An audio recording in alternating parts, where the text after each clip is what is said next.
Welcome back, everyone. Hope you're doing amazing. We have Life of Emperor Augustus. Now, Augustus is interesting, man. He, of course, first emperor, and he's got about one of the most interesting lives any man has ever lived. So, yeah, let's jump into it. Augustus, the first emperor of Rome.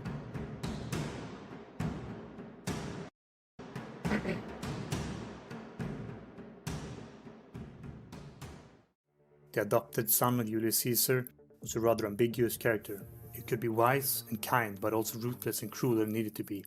Yeah, I mean, especially when you talk about like right when he was becoming, powerful. Especially during his rise to power. Today, his legacy is often overshadowed by that of his great uncle and adoptive father, Julius Caesar. But during his own time and after his death, he would become a role model for all his successors on the imperial throne, something to aspire to.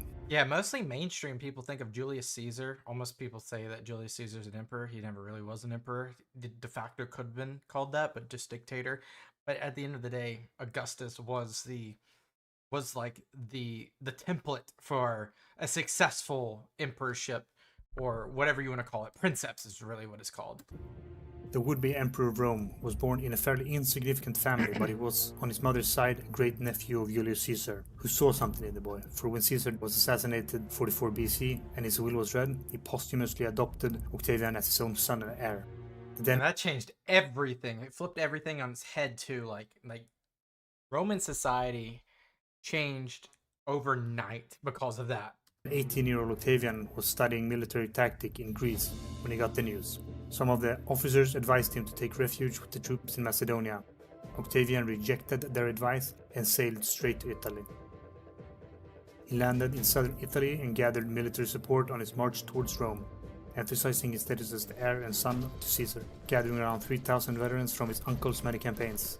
Meanwhile in Rome, Mark Antony, an old ally of Caesar, had inflamed the people of Rome during Caesar's funeral. Yeah, and this is where basically it becomes against the assassins. The assassins who had now feared for their lives and had to flee the city.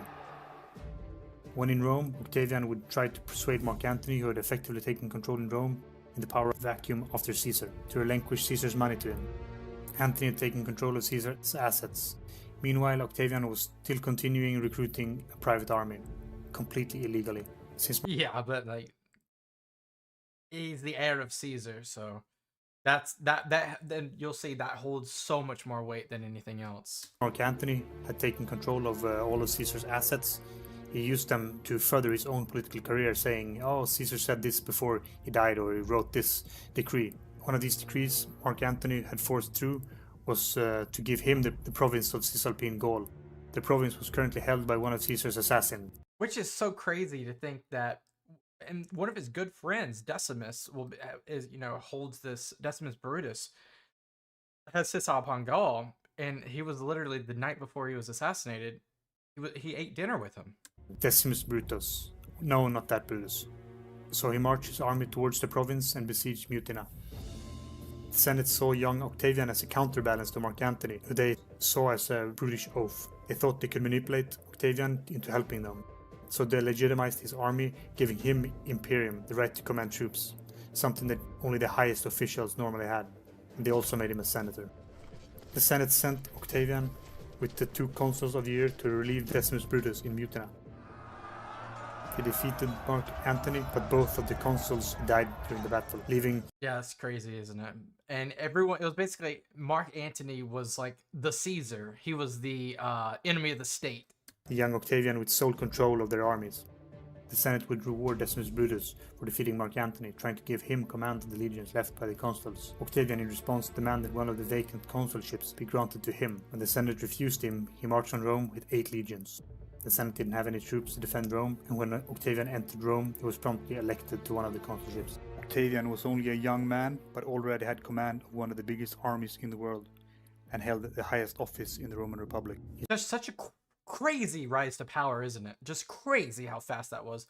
But you got to think, that will that Caesar left behind, instrumental in all of this. His rise to power was far from over. Caesar's assassins were still out there, and Mark Antony would prove to be a thorn in his side for many years.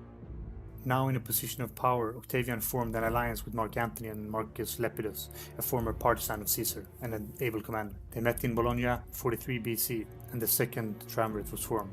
Unlike the first triumvirate, formed by Caesar, Pompey, and Crassus, this alliance was legalized for 5 years, giving them extraordinary power. The first... Yeah, Lepidus is kind of like the odd man out here, but Octavian is like the junior partner of the three. Even though he got really good territory, he'll have like the whole western side, while Lepidus gets North Africa. course of action was the death list, the prescriptions. Yeah.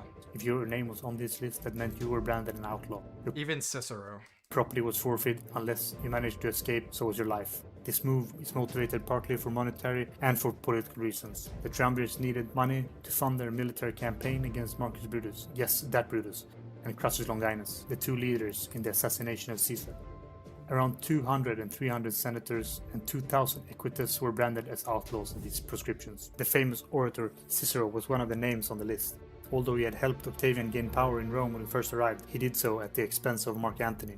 Yeah, and Mark Antony did not like Cicero. Cicero would often lambast Antony in the Senate for seizing power after Caesar's death. Yeah. You can only imagine the negotiations taking place by the triumvirs, bargaining back and forth, who to kill and who to spare. On the 1st of January, 42 BC, the Senate proclaimed Caesar a god, Didius Julianus. Octavian could henceforth style himself son of a god, Divi Filius. The triumvirs' second course of action was the campaign against the assassins, Brutus and Longinus, who had built up a power base in Greece. They sent their combined military force, some 28 legions, to face the assassins. After 2 battles at Philippi in Macedon, the triumvirs was victorious. Probably one of the, worst ways to go out, by the way, for the assassins. They thought they actually had so much power too to be able to form an army, and they had a lot of good allies in the east. But what a horrific way to go out! Like they both killed themselves because one thought the battle was long gone, and the other one had known that the battle was gone, and yeah. Brutus and Longinus committed suicide after the battle. Caesar's murder was avenged. Sort of. During the battle, Octavian had relinquished command of his troops to his good friend Marcus Agrippa, instead of leading the troops himself. Mark Antony would later use this to depict Octavian as a coward. The triumvirs' third course of action was an agreement to split the Roman territories between themselves. By the way, at this time, you still got Sextus Pompey commanding the high seas of Sardinia and Sicily over there. So it's you still got that as well, and you got North Africa, which you got to squash, which that's where Cato will kill himself, and that's where we'll get to it probably, where Lepidus basically gets cornered and becomes no longer a triumvirate. Octavian would be granted Italy, Gaul, and Hispania, while Lepidus was granted Africa. Mark Antony received eastern territories and sailed to Egypt to form an alliance with Queen Cleopatra, Caesar's former lover, who might have birthed him a son, Caesarion. It is unknown if it really was Caesar's son, but it might very well have been. And the optics wouldn't matter at the same time, because in all but DNA, it was his son. Although illegitimate son, still a potential powerful pawn in the political game. Octavian's main task was now to settle the tens of thousands of soldiers from the Macedonian campaign. This was no easy task, since Rome didn't have any public land to give away. So Octavian had 2 choices. Either he would make the veterans very displeased by not giving them what the triumvirs had promised, or he would remove Roman farmers from their land.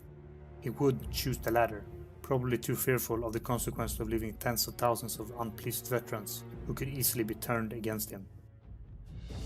There was widespread dissatisfaction with Octavian after this action. A lot of people allied themselves. At the same time, what are you going to do? You're going to displease the veterans, or you're going to displease the farmers? You got to go with the farmers. you can't displease the veterans. With one of Octavian's detractors, Mark Antony's brother Lucius Antonius.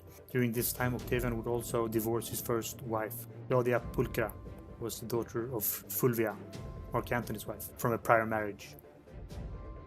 Fulvia allied herself with Lucius and raised an army in Italy. They were, however, defeated in Perugia. Octavian spared both of their lives because of their relationship to Mark Antony, someone he did not want to provoke just yet. But their allies were not as lucky. On the 15th of March, 40 BC, exactly 4 years after Caesar's murder, he executed 300 senators who had Quite symbolic. allied themselves with Lucius and Fulvia. He also burned the city of Perugia to the ground Yeah, a bunch of civilians just got the worst of that. as a warning to anyone who would dare to stand against him. Fulvia was sent into exile. Meanwhile in Egypt, Mark Antony had entered into an affair with Cleopatra when he realized that his Yeah, an affair because he had a wife, right? Didn't he? Didn't he have a wife at the time? Wasn't it? Can't remember if he did at this point, but Octavian definitely gave him a wife. Either it was his sister or it was his daughter. I can't remember. brother and wife had been defeated by Octavian, he was not pleased. He gathered his armies and sailed towards Italy. Octavian and Mark Antony met at Brundisium, but no battle took place because some of their officers, the centurions, refused to fight and instead urged them to make peace. They were successful and the treaty was signed. To further cement this peace, Octavian gave his sister Octavia Minor to Mark Antony as his wife. Fulvia had died in exile prior to this arrangement. It is worth noting that meanwhile all this is going on, Pompey's son, Sextus Pompeius, had built a formidable navy on the islands of Corsica, Sardinia, and Sicily. Yeah, I mean, basically he's like little Carthage down there in the background. Rome was during this time very dependent on overseas import of grain to feed its huge population, and with his navy Sextus extorted Octavian to give him formal control over the islands. Octavian did not have the navy required to defeat Sextus or pose a threat to Sextus' navy. Yet, but let's just build a harbor out of a lake and let's make Marcus Agrippa admiral. Luckily, Antony needed more soldiers for his planned campaign against Parthians, so Octavian and Antony struck another deal. Octavian would get 120 ships and Antony would receive 20,000 soldiers. It was also decided that triumvirate would be extended for another 5 years. Octavian, however, only sent a tenth of the promised soldiers to Antony, a clear provocation. Lepidus and Octavian would collaborate in the war against Sextus Pompeius. They were eventually victorious after... Yeah, by the way, yeah, don't want to miss out on a crazy harbor was built.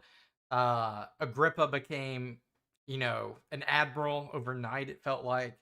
And yeah, Lepidus is going to eventually be ousted after this. Some setbacks.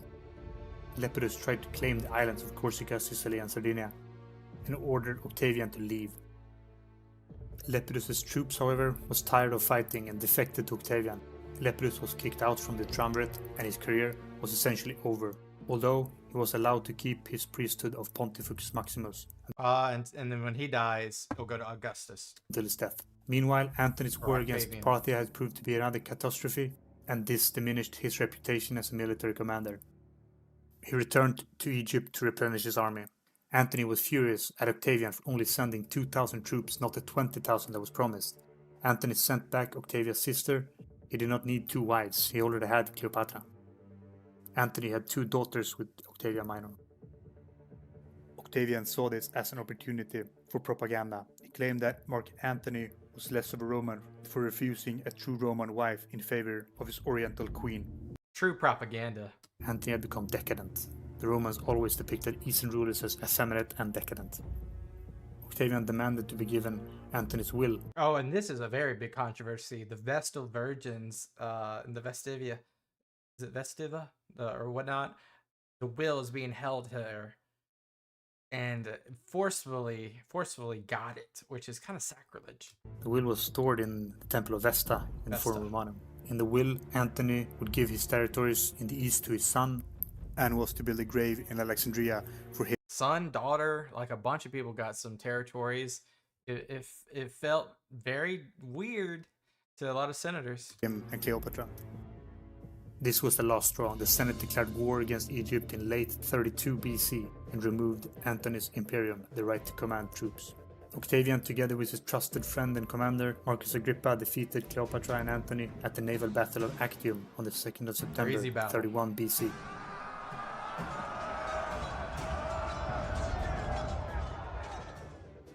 Antony and Cleopatra fled to Alexandria, where they both committed suicide. Antony fell on his sword and Cleopatra was bitten by a poisonous snake. Octavian ordered the death of Caesarion, Cleopatra's son with Caesar, with the words, 2 Caesars is one too many. He left Antony's children with Cleopatra alive, however. Egypt was annexed and it became a private possession of the emperor to be administered by his agents. Everyone in Rome wanted peace more than anything else. The last 100 years had been very just think about the 1st century BC. Just insane. Tumultuous with civil war after civil war. The Republic needed time to recover and stabilize. Octavian was now the undisputed master of Rome. He knew, however, that he could not just simply proclaim himself dictator as his father had done. That would mean many more years of civil war or his assassination. At the same time, Augustus could not simply relinquish all his power and retire, as Sulla had done before him. That would also mean civil war among Rome's ambitious general. He had to find a middle ground. Somehow he had to expand his own power to keep peace and still be seen as to restore the Republic. To this effect, he did not make up a grand plan how he could eventually become emperor. He would rather proceed with the trial and error and thus testing and responding to the public opinion. Octavian tried to formally relinquish all extraordinary powers and control of the provinces as well as the soldiers to the Senate, but when this was met with cries of protest, he agreed with feigned reluctance to govern the provinces that were considered unstable. Wasn't this in 27 BC? Comprising of Spain, Gaul, Syria. This was a theatrical ploy by Octavian to seem reluctant to rule. But kind of risky too. What if they were like, yeah, we'll take it back? Then what? Then what? But would do so for the greater good. All the officials in Rome was more or less handpicked by Octavian himself, so the response in the Senate was carefully orchestrated. The Senate would maintain control over some of the provinces, which helped maintain the facade of the Republic, but in reality, the Senate controlled around 5 to 6 legions, whereas Octavian had 20 legions under his command. Yeah. The thankful Senate would, on the 16th of January 27 BC, bestow 2 new titles on Octavian, that of Augustus and Princeps. The title of Augustus has an air of religious authority, while the title of Princeps usually signified the first senator, the one with the most authority, the leading senator. But during Augustus' reign, the title of Princeps more or less became synonymous with ruler. Augustus was by far the richest man in Rome, with vast territories under his control, and Egypt as a personal province. Which is the breadbasket of the empire. He could pay his soldiers from his own pocket, meaning that they were loyal to him, not the Republic or the Senate. He would buy grain rations to give out for free to the masses of Rome, making him very popular with the people. As a result, the people would always vote for the candidate Augustus supported. Augustus only supported candidates who had best intentions for the state. And you can see kind of like how this could be like a measure of, I wouldn't say tyrannical power, but I would say absolute corrupt power. But it's not like he did not somehow meritocracy didn't do it in a meritocracy way, for lack of better words. No longer would a provincial governor be able to raise the taxes sky high, nor could he use his army as they saw fit.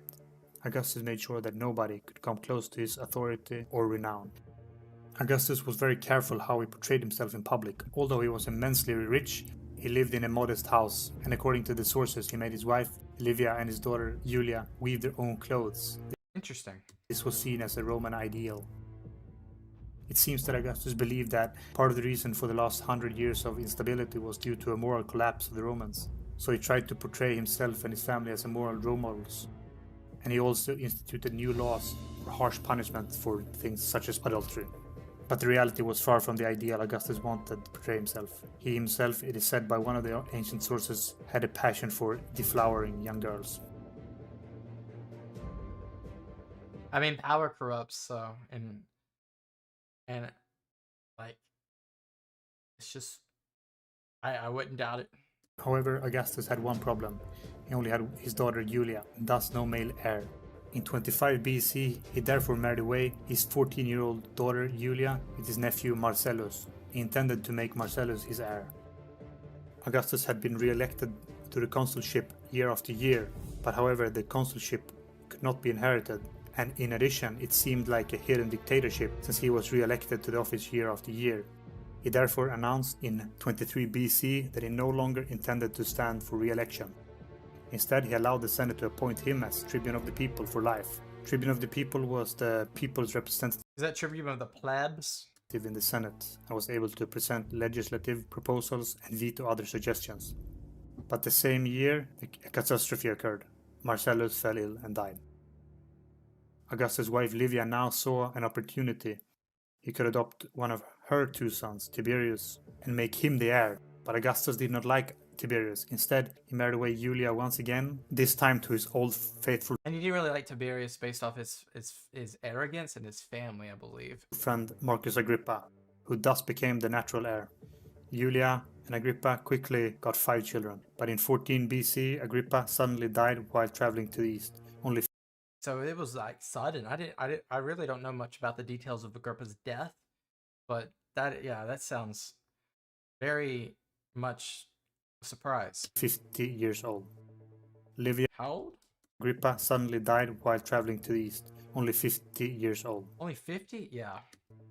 Livia finally persuaded Augustus to marry Julia with Tiberius, who had to divorce his beloved wife Vipsinia. Neither Julia or Tiberius was happy in this marriage. According to one of the sources, Julia had been given a strict education and upbringing, but after 3 forced marriages, she now went on sexual escapades with Rome's young men.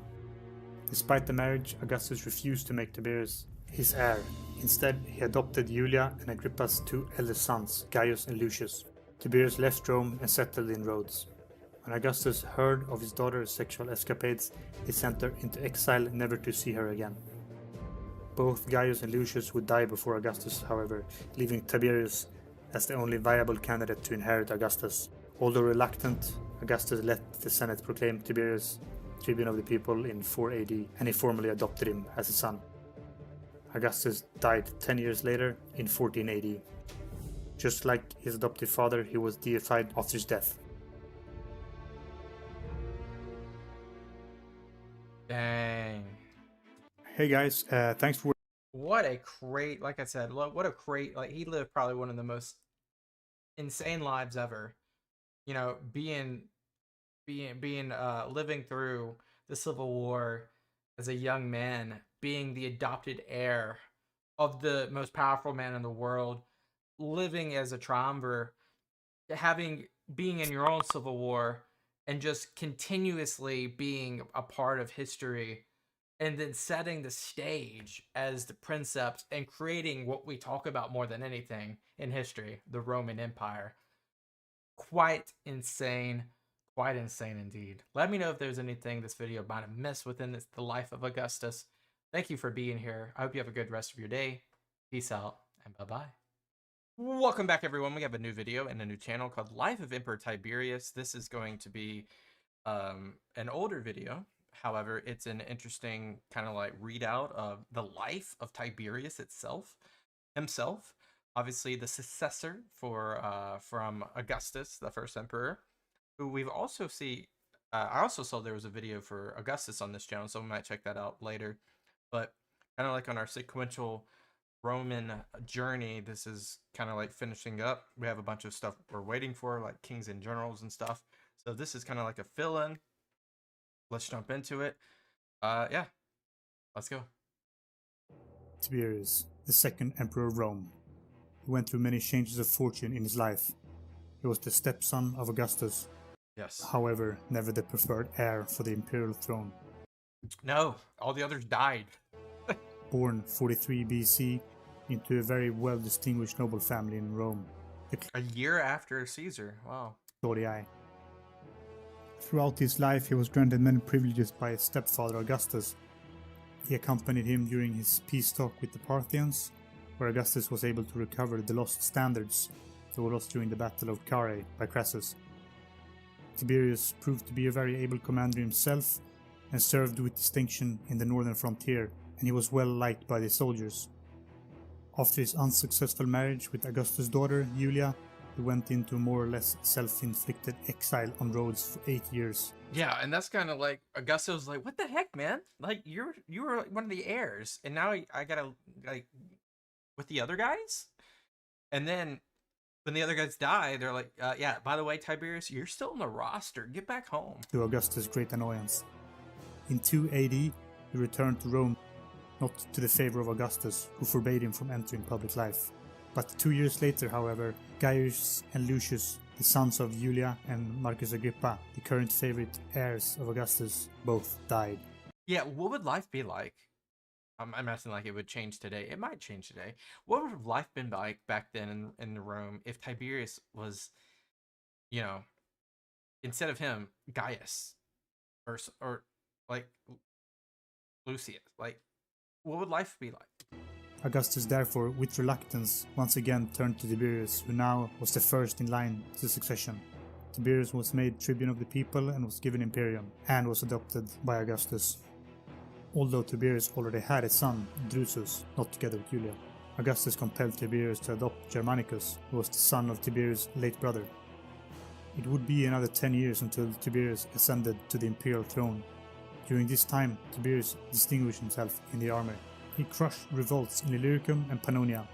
And apparently those Illyricum revolts were so damning to the empire at the time that people compared it to Hannibal in terms of like, and I guess that's more or less by the proximity of the Pannonian area, right? And saved the situation on the northern frontier after the Varus disaster in Teutoburg Forest.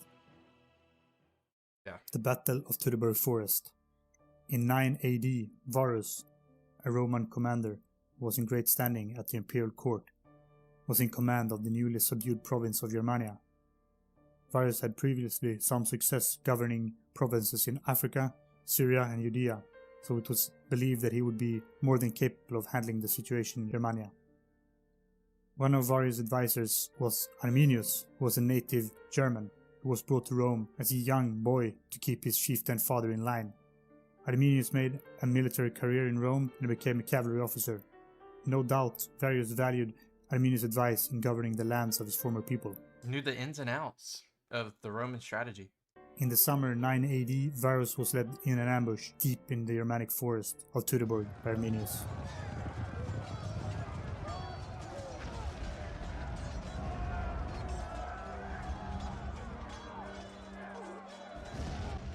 For 3 days, the Romans were ambushed by a large coalition of Germanic tribes.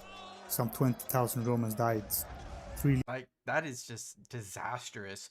There's a similar one. I can't remember the name of it because brain's not braining. But before,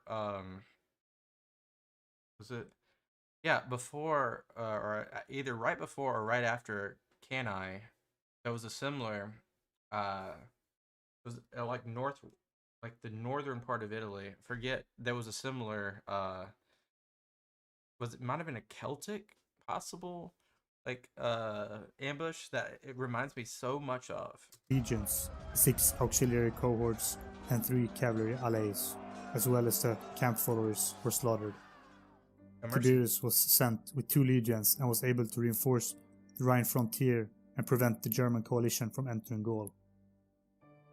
Tiberius was overlooked in the imperial succession time and time again, despite his abilities in diplomacy, administration, as well as in military matters.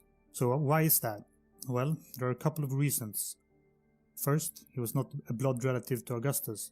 He was the son of Augustus' wife from a prior marriage, and according to Augustus was not well suited personality-wise for the task. He was silent, reserved, and appeared to be suspicious and severe to many. He was part of the Claudii family who was known for their pride, and Tiberius shared that trait as well, and having been scorned by Augustus on the succession time and time again, that would have led to some resentment in Tiberius. On the 19th of August, 14 AD, Augustus died. 1 month later, the Senate had a meeting. Augustus was deified, and it was suggested that Tiberius would be granted the same status and powers as Augustus had. Was it granted or was it in Augustus's will? Because wasn't Augustus on his way to Spain when this happened, or Iberia? Or didn't he die? That I might be just crossing my wires, but I get there's like a construct of the Senate and that's in charge, but isn't the princeps will more or less the dynastical like lineage? Like, doesn't that hold more weight than what the Senate says, even though the Senate ratifies it? First, Tiberius declined the offer. It is unknown exactly why. Some of the ancients... Very similar, like the 27 BC, like how Augustus declined, but he was like, "Oh yeah, I don't want it," and then they gave it to him anyway, and they kept begging him to take it. Sources claim that he just feigned reluctance, same as Augustus had displayed when he first ascended to the office. But we can't rule out that Tiberius' hesitation was genuine. He was 55 years old, and accepting meant many more years of public life. He had already displayed reluctance before, when he went on his own exile in Rhodes. Either way, he did, however, eventually accept. Augustus had prepared for a smooth transition of power by sending out letters to the... So he was 55 years old.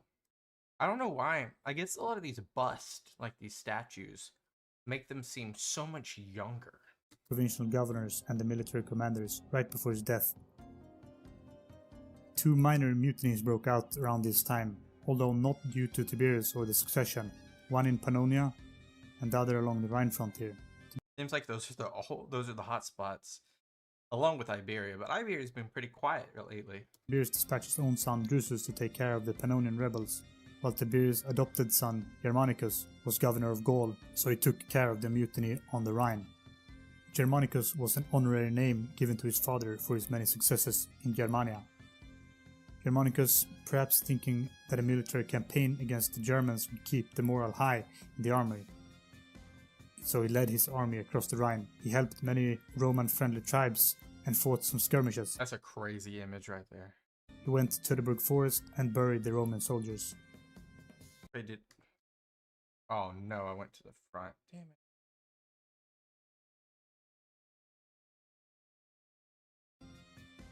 So he led his army across the Rhine. He helped many Roman-friendly tribes and fought some skirmishes. He went to Teutoburg Forest and buried the Roman soldiers. So they were still there? Like the remains? These campaigns were not sanctioned by Tiberius, and at first it seems Tiberius didn't mind Germanicus taking matters into his Germanicus was like, yeah, I'm just gonna take it in my own hands. But when Germanicus failed to create conditions which would have enabled him to remain in Germania throughout the year, Tiberius recalled him. Some see this as Tiberius being jealous of Germanicus' success in Germany, but the prior emperor Augustus had decided that the empire needed to consolidate and not expand further, so Tiberius just followed the line set by Augustus.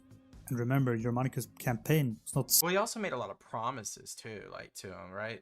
Didn't Germanicus make a lot of promises around like settling and paying and so forth, but was it even his role to do that versus the imperial administration? He was acting on behalf of it, but maybe that was a miscommunication and misalignment between him and Tiberius. Sanctioned by Tiberius. However, Germanicus had restored Roman prestige in the area after the Verus disaster and strengthened the northern frontier. It's probably the reason why Tiberius allowed the campaign to go on even though it was not sanctioned. Germanicus was able to recover 2 eagles, the battle standards of the legions that were lost in Teutoburg Forest, and for that was granted a great triumph when he returned to Rome 17 AD. He was also granted one of the consulships for the following year, 18 AD, together with Tiberius. So basically, he's propelled into public life. Armenia during this time was a buffer state between the Parthian Empire and Rome, and it led to, as we will see, many wars between the two powers. When the Parthian expelled the Roman nominee to the Armenian throne, Germanicus was dispatched to the east to take care of the problem. But that's so sad.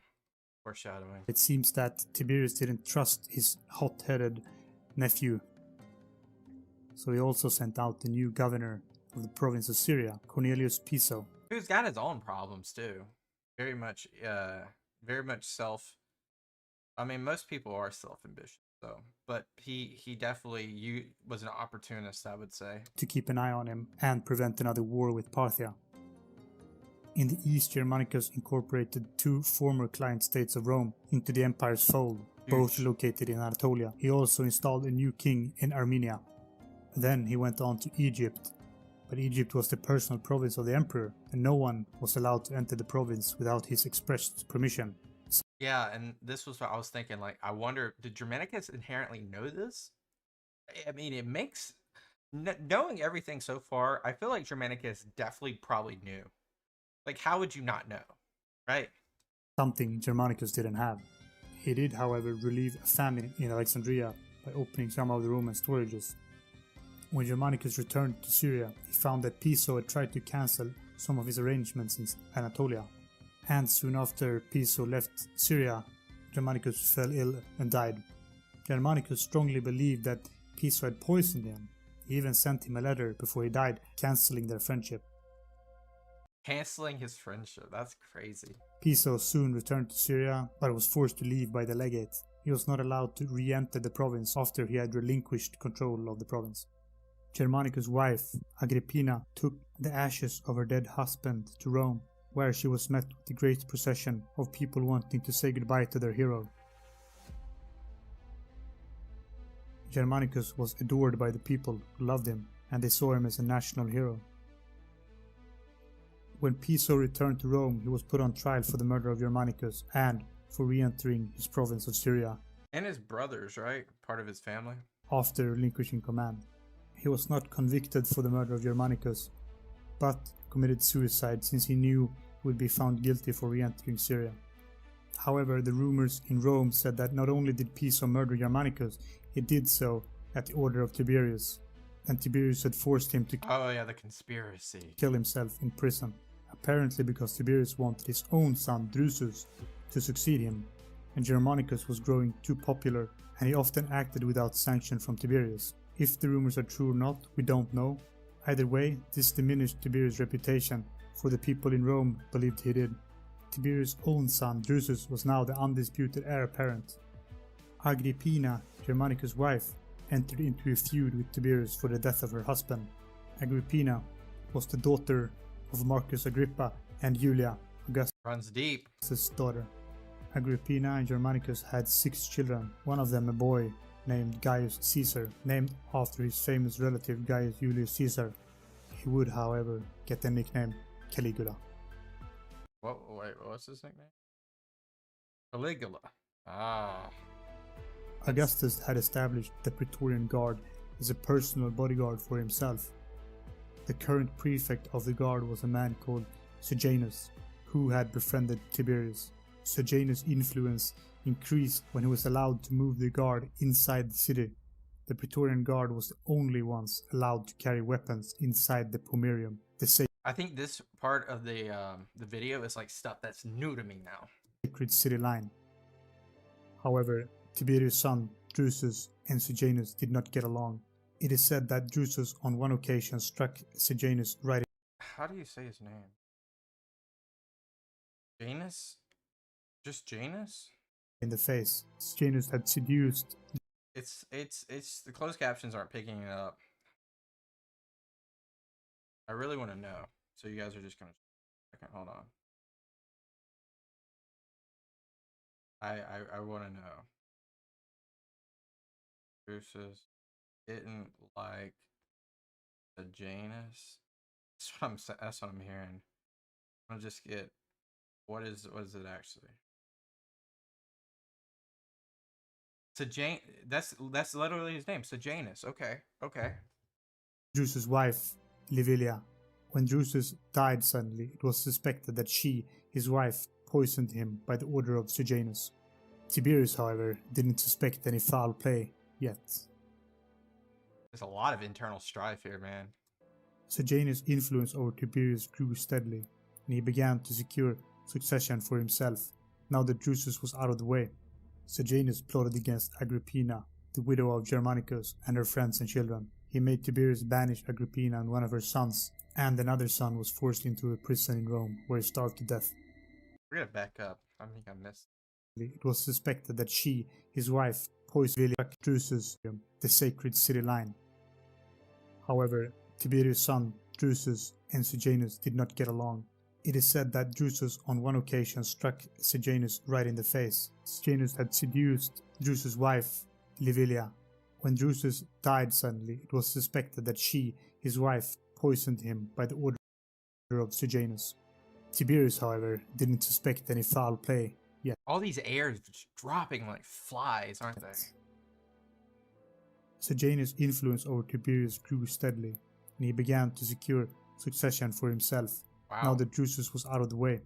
Sejanus plotted against Agrippina, the widow of Germanicus, and her friends and children. He made Tiberius banish Agrippina and one of her sons, and another son was forced into a prison in Rome, where he starved to death. Crazy. Everyone in line of succession was getting removed one by one. Sejanus was clearing a path for himself. He convinced Tiberius to move to Capri, a small island off the coast of Naples. The emperor was then 67 years old, perhaps. Yo, that's crazy build right there. So this is like, I'm going to feel comfortable while I'm going to be emperor, so I'm not going to be in Rome. That's different. Glad to be able to semi-retire, and left matters in Rome to his friend Sejanus. Wow. In 29 AD, Tiberius' mother and Augustus' wife, Livia, died. She was 86 years old. She had some influence over Tiberius, and with her passing, Sejanus' influence would have strengthened even further. 2 years later, 31 AD, Sejanus and Tiberius were co-consuls, even though Tiberius was still on Capri, and Sejanus was allowed to marry someone in the imperial family, presumably Livia, Drusus' widow. Sejanus was at this point the de facto ruler in Rome, That's crazy, man. and was expected to be proclaimed heir any day, but this was just a ploy to make Sejanus feel safe, for Tiberius had received a letter from Antonia, Germanicus' mother, that would raise his suspicion of Sejanus. He now moved to get rid of Sejanus. Tiberius summoned Gaius Caesar, the only surviving son of Germanicus and Agrippina, to Capri to keep him safe from Sejanus. I mean, Gaius Caesar. Yeah, that sounds like the heir. I know that's Caligula. That just sounds like the heir. On October the 18th, Sejanus was summoned to the Senate to hear a dispatch from Tiberius. Sejanus probably hoped he would be announced as the heir. However, he would be disappointed. He was branded a traitor and was strangled to death. My God, that was like, I feel like I'm about to be the heir. No, you're gonna get strangled to death. Tiberius was disillusioned when he realized that his friend had betrayed him, and this was no recent development. Sejanus' widow sent a letter to Tiberius revealing that Sejanus had seduced Livia and had her poison Drusus, Jeez. Tiberius' own son. It's a good Tiberius riddance. grew more suspicious and very rarely leave the safety of Capri. He never entered Rome again. I wouldn't. I mean, dang. I mean, I feel like I got a target on my head. Anyone connected to Sejanus was murdered in the streets of Rome, and Tiberius built a Almost like a conscription. big spy network to keep an eye on any would-be conspirators. Tiberius was getting older, and the question of succession was getting increasingly urgent. He had 3 candidates: his grandson, Drusus' son, Gemellus, Gaius Caesar, Who is in the running, obviously. Germanicus' son, and his nephew Claudius. Claudius is also... Yeah. So who's it gonna be? Gemellus was considered too young, and Claudius was considered too foolish. Thus he made Gemellus and Gaius joint heir. Gaius was the more popular pick with his closer connection to the Julii family and his father Germanicus. In 33 AD, Gaius held the quaestorship, a lesser office in Rome, but Tiberius did nothing to prepare Gaius for greater responsibility. Tiberius Yeah, he's too busy on Capri. died 16th of March 37 AD. He was 77 years old. Pretty long life for antiquity. The news of his death was met with joy and relief in Rome. Really? Tiberius is very disliked by our surviving sources, and I think most of that stems from his last couple of years on the throne. He ruled from Capri and monitored events in Rome with his vast spy network. Anyone criticizing him was seen as a potential conspirator who he could get rid of. Malicious rumors in Rome depict Tiberius' life from Capri, that he passed his time with debauchery and torturing people for the slightest annoyance. Yeah, I can imagine like there's a villainized situation here where he's like off on this greater land and he's being a tyrant from abroad. It is, however, worth noting that the empire enjoyed, for the most part, peace and increased prosperity during the reign of Tiberius. My personal take on Tiberius is that he was a man already disillusioned with the principate before even taking the throne. He had been around Augustus all his life, and was always seen as the last resort for Augustus' inheritance, which would have made him embittered. And when he eventually proclaimed him heir, it would have been bittersweet. If we are to believe all the tortures and cruelties that our ancient sources ascribe to Tiberius, it's nothing to what is to come. In the next video, we'll be taking a look at Tiberius. And we'll have to, I can't wait for that. But guys, this is another video. You know, I'm glad that we found this channel. It started off very slow, but it really, the narration is just perfect from start to finish when it comes to like, well, who was Tiberius? What kind of, you know, issues went through his life, and how did he navigate that adversity, and how did he become the top of the empire, and also have to now be the puppet master, and then, you know, judge, jury, and executioner in some parts. It's a tall task. It really brings out the humanity, doesn't it? Thank you guys for being here. I'll catch you guys next time. Peace out. Bye-bye. Welcome back, everyone. We are on SPQR Historian. This is number 3, Emperor Caligula, the heir, the future of Rome after Tiberius. I'm going to be honest with you guys. I'm going to level with you guys. I don't know anything about Caligula, besides he was not maybe the best ruler. So this should be exciting to learn. However, interesting, because don't know much. Anything that was left out or you don't think that was covered well enough, please put in the comments below so we can close that gap. Let's go. Gaius Caesar, better known as Caligula, the third emperor of Rome, the Mad Emperor. Upon his ascension to the throne, the people of Rome were thrilled to get a young and energetic emperor. He was the son of the much-beloved Germanicus. When it comes to Caligula's family... That's right, he was Gaius Caesar himself. He was, on his mother's side, a great-grandson of Augustus, and on his mother's side, the great-grandson of Livia, Augustus' wife. He was a relative to Mark Antony through his grandmother Antonia, who was the daughter of Octavia, Augustus. So, and then also, like, I mean, look at this tree. He is well connected. I mean, a lot of people are also well connected, but he is well connected. The sister and Mark Antony. So when it comes to having Claudian royal blood, he had it in abundance. Caligula was born in Antium, outside Rome, but was brought to his father Germanicus, who was commanding on the northern frontier, and that's where he got his nickname Caligula. It comes from Caliga, which is the military boots the soldiers wore. They affectionately called him Little Boots, Caligula. Alright, whatever suits, right? He had 5 siblings. He had 2 older brothers and 3 younger sisters. Both of his brothers got caught up in Sejanus' power struggle and died, charged with treason. When Germanicus died in Syria, Agrippina, Caligula's mother, started a feud with the emperor, Tiberius, which eventually forced her into exile. Of course, that everyone believed that Germanicus had died by poison. That was just there was a controversy with this. It was just really crazy. So Caligula lived with his great-grandmother, Livia, until her passing, 29 AD. Then he moved in with Antonia, Germanicus' mother, his grandmother. When Antonia revealed Sejanus' plot to Tiberius, Caligula once again moved, and this time to Capri to live with.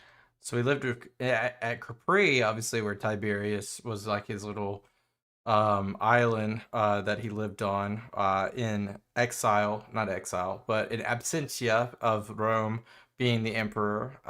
So this would make him very close to Tiberius.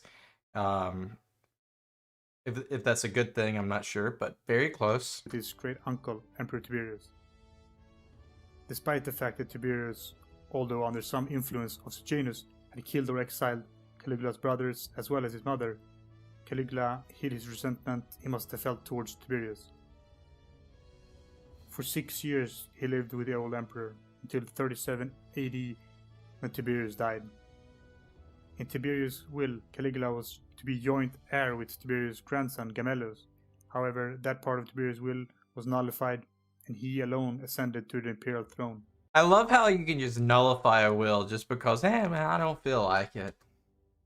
Upon entering Rome, after Tiberius' death, Caligula acted honorably, despite the fact that the people of Rome were glad to get rid of Tiberius, shouting things like, "To the Tiber with Tiberius." Caligula did not They did not like Tiberius, did they? give in to the crowd and held an imperial funeral for the emperor. Well, they're in for a shock with Caligula. Where he held an eulogy. When Caligula was proclaimed the new emperor, the people loved him. He breathed new life into the city. He held gladiatorial games as well as chariot races in the Circus Maximus. The treason trials started under Tiberius' reign were cancelled. Caligula was only in his mid-20s when he ascended to the throne, so it was believed that he would have a long reign that would revitalize the city. And, to some extent, he did. Works that had been neglected by Tiberius was started, like a new aqueduct was built, and some temples were restored. One of the first things Caligula did after becoming emperor was collecting the remains of his mother and brother who had died in exile, and buried them in Augustus' mausoleum. However, 8 months after donning the imperial mantle in October 37 AD, Caligula fell seriously ill, perhaps poisoned. During Caligula's sickness, the Praetorian prefect, Macro, started making moves to secure Gemellus' ascension. But Caligula recovered, and as soon as he did, he forced Macro and Gemellus to commit suicide. Dang. So now the path, I wonder how bitter that makes him as well, that little moment. How does that change the tide right there? Not the fact that, okay, these guys are dead and now it's smooth sailing, but because it was brought to him that something like this could happen, does he hold on power tighter and does he become stricter now? According to our sources, some balance of his mind was upset during his illness, and he developed into a tyrant. That's why it's called the Mad King. The treason trials he just cancelled were renewed, and this time were mainly used to procure money. Rich Romans were accused of treason, and their property was seized. He ignored or humiliated the Senate, and he actively sought out honors and titles, going against both Augustus and Tiberius' prior attempts to at least appear humble. One of the more colorful and famous rumors is that he intended to make his favorite horse, Incitatus, a consul. However, he never did. How valid is that? He committed incest with his sister Drusilla, and when she passed away, 37 AD, everyone in Rome was forbidden from laughing and smiling. And he ordered her deification. Okay, he's kind of crazy, isn't he?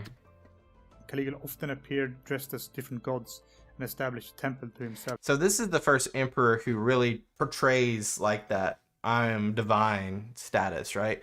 Augustus kind of like, he had some merit. There was some merit to that, but at the same time, he really didn't play into being deified as much. It was when he died, he was deified. And then Tiberius, he had some problems with the public anyway, so he kind of didn't lean into it too much. He kind of like played in the shadows. Caligula sounds like he's just bodacious and he thinks he's him. So this is what he's doing. And suggested he was a god. He also took part in the chariot races himself, and as well as the gladiatorial games where he appeared as a Trajan gladiator. Of course, all of this led to conspiracies to remove Caligula, first of which was led by his friend Aemilius Lepidus. As the name suggests, he was a relative to Lepidus, one of the triumvirs during Augustus' rise to power, who was conspiring with the military commander of Upper Germania, Gaetulicus. Aemilius Lepidus was married to Drusilla, Caligula's sister, and apparently Caligula had got his hands on some letters that outlined the conspiracy, and his sisters were involved. Aemilius Lepidus was executed, and Caligula's sisters were exiled. Vespasian, the future emperor, carried a motion in the Senate that Aemilius Lepidus' remains be thrown away and not be given a proper burial, and it was passed. Then Caligula force-marched to Upper Germania, and he got there before Gaetulicus knew he was coming. Gaetulicus was forced to commit suicide. So it seems like, we're not talking a lot about, is this still like that Pax Romana where there's not like a lot happening around the empire? Because obviously you're gonna have tensions at the Rhine continuously. Is there anything happening towards Parthia or like Iberia or Illyria right now? Anyone entering Britain quite yet? Questions, but it seems like most of what he's dealing with is just like, these personal vendettas and and all of this here and there. Gaetulicus' command was given to the future Emperor Galba. It appears that Caligula planned some sort of invasion of Britain, and he received the surrender of a prince from Britain who had been banished by his father. Caligula then sent a letter to Rome claiming the whole island had surrendered to him. Ha! Yeah, the entire island of Britannia. His planned invasion of Britain fell apart, so instead he formed a battle line along the ocean's shore with his army and siege engines. No one knew what he was doing, and suddenly ordered all the soldiers to pick up seashells as a spoils of war, plunder from the sea god Neptune. Happy with his Okay, he's kind of, yeah, something, he's got like a tumor going through his brain right now or something. He thought he was fighting the water. That's kind of crazy. campaign, he started his march back to Rome. He had ordered a great triumph be held in his honor for victories of Britain and the ocean. To supplement his lack of prisoners that usually were displayed in a triumph, he captured inhabitants of Gaul, people he deemed fit for a triumph. When he entered Rome, there was no triumph. Caligula was furious. However, he had sent a letter to the Senate stating that they must do nothing to honor him on pain of death. Caligula's erratic behavior continued. Senators were humiliated, the Praetorian Guard was insulted, he made an enemy of pretty much everyone. And in January, in the year 41 AD, Caligula was murdered. Dang! When Caligula left the So he had 4 years of reign. temporary theater erected on the Palatine Hill, he was murdered. When Caligula left the temporary theater erected on the Palatine Hill, he was struck down by some officers in the Praetorian Guard. So he was the first death of the Praetorian Guard as an emperor. Caligula ruled for only 3 years and 10 months. He was only 28 years old when he eventually was assassinated. At first, it was believed that Caligula wasn't dead at all, that this was just a ploy for him to see what they really thought of him. However, when it was established that he really was dead, the Senate met, and some proposed that they didn't need an emperor anymore. But the only armed men in Rome had a different plan. The Praetorian Guard had found the replacement for Caligula. Remember Claudius, who was considered too foolish for succession by Tiberius. He had been kept out of the public eye since the time of Augustus, because he was apparently born with the clubfoot. Caligula had kept him around, usually as a butt for his practical jokes. The Praetorian found him hiding behind a curtain. He was now the prime candidate for the imperial throne. After some negotiations, it was decided Claudius would be the next emperor of Rome. It's fair to say that Caligula lives on in infamy. Today he is one of the more famous Roman emperors, for all the wrong reasons. One of our primary sources for Caligula's life is Septimius, who lived many years later, so it is worth keeping in mind that some of this might be overblown or misinterpreted. However, Septimius spends page after page portraying Caligula as a complete monster, like doing the most horrendous things, right? So it's fair to say he was no good emperor. Wow. That's kind of crazy. That is kind of crazy, guys. So basically, let's get to it. Well, dang, I wanted to get to a nice little frame.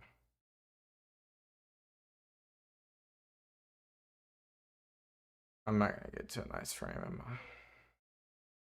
This is fun. So Caligula only reigned for a few years. Did not know that. Usually I'm thinking like, yeah, they get at least like 10, 20 years apiece. Especially early on. I didn't think that we were gonna go down that like Praetorian Guard assassination hole that quickly, but we're only in Emperor 3 and we're there.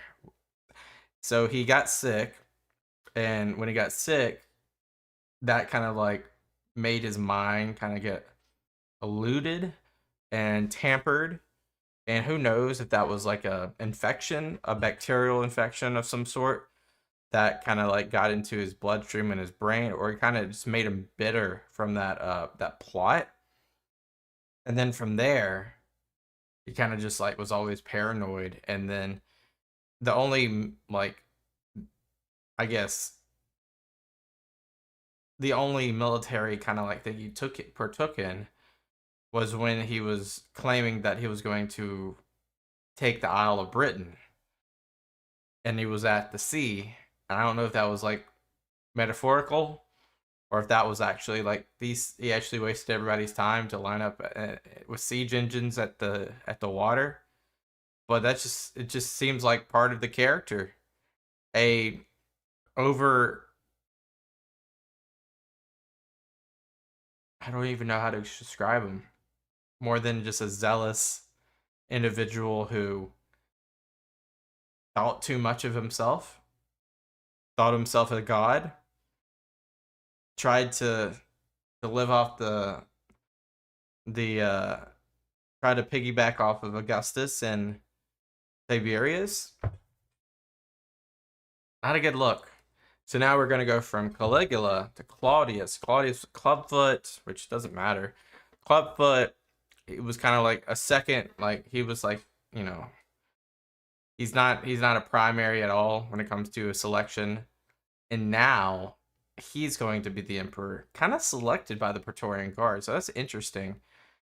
Maybe when we say selected, he was pushed to the front, most likely.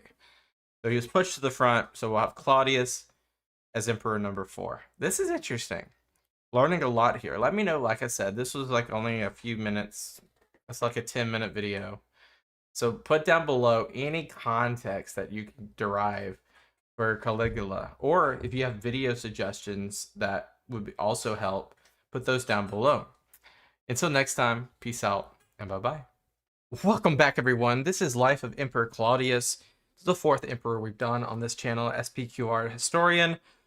Really interested and already know a little bit about him. Interested to kind of like understand a little bit more about his life, his accomplishments, maybe his failures too. So let's jump right in, shall we?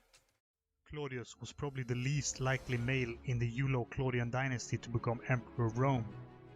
However, due to the mainly because of his family situation and his, most importantly, his disability. High mortality rate of males in the dynasty, he was proclaimed emperor by the Praetorian Guard. Born August 1st in 10 BC in Lugdunum in Gaul. In Gaul? He was the son of Drusus, who was Emperor Tiberius' brother. His mother was Antonia, daughter of Mark Antony, and Octavia, who was the sister of Augustus. He had been passed over in the imperial succession after Tiberius' death because he was deemed too foolish. It appears that he stammered when talking and his speech was confused, and he might have had some physical deformity in his leg. However, according to Suetonius, while he was seated, was a tall, well-built figure with dignity. He had been kept out of public life by Augustus as well as Tiberius. He did, however, hold the consulship together with his nephew Caligula 37 AD, but Caligula tormented his uncle by humiliating him in front of the Senate and playing practical jokes on him. So Claudius had no real experience of public life prior to becoming emperor. He had spent his time writing history books. Yeah, devoted his life to history, becomes a semi-historian, also influenced by Livy, the historian. And he was a great admirer of Augustus in particular, and loved Roman antiquity. Caligula was assassinated by the Praetorian Guard and several senators were involved. No evidence suggests that Claudius was directly involved. However, it has been suggested that he at least had prior knowledge of the plot, as he left the crime scene right before his nephew was murdered.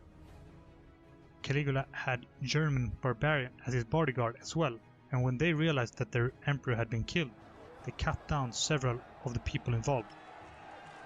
So Claudius hid himself behind a curtain in the palace when the Praetorian Guard found him and proclaimed him princeps or emperor. That's crazy too, like just chilling behind a curtain and now you're emperor.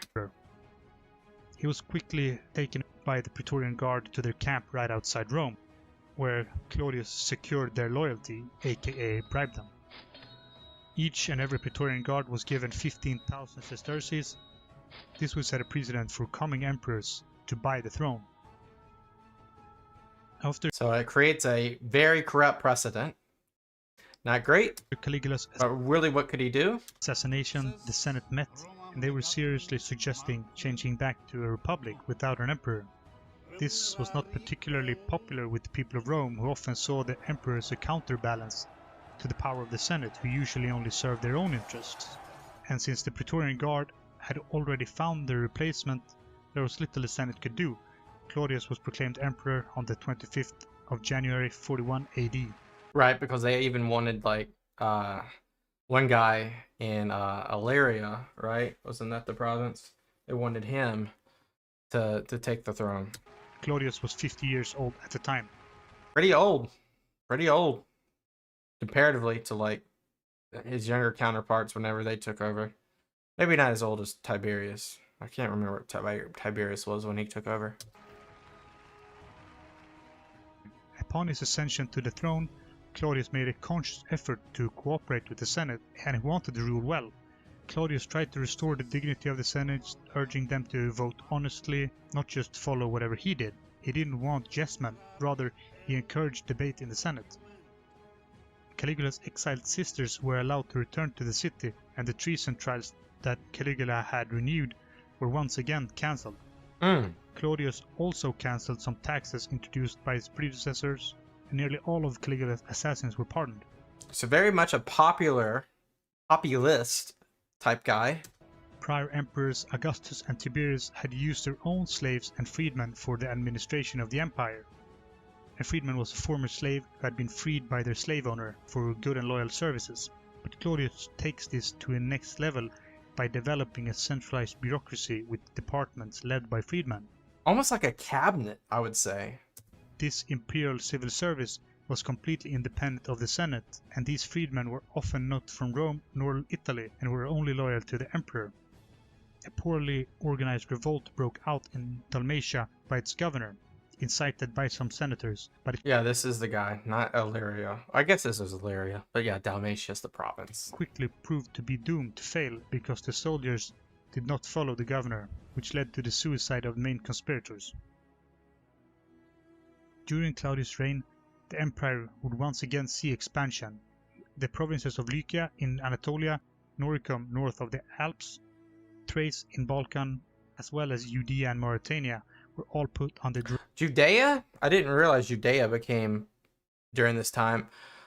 He hasn't said the most important province yet. Well, I don't know if it becomes a province, but the most important territory is yet to be shown yet. But yeah, this really connects the empire. Mauritania, Thracia, Judea, really just starts to like create a wholeness.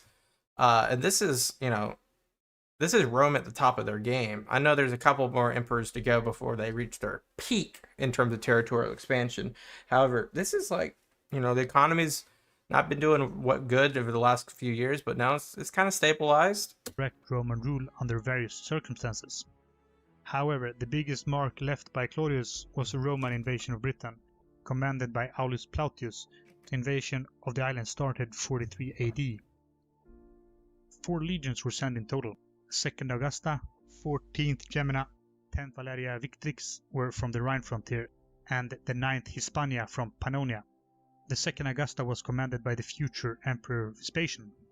Claudius himself traveled to Britain to claim military success, which he wanted to get that imperator. Seems to be the real reason for the invasion, to satisfy Claudius' short-term political goal of demonstrating his military ability. He was in nominal command of the army at Comodunum, modern-day Colchester. Happy with his victory, he returned to Rome in triumph and erected a triumphal arch in the city. Plautius was left in command of the situation in Britain, and he decided a four-pronged assault. The Iceni tribe was offered Roman friendship, and they would be left with self-autonomy. The 9th Legion was sent to Lindum, modern-day Lincoln. Vespasian and his 2nd Legion was sent westward, taking territories in Dorset and they just systematically took the land. Wiltshire. 4 legions was not enough to subjugate the whole island, so Plautius set up a frontier line across the island and built forts along the frontier line. The southeastern part of the island was secured. It would take almost another 50 years for Romans to establish effective administration of the majority of the island. Yeah, I mean, it's a huge island, and the geography's so diverse, and you have to cross a freaking English channel to get there, so the logistics just make it a little bit difficult. 2 major revolts broke out before Roman rule had been established. The first was led by Caracalla, the chieftain of the Catuvellauni tribe in south-central part of Britain. He resisted the Romans for almost a decade with a mix of guerrilla warfare, but failed to beat the Romans in set-piece battles. He was eventually captured and sent to Rome as a prisoner of war, where he was allowed to speak to Claudius, who eventually spared his life. The second major revolt was led by Boudica, who was the queen of the Iceni tribe. And they, Boudica, of course, if you guys don't know Boudica really starts to make Rome rethink Britain. She does not play well with Romans. She managed to burn Camulodunum as well as Londinum before she was defeated by the governor Suetonius. Boudica committed suicide before the Romans could capture her. Our surviving sources are fairly hostile or mixed towards Claudius, and a lot of that stems from his reliance on his freedmen. And one thing we need to keep in mind is that our sources are mainly from the senatorial and equestrian classes, which they would obviously differ their opinions versus the imperial side. They were the ones traditionally who had governed the Roman state, and they found it very offensive to see these freedmen wield so much power and influence. Yeah, especially because it's such a classist society over the emperor. But since Claudius had spent the majority of his life outside public life, he didn't have a power base in the Senate, so he relied on the people that he trusted, and at least these freedmen rendered good service to the empire and the emperor. So that's the Senate building? He just highlighted it. That's interesting. Did not know that. That much could not be said about Claudius's last two wives. Upon his ascension to the throne, he was already married to Messalina, who bore him two children, Octavia and Britannicus.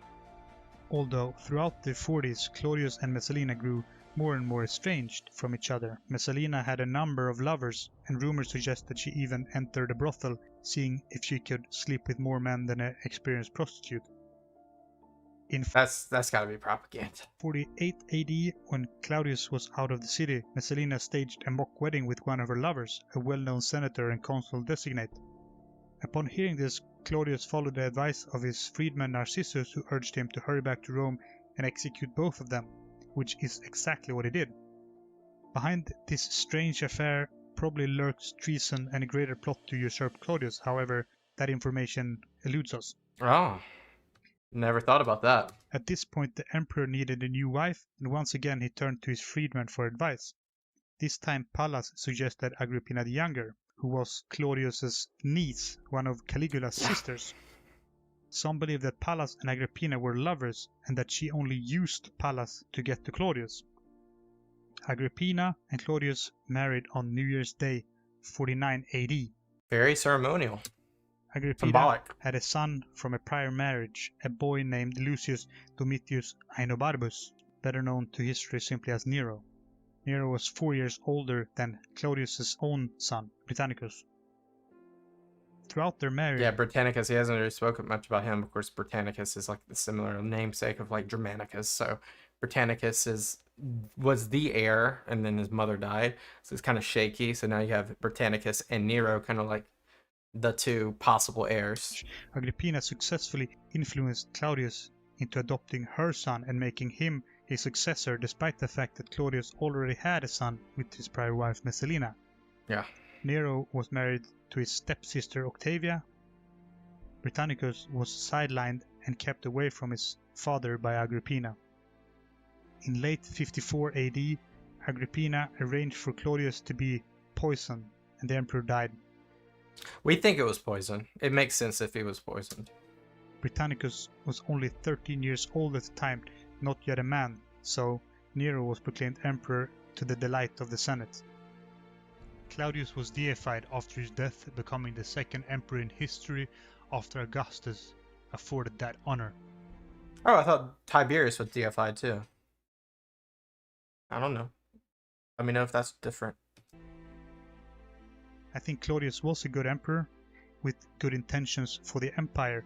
However, he set a number of precedents that would lead to a less stable empire. It's not like he had a choice about the Praetorian Guard. Did he really have a choice? Let me know if you think he actually had a choice. I don't know. What he didn't have the Senate power base. People's not going to really help him. He needed the Praetorian Guard. He had to do that. I don't see how else he gets power. First of all, he bought the loyalty of the Praetorian Guards to become emperor. Second, he strived for a more effective imperial administration, giving power to his loyal freedmen, which would lead to a more centralized state where the power was in the hands of one More authoritarian, yes. It strengthens the imperial throne for sure. man. This would prove to upset the delicate balance of power between Senate and Emperor set up by Augustus. Yeah. Claudius also started to incorporate the However, Augustus consolidated power as much as he could when he could, so there's an argument there. provincials into the Senate. He made it so that it was more important to be culturally rather than ethnically Roman to be able to. I love that. That's a very good, that kind of breaks down barriers and makes that creates more cohesion and homogeny with the empire, though. That helps the economy. To the Senate, and in effect giving more representation of the provinces. This was of course not well liked by the old Roman senatorial families, Who cares? who were now competing with provincials as well as freedmen for taking more and more of their historical power. Makes it more of a democratic area, like region. Thanks for watching, everyone. Love it. SPQR historian, maybe not as known as places like Kings and Generals and others, but always coming with the great information. Claudius, the fourth emperor, the most unlike emperor. Like, who would have thought he would ascend the throne? He ascends the throne, goes through a shaky but rather successful regime, dies probably by poison, probably conspiratorial, probably his wife that did it. Who knows? Nero, because he's old and feebly, and they don't want Britannicus to take the throne because he hasn't become a man yet. He's yet to have that ceremony. Nero takes the throne. That's our next subject, and it is quite the subject. Obviously there's a lot of people believe that Nero's, top 3 worst emperors of all time. Some people might see the light in the dark. We'll take it on objectively as we can. I appreciate you guys as always. Leave me some context and suggestions down below. Consider subscribing. Peace out and bye-bye. Welcome back, everyone. Hope you're doing amazing. We are continuing our journey of going through the emperors of Rome. We are on Nero. I know that's not his, I don't think that's his actual name, but that's kind of like his namesake emperor name, as most of them aren't. Like Caligula his name wasn't actually Caligula, etc. Anyway, this is called the Showman Emperor, etc. Nero is kind of like, if you're like, who's the worst emperor of all time? People are like, Nero. Now, objectively, is that true? Let me know your thoughts below on that. But let's learn, because, all I know about Nero is he bad. So let's learn, actually. We'll be taking a closer look at the last Euro-Claudian emperor, Nero. If that's a topic that interests you, I would encourage you to Yeah, he is actually the last Claudian. subscribe to this YouTube channel, because I plan to make a video for each and every Roman emperor, as well as an assortment of different topics on ancient Rome. By the way, also one quick note on SPQR historian. He hasn't put out videos in like months. I've actually panned his entire account and everything, just to kind of like see what the landscape looks like for future videos. It seems like he's putting out a lot of AI content in his last stretch of videos that he's put out, and it's been met with a lot of opposition. I'm hoping he's going to revert, because AI slop is just, I mean, not that AI can't do good things, it's just in terms of like what a human can do in terms of creating videos, and it's just so much more impactful. Like when we look at things, and I know a lot of things are budgetary, like, I don't know, I'm way off on a tangent, so skip ahead if you don't like my soapbox. But like when you look at stuff like Kings and Generals, Epic History, I know they have a much higher budget. They're companies. They're not just people. Those are companies. If you actually want to know, those are actually companies. I'm sure that they're, they have LLCs and they have payroll and all that. That's an actual company. But these individuals that create content, it creates like a, I don't know, like a distaste whenever you shortcut to AI. So I'm hoping we can do all these videos up until when he starts doing that, because at that point, what are we watching, right? I get so many recommendations, not from you guys, but from YouTube. Like when you see all your feed videos, these are the history videos you should do next. And sometimes they're just, you know, AI videos with an AI script, an AI narrator, and an AI visual. And like, what am I watching at that point? Nothing's real. Anyway, let's jump in. Let's get into the video. Nero is probably, alongside Julius Caesar, the most famous Roman ever to have lived. Yeah, I would say so. I mean, Augustus is up there, obviously, but notoriety. He still lingers in public consciousness almost 2,000 years later. Nero is best known for his debaucheries, political murders, and that he filled while Rome burned during the Great Fire of 64 AD. He was born on the 15th of December 37 AD in Antium outside Rome. His father died when he was only 2 years old. When his mother remarried to the sitting emperor Claudius, fate smiled on the boy. Pretty convenient, huh?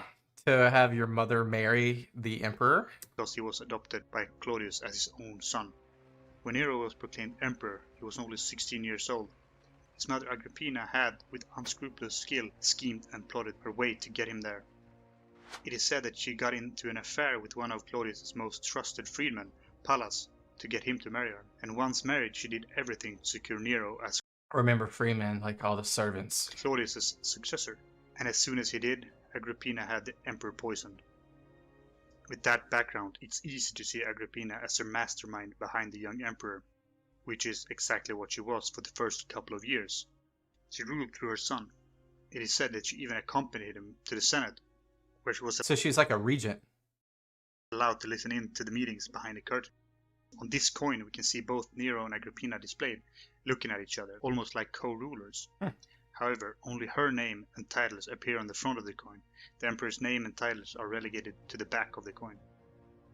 And Nero displayed little interest in governing, and left effective control of the state in the hands of his competent freedmen, handpicked by his mother. It enabled him to pursue his real passions, poetry, acting, and taking part of the chariot races in Circus Maximus. He just wanted the luxuries, not the responsibility. And at first everything progressed well. The transference of power from Claudius to Nero was smooth. Was smooth? He got killed. Okay, I understand what he means. Like, people didn't bat an eye.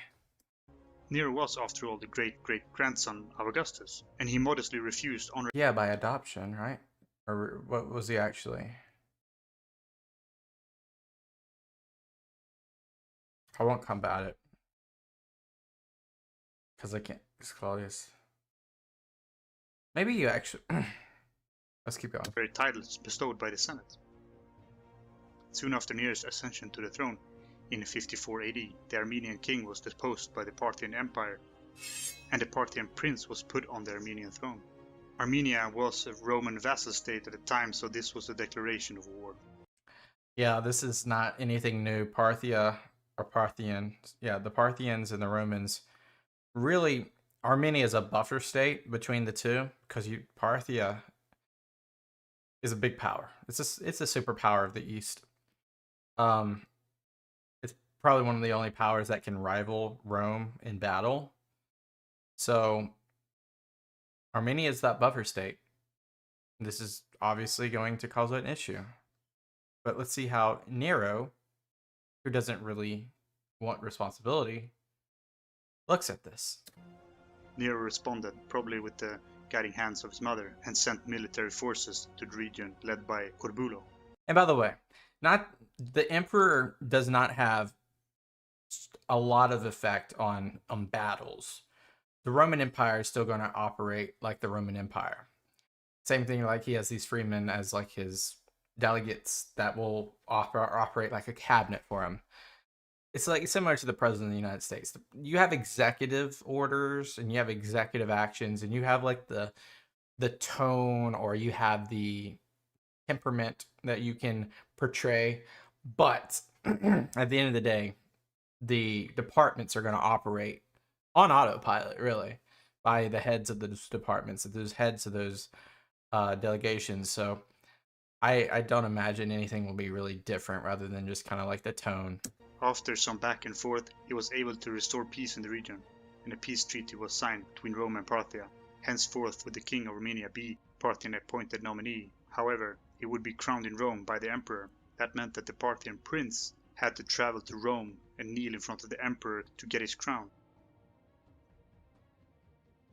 Nero's first years on the throne, he was more or less a puppet king, and he spent more and more time indulging in his artistic fancies and sensual passions. Nero is known for taking senators' wives as concubines. His mother did her It's crazy. best to discourage him.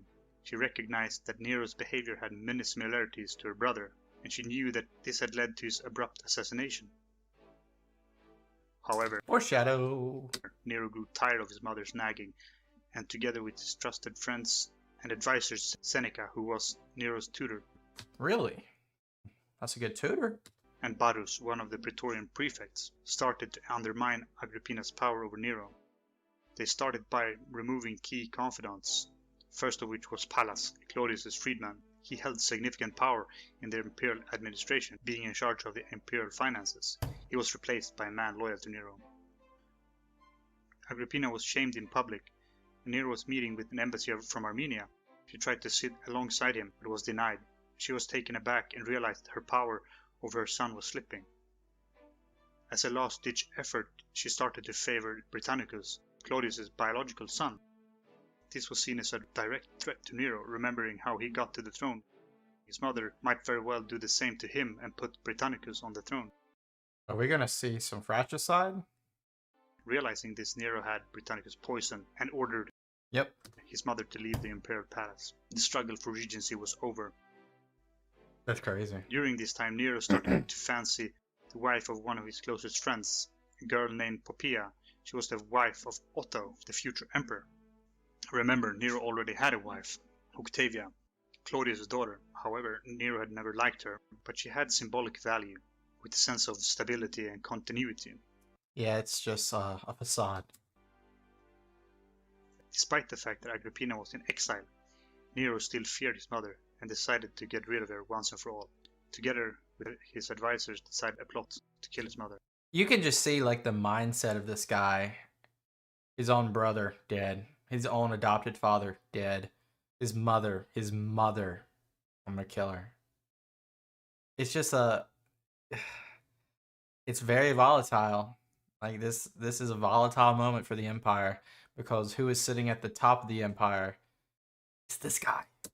He had Agrippina take a trip on the Bay of Naples on a boat designed to break apart, but once it did, Agrippina was able to swim ashore, and Nero was forced to send a detachment of guards to finish her off. The murder of his mother, Agrippina, changed everything. Nero's advisors, Seneca and Verus, disapproved intensely. However, their influence waned as Nero devoted himself ever more to his amateur dramatics and charioteering. When Verus died in 61 AD and Seneca retired the year after, the emperor didn't have any constraints left. Nero's new advisors realized that the emperor loved the attention of the people and their applause, and that their own power was linked to their ability to provide those applause. It's widely believed that They're egomaniac times a million. Poppaea played some part in the murder of Agrippina, at least in Who did? and their applause, and that their own power was linked to their ability to provide those applause. It's widely believed that Poppaea played some part in the murder of Agrippina, at least encouraging Nero to get rid of his mother. His affection for her grew, and it was decided they would marry. However, there were two problems. She was married to Otho, right? One, Nero was already married, and two, so was Poppaea. Yeah. To solve those problems, Octavia was charged with adultery, she was divorced and executed. Otho, Poppaea's husband, was sent to govern a province in Spain. So Nero and Poppaea was married. In the year 60 AD, Otho was just like, alright, I have no choice, I guess. the Boudica revolt broke out in Britain. The Mm. reason for the revolt was that when the Iceni chieftain died, he had, in his will, left the tribe to be split inherited by his two daughters and Rome. However, the Roman officials in Britain ignored the will and marched into the Iceni lands, raping and pillaging. Both of the daughters of the chieftain was raped. And of course, Boudica unleashes havoc on the Roman legionaries in the region. The queen of the tribe, Boudica, gathered her allies and raised a huge host numbering around 80 to 100,000 strong. The governor of Britain at the time, Septimius, was at this time campaigning in Wales, so it took him some time to meet the threat. Boudica was able to burn the three biggest Roman cities in Britain. before she was defeated by Suetonius' considerably smaller army, perhaps numbering 10 to 20,000 strong, but they were veterans who had fought the British tribes for many years. For his good service as governor and taking care of the biggest revolt in Britain during Roman rule, Suetonius was fired. Perhaps he was getting more attention than the emperor himself. That's crazy. Oh, you did such a good job. You put down Boudica. You got Pax Romana in Britannia. You're fired.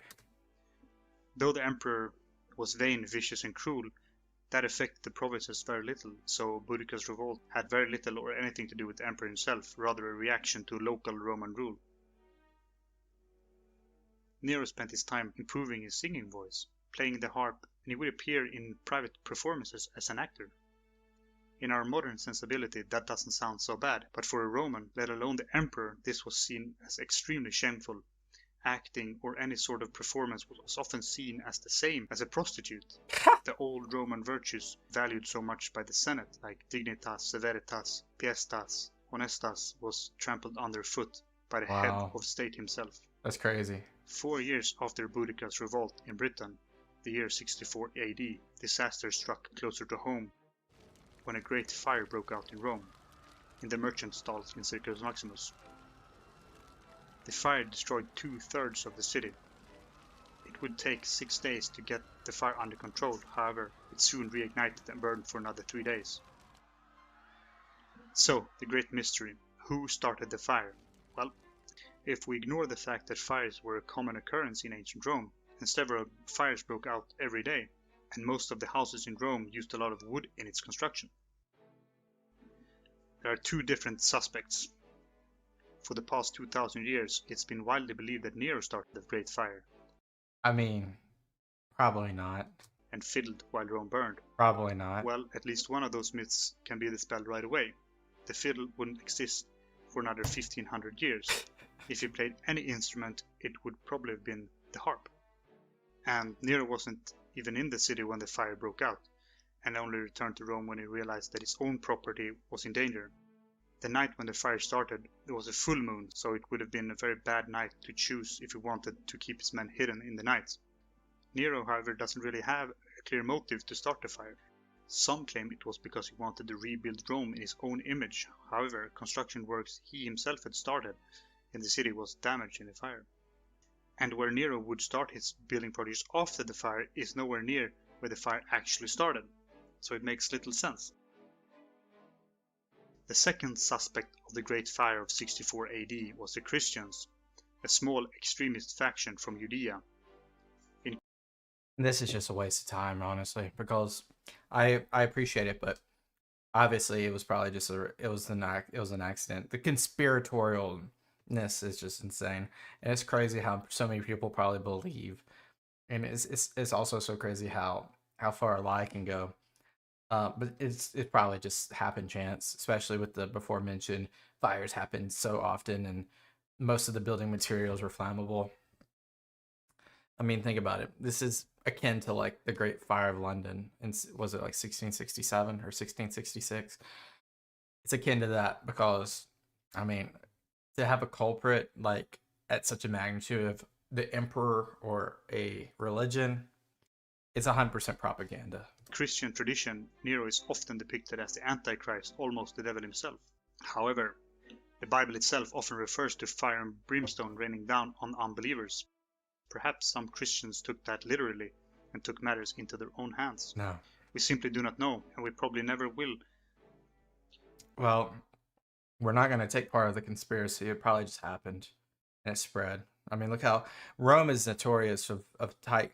Like, if you ever, look at Rome, you can look at Rome right here, but you can look at Rome in real life as well.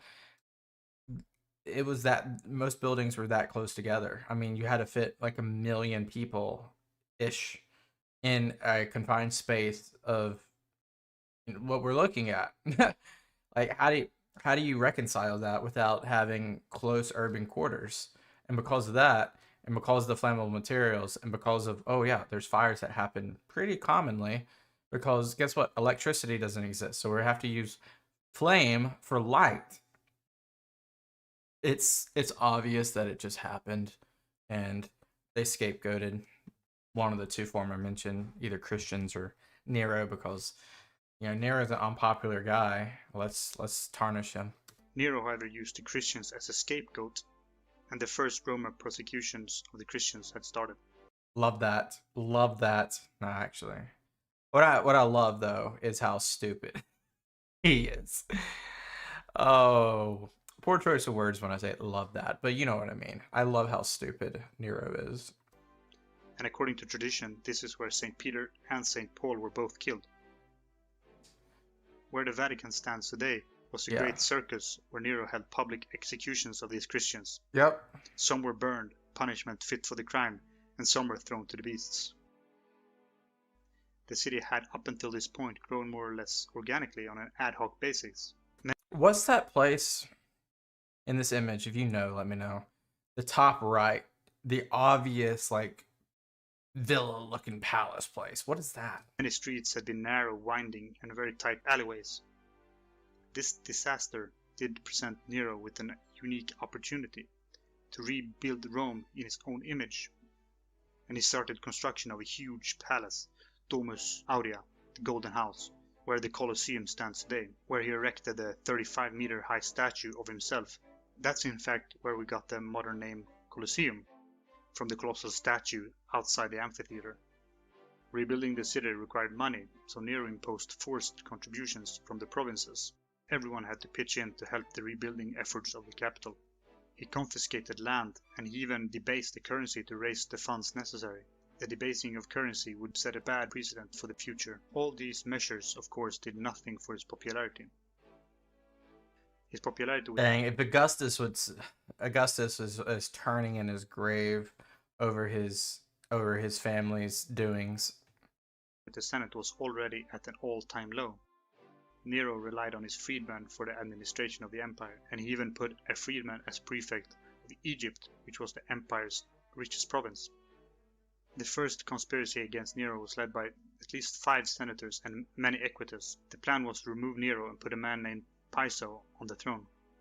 Piso had no connection with the Claudian dynasty. In fact, Nero had been pretty good at taking care of anyone with a claim to the throne.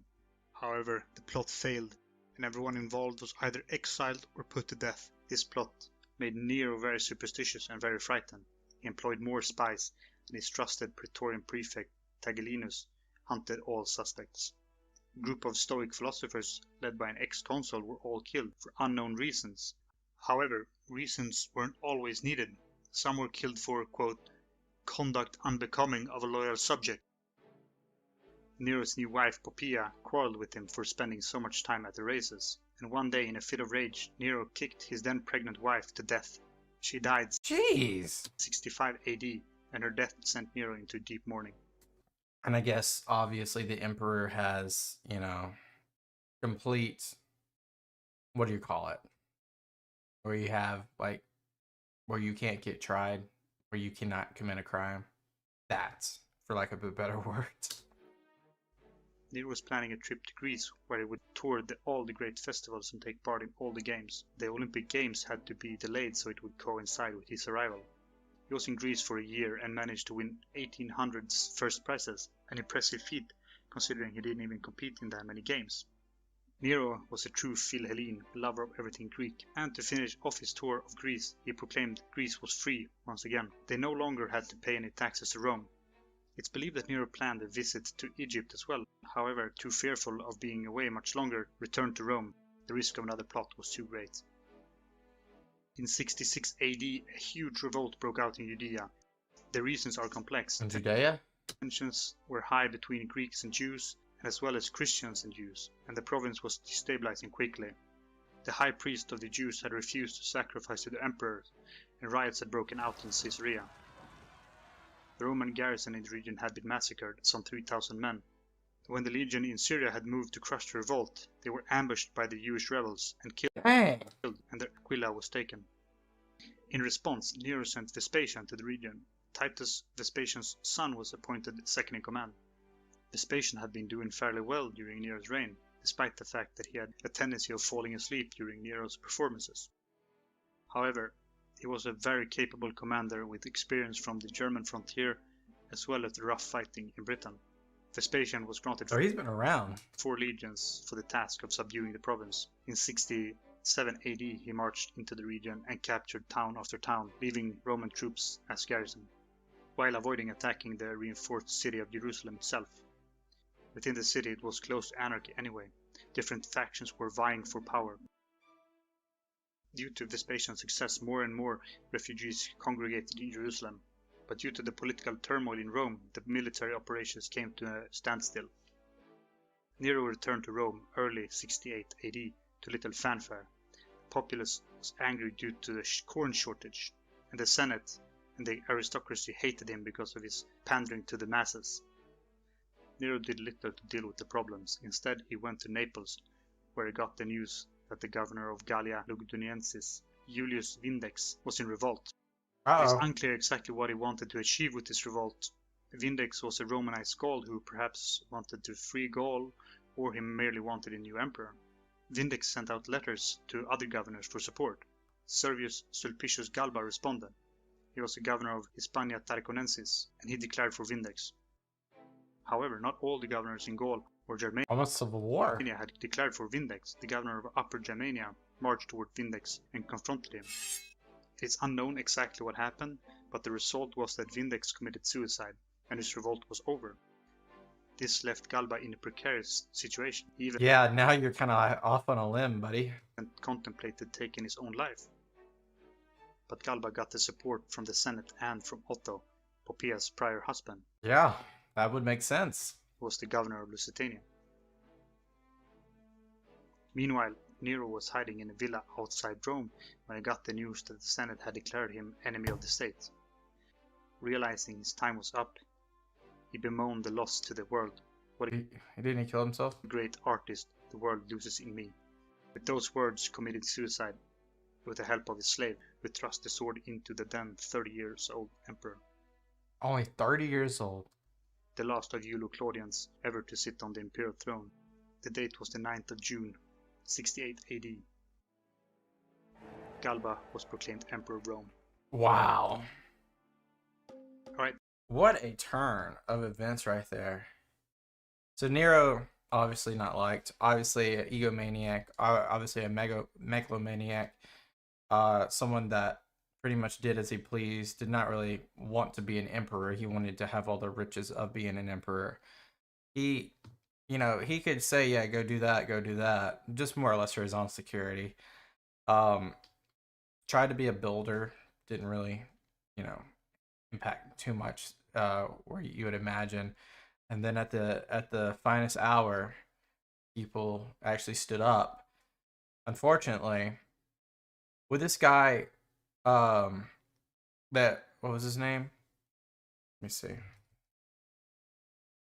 Hold on. Vindex of Upper Germania. However, not all the governors in Gaul or Germania had declared for Vindex. The governor of Upper Germania marched toward Vindex and Okay, so he's not going to say the name, but the guy that's governor of Upper Germania, what happens to him? Because he kind of he's not in Galba's court, definitely. I'm sure he's either going to get removed or banished or something, right? But anyway, yeah, Nero was definitely not a good guy. Could he have been the worst? I don't know, man. I was actually expecting a lot worse than what we saw. A lot of personal vendettas, a lot of things that went wrong interpersonally, but for the entire, for the empire itself, I mean, it was definitely incompetent, but did he do a ton of horrible things? Yes, he devalued the currency. Yes, he forced a lot of things, but there might be some worse ones out there. Until next time, though, peace out and bye-bye. Everyone, hope you're doing amazing. This is going to be another SPQR video. This is Life of Emperor Galba, reacting, of course, to see, I think this is Emperor number 6. Yes, of course, we did Augustus. Then after Augustus, we did Tiberius. And after Tiberius, Caligula. Then Claudius. Then Nero. So now 5 have fallen. Some more graciously than others. Number 6, Galba. Dead. The year is 68 AD. Emperor Nero lay dead in a villa outside Rome. He had just committed suicide. He was the last male of the Claudian dynasty, and the Roman Empire is once again on the brink of civil war. After almost 100 years of internal stability during the guiding hands of the Claudians, a dynasty that ruled Rome since the time of Augustus, and the Senate and the Praetorian Guards proclaimed Servius Sulpicius Galba as the next emperor of Rome. He was Back up so I don't miss that. Guards proclaimed Servius Sulpicius Galba as the next emperor of Rome. He was, upon his ascension to the imperial throne, 70 years old. An old man by ancient standards. 70 years old. Jeez. But he was one of the most distinguished Romans alive. However, his reign would be short. He's the first emperor of the period dubbed the Year of the Four Emperors. When you have 4 emperors in a year, something went wrong. Galba, though not having any blood ties to the Claudian dynasty, was from a distinguished noble family. He was born on the 24th of December 3 BC in Terracina, Italy. He quickly climbed the career ladder in Rome, being praetor in 30 and consul in 33 AD, with subsequent governorships in the provinces. When the governor of Upper Germania, Catulicus, was involved in the first plot to kill Caligula and failed, Caligula had him killed, and Galba was given his province to govern. Okay, so he got basically his stripes via Caligula. Alright. Catulicus had been very lax on his soldiers to win their affection and their loyalty. It's said that fat centurions were staying in their forts while German barbarians raided Gaul. Galba, who was a harsh disciplinarian, shaped up the frontier forces with grueling maneuvers. He toughened up old veterans as well as raw recruits, and he sharply checked the barbarian raid into Gaul, and he was richly rewarded for his efforts by Emperor Caligula. Okay, so just like a lot of what's happening in the first century, he's on the German interior, which is right across the Rhine. Very much a military man, it seems like, which is, I feel like we've been, it's been a little bit since we had military men. I mean, was Caligula or Nero anywhere near the military line? Or Claudius? I don't know. I can't remember. Obviously, Tiberius and Augustus, famously, both of them were. So we're finally getting more military men back into the throne. Upon Caligula's death, Galba... Even though, Caligula, sure, he went... He led an army, of course, but, very different. Was urged to take the throne himself. However, he refused and loyally served Caligula's uncle and successor, Emperor Claudius, and for his loyalty was rewarded with gratitude and friendship to the new emperor.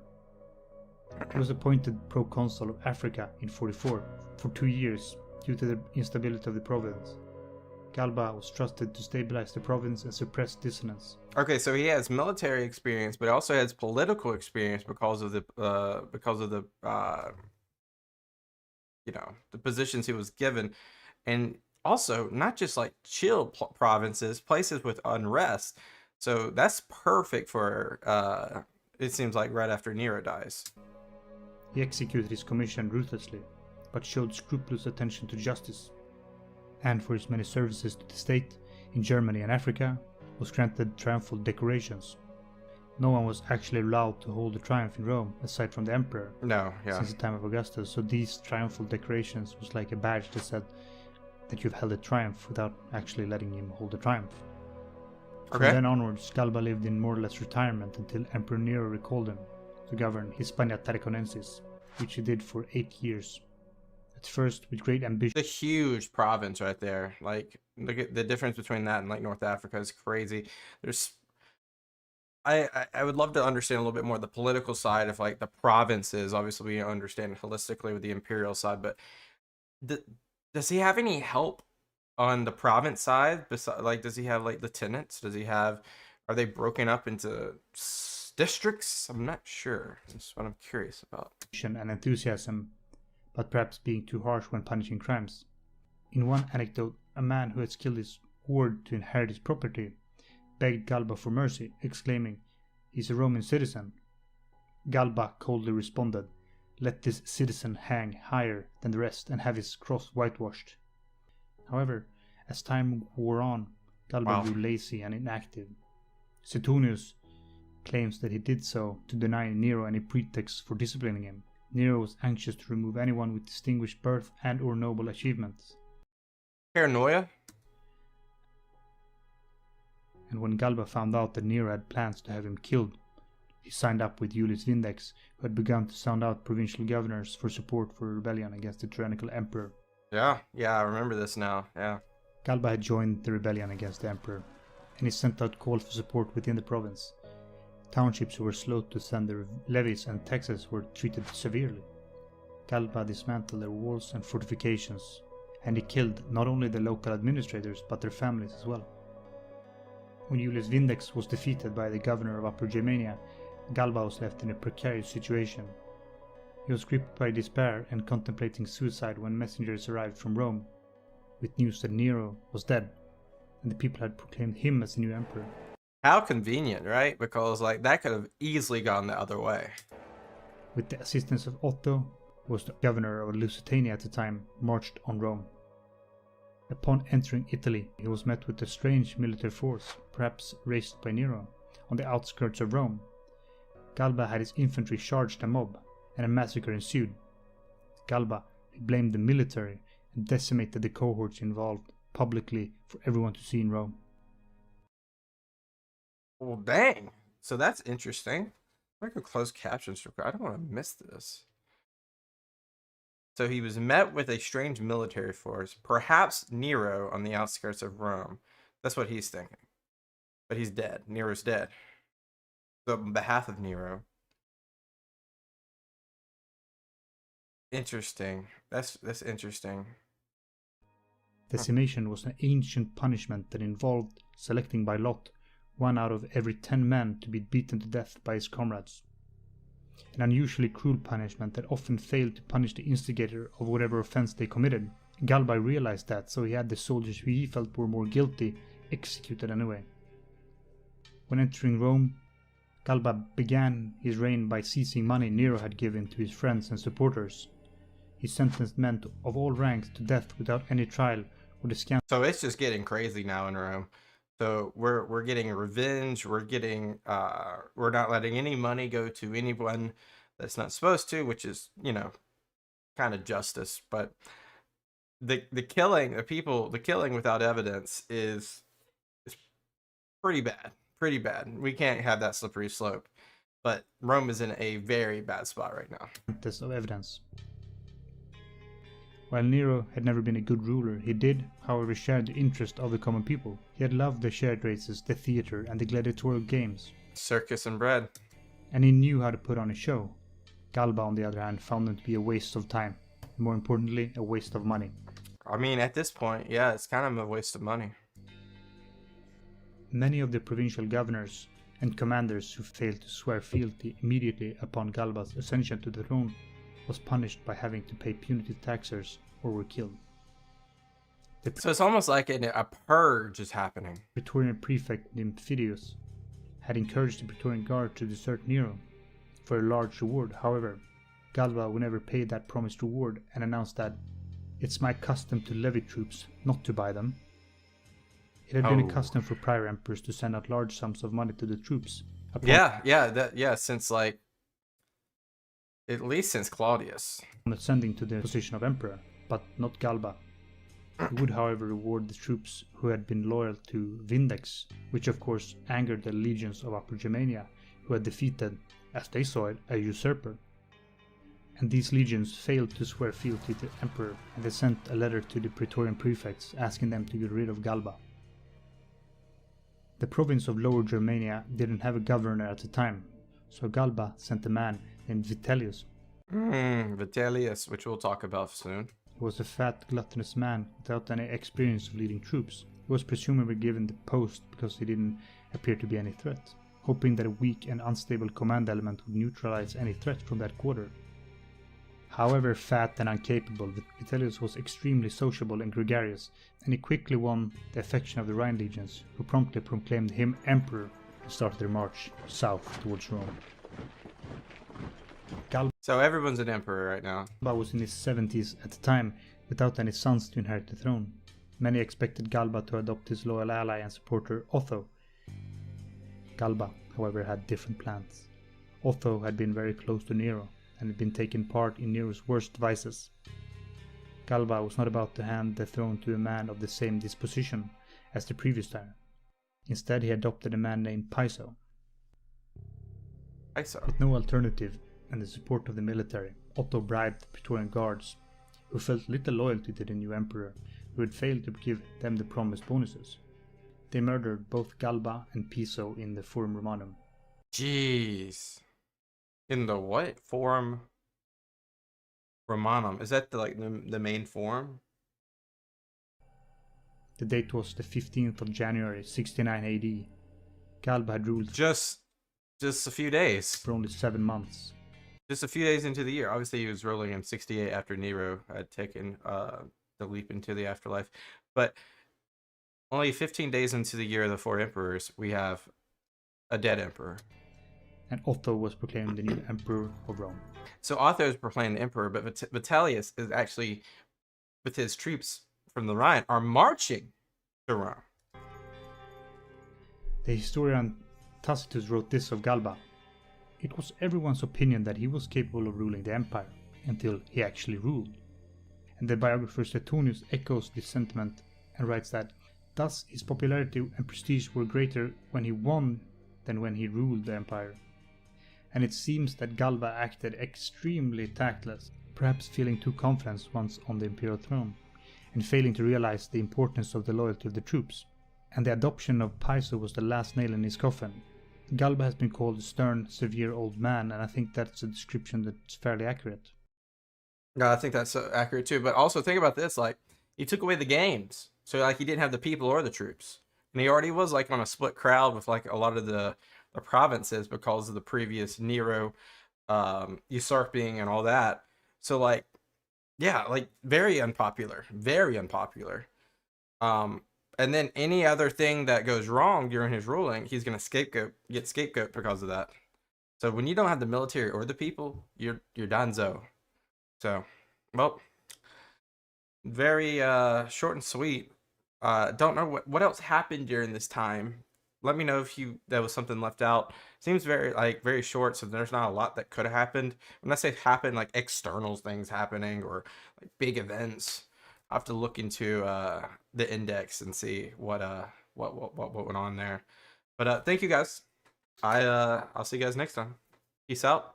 And by the way, next is Otho. We'll talk about Otho next. All right, bye-bye. So we talked about Galba. Now let's talk about Otho. All right, Otho. So the guy that comes right after Galba pretty much gets Galba killed by bribing the Praetorian Guard. This is the year of the four emperors. We know this guy's not going to last that long. So before Vitellius takes the throne, we got to learn about Mr. Otho, number 7. Let's go. Otho, the 7th Emperor of Rome, had with support and aid of the Praetorian Guard had his predecessor Galba murdered in January of 69 AD, and he claimed the imperial throne of Rome. Not realizing the severity of Vitellius, who was already marching south towards Rome. Yeah, he's already marching south, and I mean, the people of Germany, German inferior, since the beginning of the year, which is not that long ago, like 15, 16 days ago, have not agreed with the emperor's choice. They want Vitellius, and they are marching. Rome, with the legions from the Rhine frontier. Otho had hoped their march would stop once Galba was dead, since the grievance were with the previous emperor. And by the way, sorry to pause again. Last video, I asked, like, what else is going on out there? Well, apparently there's a lot of stuff happening near Judea, in the eastern region, which, of course, we know that starts to surface a lot of Vespasian up there. So not only are you having some things happening, and by the way, stuff is also happening in Britain. Like there's legions in Britain now, remember? So there's going to be, you know, things that fluctuate there as well, with the king of the Brigantes. But nevertheless, we have a lot of stuff happening right now that needs to be mentioned. However, this inherited problem would not go away, and Otto realized he had a full-scale civil war in his hands. He was the second emperor of the year of the four emperors, and is probably best remembered for how his reign ended. Otho was born on the 28th of April, 32 AD, in Frentium, north of Rome. Yeah, so much younger than the previous emperor, who was like 70. Otho's father had been elevated to patrician status by Emperor Claudius, otherwise he came from a modest background, and he owed much of his success to his relationship with Emperor Nero, until he was effectively exiled by the emperor, who had started to fancy Otho's wife, Poppaea, whom he later married. However, this exile was also a promotion. Yeah, I can't believe that. That was crazy. Otho was sent to govern a remote province of Lusitania in 58 AD. Otho ruled the province well, marked by a capable administration and an unwillingness to enrich himself at the expense of the province. In June 68, when Nero committed suicide, he threw in his lot with Galba, who at the time was governing the neighboring province of Hispania Tarraconensis. Otho might have even played a pivotal role in encouraging Galba to revolt, and Otho accompanied him on his journey to Rome. Yep. Galba's reign, however, did not prove to be the success everyone was hoping for. No, he had success everywhere else though. And Otho became disappointed when he failed to name him as his successor. So he quickly masterminded a conspiracy among the Praetorians to kill Galba, and on the same evening a powerless senate proclaimed Otho as the new emperor of Rome. Otho rewarded the officials and soldiers who had helped him overthrow Galba. So that's something that Galba did not do. He held back the money. And he restored statues of Nero and Poppaea. And it seems that the people conferred the cognomen of Nero upon the new emperor, whom he reminded them of. And this was not entirely pejorative. However, once emperor, Otho realized the severity of the revolt in Germany. Vitellius was already poised to enter Italy. Otho had hoped that Vitellius would stop his revolt once Galba was dead. But what he failed to realize was that Vitellius was more or less a figurehead of the rebellion. Yeah, I mean, he doesn't strike you as like a Caesarian type figure. He strikes you more as like a icon of something larger, like something that is more rebellious, as we just said. So it was led by the commanders of the Rhine legions, Aulus Caecina and Fabius Valens. On the 14th of March, Otho started his march north, hoping he could prevent Vitellius' forces from crossing into Italy. However, it had been an unusually mild winter, so the paths in the Alps had already been opened. The forces led by Caecina had already crossed into the Alps by the Great St. Bernard Pass and attacked Placinia, but the attack was repulsed by the garrison loyal to Otho and Caecina. So you have the Imperial. Oh, we have that. I can definitely just see it pop off the page. Can you? Or the screen, Bedricum. So we'll have to keep an eye on where that is. I fell back to Cremona to await the rest of the army. Failing to prevent Vitellius' forces from crossing into Italy, Otho set up a base in Brixellum. He was commanding a force of about 9,000 men, which consisted of gladiators, Praetorian guards, and some understaffed legions. Wow, it doesn't seem like a lot. He even converted a marine corps into a legion. He was, however, expecting reinforcements from the Danube legions, who were already on the march to support the emperor. And Otho was well advised. One of his most distinguished staff officers was the former governor of Britannia, Septimius, who defeated Boudicca's revolt. Vitellius' troops consisted of 2 veteran legions, as well as some detachments from other legions from the Rhine frontier, as well as a large German auxiliary force. Vitellius' troops consisted of about 70,000 men. I mean, how do you combat 70,000 men with just 9,000 people? Like, you're gonna need a lot more help. Vitellius stayed behind in Gaul. That's a very good point here. He is chilling. Obviously. Caecina had prepared an ambush at Lucus Castrorum, a village about halfway between Bedricum and Cremona on the Via Postumia.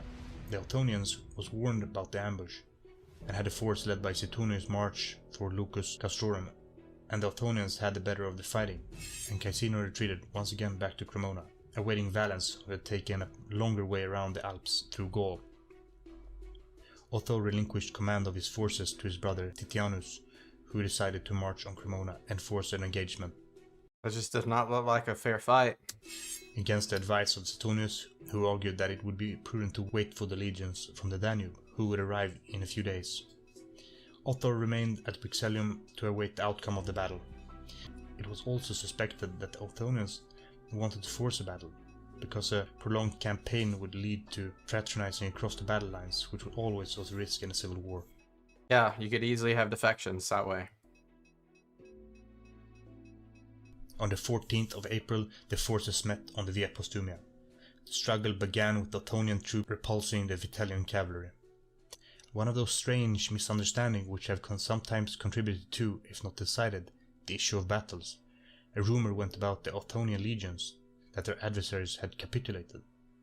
They greeted the opposing lines with the friendly salutations, and only found out about their mistake from the angry responses which they were met.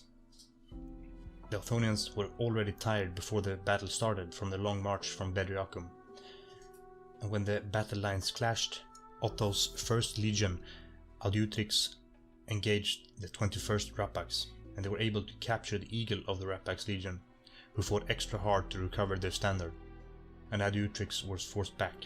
Elsewhere on the battlefield, Otto's 13th Legion Gemina was slowly losing ground to Vitellius' Alaudae Legion.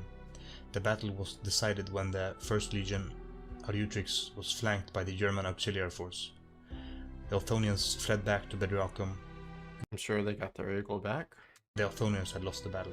However, the war was not yet over, if Otho had chosen to carry it on. He had the means of prolonging the civil war, and it might have ended in his favor.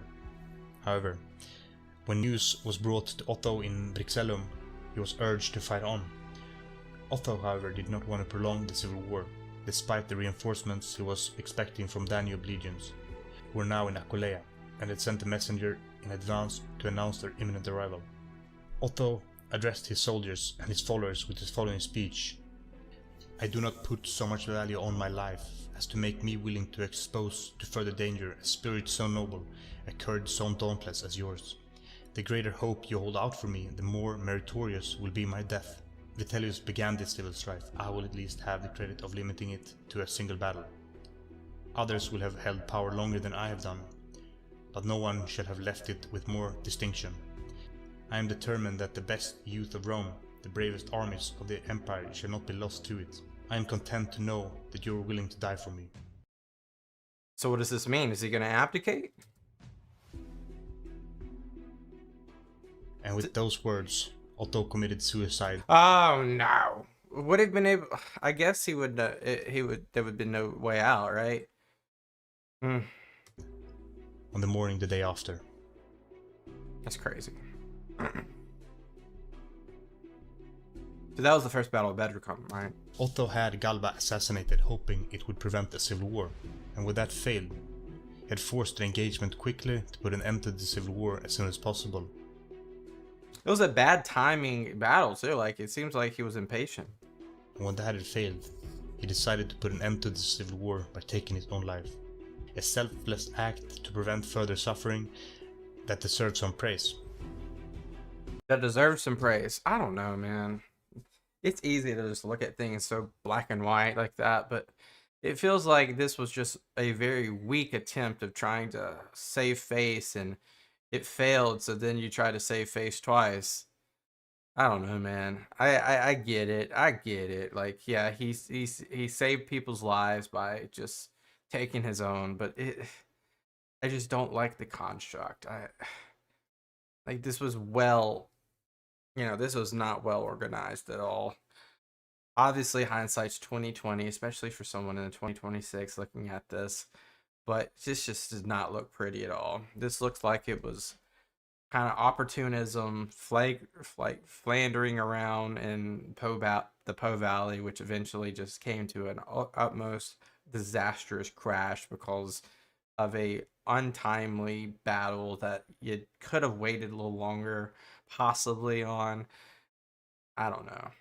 Your tactics just did not hold up at all. Otto seems to have possessed personal charm which had attracted affection and in a remarkable way. His men had been devoted to his short-reigned emperor. A large amount of his followers committed suicide with Otto. Otto had ruled the empire for only 3 months. Vitellius was now the undisputed Roman emperor. Wow. Vitellius is the emperor. And we'll have to see how that goes. Because there might be another one, since there are now 3 that we know of, and the 4th one is yet to be named. We know who that is, but he'll have to come about soon. Till next time, guys. Peace out. And bye-bye. Welcome back, everyone. Hope you're doing amazing. We got SPQR historians Vitellius version of the emperor. Vitellius version of the emperor. Yeah, this is Vitellius. We already know a little bit about him through some of the videos we've watched, but let's get a full biography, shall we? Let's go. Described as a sluggard and a glutton, Aulus Vitellius has been written off by history as a titular head of a rebellion without the command of his troops or the know-how to rule the empire once he was elevated to the position of emperor. He was the 3rd emperor of the year of the 4 emperors.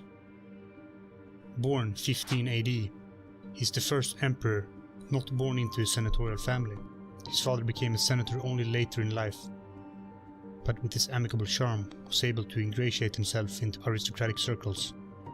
Aulus Vitellius spent most of his youth on the Isle of Capri with the self-imposed exiled Emperor Tiberius. I didn't know that.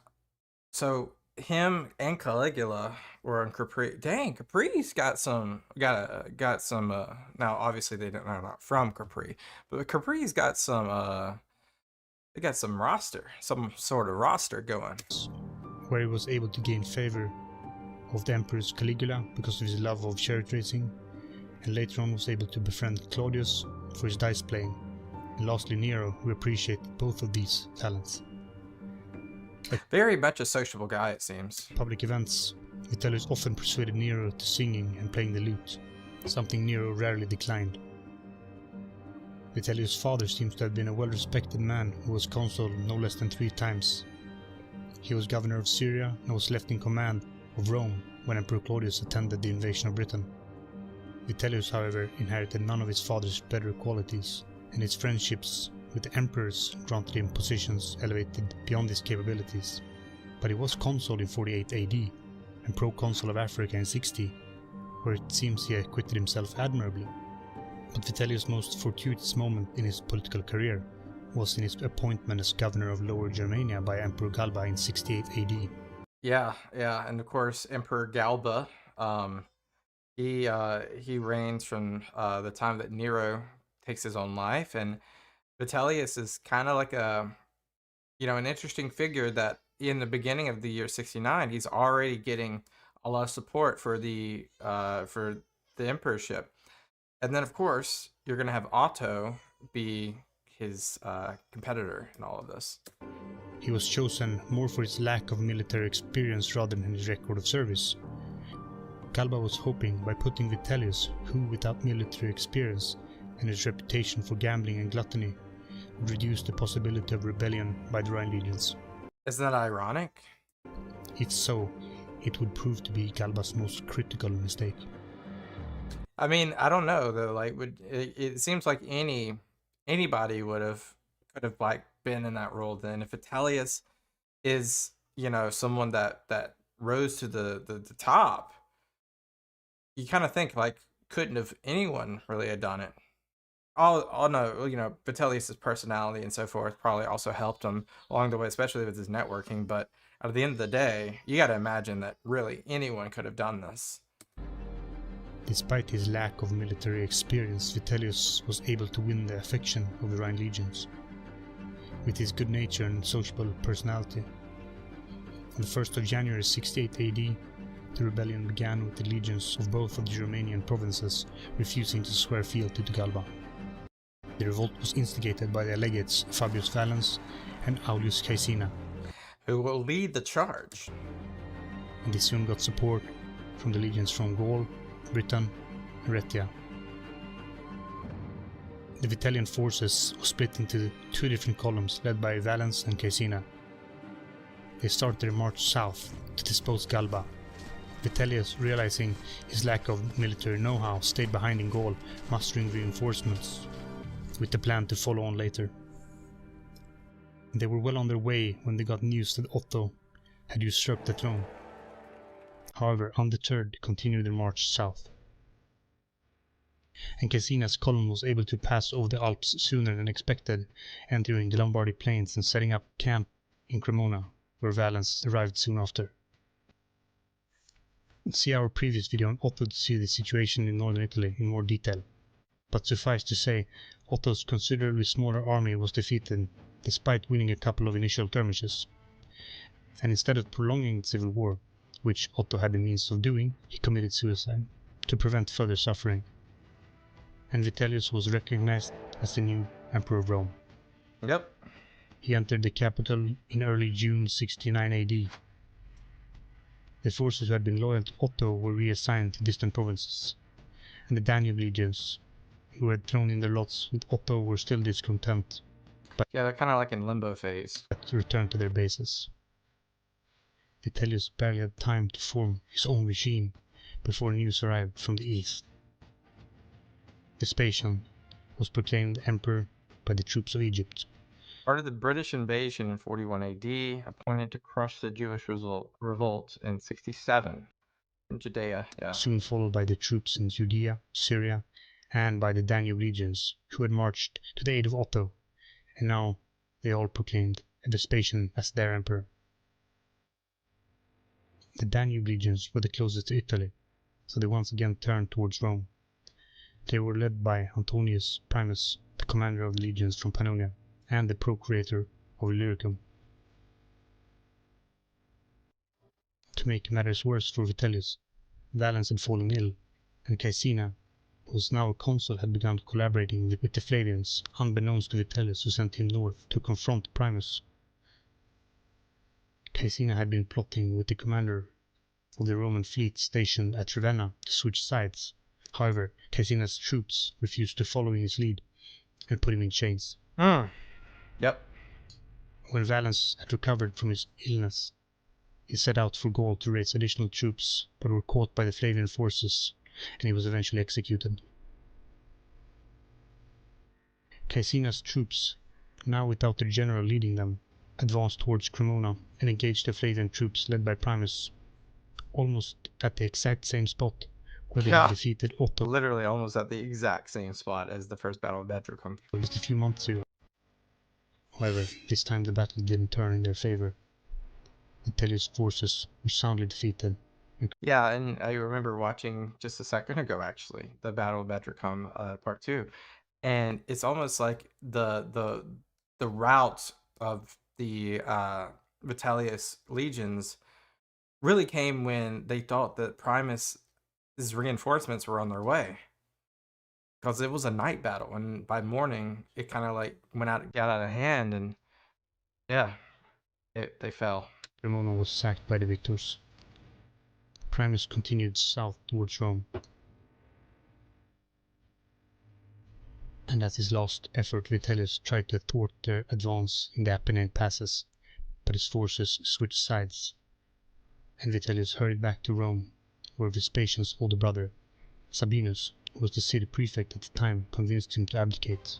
However, the Praetorian Guard and the German forces still in his command refused Vitellius' abdication, probably fearing their own positions. Yeah, that's a good point. That's a good point. They had put him on the throne. If he fell, who knows what would happen to them Sure. once Vespasian was emperor. At best, they would probably have been sent off to far reaches of the empire, and at worst, they would have been killed. So they stirred up a mob and forced Sabinus, together with Vespasian's son, Domitian, the future emperor, to flee to the capital, where Sabinus was soon killed by the Vitellius German troops, and the temple of Jupiter Optimus Maximus That's not gonna make Vespasian very happy. was set ablaze. Domitian managed to escape, and within 2 days, Primus' forces reached Rome.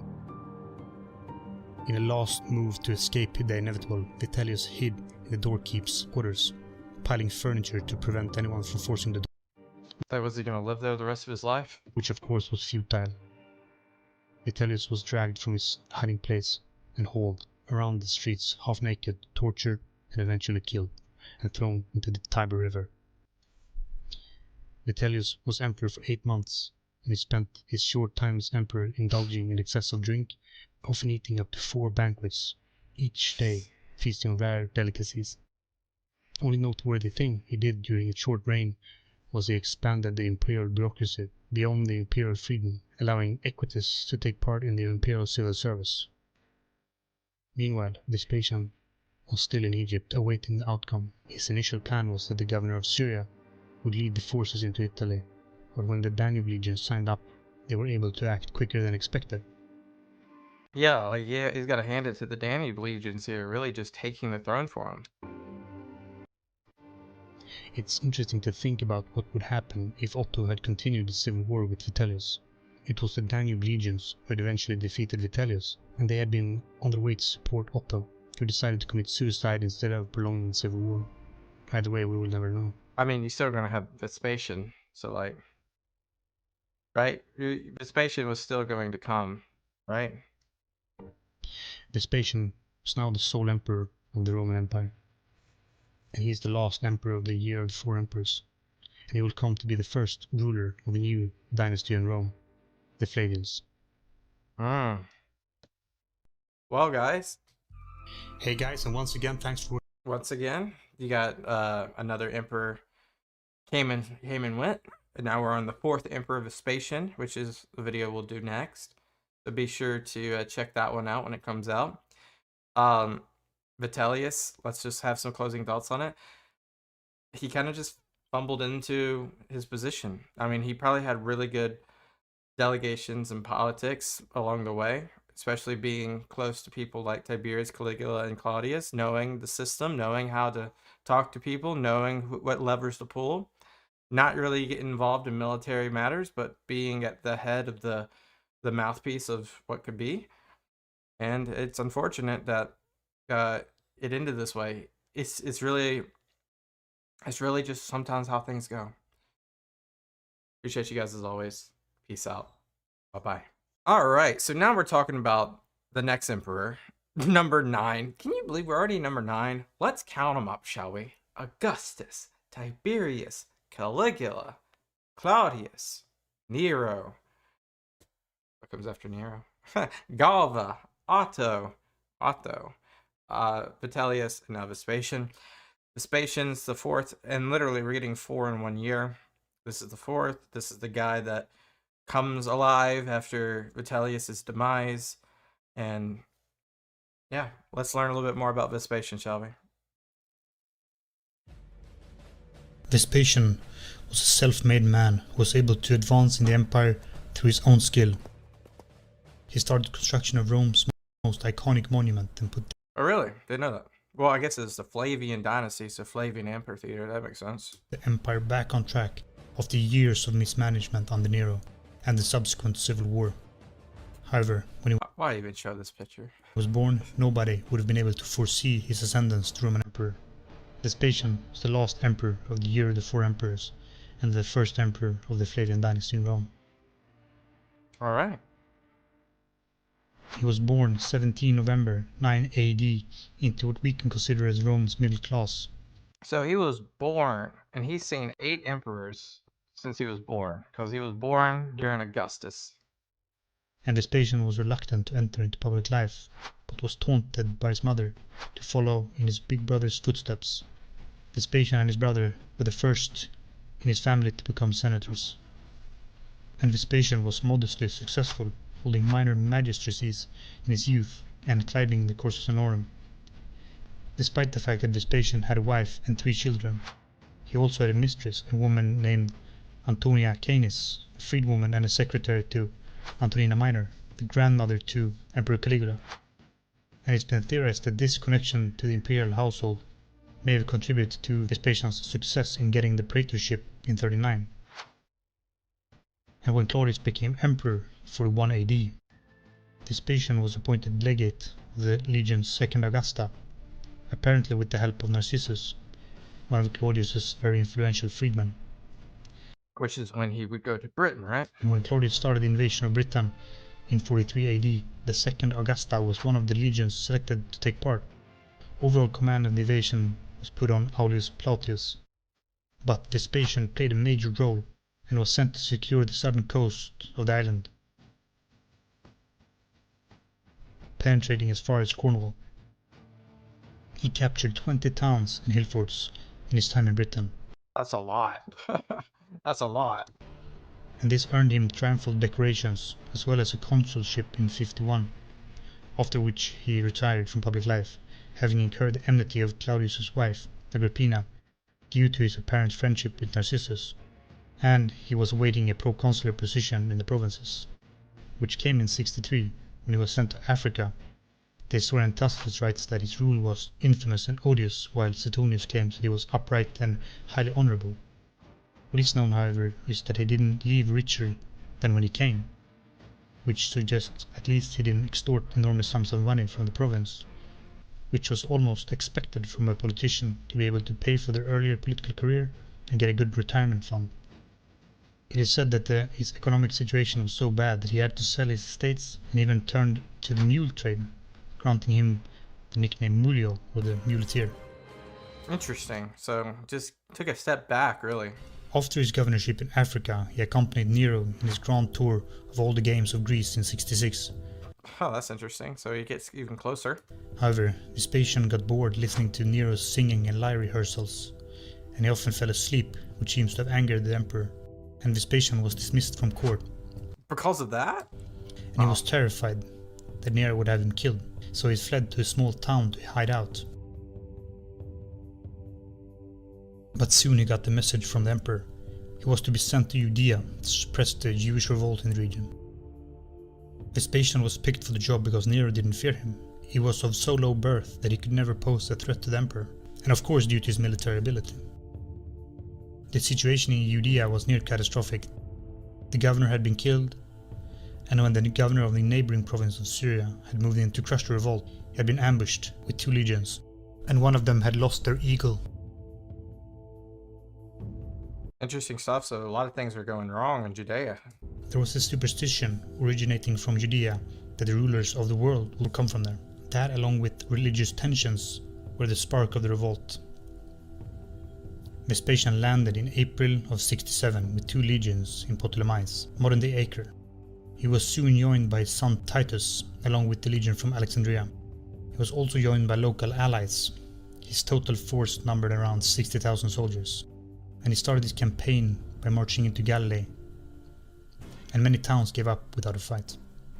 In Galilee he captured Josephus, who was left in Flavius Josephus, a Roman historian from Judea, fought against the Romans. overall command in the region by the revolt leaders in Jerusalem. He switched sides and joined Vespasian in his campaign, and he would later write an historical account of Vespasian's campaign in Judea. By the year 68, Jewish resistance in Galilee had been crushed. Vespasian proceeded by securing the coastline, setting up his headquarters in Caesarea.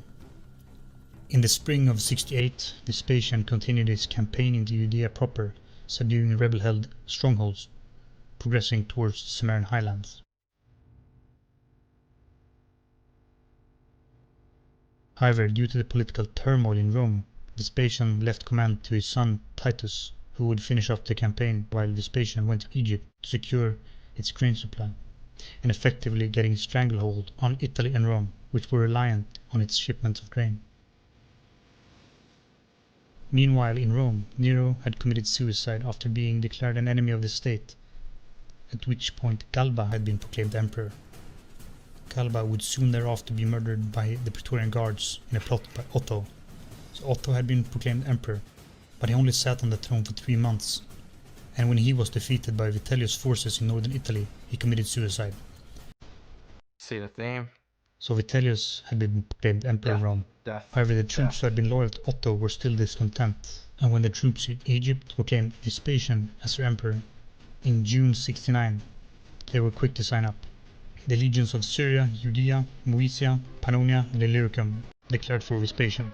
Yeah, the Danube legions really moved the needle here. The plan was that the governor of Syria would march into Italy and depose Vitellius. However, the Danube legions, under the command of Antoninus Pius, were closer to Italy, so they entered northern Italy and defeated Vitellius' forces at the Second Battle of Belliacum and entered Rome to depose Vitellius. Okay, so we're basically caught up to where we were last time when we talked about Vitellius. Of course, Vitellius gets dragged out and killed, and the one thing that's interesting is Vespasian's brother dies too in this chaos. He was dragged from his hiding spot, tortured and killed. During the fighting in the capital, Vespasian's older brother, Sabinus, had been killed, and the temple of Jupiter Optimus Maximus had been burnt down. Vespasian was now the sole ruler in the empire, and he was proclaimed emperor 21st of December 69 by the Senate. 10 years. Upon his ascension to the imperial throne, the empire was in a bad state. The years of civil war and previous mismanagement under Nero had seen the treasury emptied. The first order of business was therefore to restore the empire's finances.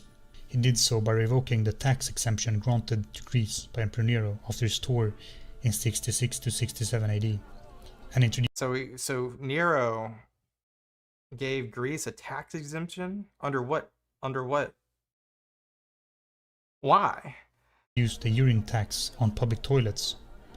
Wait, In a what? famous AD granted to Greece by Emperor Nero after his tour in 66 to 67 AD, and introduced the urine tax on public toilets. The urine tax?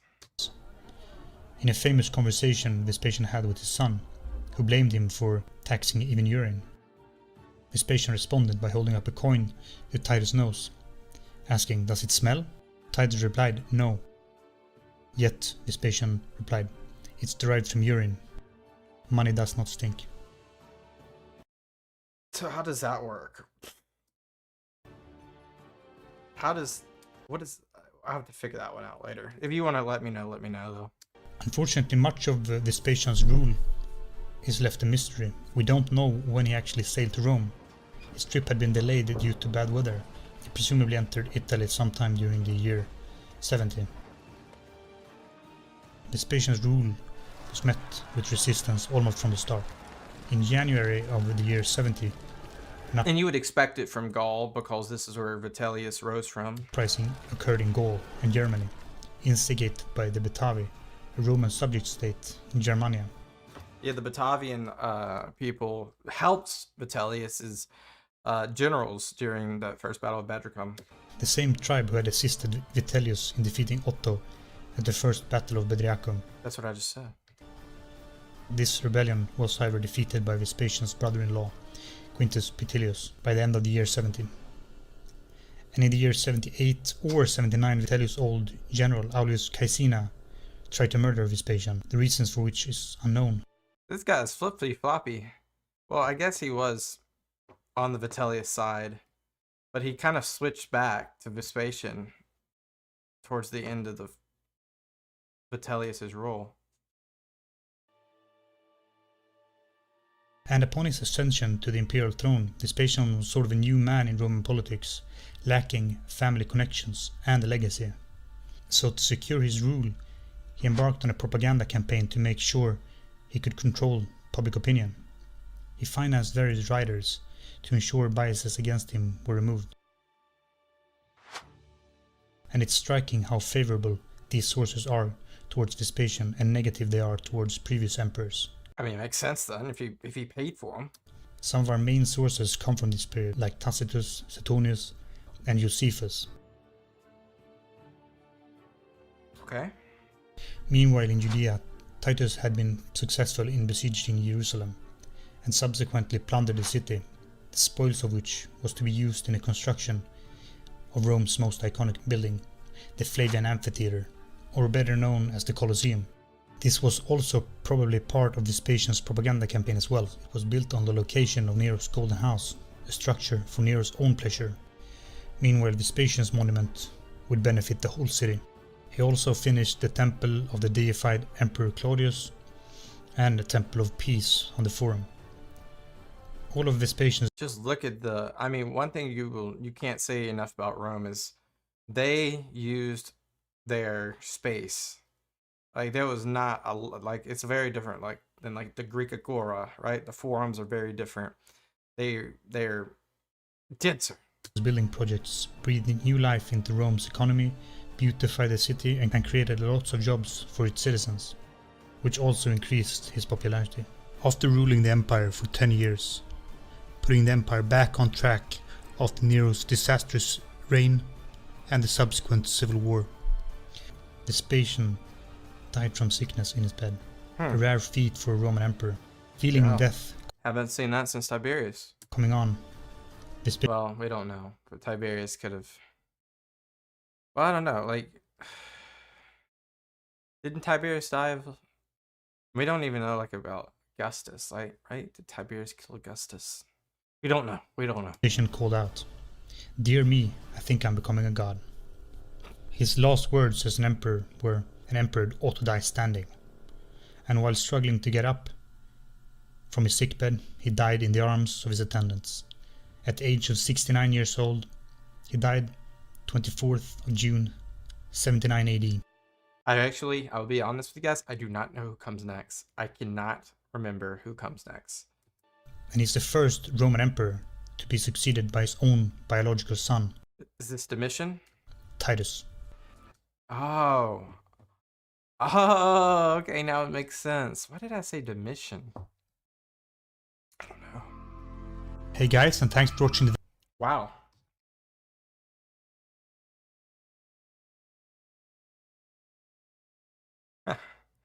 I think this really just comes to, this is like a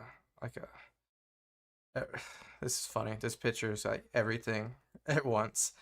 I guess Vespasian, the real big thing about him is we really don't know a ton after like he takes rule, because he basically paid off all the people that's writing. So we really don't know what went on. I'd be curious to know if you guys do know what went on. So let me know below. Thank you guys for being here. I'll see you guys another day. Peace out and bye-bye. Welcome back, everyone. Hope you're doing amazing. SPQR historian giving us the 10th emperor. This is like, you know, we're like watching a show. This is episode 10. And episode 10, we'll see how episode 10 goes, because episode 1 through 9 were quite chaotic. We had a plethora of events, whether it be assassinations or family drama and problems with heirs and, you know, just a civil war just previously with a year of the 4 emperors.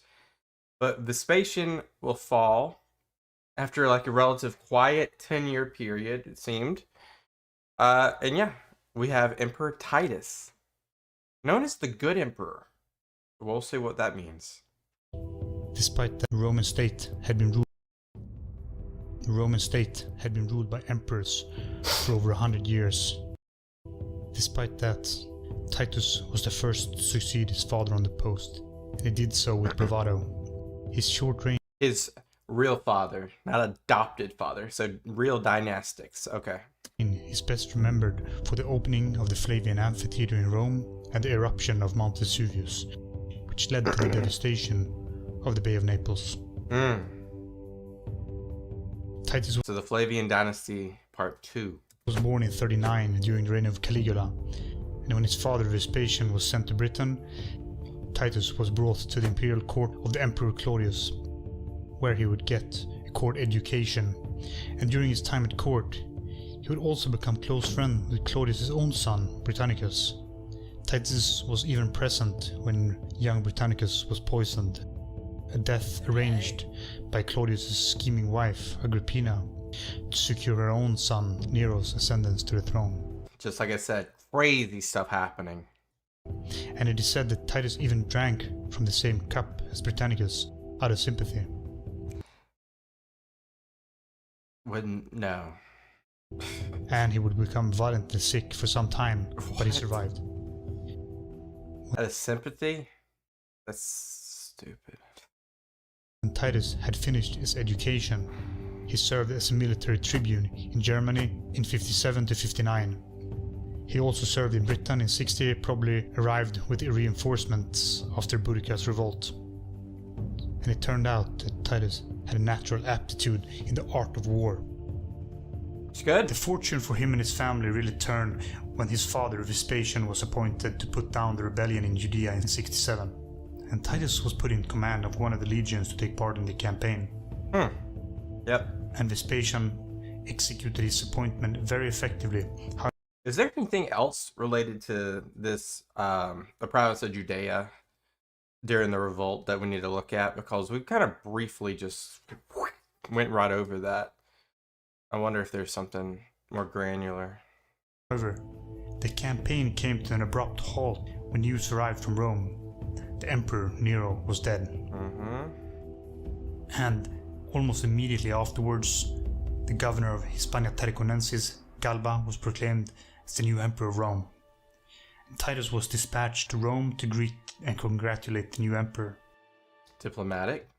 But before Titus could reach Italy, he learned that Galba had been assassinated by the Praetorian. Well, that was months later too, so he must have left late. To get Otto, who really wasn't there long at all. Guard, and that Otho was the new emperor of Rome, and Vitellius was already marching on Rome, intent on overthrowing Otho. To avoid the risk of getting involved or by taken hostage by either side, Titus sailed back to Judea and rejoined his father.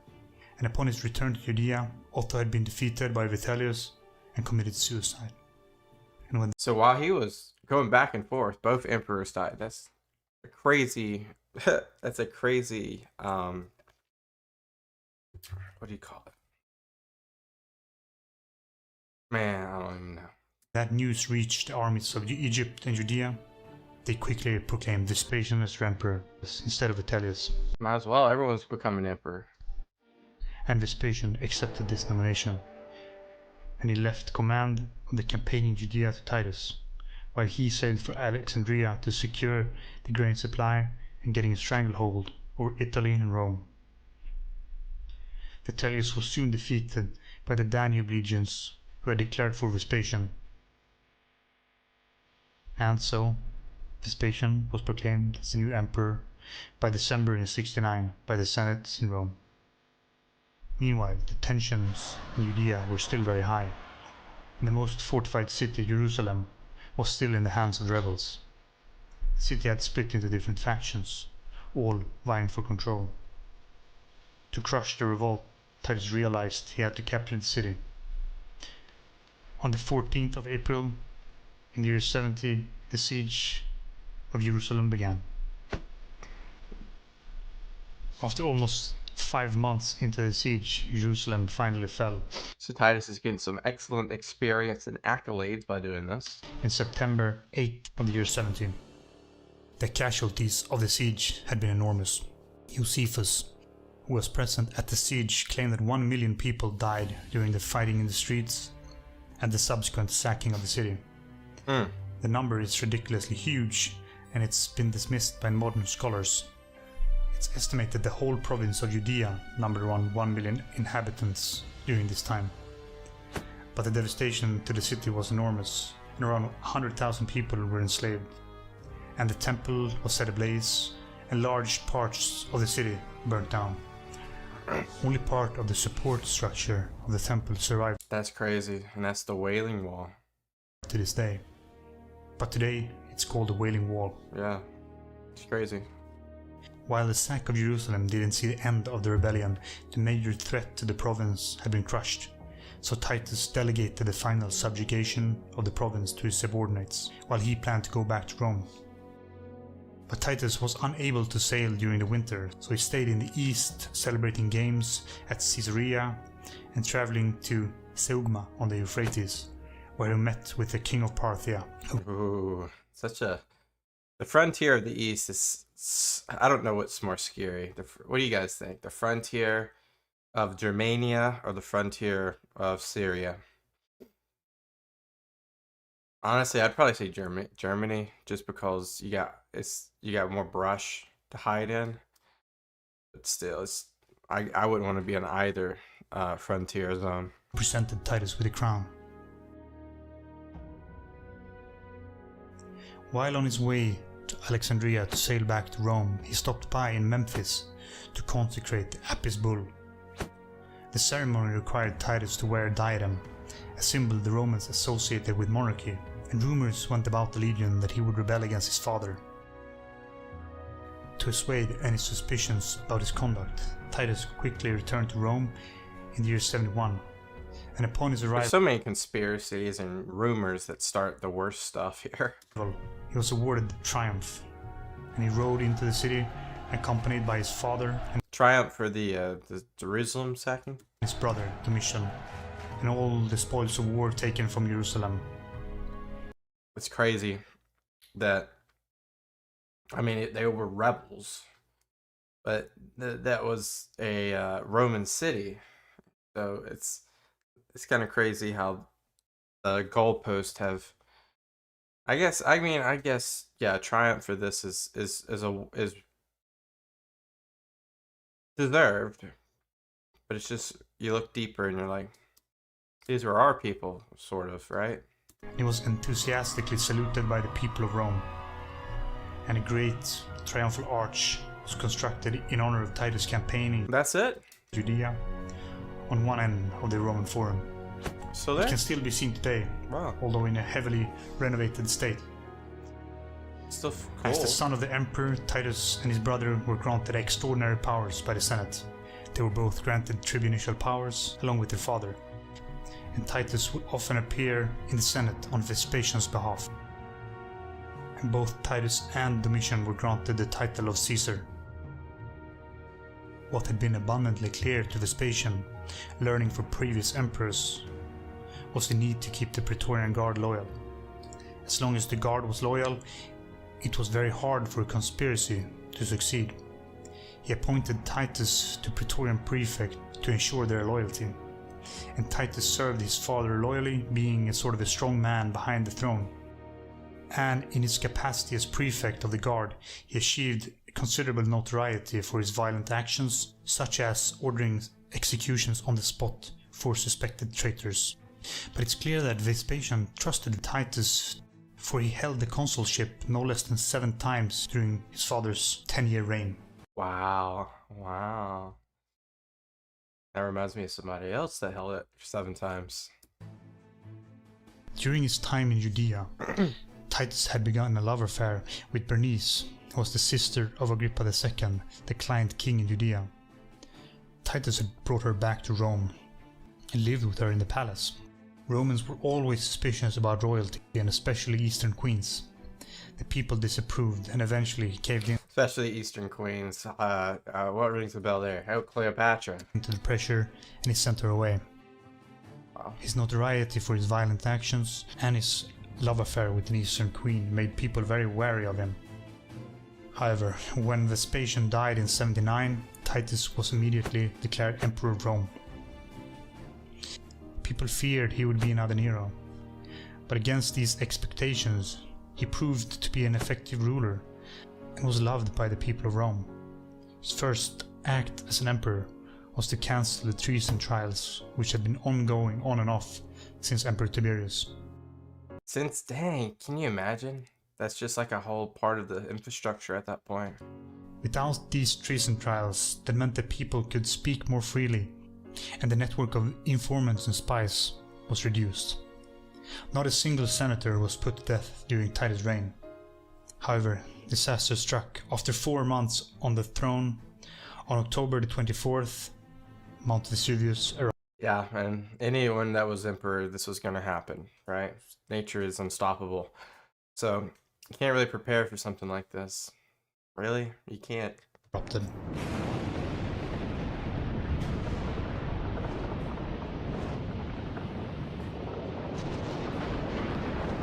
I mean, some people got out of Dodge. But a lot of people didn't. It devastated the cities of Pompeii and Herculaneum, killing thousands.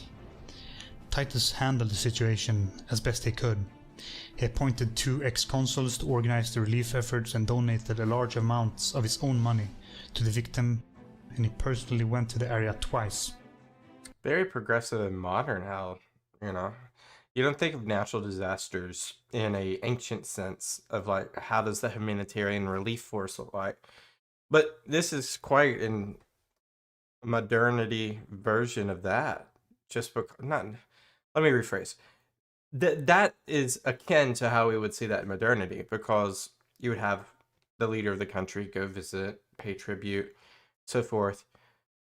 It feels connected to the people versus aloof and away, like on Capri or something. Not to name any names there, but it feels like Titus is ingrained in society a little bit more. Once right after the eruption, and again the following year. On his second visit, disaster struck once again. A fire broke out in Rome. Jeez. Although it was not as devastating as the Great Fire of 64, but many buildings were destroyed and people were left without homes. And to make matters worse, a plague broke out at the My man is just going through it. same time.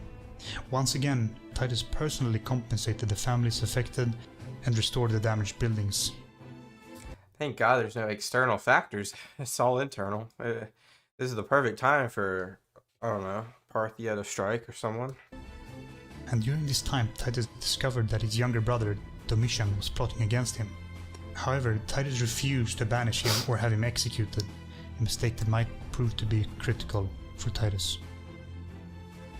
Vespasian had started a massive building program in Rome. The most iconic of these buildings was of course the Flavian Amphitheater or the Colosseum, Yeah. and it finally saw completion in the years 80 under Titus. The inaugural games lasted for 100 days and were extraordinarily elaborate. Gladiatorial combat, chariot races, and the arena was flooded for mock naval battles. No, it wasn't. It wasn't.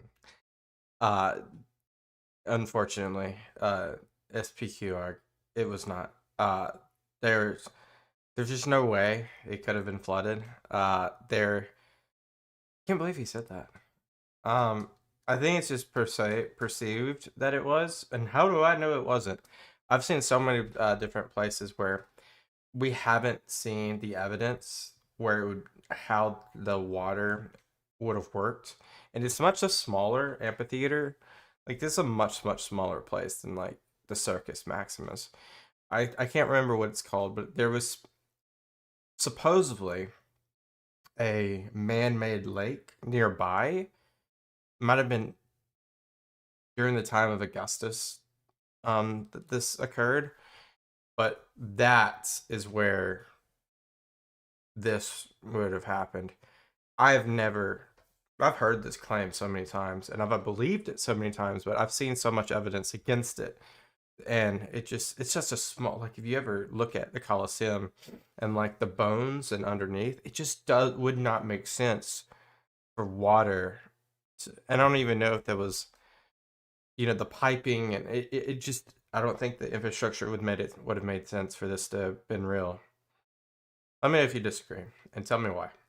Animals would have been brought from all corners of the empire to be pitted against each other. The Roman people had never seen anything like this. This was a spectacle at a new level. And on top of all that, during the games, Yeah, once again, no naval battles. balls were thrown out in the audience, inscribed with prizes such as clothes, money, gold, or even slaves. Yes, that is true. That is true. Crazy. Did they actually throw like prizes and you win a slave? That is insane. That is weird. Titus also ordered the construction of a new public bath next to the Colosseum, which was to open at the same time as the amphitheater. Parts of Nero's golden house was probably refitted as part of the baths of Titus. Titus's father, Vespasian, was deified 6 months after his death, so Titus made sure to revive the practice of the imperial cult to further strengthen the Flavian Dynasty and legitimize their claim to the throne. After the closing of the inaugural games of the Colosseum, Titus set out for the Sabine territories, but on his way he fell ill and had to rest in a farmhouse, but he would never recover. He died of his condition. The last words he uttered before passing was, "I have made but one mistake." We don't know what mistake Titus was alluding to, but many have speculated that Domitian had something to do with Titus' death. You think he's poisoned? And his mistake was that he didn't act when he knew Domitian was plotting against him. One of our sources claimed that Domitian had Titus poisoned. However, the majority of our sources maintain that he died of natural causes, but that Domitian left the ailing Titus for dead. Oh, well. Titus ruled the empire for only 2 years, and he was succeeded by his younger brother Domitian. Hey everyone, thanks for watching. Well, interesting stuff, guys. Titus seems like he just didn't get a lot of time. He had 2 years. He kind of packed 2 years, though, with like the disasters and the relief and the building. Domitian is next. That's all I gotta say. Thank you guys for being here. As always, until next time, peace out and bye-bye. Welcome back, everyone. SPQR time. We have Domitian. We did Titus last time. Before that, Vespasian. So the Flavian dynasty is continuing. A lot of people believe that Titus was poisoned. So by this guy. Let's see how it turns out. On the imperial, Emperor Domitian is remembered as a tyrant, and that his years on the imperial throne of Rome was a reign of terror. Oh, man. And that his death brought about the restoration of liberty and the glorious rule of the 5 good emperors. Okay. However, what is often less talked about is the fact that he was an able administrator, and the empire prospered during his reign. Domitian was the 3rd and last emperor of the Flavian dynasty in Rome. Domitian was born in 51 in Rome. He spent most of his early life with his uncle Sabinus, while his father Vespasian and his brother Titus were abroad in various services to the Roman Empire. He was 12 years younger than Titus, and he spent most of his youth in the shadow of his big brother. And Domitian never got a court education like his brother, which might have contributed to his later problems with dealing with the Senate in an effective way. Is that because he wasn't the heir? Or I hear a lot of times, like, children that are not firstborn or high up, they get tossed aside when it comes to preparation. But he did receive a sound education in Rome, fitting for his senatorial rank. Domitian's life, like those of many Romans, took a dramatic turn with the suicide of Emperor Nero in 68. Although little is known about Domitian during the turbulent year of the 4 emperors, it seems that he continued to live in Rome, even after his father declared his intention of grabbing power for himself from Emperor Vitellius.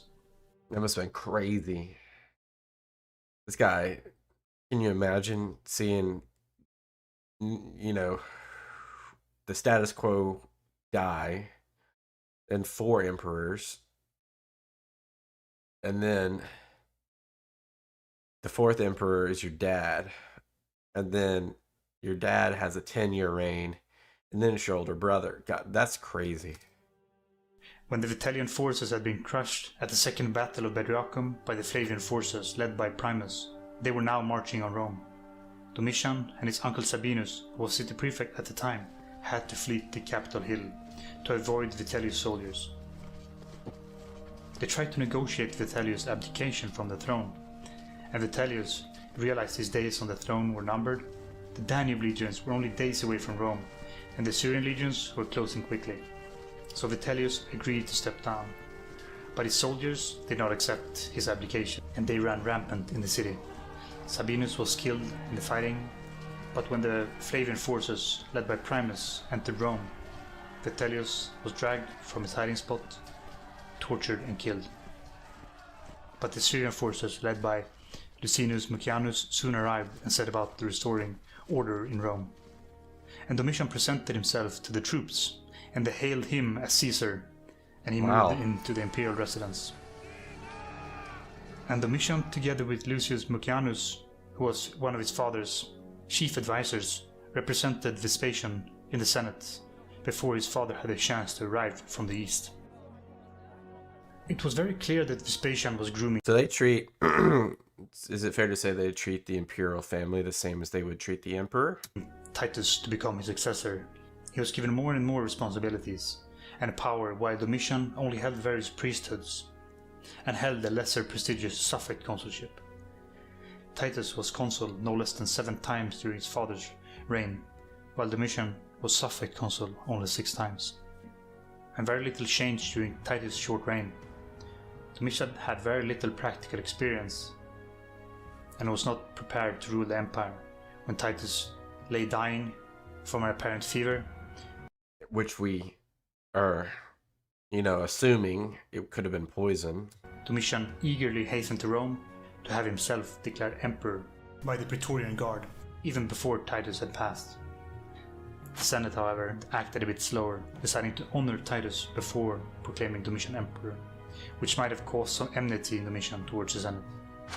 He was eventually proclaimed emperor of Rome by the Senate as well. Domitian's reign certainly began with much promise as that of his father and brother. He proved to be an excellent manager of the imperial government, and he took a hands-on approach of running the state. He became personally involved in all branches of the administration, and he issued edicts about governing the smallest detail of everyday life. He established an office of curator to investigate financial mismanagement in the province. There you go. Finally, something like that. I mean, have they had that before in any capacity? However, the Republican facade in Rome had been maintained ever since Augustus. Domitian, however, was contemptuous of the Senate, and therefore earned their enmity.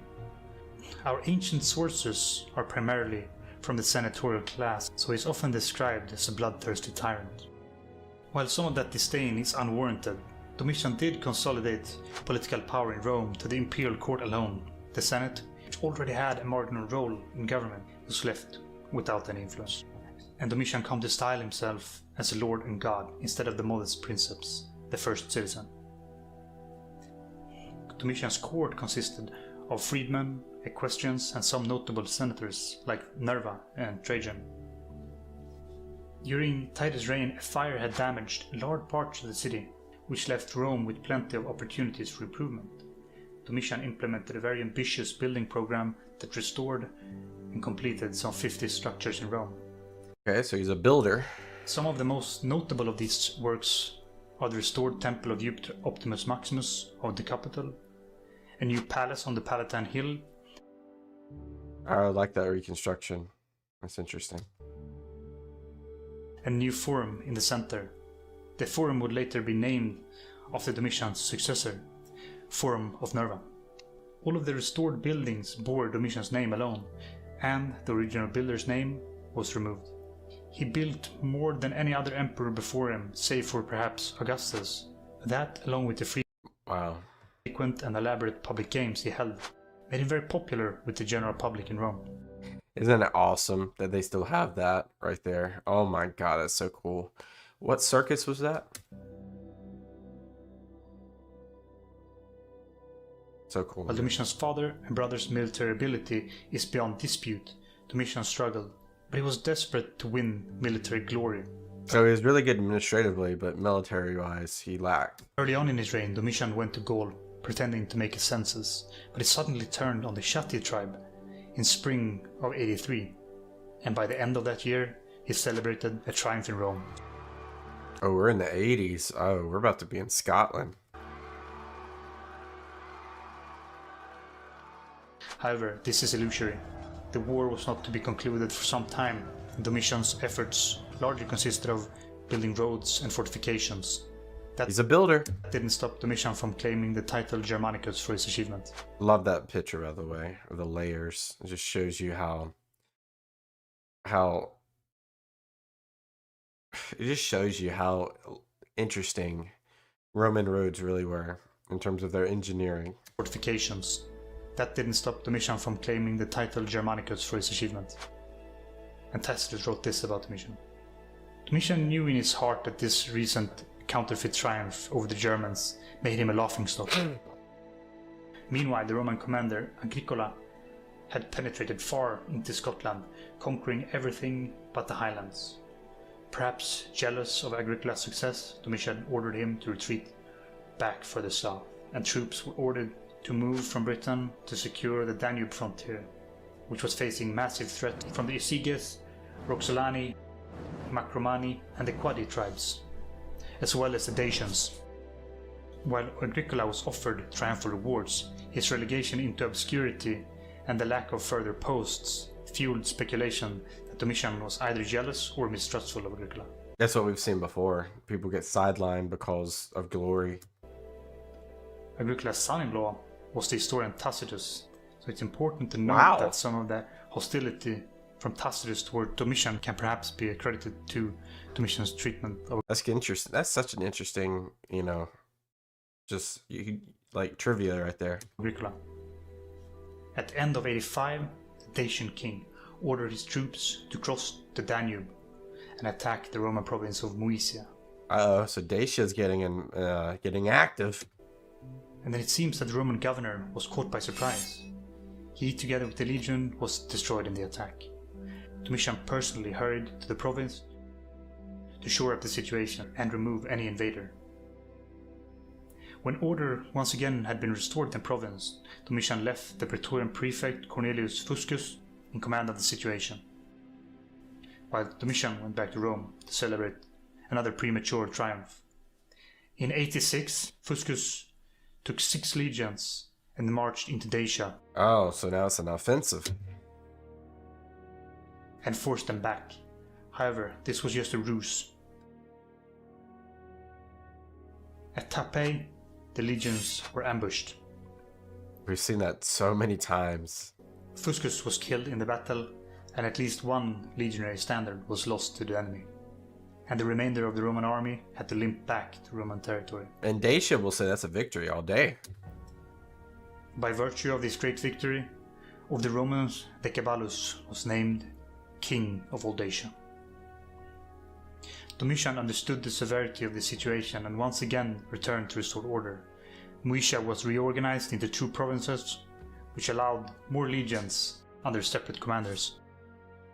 In 88, another army was mustered to once again advance into Dacia and restore Roman pride, this time led by Didius Julianus, who marched along the same path that Fuscus had done 2 years earlier. And once again they met the Dacians at Tappei. This time, however, the Romans were successful and the Dacians were forced to retreat. But before a complete victory could be accomplished, the armies of Upper Germania revolted. It's always over there, guys. I don't know why. Is it because of the harshness of this climate comparatively to like the southern areas? It's always on the front lines of the Rhine. It's unknown why, but it forced the Romans to sue for peace with the Dacians, accepting an embarrassing peace treaty with Elagabalus. The Romans had to pay Elagabalus a large amount of money. Jeez, that's a loss to me. And sent him artisans to help him with various building projects. Wow. Domitian started to prepare a campaign against the rebellious legions together with Trajan. But before they could get to Upper Germania, the governor of the neighboring province of Lower Germania moved in to put down the revolt. Domitian once again moved back to the Danube frontier to counter the Suebi, Macromani and Quadi tribes. So they used this opportunity, like a power vacuum, to swoop in? That were raiding Roman territory.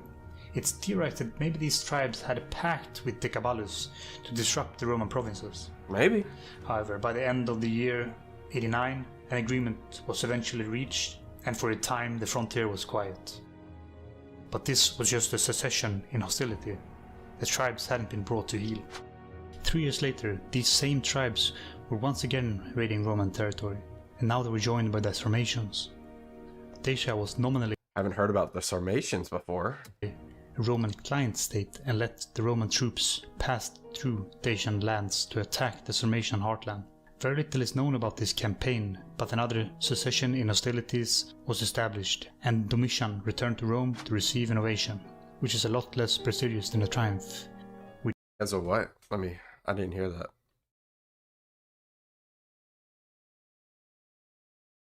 Returned to Rome to receive an ovation. Innovation. Okay. Which is a lot less prestigious than a triumph. Okay. Which seems to suggest that Domitian was dissatisfied with the situation on the Danube frontier.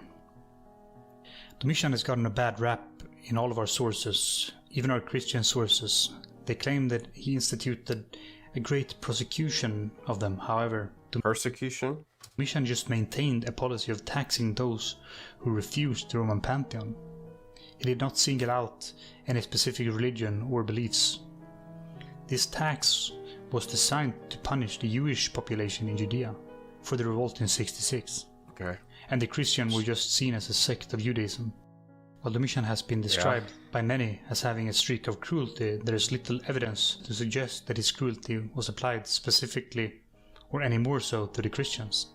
The primary opposition against Domitian was based mainly in the aristocracy in Rome. Domitian held one of the 2 consulships in all but 4 of the 16 years he reigned. However, he did understand the need to placate the Senate by granting them many of the remaining consulships, but disregarded the Senate as a governing body. While he elevated the equestrian order, prominent members of that order were appointed to various prestigious roles in the empire, such as governors and the Praetorian prefect. Towards the end of Domitian's reign, he reinstituted the the treason trials that Titus had cancelled. Why? I mean, he also instituted the, I guess, Doge version of corruption, you know, against corruption for finances. I wonder if that's in the same kind of like light as that. And as many as 11 ex-consuls were put to death, and many senators were exiled during this period. Wow. And it seems that Domitian grew increasingly more paranoid, and for reasons unknown he executed one of his household secretaries, which seems to have initiated the idea of a plot to have him assassinated. On September 19, 96 AD, Domitian was stabbed to death by one of his freedmen. No one else in Domitian's household was put to death, and the Praetorian Guard did not retaliate against the murders, at least initially. Dang, that says a lot. Upon hearing the news of Domitian's death, an elderly man in his 60s was proclaimed Emperor of Rome, Nerva. Marcus Cocius Nerva. He would come to be known as the first emperor of the 5 good emperors. Okay. And that his reign traditionally has been seen as the start of a new golden age in the empire. Oh. Hey guys, thanks. So Domitian got on shaky ground immediately when he started his role. Was a builder, was an administrator. Kind of didn't fall in line with the Senate a lot of times, but tried to. Seems like it towards the later years of his rule, maybe he was a little bit more tyrannical with his house, because I mean, pattern recognition shows that if he killed one of his freedmen or servants or whatever, or secretary, sorry, that maybe they, you know, preemptively did the same to him so they wouldn't meet the same fate. In terms of battles and wars, seems like the Dacian skirmishes and back and forth was the majority of like that per se. You had the revolt in Germania, which more or less a footnote because it was squashed by the inferior Germany. The Scottish campaign's interesting. I have a video we want to watch for that one. It's, you know, you go pretty north into the British Isle. Yeah, pretty much interesting. Domitian is the final Flavian emperor. Now we're apparently in the 5 good emperor phase. Don't know what that will entail, but we shall see. Until next time, peace out and bye-bye. Welcome back, everyone. Hope you're doing amazing. I'm slowly getting healthier. I think I've gotten better. Been sick. But this is Emperor Nerva, number 12. We've already gone through a dozen Roman emperors after this video. Previous one was Domitian, previous to that Titus, previous to that Vespasian, the Flavian Dynasty. So this is an older statesman, I believe, that takes over. So let's see what Nerva was all about. Shall we? Good. Nerva was known to history as the first of the 5 good emperors. That's a different voiceover for SPQR. But does he deserve this reputation? He was a well-respected senator, but was never able to win the respect of the army, and in the end proved to be a rather ineffectual ruler. Nerva was born in Narnia in 30 AD. He came from a respected family, Narnia. Interesting name. many of whom were senators. His family had been close to imperial power for decades. His father had been a close friend to Emperor Tiberius, and one of his aunts, on his mother's side, was the great-granddaughter of Tiberius. And Nerva himself had been instrumental in uncovering the Piso conspiracy against Emperor Nero in 65 AD, earning him Nero's gratitude.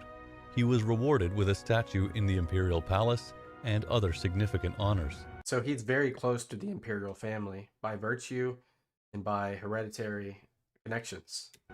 Nerva's sister, Coxia, married Titianus, who was Emperor Otho's brother. Despite Nerva's connections to Tiberius, Nero, and Otho, he survived the year of the 4 emperors, and emerged as one of very few men honored by Vespasian, with the consulship in 71 AD. Nice. Nerva was a close friend and counselor to Vespasian's son, Emperor Domitian, and he was So he had two sons, Titus, and then I guess Domitian. Domitian. Is this an AI voiceover? Let me know. rewarded with a consulship again in 90 AD, and Domitian trusted him as a friend to the very end, trust which was evidently misplaced. Roman politics were very perilous business. Nerva, it seemed, managed to navigate that minefield very effectively. He had been aligned to virtually every emperor since Tiberius, and yet he had survived. When Domitian was murdered in 96 AD, Nerva emerged as the new emperor of Rome. Of course, he was murdered by one of his freedmen. He had murdered his secretary, and then later on, Nerva was declared emperor by the Roman Senate. Okay.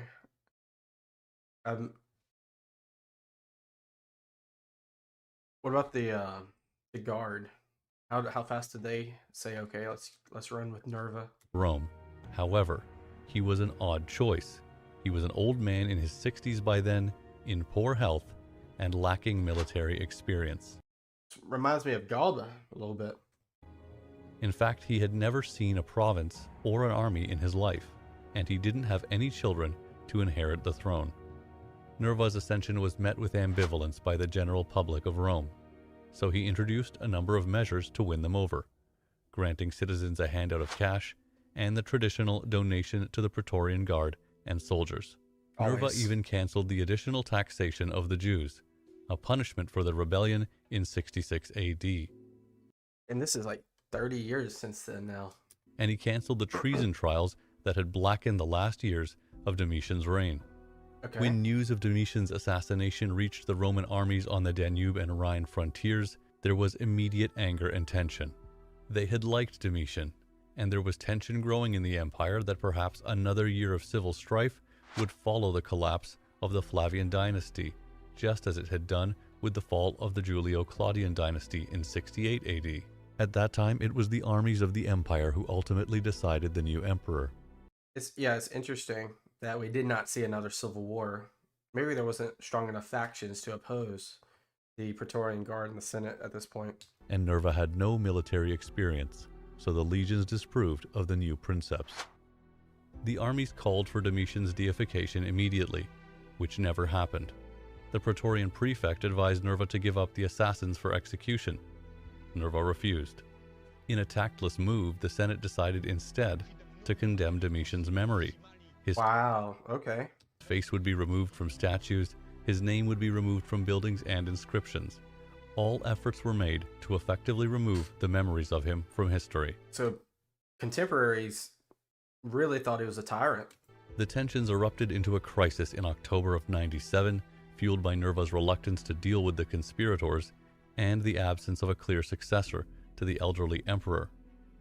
So members of the Praetorian Guard besieged Nerva in the imperial palace and took him hostage, and they forced him to give up the conspirators for execution. Nerva had little choice but to give in to their demands. Adding to the humiliation, Nerva was made to give a speech thanking the rebellious Praetorians. This, of course, caused irreparable damage to his authority. Shortly thereafter, he announced the adoption of Trajan as his son and successor. Okay. Obviously, we know who Trajan is. One of the... Okay, so like the 5 good emperors begins with Nerva. We get Nerva, Trajan, somewhere in there Hadrian. I don't know if it's right after Trajan. And then 2 others right after that, I think. Okay, so adoption, which we're back at that. So it's no longer hereditary. Trajan was an excellent candidate with outstanding military merit and an ex-consul. He was given the title of Caesar and granted the consulship with Nerva the following year in 98. This is the last year of reigning, so what's going to happen? The letter brought to Trajan, who was governing Germania Inferior, announcing Nerva's choice, Nerva asked him to take revenge on the Praetorian Guards who had humiliated him. On the 1st of January, Nerva suffered a stroke. Ugh. It's a horrible time to do it right at the beginning of the year. And by the end of the month, he had died. Dang. He was deified by the Senate, and his ashes were placed in Augustus' mausoleum, the last emperor to be interred there. Okay.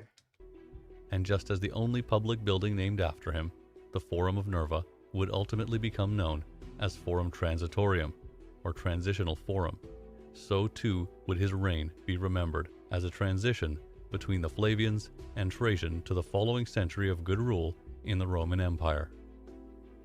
Thanks for watching this video.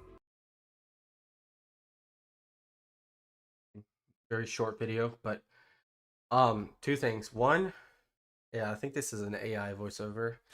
How do you guys feel about that? I know some of SPQR's videos, like more recent videos, not that we've done, but the ones that are like newer in published dates have like they're completely AI.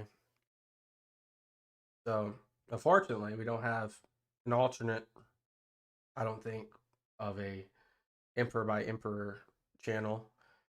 So it is what it is. But for Nerva, you know, he kind of just fell into the position. Really feels similar to Claudius in terms of like he was just opportunistically there, not even needing or wanting to be, but he was just there. Similar circumstances, but more circumstantial to Galba in the interest of age. And then, as always, the Praetorian Guard kind of rules and you're more or less a puppet, at least at this point. So I think Nero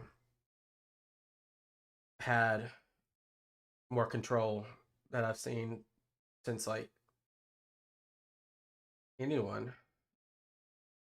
Vespasian was kind of controlling, but you don't really have a lot of information. Vespasian, he has like 10 years, but not a lot of info on him. Anyway, yeah. So first, the 5 good emperors. Who knows what Nerva's actual reign could have looked like in a very short, probably not even completely 2 years. So let me know what you guys think of Nerva if you have any comments. But thank you so much as well. Peace out and bye-bye. Welcome back, everyone. Hope you're doing amazing. Thank you for clicking. We are going to look at Trajan, SPQR historian. This is the second of the 5 good emperors. Apparently, some would say that Trajan is the best emperor. I actually don't know much about Trajan, so this is going to be a very interesting video to watch to really understand why is he considered the best emperor. Of course, after him comes Hadrian and some others, so we'll have to evaluate. Let's jump in. This page of the word as named Optimus Prince, And yeah, there's a voice dubbing or something on this as well.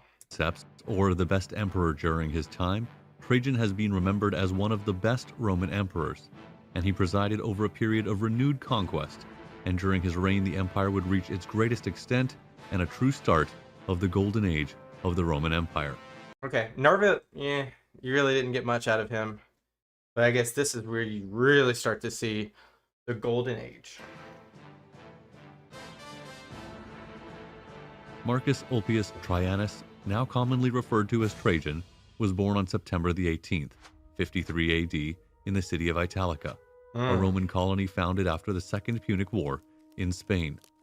This made Trajan the first Roman emperor not born in Italy. Trajan had a fairly conventional upbringing and a traditional education, and he showed early on his preference for hunting, physical and military activities over any academic pursuits.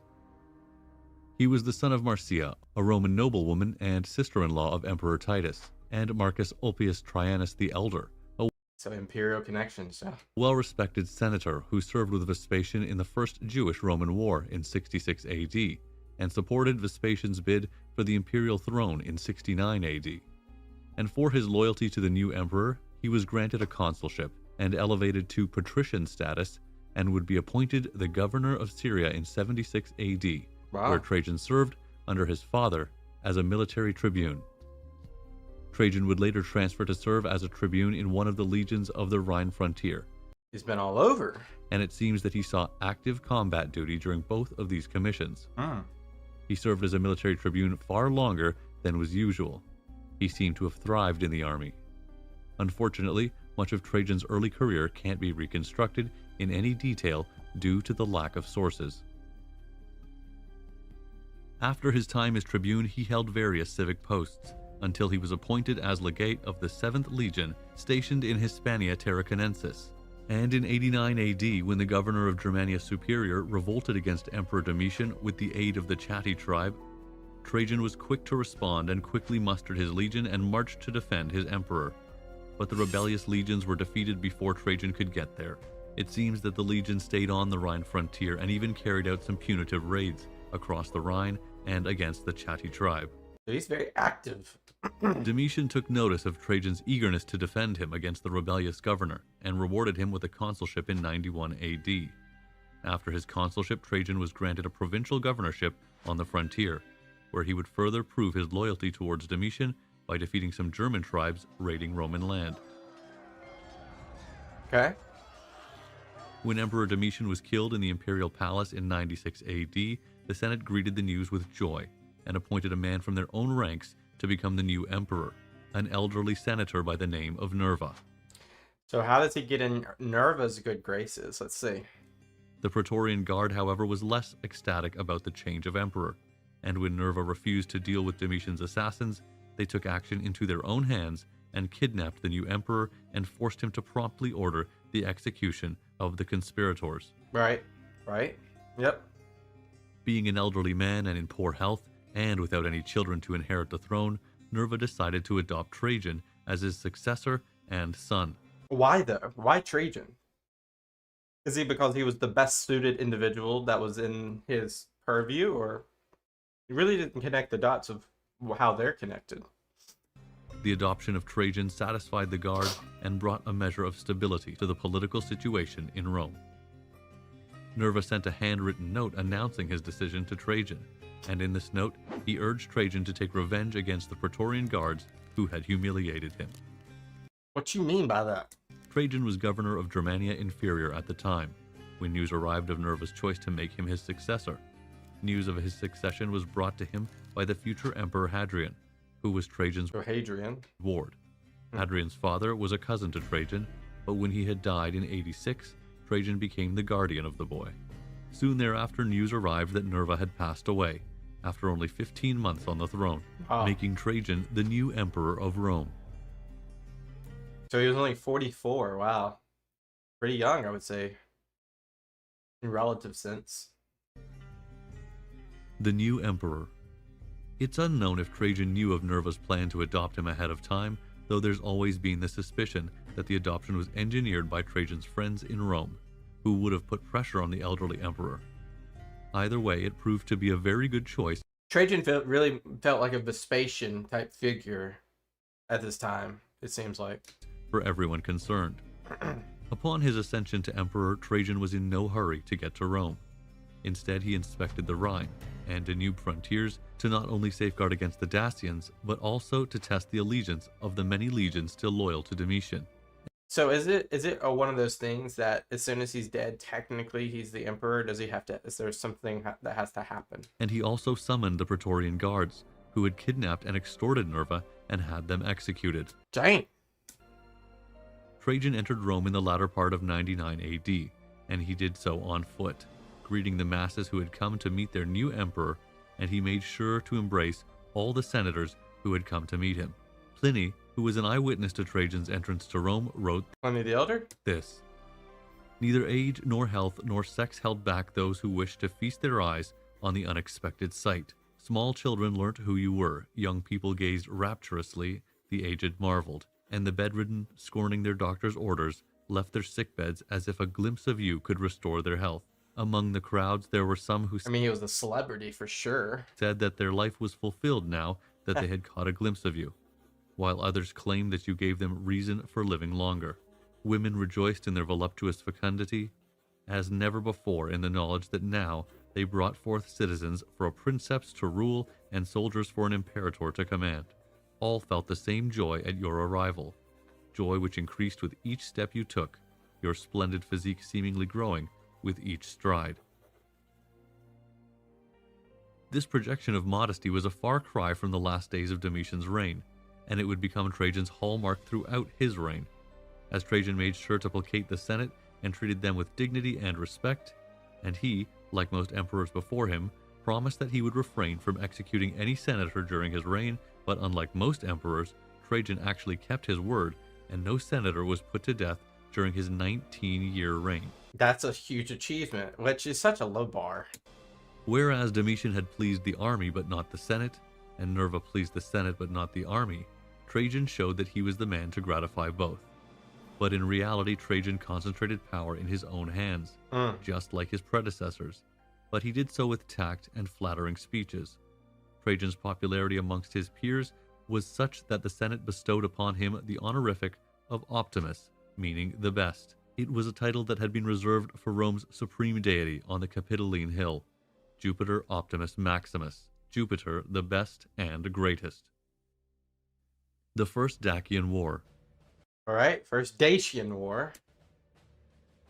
During Domitian's reign, the empire had seen increased aggression from Dacia, who bordered Roman territory along the Danube. They had, under their king Decebalus, started raiding Roman territory and inflicted serious defeats on the Romans. While Domitian had tried to deal with the situation, his campaigns ended in a deeply unsatisfactory way, with a treaty where Rome had to pay Decebalus a yearly indemnity and sent him engineers to help build roads and fortifications. These terms suggested that Rome had lost the war, which of course was unacceptable. So Trajan planned a new campaign to achieve a far more beneficial treaty for the Romans, where Rome's superiority over Dacia was clear to all. Unfortunately, much of Trajan's campaign has been lost to history, and only a fragmentary literary account of his campaign exists. We do, however, have Trajan's column. Yeah, we do have Trajan's column. I was about to say, if he didn't get to it sooner or later, what is on that column? Built in Rome to commemorate his campaign, but it's hard to read without a complimentary written account. Okay. We can see the Romans crossing over the Danube on So there is a lot of imagery that we can imagine. a pontoon bridge. And here we can see Trajan conducting a sacrifice outside the camp, Nice. probably to war god Mars, to ensure military success. Makes sense, makes sense. In this scene, we see Trajan delivering a speech to his soldiers, and in the following scenes, we can see Trajan overseeing his soldiers, carrying out labors like building fortifications and clearing away a forest. So all similar things that you would see in war so far? Followed by negotiations with a captured Dacian, and a few scenes later, we see the first battle. It seems primarily the Auxilia force engaged the enemy, perhaps the second Battle of Tepe, which the Romans won. But not decisively, and in fact Rome seems to have suffered heavy casualties, forcing Trajan to retreat south for the winter to regroup and reinforce his army. So if anyone knows like the prowess of the Dacians, compare them to somebody else. Because that's kind of how I like to do things, is compare, so I can kind of like rank in terms of strength. So like with the Dacians, for example, I would imagine the Dacians would be less than the Parthians, but greater than the Picts. Is that fair? Let me know. The Dacians proved to be a deadly foe for the Romans, with their long curved swords called falx. Yeah, that was interesting when that imagery, it looked very oriental. This could reach around the shield and inflict damage on the man behind. Wow. The cutting power of this sword was reputed to be devastating, even cutting It's like they built it specifically for the Romans. through shields and helmets. During that winter, King Decebalus, not one to give up the initiative to Trajan, launched a counterattack across the Danube. But the Dacians were defeated in 2 battles at Moesia. In the following campaigning season, Trajan advanced towards the Dacian capital of Sarmisagothus. Also, I'm going to let me go a little bit faster because... through the Iron Gates Pass, while a pincer attack advanced from the east with a lightly armed Moorish cavalry, attacking Decebalus in the rear, perhaps through the Vulcan Pass. And yet another surprise attack, perhaps through the Ott Valley, succeeded in capturing Decebalus' sister. For these reasons, Decebalus was forced to sue for peace in 102 AD. Some minor So what was the outcome? territories were ceded to Rome, and Decebalus was given some military reinforcement and supplies. Okay, so some territory was seceded to Rome. Trajan was hoping by having subjugated Decebalus that he could be a powerful ally to Rome, So is he almost a vassal now? who could guard against hostile migrating peoples. Which will be very important. The resources Rome sent were instead used to rebuild many of the strategic fortifications Trajan had torn down during his campaign. A massive bridge was also built across the Danube. It would help the Roman army advance faster in case of future wars in Dacia. Nice, nice. That's huge. No more pontoons. It was very likely designed by Apollodorus of Damascus, who will come to be Trajan's court architect, designing many of Trajan's future building projects. Because I know Trajan was a builder. Him and Hadrian were both big builders, so this makes perfect sense. Beautiful architecture for the 2nd century AD.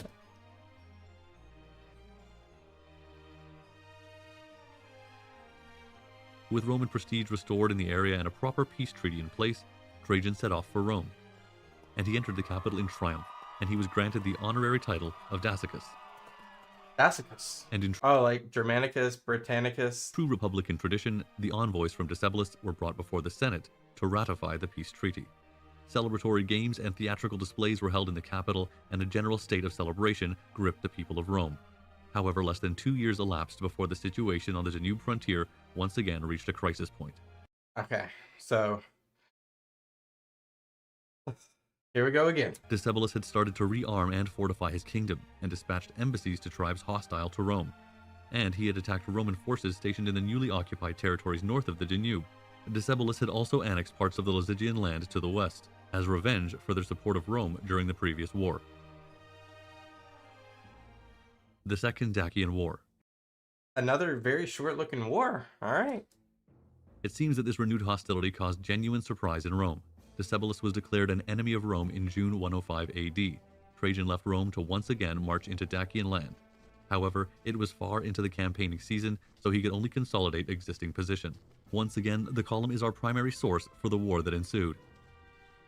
Decebalus made plans to have Trajan assassinated. Auxiliaries who had deserted were instructed to take advantage of the emperor's accessibility at his headquarters and have him killed. Oh, that would have been horrible. The plot was discovered when one of the conspirators acted suspiciously, which led to his prompt arrest and subsequent torture. The Dacians had also managed to capture one of the commanders of the Roman forces, a certain Longinus, who had served with distinction in the previous wars in Dacia. He had been lured into Decebalus's camp with the guarantee of peace talks. Wow. Decebalus was hoping by having such a prominent bargaining chip, he could force Trajan to terms. However, Longinus resolved the situation himself by taking his own life The Roman way. before he could be used against the emperor. The Roman way. Meanwhile, in Drepeta, Trajan had been assembling a force large enough to deal with Dacia once and for all. He gathered all available troops in the empire, and vexallations were sent from all around the Roman world. He created 2 new legions, the 2nd Traiana Fortis and the 15th Ulpia Victrix.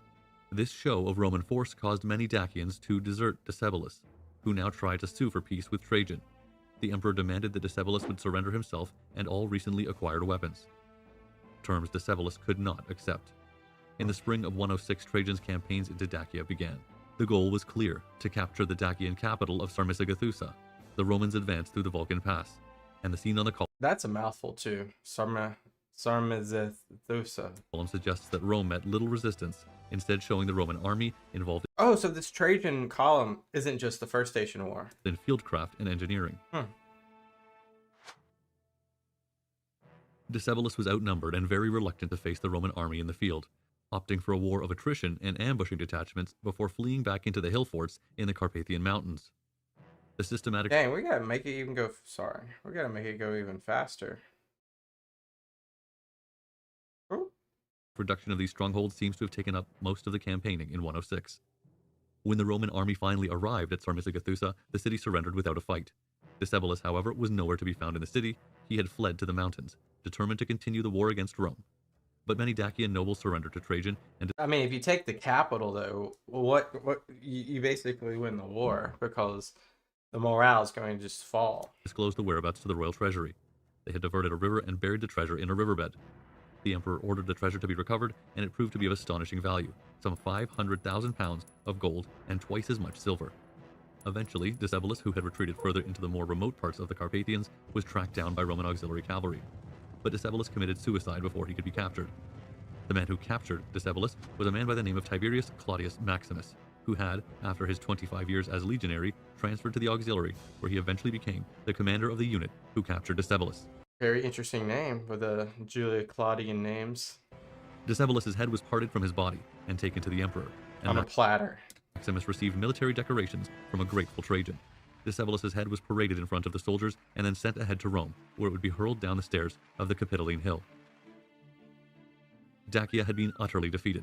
500,000 Dacians were taken prisoners, many of whom were sent to Rome to fight as gladiators as a part of Trajan's triumph. Jeez. I'm sure if there was 500,000, not a bunch of them, just a few of them probably did that, and then the majority of them probably became slaves. And the rest were enslaved. Yeah. A monumental trophy was erected in Moesia Inferior to commemorate the war, and the structure was consecrated to Mars Ultor, Mars the Avenger. Dacia was incorporated into the Roman Empire, and many of the veterans who had fought in the Dacian Wars now colonized the new province. So now this, of course, becomes Romania. Not immediately, but eventually, one day. So that's crazy. Wow.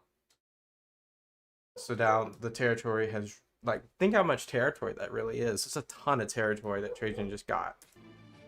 Upon Trajan's entrance into Rome in the middle of June 107, he was met with numerous embassies from beyond the empire, including one from India, all congratulating the emperor and seeking reassurance that they wouldn't suffer the same fate as Dacia. Okay. The emperor was voted another triumph, and festivities even more lavish than the last ensued. Called the Dacian Games, this was a spectacle the like of which Rome had never seen, and they lasted for 117 days with a simple purpose: to display Trajan's generosity and Rome's power. Money was distributed to all citizens. Sometime towards the end of the Second Dacian War, the client kingdom of Nabatea was fully incorporated into the empire. Wow, so you got the whole Sinai Desert and parts of modern-day Arabia and Jordan added to the pile. So a lot of territory in this short amount of time, Trajan. Yet again, our sources are sparse on the circumstances surrounding the annexation, but some military action seems to have been required for the subjugation. Trajan's buildings. All right, so Trajan's buildings. There had long been a convention for the victorious generals to embellish the city with impressive public buildings, paid for by the spoils of war. So, Trajan undertook and encouraged extensive public works in Rome and in the provinces.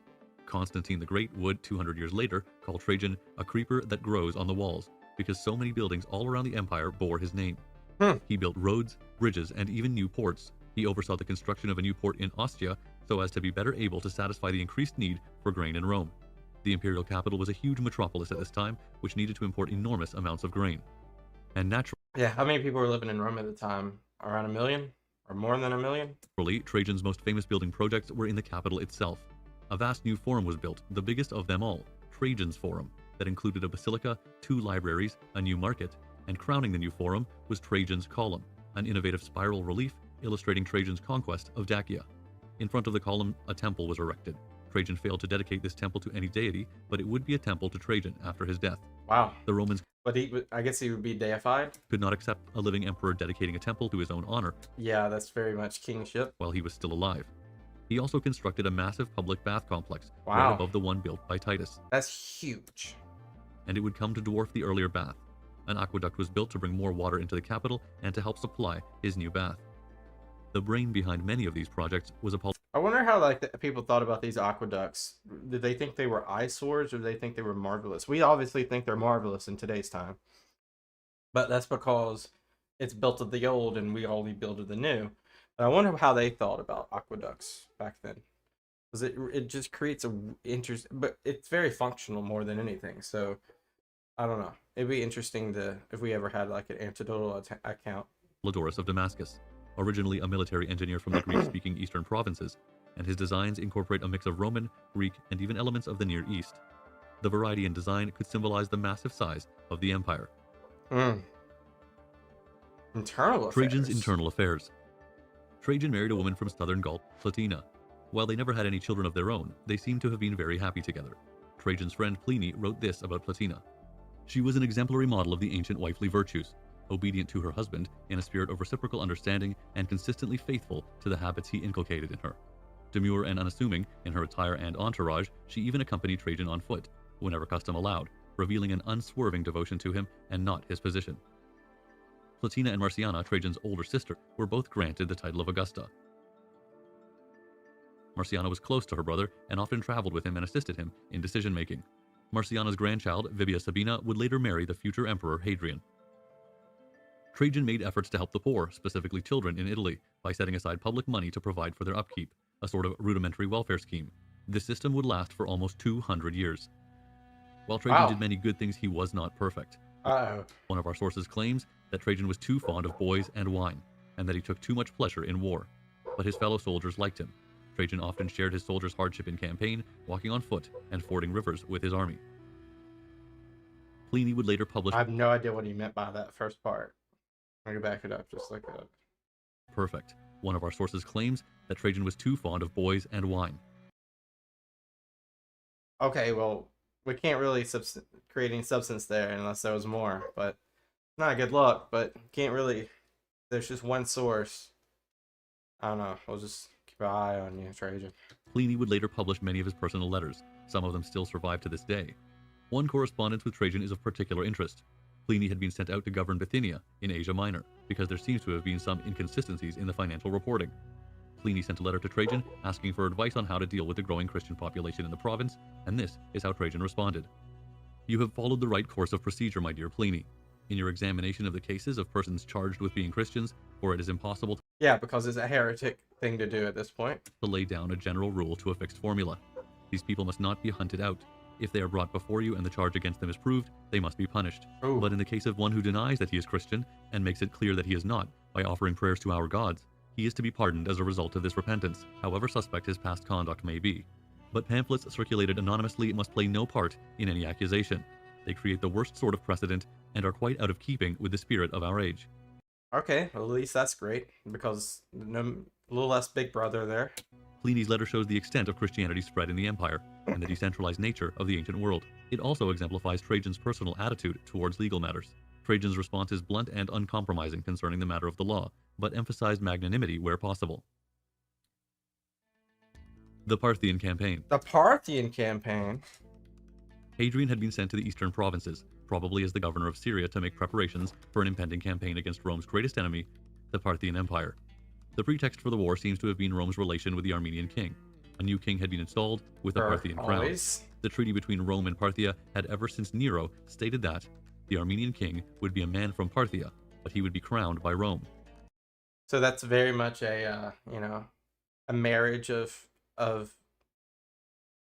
the two great powers here. Even though Rome's obviously a bigger power, Parthia is the biggest thorn in the side of Rome in terms of expansion to the Orient. But at the same time, you don't want to just waste all your time fighting Parthia. So you create this sort of agreement. This new king clearly broke the treaty and therefore stipulated a just cause for war.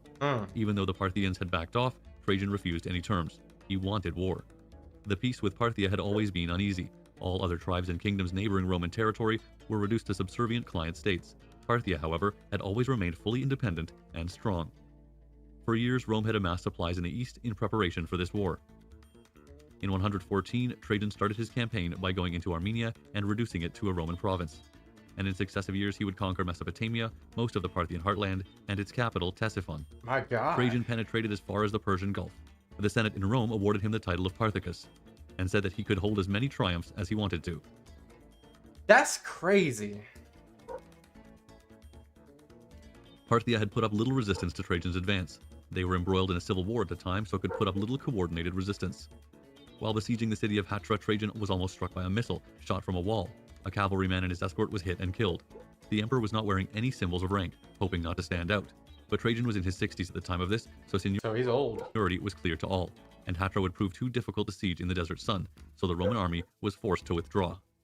And while it seems that Trajan wanted to fully annex the conquered territories into direct Roman rule, he was forced to withdraw from Mesopotamia when another Jewish revolt broke out in the empire, and soldiers needed to be reallocated to deal with the situation. And the Parthian land proved to be hard to control. Small rebellions sprung up all over Mesopotamia, attacking Roman supply lines. Death of a princeps. It proved to be impossible for Rome to hold its new territory and deal with the revolts inside the empire at the same time. Whether this was a coordinated So the Parthians got it back. revolt between the Jewish population and Parthia is unknown, but it's probably fair to say that the Jewish population throughout the empire saw their chance with the majority of the Roman forces occupied in the east. So Trajan returned to Antioch in 117, and by the time he got there, most of the conquered territories had been lost. Due to his failing health, he suffered a stroke, which left him partially paralyzed. He was determined to continue his campaign, but he was advised against it. And given his poor health, Trajan decided to return to Rome and celebrate his Parthian triumph. and he left Hadrian in overall command of the armies in the east. And while traveling along Hadrian's already his heir, right? the Cilician coast, his condition suddenly worsened, so they pulled into the nearest harbor, Selinus, where the elderly emperor would eventually die. Trajan had never considered his imminent death, and had left no clear instructions concerning the succession, and he had no children. It has been suggested that perhaps he wanted the Senate to appoint a suitable successor. Nonetheless, rumors suggest that Plotina, Trajan's wife, who was believed to have been infatuated with Hadrian, had actually concealed Trajan's death and smuggled in someone to impersonate the emperor with a suitably feeble voice, so that she could consort with the Praetorian prefect and ensure that Hadrian's adoption. There's always these very conspiratorial, like whether it be Tiberius to Augustus or others to others, who knows? But that is crazy. Could be announced before the news of the death was made public. Fueling these speculations is the fact that the imperial correspondence announcing the adoption was signed by Plotina and not Trajan. But perhaps the emperor's failing health and the partially paralyzing stroke may have caused Plotina to help the dying emperor. Yeah, maybe he couldn't. Either way, Hadrian was in a strong position at the time, controlling the armies in the east, so no one challenged his ascendance to the imperial throne. Trajan's body was brought to Hadrian, who had the old emperor cremated, and his ashes were brought to Rome in a golden urn, which was placed at the foot of his column. Wow. For the next 200 years, the senators would address the new emperor by saying, "Reign fortunately like Augustus, and virtuously like Trajan." Wow. Interesting, really good information on this video. Like I said at the beginning, this is probably a voice dub, and it's not the same as the early SPQR, but I don't think there's another channel that does a chronological emperor, Roman emperor, in like this fashion. So here we are. Interesting though, Trajan, very linear in terms of his growth. When he took power, and finally after Nerva adopted him, he really just was on a side of just staying straight with two Dacian wars, taking that particular land with the Parthian. I wish there was more detail there, because it's a far bigger foe and far more land, even though they eventually, it's kind of like a game of ping pong, goes back and forth. Really interesting. And then of course the building projects, we kind of like touched on that. Seemed like Trajan was pretty on point. So I know there's not a lot of blemishes, at least professionally, so I don't know how else to judge them. I guess, didn't really do much internally in terms of like killing senators or treason trials. Might have been happening. I didn't mention if they didn't. I think maybe a previous emperor might have already taken those away. Not a lot of losses on the battlefield at all. So yeah, really interesting. Our next video will obviously be Hadrian, so I'll see you guys there. Peace out, and bye-bye. Welcome back, everyone. We are doing Hadrian, the Restless Emperor. It's a long episode, so strap in. Get your popcorn. Get your gummy worms. I don't know. What are you eating? If you're not eating anything, think about going and getting something to eat. All right, let's go. Hadrian, the Restless Emperor, or, less flatteringly, the Absent Emperor. Considered to be one of the best Roman emperors, Hadrian was in many ways the complete...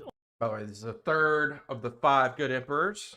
I think we have Antoninus Pius and Marcus Aurelius after this. ...opposite to his predecessor, whereas Trajan shared Augustus's perception that an aggressive foreign policy cemented consent for the autocracy at home, Hadrian, on the other hand, proved to be more conservative and adopted a defensive policy for the imperial frontiers. But they were similar in the way that they were both committed to the good governance of the empire. Publius Aelius Hadrianus Afer, simply referred to as Hadrian, was born on the 24th of January 76 AD in Rome. He was born in Rome. How many of these emperors were born in Rome? I mean, probably a lot, if like it's dynastic, right? But I've seen a lot of these be born in Gaul or other places in Italy, but not a lot in Rome so far. But his hometown was Italica in southern Spain, a Roman colony founded after the Second Punic War against the merchant city-state of Carthage, around 200 BC. The colony consisted of military veterans from the war. They were to settle the newly occupied territories. Hadrian's family had ever since that day called Italica their home, and they would come to be one of the leading families in the region, growing their wealth and influence to enter the senatorial class in Rome. His father was in fact a senator in Rome, which forced him to live close to the capital. When Hadrian was only 10 years old, in 85 or 86 AD, his father died. This unexpected and probably devastating event would come to steer his life in a new direction, a direction that would eventually lead to the imperial throne itself. Hadrian didn't have any brothers, so his father's inheritance would fall on young Hadrian's shoulders alone. His family decided he needed masculine guidance during his upbringing to ensure he managed the family estates and fortune well. 2 guardians were selected for this purpose, both from Italica. Publius Acilius Attanus, a man of equestrian rank, and the second man was Trajan, the What a luck of the draw right there. future emperor, now only in his 30s, but was quickly proving to be a very able soldier already. So this might even be before Nerva is emperor during this time. I'm not sure. Nerva was only emperor for like a couple of years. Their primary task seems to have been to look after his inheritance until he was old enough himself. But Trajan, who didn't have any children of his own, may have played the part of a substitute parent for young Hadrian. Trajan was, in fact, distantly related to the boy. He was Hadrian's maternal great-uncle. The following years, Hadrian was educated by a grammaticus in Rome, and he would develop a love for all things Greek, earning him the nickname Gregulus, the Greek boy. It's likely that Trajan's wife, Plotina, encouraged him. She was something of a Philhellene herself.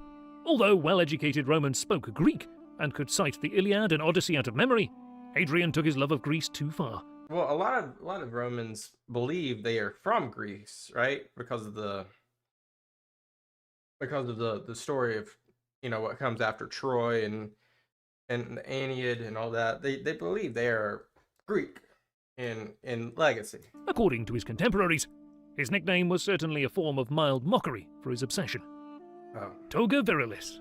On the 24th of January 90 AD, Hadrian celebrated his 15th birthday, and he robed himself in the Toga Virilis, the toga of manhood, and claimed his family inheritance. He set off for Italica to inspect his estates and holdings, but it seems that Hadrian spent much of his time in Italica hunting, an activity that seems to have been very popular among the youth of Italica. Whereas I would imagine a lot of hunting happening, but I guess hunting is really important. Not important, but popular everywhere. the Roman upper class sneered at hunting as an amusement for slaves, only fit for spectacle in the amphitheatres. His guardian, Trajan, thought that he was wasting his time frivolously, so Hadrian was once again ordered back to Rome. Perhaps Trajan, who was commanding a legion in northern Spain at the time, personally travelled to Italica to accompany Hadrian to Rome. Trajan was set to be consul the following year, the highest office, second only to the emperor himself, and a rare honour, not least because the ordinary consulship was granted to very few non-members of the imperial family under the Flavians. Tribunus Laticlavius. During the following years, in the early 90s, Emperor Domitian was campaigning along the Danube, and Trajan accompanied the emperor. Trajan was very likely governor of Pannonia during this period, whereas Hadrian entered the cursus honorum by being a military tribune, Tribunus Laticlavius. So he's beginning his stepping stone journey In the Second Legion at Euxtrix, stationed on the Danube frontier during 95 to 96 AD. The Second at Euxtrix was a relatively newly formed legion. It was formed during the Year of Four Emperors in 69 AD, from Marines in the Ravenna fleet. After the civil wars, it was later sent to Britain and accompanied Agricola in his campaign into Scotland, and some of the same men would have been present at the Battle of Mons Grappius in 83 AD. In his role as tribune, Hadrian was expected to learn from the legate, or legion commander, and professional officers, mostly men risen from the ranks with humble backgrounds. Hadrian was later known for willingness to share the soldiers' simple diet, and his astonishing capacity for remembering the names of soldiers and veterans. In very much like a Vitellius kind of like persona with that. fact, we know of one soldier who Hadrian befriended during this time, a man named Marcius Turbo, who would later end up as prefect of Hadrian's Praetorian Guard. After his commission in the Second at Euxtrix was up, Hadrian transferred to another legion on the Danube for a second tour of duty as military tribune. He had barely arrived at his new posting when news arrived from Rome that Emperor Domitian had been assassinated. 96 AD, so this is after Domitian. Of course, you're going to get Nerva, and then it's going to be, you know, you're going to be in line to the throne as soon as Trajan is awarded the next heir. Marcus Cossius Nerva was selected by the Senate to be his successor. Nerva was old, in poor health, and didn't have any children to inherit the throne or create a new dynasty. Domitian was disliked in the Senate and the upper class in Rome because he had been very mistrustful of them, but the soldiers and the Praetorian Guard had liked the now-dead emperor, so many feared another civil war would follow the collapse of the Flavian dynasty, just as it did with the fall of the Julio-Claudian dynasty in 69 AD. Optimus Princeps. To appease the armies and avoid a civil war, Nerva decided to adopt a man respected by the armies, and one of Flavian's most trusted supporters, Trajan. Hadrian's Right, like Nerva's best thing was adopting Trajan, basically. guardian and surrogate father was now set to become Emperor of Rome. The Emperor-to-be, Trajan, didn't have any children of his own, so Hadrian suddenly became a very important young man. Hadrian once again transferred to another military posting, this time on the Rhine frontier at Upper Germania, to be close to Trajan, who was governor in Lower Germania at the time. So Hadrian's getting a lot of experience on the front lines, whether it be the Danube or the Germanian version of the front line. Upper Germania was governed by Hadrian's brother-in-law, Servianus, and it seems like they didn't get along very well at all. He was his brother-in-law. Servianus wrote letters to Trajan complaining that his ward was spending money and getting into debt. The news would have angered Trajan, who remembered Hadrian's carefree attitude in Italica. In early February of 98, a courier arrived at Mogontiacum with news that Emperor Nerva had died from a fever. This meant that Trajan was now the Emperor of Rome. Eager to win his guardian's approval, Hadrian was determined to be the first person to give Trajan the news, so he set off from Mogontiacum to travel the 190 kilometers north to Colonia Agrippinensis. Hadrian didn't get far before his carriage broke down, and this was no accident. The carriage had been sabotaged by What? Servianus, who wanted his own messenger Is that like a rumor, or is that true? to be the first to inform the new princeps. Hadrian walked for a while before he was able to get a fresh horse and made it to Trajan before Servianus' messenger. And just as Hadrian had hoped, his exploit delighted Trajan. Before going to Rome, Trajan inspected the long frontiers along the Rhine and the Danube. Hadrian doubtlessly accompanied the new emperor, inspecting the armies, securing loyalty, and assessing the tribes across the Danube. By the way, yeah, it's such a smart thing, by the way, by Trajan. Because the most reckless part of the empire has got to be the Germanian border. We saw that in the Year of Four Emperors.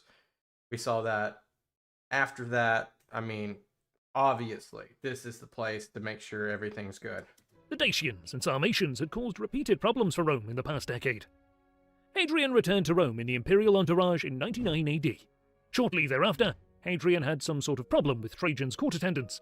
While our sources are incomplete when it comes to this incident, it's easy to speculate that Hadrian may have gotten too close to some of the page boys in Trajan's court. Boys that Trajan very greatly loved. Either way, this incident was patched up by one of Trajan's best friends, Licinius Sura. In December the following year, in 100 AD, Hadrian entered the Senate as quaestor, and he also married He's climbing. Trajan's grandniece, Sabina, probably with the backing of the Empress Plotina. This tied Hadrian even closer to the new princeps and the imperial family. As quaestor, Hadrian had the task to read out the emperor's speeches in his absence. In the Historia Augusta, it is recorded that the then 24-year-old Hadrian was laughed at for his rustic accent by the Roman elite, but considering Hadrian spent most of his youth in different schools in Rome, it's hard to believe he had any Spanish accent. But perhaps his previous couple of years in the army affected his dictation. The Historia Augusta is not a very reliable source. Written during the reigns of Diocletian and Constantine, it's a compilation of works by 6 different authors. Okay, interesting. So it might very well be a fabrication. However, on the 25th of March, 101 AD, only a few months into his quaestorship, Hadrian left Rome to accompany Trajan in his first war against Decebalus at Dacia. Again, our sources are incomplete about Hadrian's involvement in the war. The Historia Augusta simply states he followed Trajan to the Dacian War in a position of fairly close intimacy. At this time, indeed, Hadrian states that he indulged in wine too, so as to fall in with Trajan's habits, and that he was very richly rewarded for this by Trajan. Hadrian didn't hold any imperium, the right to command troops. During the war, he accompanied Trajan as a comes Augusti, a companion to the emperor. Check out our Was that to make sure that he stays alive, or because obviously the princeps have had issues with heirs dying in the past, or is that just a different reason? Previous video on Emperor Trajan, where we cover the Dacian Wars in more detail. During the winter of 101 AD, Hadrian returned to Rome as his quaestorship was about to elapse. The public in Rome was waiting nervously for any news from the war. In previous wars, the Dacians had proven to be a hard nut to crack for the Roman legions. Hadrian brought Trajan's dispatches to the Senate, an account of the campaign which he read aloud in the Senate hall. Though the war was not over, it had proven to be a successful first campaigning season for Trajan, even if it came at a high cost, which is evident because we know that the governor of Britannia even sent a small detachment from his personal bodyguard to reinforce Trajan's army after the battle at Tapai. The following year, Hadrian was appointed to office of Tribune of the People. Climbing up, man. He's just getting more and more responsibilities, getting more and more, not just responsibilities, but also getting different, like, he's verticalizing himself across different, domains. So he's getting more experience, not just in one particular area. So this is really good for Hadrian. Whether he had something to do is unknown. The power of the tribunate had diminished significantly since the end of the Republic, when a tribune could halt the entire Roman state by vetoing even the highest magistrates. Yeah.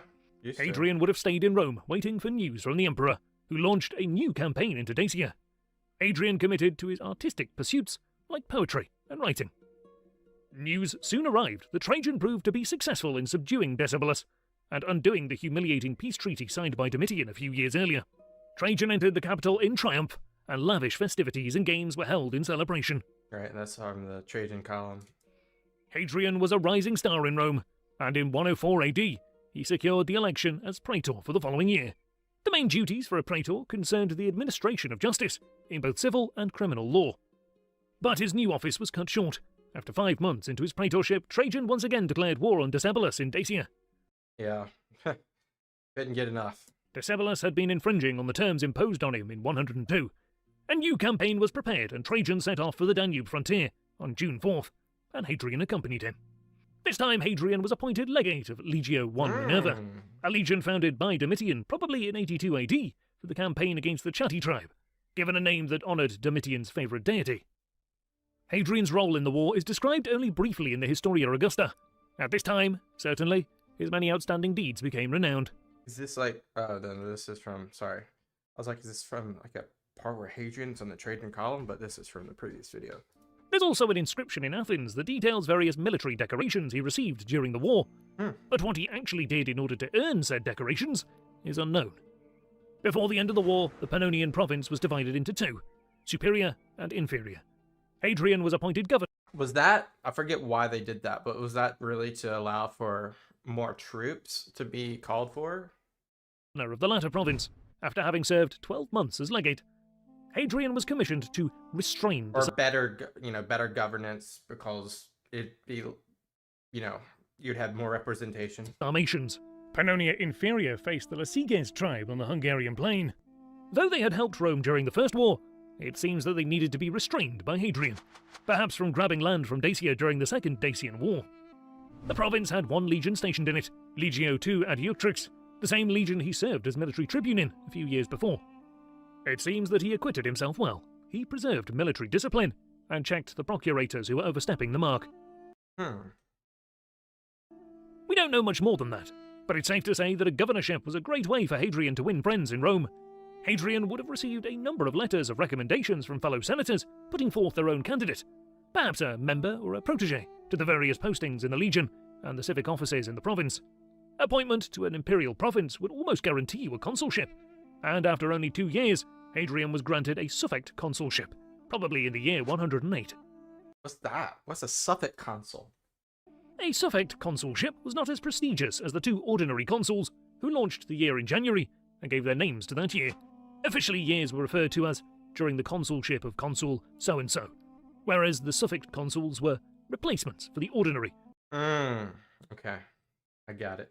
Probably towards the middle and end of that year. Following his consulship, Hadrian did not hold any public offices for some years. Exactly why Trajan showed no interest in sharing the workload of empire is unknown. But it's been theorized that because Trajan's closest friend and advisor, Licinius Sura, passed away during Hadrian's consulship, Hadrian lost his greatest supporters in Trajan's closest circle of advisors. Other promising young Romans suffered a similar stagnation in their careers about the same time. Hadrian did not sit idle during the apparent lack of further postings. Instead, he decided to visit Athens in 112. Well, this makes sense since it's what he liked when he was a boy. The city-states in Greece, and especially Athens, had always held a certain allure to upper-class Romans. They considered it to be the birthplace of civilization, art, literature, and philosophy. For Hadrian, who was already a Philhellene, this must have been a very special occasion. Though Athens had long lost all its political importance, the Athenians quickly granted Hadrian citizenship, I'm sure the Acropolis looked a lot better than it does today then. appointed him Archon, the highest magistrate of the city. Wow. Athens was still a cultural centre with a thriving Probably. intellectual life, and in his role as Archon, Hadrian ensured the Pan-Athenic Games of 112 AD were a success. To further show his Greekness and honour Athens, who showed him such a warm welcome, Hadrian grew a beard. Upper-class Romans had for centuries the custom to be clean-shaven, whereas Greek adult males wore trimmed beards as a matter of course. That's crazy and interesting because Aurelius will have this similar look to that. A leading philosopher of the day was Epictetus, whom Hadrian greatly admired, wrote this on the subject. So we ought to preserve the signs which God has given. We ought not to throw them away. We ought not, so far as we can, confuse the sexes which have been distinguished in this way. Very, very based Epictetus. The Parthian expedition.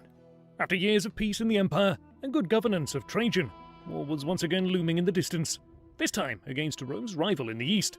So we're kind of like on our last step of the Trajan.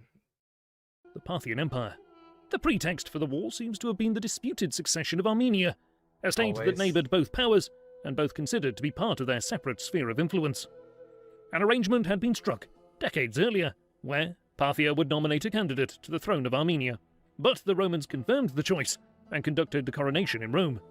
Parthia had failed to confirm their nomination with Trajan, which meant a loss of face for Rome. Despite the Parthians desperately trying to make concessions, Trajan wanted war, and public opinion was enthusiastically behind their emperor. Trajan's true motives for the war can only be speculated about, but he was a great admirer of Alexander the Great, who had, centuries earlier, led his great campaign into the same lands now occupied by the Parthians. Jeez. This would be Trajan's emulation of the Macedonian king's conquests. Everyone wants to emulate Alexander. Hadrian was appointed to legate by the emperor in preparation for the campaign. In reality, we know very little of Hadrian's role in the campaign during the Parthian expedition. It's recorded that he shared daily life with Trajan. He was assigned to Syria, a province that shares a frontier with Parthia, so he travelled on from Athens sometime during early 113 towards Antioch to prepare the troops for Trajan's arrival and the ensuing campaign. Trajan arrived towards the end of 113, and his campaign was forced to wait for the winter snow to melt in spring of 114 before he could launch his expedition into the mountains of Armenia and then into Parthia proper in 115. Due to internal civil strife, Parthia was unable to put up any coordinated effort to resist the invader, and Trajan was able to march to the Parthian capital of Ctesiphon without resistance. Yeah, Mark Antony could never. Like, that is probably one of the best, results that against Parthia that I've seen from Rome. I don't know why it was just that easy. I think it was some internal things going on with Parthia, but obviously they'll get some of this territory back. It's kind of like a cat and mouse game in this area. Trajan seemingly planned to reduce the conquered territory into direct Roman provinces, but the land proved to be hard to control, All the way to the sea. and Trajan had overextended his reach. Small insurgencies sprung up all over his newly conquered territory, and when another major Jewish revolt broke out in the eastern part of the empire that threatened Roman supply lines, Trajan was forced to withdraw to Antioch for the winter. And then he's only got like a few months left at this point. Although it seems like Trajan had plans to continue pacifying the Parthian territories in the following campaigning season, but due to his failing health, Very much like Alexander, like he was conquering, and then something happened. he was persuaded to sail back to Rome to celebrate his triumph over Parthia. More bad news soon arrived, this time from the Danube frontier. Serious disorder had broken out. Troops had been borrowed from that region for the Parthian campaign. The governor of Syria at the time, Gaius Julius Quadratus Bassus, was tasked with dealing with the situation along the Danube. He fought with Trajan in the Dacian Wars, so presumably knew the area well.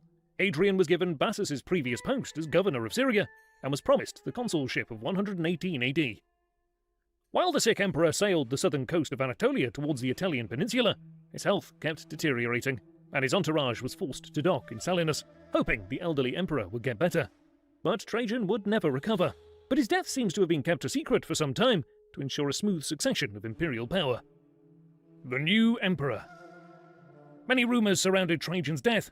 One suggests Trajan intended to send a letter to the Senate and let them decide the next princeps from a list he would provide them. Another rumor claims that Plotina, Trajan's wife and good friend to Hadrian, had an impostor stand in for the then already dead emperor to adopt Hadrian as his son and successor. That's crazy. I mean, that was pretty. If that is true, that's really great. That's a blunder in Trajan's part. You really have, I don't know, you really have to set your successor up. But I mean, maybe he just thought he wasn't anywhere close to death. I mean, it kind of looks like that was very sudden. Whether or not Trajan approved of the adoption is unknown, but letters were quickly sent to Rome announcing the adoption. The imperial mint in Rome was instructed to issue coins celebrating the adoption. Hadrian was in Antioch when he received... Well, was it... I mean, besides maybe some of the older people in the Senate, was it much of a surprise? ...the letter of adoption on August 9th, 117 AD. A few days later, on the 11th, the official announcement of Trajan's end reached him. The then 41-year-old Hadrian had finally attained the purple and become the emperor of the Roman world. With a substantial part of the Roman army still in the east and in Syria, Hadrian was quickly to present himself to the legion stationed in the east, who quickly proclaimed him emperor. Despite Hadrian's apparent position of strength, he was worried that other governors with armies under their command would be tempted to put in their own bid for the throne, so he sent bonuses to the troops and a carefully worded letter to the Senate, apologizing for not letting them proclaim him emperor before the troops. Hadrian reasoned that the unseemly haste of the troops in acclaiming the emperor was due to the belief that the state could not be without an emperor. Very smart, you know, similar to how Trajan kind of quelled everybody as soon as Nerva passed. You know, if you have the sword and the gavel, you really are unstoppable, and that's looks like what he did. It seems to have appreciated this gesture, and they offered him various honors, like one of the highest titles of Pater Patriae, father of the country, along with the right to carry out Trajan's triumph over Parthia. But Hadrian declined both honors, but only reluctantly relented and let the triumph be carried out. But he would not take the role of the conquering general. Instead, an effigy was placed in the triumphal chariot. Nice. It was Trajan and Antoninus who had been trusted to look after Hadrian after his father's death in 86. Though Antoninus is often overshadowed by Trajan, he was one of the two prefects of the Praetorian Guard during Trajan's reign, and wrote from Selinus warning Hadrian of enemies who would do their best to undermine his brief reign, and advised Hadrian to put to death a number of high-ranking officials and some men already in exile. Hadrian decided against his guardian's advice.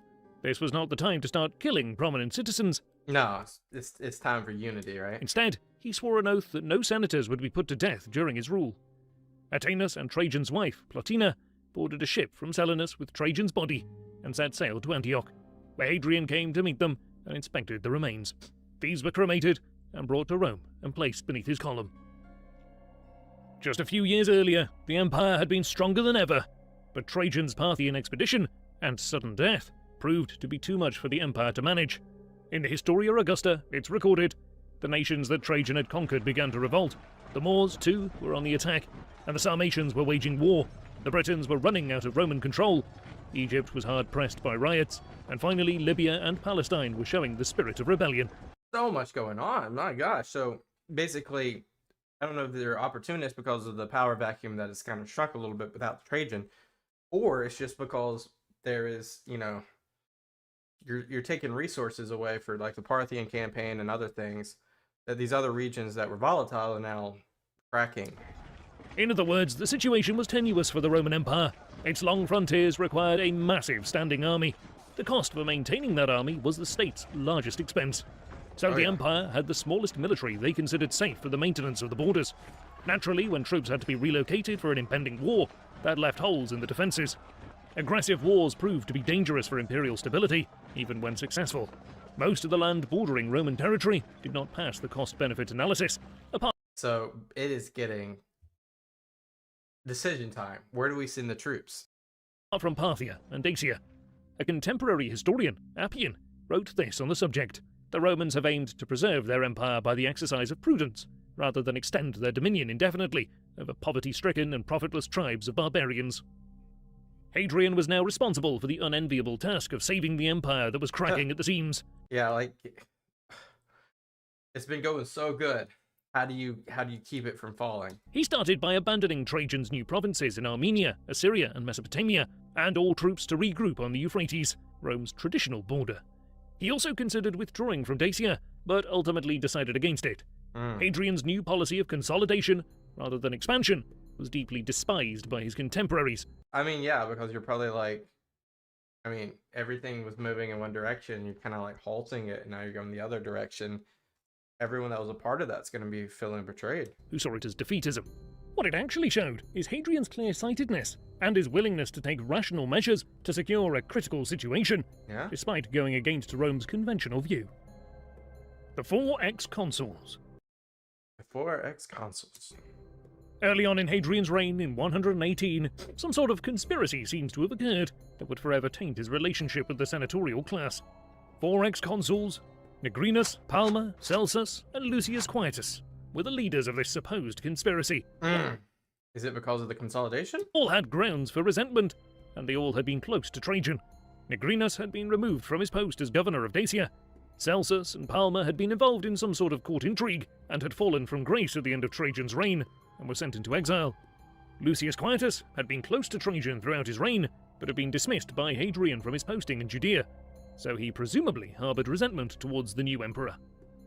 They were There's so many people in this time. You have so many people you have to keep happy, because your security apparatus is not like today, where you could just, like, you know, have like really good security. There, I mean, it's just so hard. The intelligence is so much worse, and your bodyguard's so much worse than it is in modernity. So you just got to keep this such a balancing act for the emperor. were accused of planning an attempt on the emperor's life while he conducted a sacrifice. The attempt was never made, and only Macrinus was in the emperor's entourage at the time of this supposed assassination. The scheme was discovered only later on when Macrinus had been dismissed. The conspirators' correspondence was perhaps intercepted by the emperor's frumentari. The frumentari were agents in charge of organizing army supplies. Their role was expanded under Hadrian's rule to act Like a secret service? Wow. as a rudimentary secret service. They were to gather information about activities of the Roman Is officials. this like imperial still? Like, is this like an attachment to like the imperial? Like, is that like is this separate from the Praetorian Guard entirely? In the provinces. The execution of these 4 senators was a political disaster for Hadrian. He had I just mean, he said he wasn't going to do it, and he just did it. recently ascended to the throne and promised not to kill any senators. That Hadrian almost immediately had 4 of them executed didn't bode well for the rest of his reign. Many feared that the dark days of Domitian's last years on the throne would come again. It seems that Antoninus, the Praetorian prefect and Hadrian's one-time guardian, was the man who actually ordered the executions for these ex-consuls, leaving Hadrian with plausible deniability. The victims had all 4 been enemies of Hadrian, and had the potential of challenging his reign. Perhaps Antoninus took matters into his own hands to safeguard Hadrian's ascendance, but It's not like great emperors haven't done this before. It's just like a binary sentiment. Do you either do it or you don't? I find it likely that Hadrian knew of, if not ordered, their deaths. On July 9th, 118 AD, Hadrian entered Rome for the first time as emperor. His first task was clear to him.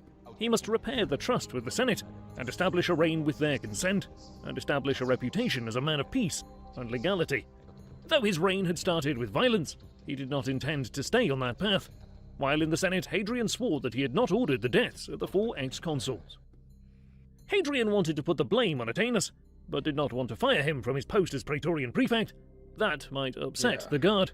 He was instead persuaded to resign his post as prefect, and given the honour of ornamenta consularia, the ornaments of the consulship, without holding the office. To further gain popularity, Hadrian had all the public debts cancelled. All citizens who owed the treasury money greeted the news with jubilation. He also introduced a salary for senators who had fallen on hard times. One of our main sources for the Roman emperors up until Domitian was Suetonius. This Suetonius was the official secretary to Hadrian. He controlled the emperor's correspondence, and as such was a very influential figure in Hadrian's court, and would have had access to state archives, from where he could find sources for his biographies. Hadrian's buildings. All right. So, of course, Trajan was a big builder. Hadrian, probably a big builder too. Hadrian was a great admirer of Rome's first emperor, Augustus, and closely Who wouldn't be? modelled his own reign after his idol. He had refused excessive honours from the Senate at the beginning of his reign, just like Augustus. To make the connection to Augustus even more evident, Hadrian decided to restore many temples constructed by Agrippa, Augustus's closest friend. Most prominent of these projects is the Pantheon. I was about to say, it's got to be the Pantheon, right? Because if you ever notice, right in the front, there's Agrippa right at the front of it. Agrippa's original temple was damaged by a fire in 80 AD. Hadrian's remodelling would become one of the most evocative examples of Roman engineering prowess. It remains the largest unreinforced concrete dome in the world to this day. Yeah, it's such a beautiful place, especially on the inside. Despite this enormous feat of engineering, Hadrian refrained from putting his own name on the building, instead leaving the old inscription honouring its original founder, Agrippa. Hadrian's modesty was calculated, but nonetheless an honourable thing to do. Early on in Hadrian's reign, work began on his famous villa outside Rome. The size of this project meant that construction was ongoing for most of his reign. Though it's called a villa, it was intended to be a centre of government, close enough for senators, who were forced to live close to Rome, to attend official meetings and public affairs. Another great work was that of the Temple of Venus, between the Forum Romanum and the Flavian Amphitheatre. This was one of the largest temples in Rome, rivaling the Temple of Jupiter Optimus Maximus on the Capitoline Hill. Hadrian the Traveller. In 119 AD, Hadrian left Rome to tour Campania, a region just south of Rome. Perhaps he was missing Athens, for this was a thoroughly Greek region. Despite being part of the Roman state for centuries, they still followed their own customs and spoke Greek. Hadrian visited many of the prominent towns in the area. Various gifts and honours were granted. This journey in Campania probably gave Hadrian the idea for a longer trip, where he planned to visit all the provinces of the empire, again modelling himself after his idol, Augustus, who... Well, very different. Campania is probably the best place to travel to in the entire empire, so you've already reached your pinnacle. I mean, now, for Hadrian, it's probably like Athens is better than this, but in other places could be interesting, like Alexandria and other places. But, you know, this area is very different than, like, Britain. himself wanted to inspect problems for himself. It was only when Augustus was older and could delegate friends and family to look after imperial affairs in his stead. Upon returning to the capital, Hadrian felt secure in his position as the emperor, and no immediate threats to the empire from within or without requiring his attention, so he set out from Rome in 121. Well, all that, I mean, maybe we'll get back to it, but all that, what we were talking about before, like the strikes that were happening in Britain, in Egypt, in Libya, in Dacia, in pretty much everywhere. What's going on there? AD, and removed, as Cassius Dio writes, all imperial trappings, for he never used these outside Rome. Historia Augusta claims he generally wore the commonest clothing, refusing gold ornamentation on his sword belt, fastening his cloak with an unjeweled clasp, and only reluctantly allowing himself an ivory hilt to his sword. He set sail for Massilia in southern Gaul, and made his way up the Rhone River to Lugdunum, where he was probably greeted by all the pomp necessary for an imperial arrival. Coins hail him as restorer of Gaul. His destination was the Rhine frontier, where he wanted to implement his new strategy of defensive imperialism. Hadrian was not a fresh-faced boy anymore. He was a soldier first, having served for many years on the frontiers of the empire and participated in many of Trajan's wars. When he arrived at the garrisons on the frontier, he introduced the highest standards of discipline, keeping the soldiers on frequent exercises. Hadrian led by example and shared the everyday life of the ordinary soldiers. Hadrian was naturally inquisitive. He inspected all aspects of the garrisons, from weapons to the palisades, and made sure everything was up to the highest standard. Cassius Dio writes, he personally viewed and inspected absolutely everything. To further solidify Hadrian's defensive policies, he had the legions construct a massive wooden palisade that would fill a gap in the Roman border between the Rhine and Danube rivers. Its exact purpose has long been speculated about, for the tribes on the other side of the lines posed no threat of invasion. It's likely a statement piece, a part of Hadrian's propaganda. These palisades were not built for a particular threat. It was to be a permanent fixture on the border of an empire and a statement of imperial-wide policy. It's interesting. You know, I mean, Germania has always been like that place where, you know, tribes could probably threaten. So we're saying that some parts of this region was a little bit more pacifist, but still the wall would create some sort of symbolic measure to this entire. But I mean, because think about it, like right when Hadrian took over, there was all this like upheaval everywhere. Not necessarily because of him, but just because of the resourcing to Parthia and other places. Maybe this was to solidify the strength of the empire. To Britannia. His next destination on his great tour of the empire was Britannia, a province that had just recovered after a few years of unrest. When arriving in Britain in the summer of 122 AD, Hadrian brought with him Legio VI Victrix, perhaps to replace Legio IX Hispania that might have been destroyed during the recent unrest. During his Britain expedition, Hadrian received news. And I forget if the lines How far up is the territory at this time? We're about to see. That Suetonius, his secretary and famous biographer, had acted in an offensive manner to the emperor's wife, Sabina. They had behaved at that time toward his wife, Sabina, in a more informal manner than respect for the imperial family required. While the marriage between Sabina and Hadrian seems to have been a loveless relationship, they never had any children, and Sabina is said to have publicly called Hadrian's personality monstrous. Okay, so this is probably where we get Hadrian's Wall, right? Right there. Court etiquette would still have to be maintained. We don't know what offence Suetonius is guilty of, but one of the Praetorian prefects was also dismissed during this incident, so some sort of offence seems to have taken place that called for the dismissal of 2 key figures in his court. One of the most evocative of Roman monuments in Britain is Valum Aelium, Hadrian's Wall. It's scarcely mentioned by our written sources of the day.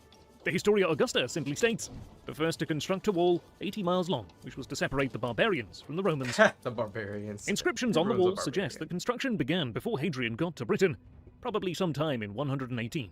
Just probably like, get to work on that wall, I'll be there soon. Just as his buildings in Rome made a political point, so too we have to read the subtext for the construction of this massive wall. This was a restating of his point of Rome's new defensive stance. To the east. In the winter of 122 AD, Hadrian continued his travels back to Gaul and on towards Spain, and to the capital of the province of Hispania, Tarraconensis. Hadrian had received news of Oh wow, really nice, really cool looking city there. a rebellion in Mauritania and renewed riots in Alexandria both called for his attention. We know very little of Hadrian's travels in North Africa. However, both problems seem to have been resolved before the emperor had to intervene in person. Perhaps the fact that Hadrian was on his way may have dissuaded further disturbance. A bigger problem was looming in the east.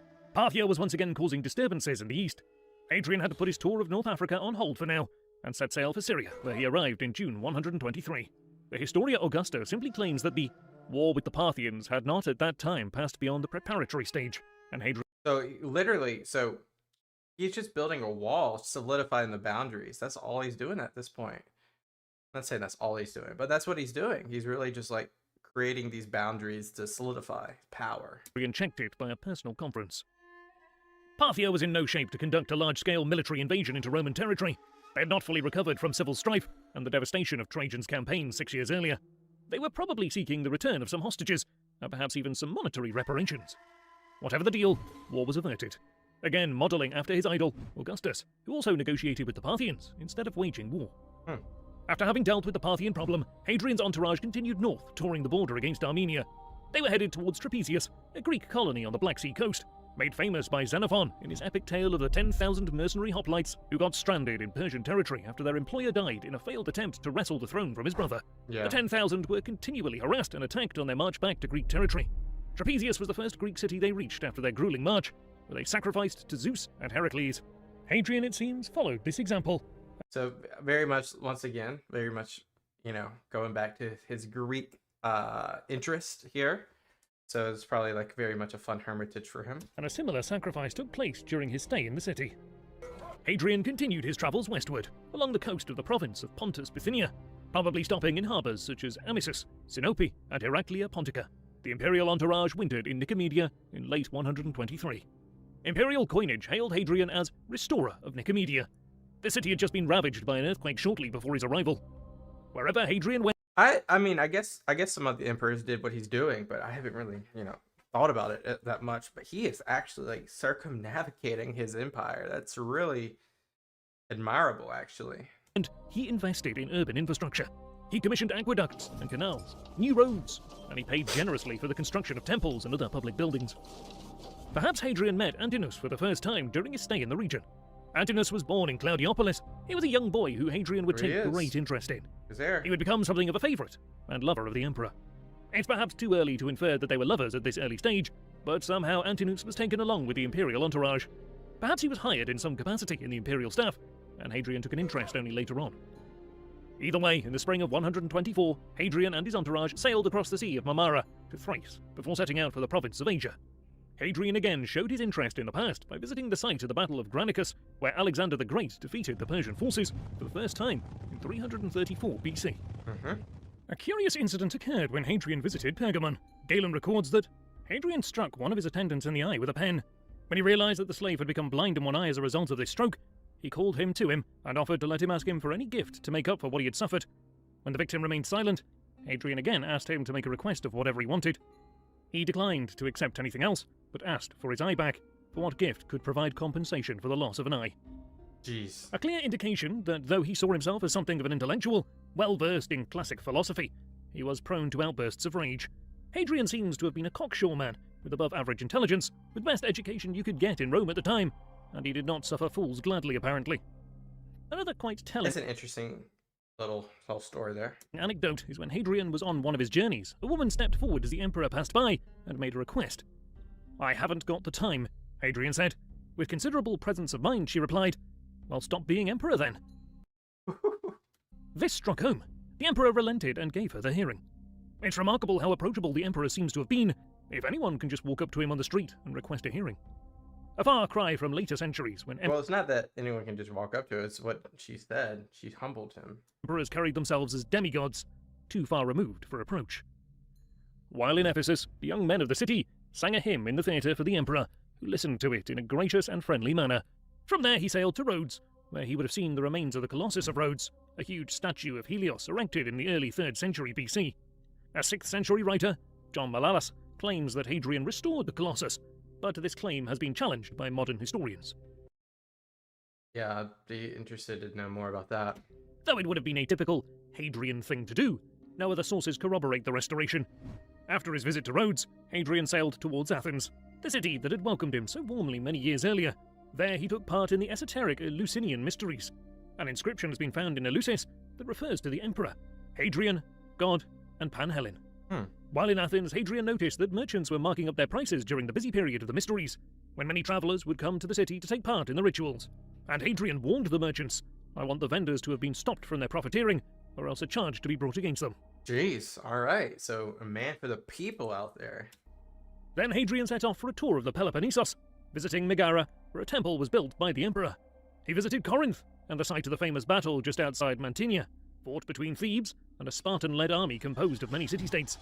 The brilliant Epaminondas led his Thebians to victory, but was fatally wounded in the fighting, and a pillar with a shield was erected on the site. If Antoninus accompanied Hadrian at this time, they would have very likely visited the city of Mantinea as well. Mantinea was the supposed origins of the Greek settlers of Claudiopolis, Antoninus' birthplace. Hadrian was back in Athens by March of 125 to enjoy the great theatre festival of Dionysia. Athens saw the most construction out of almost any other city during Hadrian's reign. Libraries, a pantheon, an aqueduct, and a massive temple dedicated to Olympian Zeus, and much, much more. In the spring of 125, Hadrian set off northward toward Dyrrhachium. The emperor was finally headed back to Italia. On his march in central and western Greece, he would have visited Delphi, and as usual, he resolved local disagreements and started many building projects. How was Delphi at the time? Was it still in its prime, or was it starting to decay? And of course, Hadrian could not resist hunting in this mythical land. It is said that he downed a bear and dedicated it to Eros, and wrote a short poem. Be gracious, kindly Or is that something else? receive the best parts of this bear from Hadrian, the one he killed with a blow from horseback. You, of your own accord, in recompense let grace be breathed soberly on him by Aphrodite Urania. Back to Rome. Before heading to Rome, Hadrian's party sailed into the harbour of Syracuse. Hadrian ascended Literally, I don't think he's left a stone unturned with his little tour. the massive volcano, Etna, in the middle of the night because he wanted to see the sunrise at the summit. The active volcano had just a few years earlier devastated the local area with a massive eruption. After a quick tour of western Sicily, Hadrian was heading for Rome. In Rome, Hadrian inspected the newly restored Pantheon and his new villa near Tibur, though it was probably not complete, but it was habitable. The villa was both a palace for public business and a private resort for Hadrian. Less than 1.5 years elapsed before the restless Hadrian left the outskirts of Rome for a tour of northern Italy. Jeez, he's just not stopping. On his return, he ordered the Well, peninsula it's called the Restless Emperor. to be reorganized into 4 administrative regions governed by ex-consuls. Previously, Italy had been ruled by local authorities, with some supervision from the Senate in Rome. This new division would put Italy on the same level as any other province of the empire, and the reform proved very unpopular. It was repealed shortly after his reign. On the 11th of August, 127 AD, Hadrian was back in Rome to celebrate the 10th anniversary of his ascendance to the imperial throne. Alright, so he's 10 years on the throne. 10 days of festivities and games were held to mark the occasion. Nice. It seems that Hadrian fell ill during or just before these games, because they were held to promote the emperor's health. The emperor recovered, and finally accepted the title of Pater Patriae, father of his people, a title he was awarded upon his ascendance 10 years earlier, but had at that time deemed himself unfit for the title, modelling himself after Augustus, who had also modestly refused the title initially. Africa. Hadrian, ever the restless, was eager to resume his travels, and in his previous tour his visit to northern Africa had been cut short due to the Parthian incident. South Africa made for a natural first destination. Augustus had made plans to visit the region during his reign, but was prevented due to a storm. Hadrian was the first reigning emperor to ever visit the provinces in North Africa. What? That's such a bad look on the imperial to rule but never to visit. Good for Hadrian. The Historia Augusta records that it rained on his arrival for the first time in the space of 5 years, and for this he was extremely popular with the Africans. He brings the fertile soil. As usual, Hadrian inspected every aspect of the province. He introduced tax breaks for impoverished farmers. New building projects were started, but he was particularly interested in border security. Another massive wall was under construction before Hadrian went to the region. The wall shares many similarities with the more famous wall in Britannia, but built out of local material, primarily mud bricks. The main purpose of these walls seems to have enabled the legions to better manage relations with the tribes bordering Roman territory. Those relations were primarily friendly and trade-orientated, only sometimes hostile. Most of the tribes had treaties with Rome and benefited from having good relations. The wall was built not to exclude, Of course, this image is like really Germania, but to control. In June, he reached the province of Numidia, where Legio III Augusta was stationed. Its legate had trained the troops hard for the coming inspection. They knew Hadrian would only be satisfied by the best. An inscription has been found in the area that records some speeches Hadrian made to the troops after they had performed an exercise in front of him. He said, "Military exercises, in a manner of speaking, have their own rules, and if anything is added to or subtracted from them, the exercise becomes too insignificant or too difficult. The more difficulties that are added, the less pleasing is the result. Of all difficult exercises, the most difficult is the one you performed, throwing the javelin in full battle dress. I approve of your eagerness." The commander also received praise.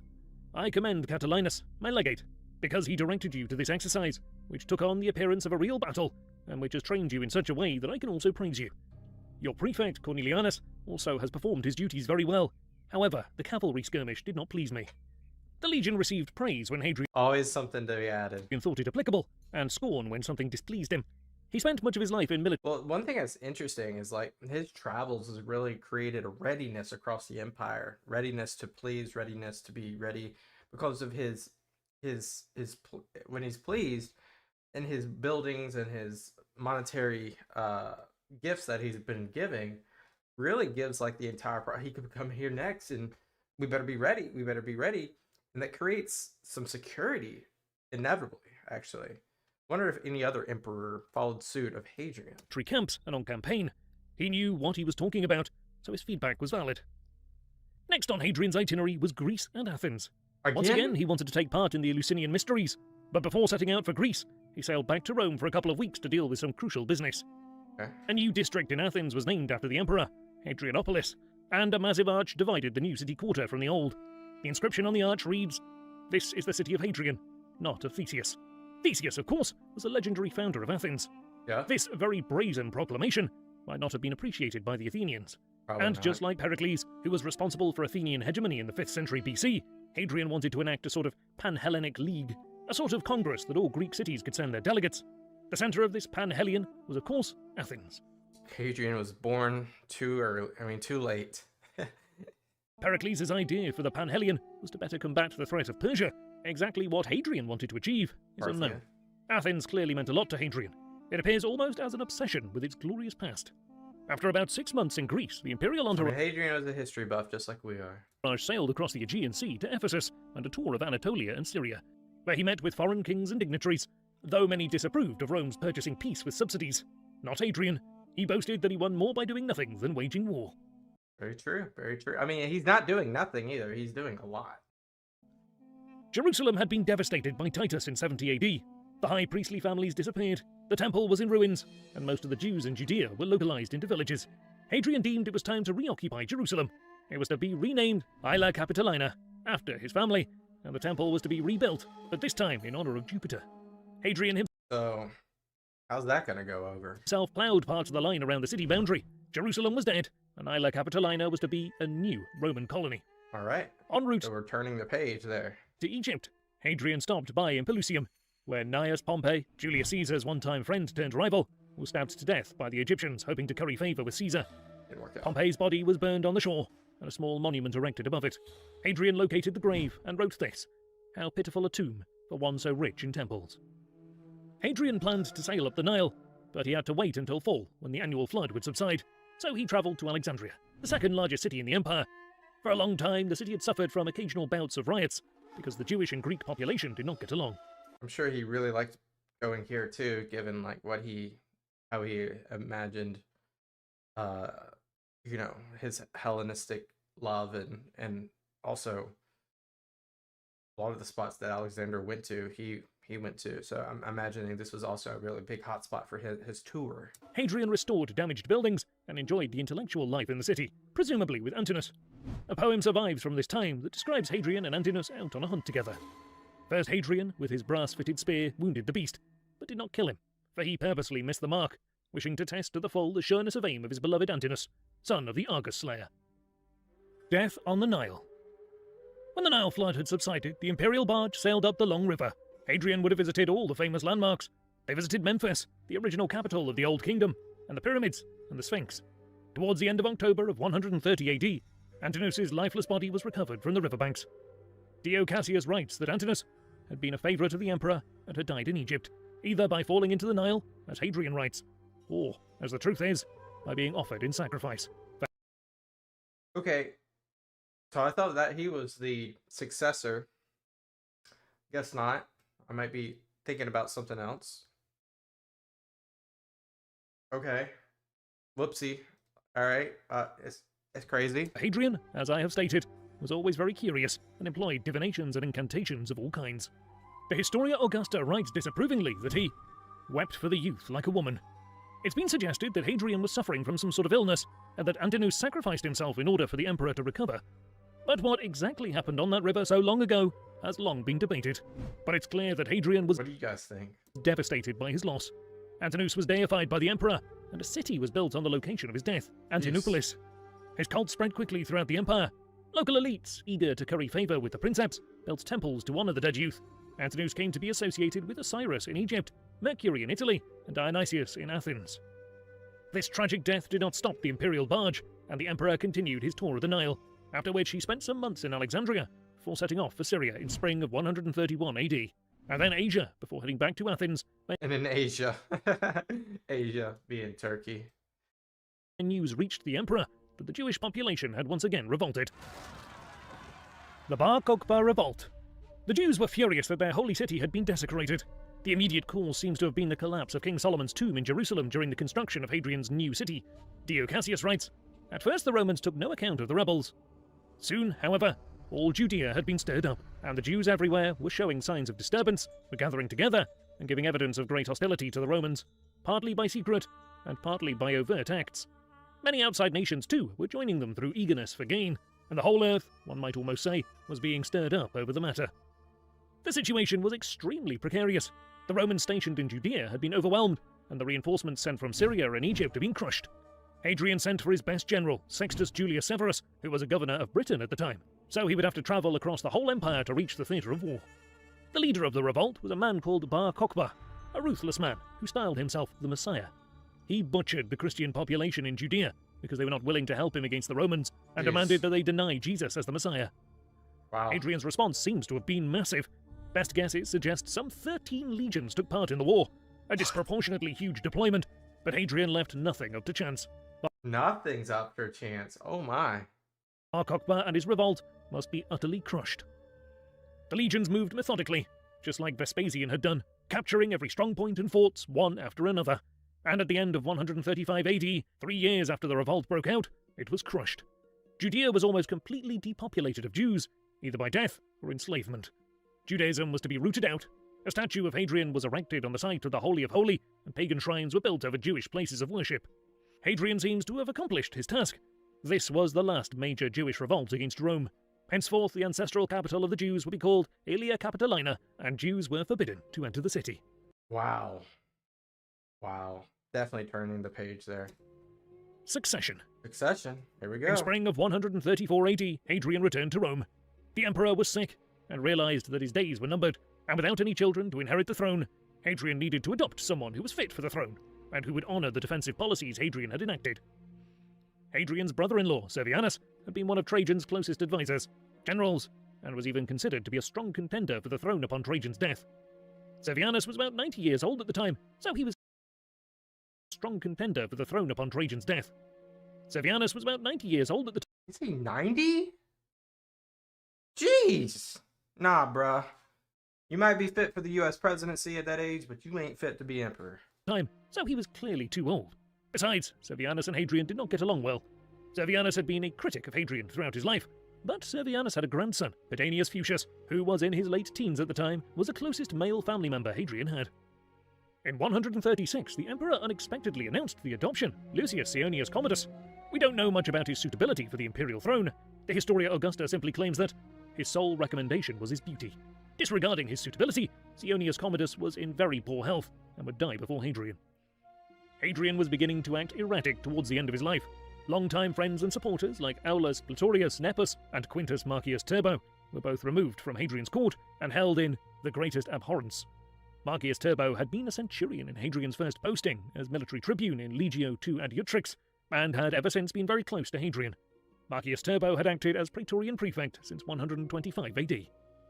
Pertinax Fuchsius had probably considered himself the next princeps until the adoption of Sionius Commodus, which would have disappointed the young man, who it seems was plotting to stage a coup. The plot failed and Pertinax was put to death. In addition, all members of his family, because of him, were done away with in a lowly manner. Jeez. Pertinax's grandfather and longtime critic of Hadrian, Servianus, was also put to death, or I mean, put to death. I mean, he was at death's door. instructed to commit suicide. Sabina, Hadrian's wife, also died about the same time. The couple seemed to have loathed each other, so perhaps Sabina was somehow linked to the Pertinax conspiracy. Wow. Sabina was only in her late 40s or early 50s at the time, but her death might have been a mere coincidence. Hadrian had found a new interesting boy who seems to have been the apple of the emperor's eye. The future emperor Marcus Aurelius. Marcus was 15 years old in 136 AD when he was instructed to betroth one of Sionius Commodus's daughters. I thought that was somebody that comes before Marcus Aurelius. This might give us a clue as to why Hadrian adopted Sionius Commodus in the first place, hoping he could keep the throne warm, only long enough for Marcus and Commodus's own son, the future emperor Lucius Verus, to come of age. With Sionius Commodus dead, Hadrian adopted Titus Aurelius Fluvius Sperianus Arius Antoninus, now commonly referred to as Antoninus Pius. Antoninus Pius. That's who I was thinking of. So that was kind of confusing earlier with the other guy that was very similarly named. Antoninus was instructed to adopt Marcus Aurelius and Lucius Verus as his sons and potential successors. Antoninus was a traditionalist and a distinguished senator of the old school. He was a good public speaker and held the consulship with the dignity of a bygone age.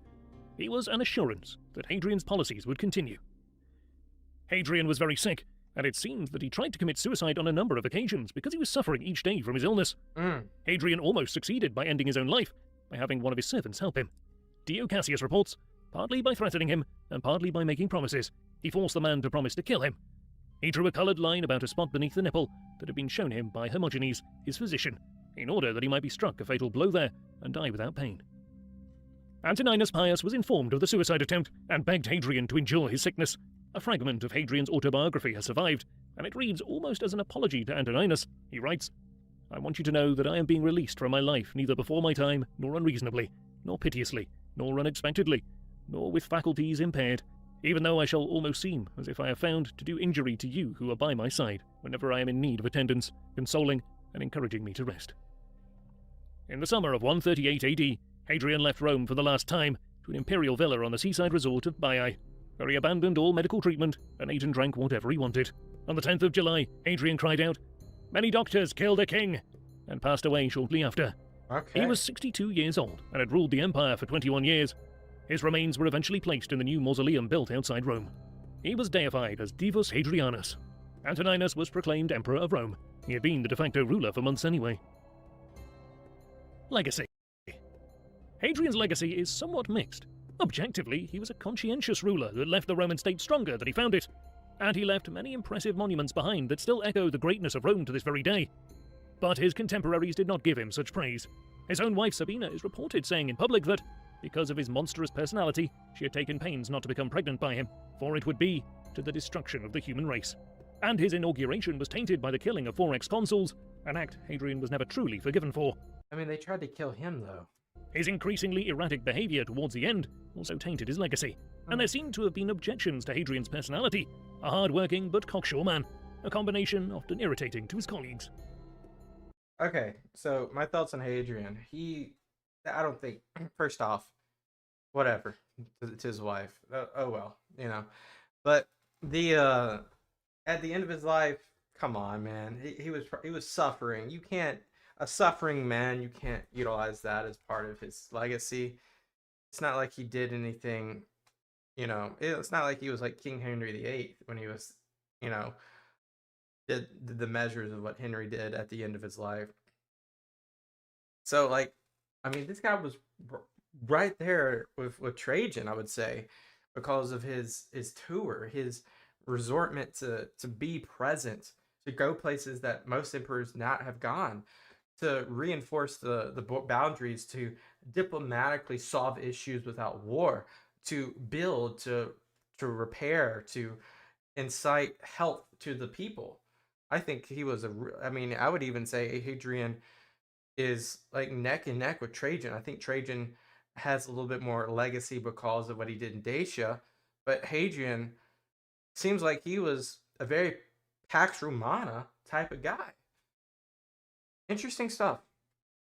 Maybe he doesn't have like the military achievements that Trajan had or Augustus had, but he was definitely pious, it seems. He probably had a temper. I mean, think about it. You're very stressed at that position. You have a lot going on. But overall, it seems like holistically he did good. So, interesting stuff. Add me some context if you have any. Thank you for watching. I appreciate you guys so much. Until next time, peace out. By the way, subscribe if you watched this entire thing. You deserve it. You deserve it. I'll see you guys next time. Peace out. Welcome back, everyone. Thank you for clicking. And Antoninus Pius, the good emperor. I guess that's why it's called Pius. This is our continuation of SPQ, our historian, walking through the... we just went through Nerva, Trajan, Hadrian. So this is number 4 of the 5 good emperors, I'm guessing. But it's interesting because is Nerva even part of the 5 good emperors? Because we have Trajan, Hadrian, Pius, Verus, Aurelius. Isn't Verus and Aurelius both in the 5 good emperors? Is Nerva? Because that would be 6 if we count Nerva. Anyway, let's go. I don't know. Antoninus, one of Rome's best emperors. But his reign is almost forgotten, and he has been written off as a stopgap emperor. Really? But no other emperor is so highly praised for his moral character, for which he earned the adjective, pious. Happy the nation that has no history, and prosperous the years whose records are vague. The historians who treat of Antoninus's reign make practically no attempt to arrange their work in chronological order, but we've done our best to present the events in the order that seems likely, based on coins and inscriptions that can corroborate the written record. All right. Antoninus was born in Lanuvium, just south of Rome, on September 19th, 86 AD. Another one close to Rome. We saw that's where Hadrian was born. But his family originated from Nemausus in southern Gaul, a family which, in its various branches, had held some of the most dignified and important offices of the Roman state. Antoninus's grandfather was the first in the family to hold office in Rome. He was consul twice. Wow. He supported Vespasian's... There's not a lot of people. I think it was like, I saw it was like 125 or something like that has held, maybe a little bit more than that. 125-ish has held consul more than twice. bid for the imperial throne in 69 and was rewarded with a suffect consulship, plus an ordinary one under Domitian in 85. Antoninus grew up in a small village outside Rome, Lorium, and it seems like he regarded this as his home. He would later build a palace here during his reign. His father died relatively young. He passed away shortly after his consulship in 89. Antoninus's education was entrusted to his 2 grandfathers, and it seems they educated him on the most orthodox lines with the purpose of instilling his mind with a devout and simple spirit. Antoninus would have come of age in 101 AD, and would go on through the regular senatorial cursus honorum, but we don't have any written record of his career before 120 AD, when he was consul. He married Annia Galeria Faustina, called Faustina the Elder. Faustina came from a good family, whose origin, like that of his own, was provincial. But like his own, his wife's family had for several generations been resident in Italy, and its members had attained high official positions. They had 4 children together, 2 daughters and 2 sons, but 3 of them would die before Antoninus became emperor. Faustina the younger survived and later married That's why they have that younger elder. Marcus Aurelius. After his consul, What did he say? 2 daughters and 2 sons, but 3 of them would die before Antoninus became emperor. Faustina the younger survived and later married Marcus Aurelius. Wow, okay. After his consulship, Antoninus retired to his villa to lead a quiet life. But his retirement didn't last long. When Hadrian divided Italy into 4 divisions, Antoninus was one of the ex-consuls. We didn't talk about that last time. That's crazy. We watched like an hour video of Hadrian, and we didn't talk once about divided Italy into 4 regions. Maybe we did, and I missed it, but that's crazy. I didn't know that. Entrusted to one of these provinces. He was granted the district of Etruria and Umbria. It's unknown how long he held this office, but perhaps for several years. In 133 to 136 AD, Antoninus was proconsul of Asia. This proconsulship was one of the most honourable of all the provincial offices. As governor, he showed a steady hand and firm guidance. Matters were granted serious consideration. He turned his attention primarily to the material well-being of his province. Upon his return in 136, he was admitted to Emperor Hadrian's private council, by whose agency the practical business of the empire was mainly conducted. In this body, Antoninus soon gained the reputation of always advocating mild measures. Marcus Aurelius would later allude to the simplicity of Antoninus's tastes, both before and after he had become emperor, and notes in him the sobriety, truthful. And notice both of them have beards, and this is really because of the Hellenistic love. I guess they also carry like Hadrian did, because Hadrian kind of broke that broke that pattern. And reserve, which had been the best characteristics of the Romans of the early Republic. Antoninus had climbed the cursus honorum, and due to the intrinsic worth of his character, and to the excellent manner in which he discharged all the duties of government which were entrusted to him, he was now one of the leading men of Rome. Hadrian didn't have any clear successor in his close family, so he adopted Seonius Commodus and named him heir to the throne. Unfortunately. But Seonius died before Hadrian in 138 AD. So Hadrian had to look for a man qualified by personal popularity and by experience in public affairs to take on the imperial purple at short notice. Hadrian's thoughts naturally turned to Antoninus, who qualified himself in both of these respects. But notice, last few emperors, they've all been non-dynastic. They've been adopted. When Hadrian offered Antoninus the chance to be adopted and become the next emperor of Rome, he deliberated for some time because of the great importance of the request. After due deliberation, Antoninus accepted the honour and was adopted on the 25th of February 138 AD. But Hadrian's adoption had one precondition, that Antoninus in turn adopted Marcus Annius Verus, his nephew, and Lucius, son of Seonius Commodus, who would become the emperors Marcus Aurelius and Lucius Verus. It seems that Hadrian hoped that Antoninus would be a stopgap emperor, just long enough for Marcus and Lucius to be old enough to rule on their own. Parts of the speech Hadrian gave to the Senate when he introduced Antoninus was recorded. "Fate has taken Seonius from us, but I have found you an emperor, noble, mild, obedient, sensible, neither headstrong and rash through youth, nor careless through old age, Antoninus Aurelius." When Antoninus was adopted, he was also granted the powers that came with imperial power, that of proconsulare imperium and tribunicia potestas, and he did, in fact, but not in name, co-rule the empire. That's interesting. So is that the first time that's happened up to this point? It's like a co-ruling? First I've heard of it. As Hadrian was suffering from some sort of illness that made him irrational and suicidal. There is the English proverb that power corrupts, and absolute power corrupts absolutely. Yeah. This notion did not hold true when it came to Antoninus, who only seems to have increased his sense of honour and duty with increased power and responsibility. Marcus Aurelius would later praise his adoptive father, that he set an example of how to preserve his character when emperor. Be firm like him, of an equal temperament, pious, cheerful, kind, a despiser of empty glory, careful, accurate, diligent, and thorough. Well, Hadrian was trying to honor that through Augustus's, temperament. I think he did okay. So I feel like Antoninus, I can't say his name, Antoninus had a similar template to follow. Bear blame and censure from others, as he did. Neither hurry nor delay, and let your tastes be simple. 4 months after the adoption, Hadrian died. On the 10th of July, 138 AD, Antoninus was officially proclaimed Emperor of Rome.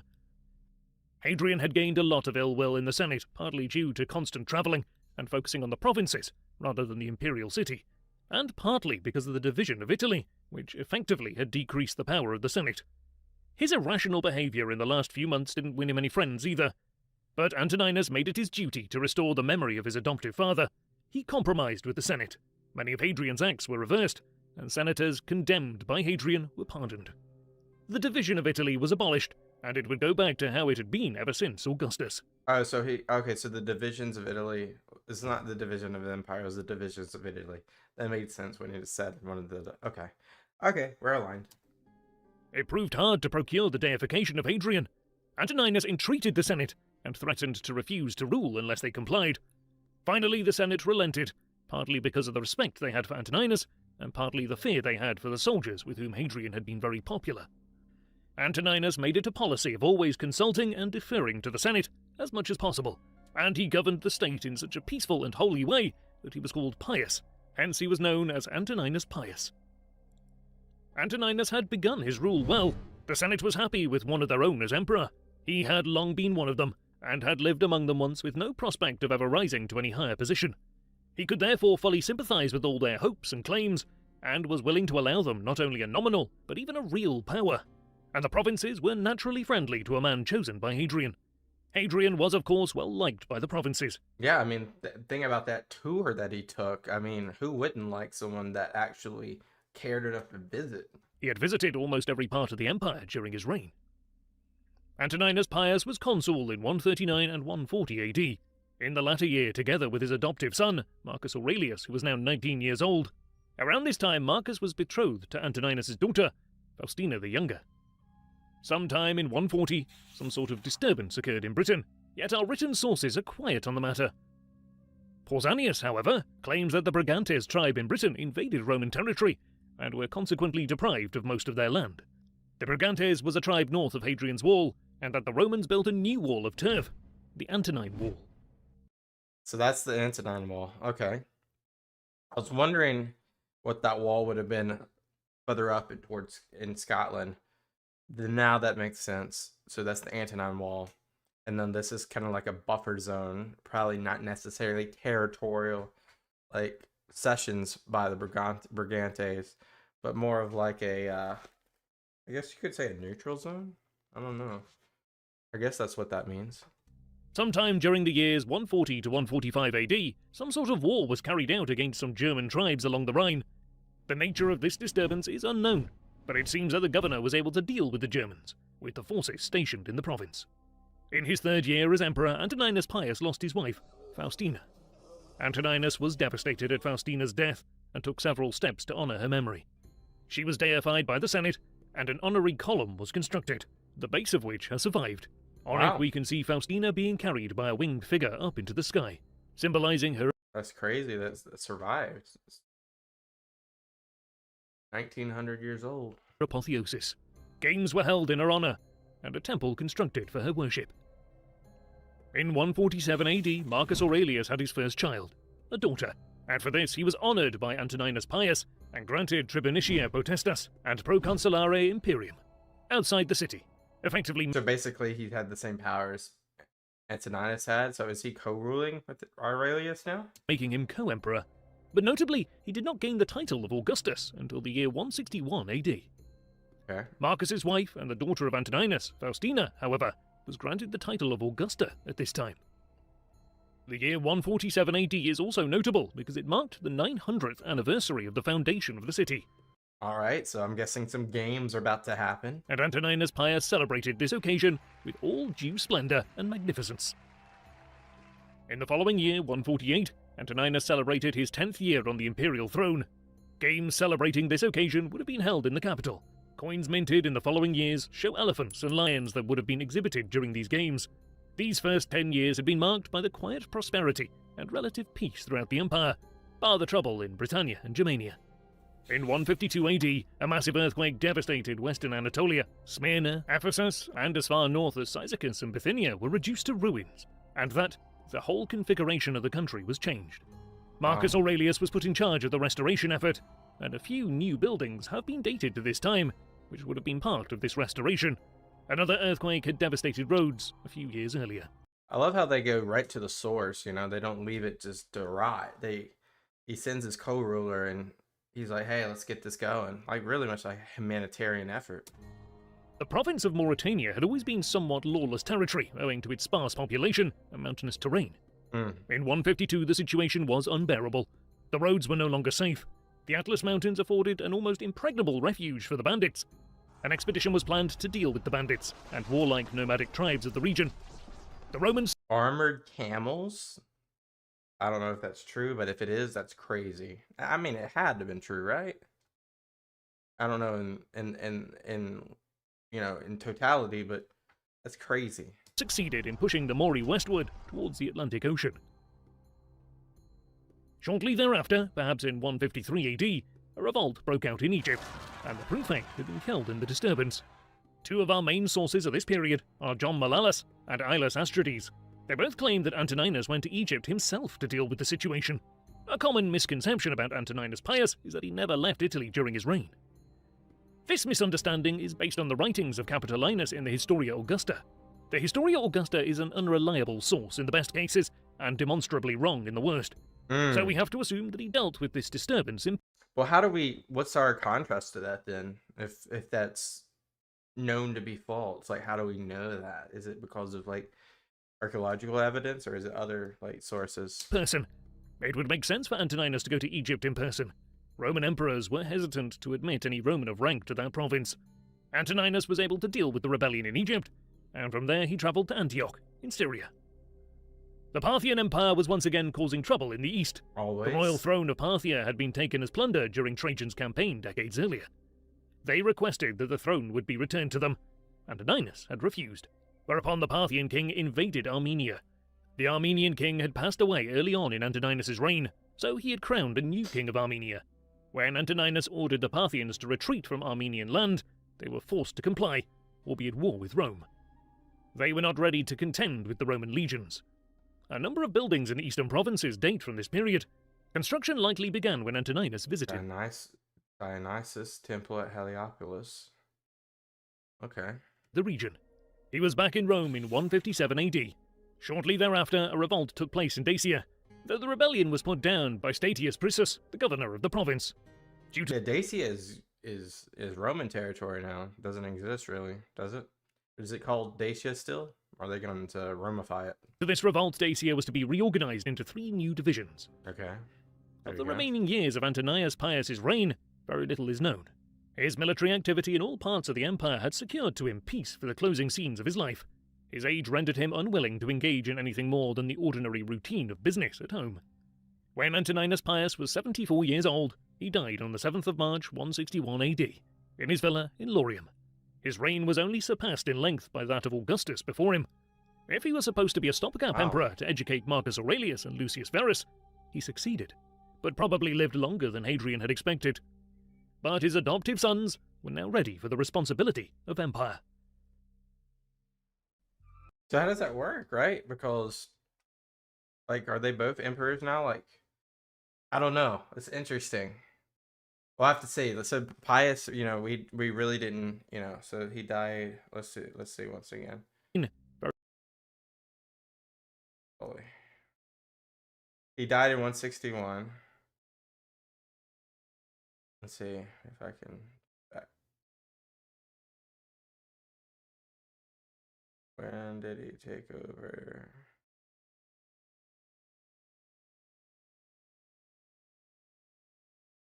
I'm sorry, guys. I mean, technically, he took rule then, when he was proconsul, because of his powers. I guess not really.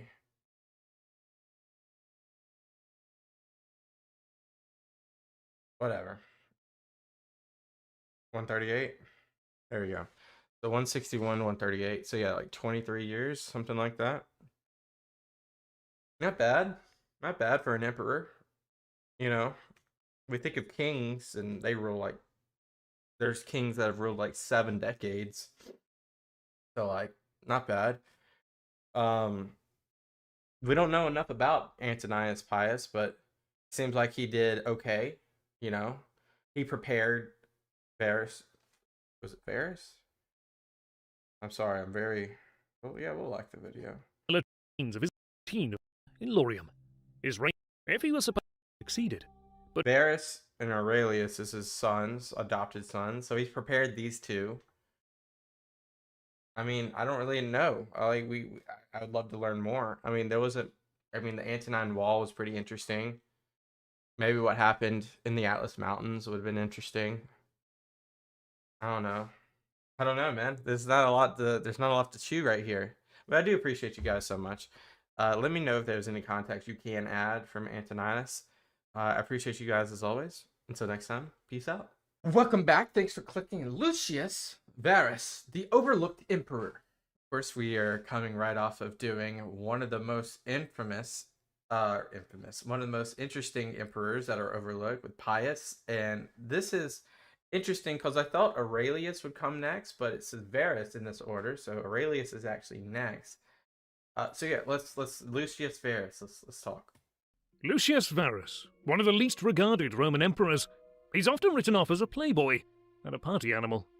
Later sources are strangely hostile towards him, and he is often dismissed by modern historians as a mere shadow of his more famous adoptive brother, Marcus Aurelius. But Verus led a successful campaign against Rome's rival in the east, the Parthian Empire. A shout out to the History Chronicles, a brand new channel from our narrator, Alexander. The History Chronicles delves into the events and lives that have shaped human history. Please check out our latest video, The Invention of Flight, and learn how mankind took to the skies. Now, back to the video. Born Lucius Saeonius Commodus on the 15th of December 130 AD in Rome, Lucius came from a distinguished line of consulars on his father's side, dating back to his great-grandfather. His mother was Avidia Plautia, who was probably an ancestor of Aulus Plautius, who led Claudius's invasion of Britain in 43 AD. Lucius was only 6 years old in 136 AD when his father was adopted by the sitting emperor, Hadrian, to become Yeah, that's helpful. his successor. Suddenly, the young Lucius was thrust on the main stage, and people would have looked at him as a possible future inheritor of the imperial throne after his father's reign. But that Yeah, his father was supposed to just be like a, what do you call it? Like an in-between emperor, someone that almost like a Nerva, but not really. But he lived long, and it was kind of interesting. those speculations soon came to an abrupt halt when Lucius's father suddenly died on the 24th of January 138 AD, only 36 years old. Okay, I'm mixing things up, obviously. Pius is supposed to be the step between, not his father. Whoops. That would have been it for young Lucius. Without his father, who was set to become the next emperor, what chance did Lucius have? I get it now. So Pius becomes emperor in regards that he will adopt Aurelius and Verus. Yeah. Perhaps he would be removed, so as not to have any claim on the imperial throne. But Hadrian saw something in the young boy, and when he selected his new successor, Antoninus the Pius, he did so on the condition that Antoninus would in turn adopt young Lucius, and another young man who Hadrian seems to have had an affinity for, Marcus. This adoption was later depicted on a monument in Ephesus to honor Lucius after his death. On the left we can see Marcus Aurelius, now a young man with curly hair. Next to him stands their new father, Antoninus the Pius, embracing the young Lucius. So what's the age gap between Lucius and Marcus? And on the far right stands Hadrian. Oh. Lucius was now known as Lucius Aelius Aurelius Commodus, and Marcus changed his name to Marcus Aelius Aurelius Verus, now commonly referred to as Marcus Aurelius. Hadrian suffered from some sort of ailment towards the end of his reign, and much of his time had been devoted to securing the succession. This task was now complete.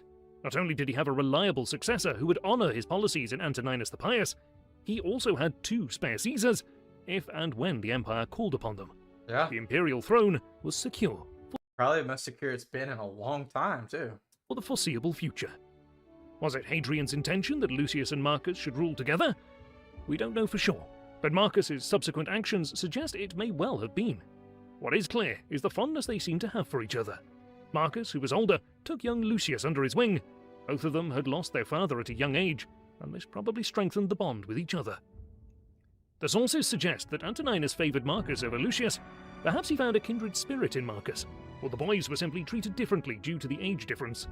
Marcus was I mean, I would say that's why, yeah, because one's more ready. almost 10 years older than Lucius. Okay, so that's the age gap. Another factor that might have played a part in this notion is the fact that Hadrian had insisted that Lucius was to be betrothed to Antoninus' daughter, Annia Galaria Faustina. Antoninus annulled this betrothal in favour of Marcus. Though Lucius and Faustina were closer in age, in Roman eyes, Makes sense then. Marcus was a more natural match for Faustina because he was older. We know more of Lucius's educators than most emperors. The Historia Augusta lists Lucius's tutors, men presumably thought of as leaders in their fields by his adoptive father. It's a diverse list of experts from all across the empire, a rhetorician from Alexandria in Egypt, a historian from Pergamum in Asia Minor, a legal expert from Numidia, and a son of one of Hadrian's own grammarians, Scorinus, who lived long enough to educate the future emperor Severus Alexander, and many, many more grammarians and philosophers were tasked with educating young Lucius. So a well-structured education, which is needed as you're an emperor. He entered public life as a questor in 153 AD, and during his questorship, he held gladiatorial games in Rome, sitting in a place of honor between Antoninus and Marcus Aurelius. So populism is going to come to the forefront for him. In the following year, 154 AD, he was consul at the young age of 24. Cursus Honorum is already maxed out almost. When Antoninus passed away on the 7th of March 161 AD, Marcus succeeded him on the imperial throne, and immediately recognized Lucius as his co-emperor. That unprecedented? I think that's happened before slightly, right? But this is really interesting how this is now like an actual thing where you have co-emperors. And like, how do you split the duties? It's unknown if that was a plan Hadrian had laid out before his death, or an innovation by Marcus. Perhaps Hadrian intended Marcus to be the senior Augustus, and Lucius to be his junior Caesar. To make it clear to all that they were indeed equals, they both adopted the titles of Caesar and Augustus. The adoptive brothers had become very close to each other, and Lucius's appointment as joint emperor might have been seen as a result of his closeness, but perhaps more practical reasons might have motivated Marcus to promote Lucius as his equal. One reason might be that by promoting Lucius, he would keep him out of mischief and preempt any future usurpation. Yeah, I mean, you can't usurp if you're there. Another reason might be that Marcus, who saw himself as a philosopher rather than a military commander, which is ironic considering his later years, wanted Lucius to deal with military matters. The epitome of Cassius Dio records that Lucius, on the other hand, was a vigorous man of younger years and better suited for military enterprises. Therefore, Marcus made him his son-in-law by marrying him to his daughter Lucilla, and sent him to conduct the war against the Parthians. Another reason might, of course, be that this had been Hadrian's plan all along, and Marcus honoured his adoptive grandfather. There were probably What do you guys think? Do you think it was Marcus's idea or Hadrian's idea? both practical and personal reasons why Marcus made the decision. Either way, they were now both emperor of Rome. The soldiers, and particularly the Praetorian Guard, expected a large donative upon their succession. Of the two emperors, Lucius Verus was selected to go to the Praetorian Guard and address the troops. That makes sense. Though both Lucius and Marcus were schooled in oratory, the selection of Lucius has been seen as significant. Marcus would, later in his life, comment on his brother's oratory skill in a letter to Fronto. Upon his ascension to emperor, Lucius once again changed name, this time to Imperator Caesar Lucius Aurelius Verus Augustus. That same year, 161 They're very synonymous with each other, but they have distinctive differences. Okay. AD, Marcus had his second son and named him Commodus to honour his adoptive brother. Lucius was born with that cognomen. War in the East. Parthia. The Armenian kingdom was the buffer state between Rome and Parthia, and it played a key part in Romano-Parthian It's a buffer state, but they have borders, so it's an interesting buffer state. relations. Each side wanted to control Armenia, and it was only too willing to go to war over it. Practically all wars between the two powers were fought over Armenia, and which power had the upper hand in the internal affairs of the buffer state. At the same time Lucius and Marcus ascended to power, the Parthians marched into Armenia to replace a pro-Roman king with someone more favourable to Parthian interests. It's likely that this was a direct reaction to the change of power in Rome. Perhaps the Parthians expected Rome to be weakened after the loss of their emperor for over 20 years. Usually that's the case. The army commander in Cappadocia, Didius Severianus, marched into Armenia to regain the initiative, but was besieged in Elegia and lost a legion before taking his own life. After the Parthians had succeeded in subduing Armenia, Wow, so Parthia's got the military win. they marched south and into the Roman province of Syria. The Syrian province was the most prestigious province a senator could hold.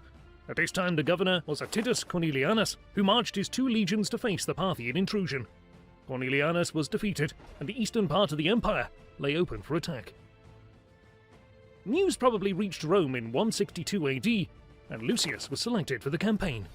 The 2 emperors marched southward in Italy to set sail from Brundisium. Marcus accompanied his brother all the way to Capua before heading back to Rome. But Lucius suddenly became very ill at Canusium. Marcus hurried back to Lucius, joining his brother. Our sources claim that the illness was due to Lucius's overindulgent and riotous lifestyle, but we have to consider this first sign of illness if this was the same illness that would take his life a few years later. Oh, so like something that could reoccur is what we're saying. Or if this was a separate ailment. We simply don't have enough information. Lucius Verus soon got better and continued his journey east, crossing into Greece from Brundisium, visiting Corinth and Athens, before heading over to Anatolia, where he took a coastal route, visiting many important cities along the way. Our sources claim that Lucius's journey to Syria was taking longer than was common, and that his slow progress was due to his debauched lifestyle. But we have to consider his situation. Troops had to be moved from the Danube to reinforce the east. These troops would arrive very late in the campaigning season. If we assume that the Parthians invaded Armenia as soon as they received the news of Antoninus' death in March of 161 AD, it would probably take the news to reach Parthia about a month, and another month for the news to reach Rome of the Parthian invasion. Yeah, isn't that crazy? Because like we know things that happen halfway across the world in seconds, and then it takes them a month. So it's a lot of like status quo changes that are just instantaneous because the news will get there, and then it's like, okay, we got to do this, and it's already, you're behind, a month behind what you need to do. That news would, at the very earliest, reach Rome in May. Informing the troops on the Danube, it would take another month or so. That brings us into June. The troops had to move from the Mosian provinces some 2,000 kilometers to reach the theater of war. Because Parthia is really doing some dangerous things to the Syrian province. They would, optimistically, reach Syria in August. So no military intervention into Armenia was realistically possible until the following season. The Roman campaigning season was normally from the 23rd of March to the 19th of October.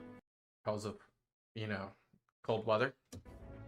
It can be argued that Lucius Verus should have hurried to Syria to try to secure the situation, but without a substantial military force to safeguard the emperor, and with the Parthian army active in the region, it seems like a risky proposition. When Lucius and the reinforcing army reached Syria, 2 campaigns were planned. One army was to march into Armenia in the north and reach Artaxata, the Armenian capital. Another army was to cross into Ossoron and head into the Parthian heartland. The Syrian legions were in a bad state even before their defeat at the hands of the Parthians. It states that the soldiers were more often found in the nearest cafe garden than in the ranks. Oh, there's some discipline issues. Gotta get that in check. Lucius Verus inspected each part of the army and rewarded the good parts handsomely, so that others might follow that example, trying to restore discipline. The Syrian forces' morale was poor due to the recent defeat, but Lucius sent them out on small skirmishes he knew they could win to slowly build their confidence before a large-scale military Pretty smart right there. Pretty smart. campaign. Rome had suffered 2 major defeats at the hands of the Parthians, but Rome had one advantage over the Parthian army.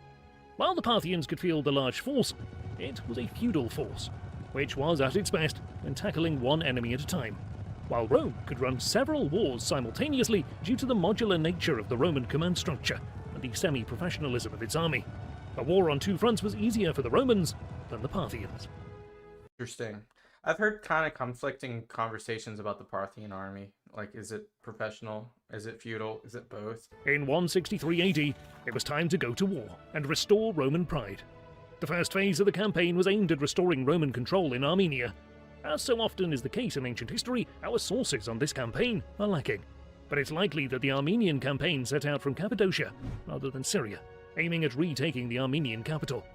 Lucius himself remained in Antioch, while direct command was Statius Priscus. The campaign culminated with the capture of Artaxata, and Armenia was reconstructed on Roman terms. It's like a pinball going back and forth, it's like a tennis match going back and forth, back and forth. Armenia is probably one of the most crazy places to live in antiquity because of this reason. Like, who is your leader? Who is your, and like your allegiance is gonna like shift just based off the wind. The Armenian capital was moved 30 Roman miles closer to the Roman border. The city was known as Cainopolis, meaning new city in Greek. And a new king was installed on the Armenian throne. A Roman senator of consular rank, Julius Sohaemus, was a man of Arsacid descent. The Arsacid was the ruling family of the Parthian Empire, and an old treaty between Rome and Parthia stated that the king of Armenia was to be a member of that dynasty, but he was to be crowned by Rome. Okay. The first phase of Lucius's Eastern War was complete. Statius Priscus moved back to Cappadocia and left a garrison in the new Armenian capital. The rest of the forces continued south under the command of Claudius Fronto. Our sources are hostile towards Lucius because he stayed in Antioch throughout the campaign, but we have to consider that Lucius didn't have any military experience, so leaving command of the troops to someone more experienced was probably for the best, while he could direct the troops and the overall war goals from a distance and plan the next phase of the war. Trajan would lead the troops himself, but he was an experienced commander before becoming emperor. Yeah. Lucius was not. It makes sense. Why would you want to go out there and, mess up and your legacy's tainted? The empire's in a worse position. So yeah, leave it to the generals. It was probably a wise choice, realizing there were better men with more experience than himself to take direct command. Smart. Lucius adopted the name Armenicus after this successful stage of his campaign. Okay, that's kind of, okay, whatever. With the situation in Armenia rectified to Roman satisfaction, Lucius's next phase of the war was dealing with Syria and Osroene.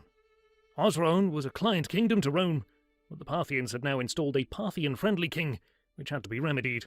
Where's a two-pronged attack into Osroene. One Roman army came from the north, led by Fronto. Okay, so that's like right there. And the other Roman army advanced from the west, from Antioch, led by Avidius Cassius, who had overall command of the Roman forces. The Romans encountered the Parthian army at Europus. We know very little of this battle, but it seems to have been an overwhelming victory for Rome. And with this victory, the Parthian forces probably scattered or retreated to lick their wounds.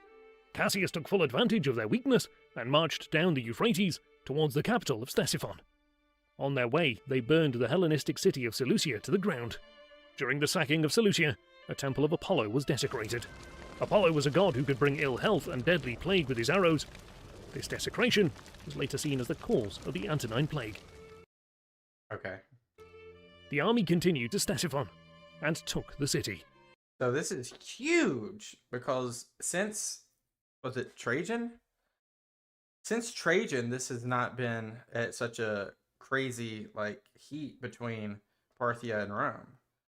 So now, what happens next? The royal palace was burnt to the ground. With the capture of the Parthian capital, this effectively marked the end of Lucius's Parthian wars. The return journey was not to be easy, though. It's always the return from the east that hurts. We've seen so many emperors die from the east going back, or important people. Plague and famine racked Cassius's forces.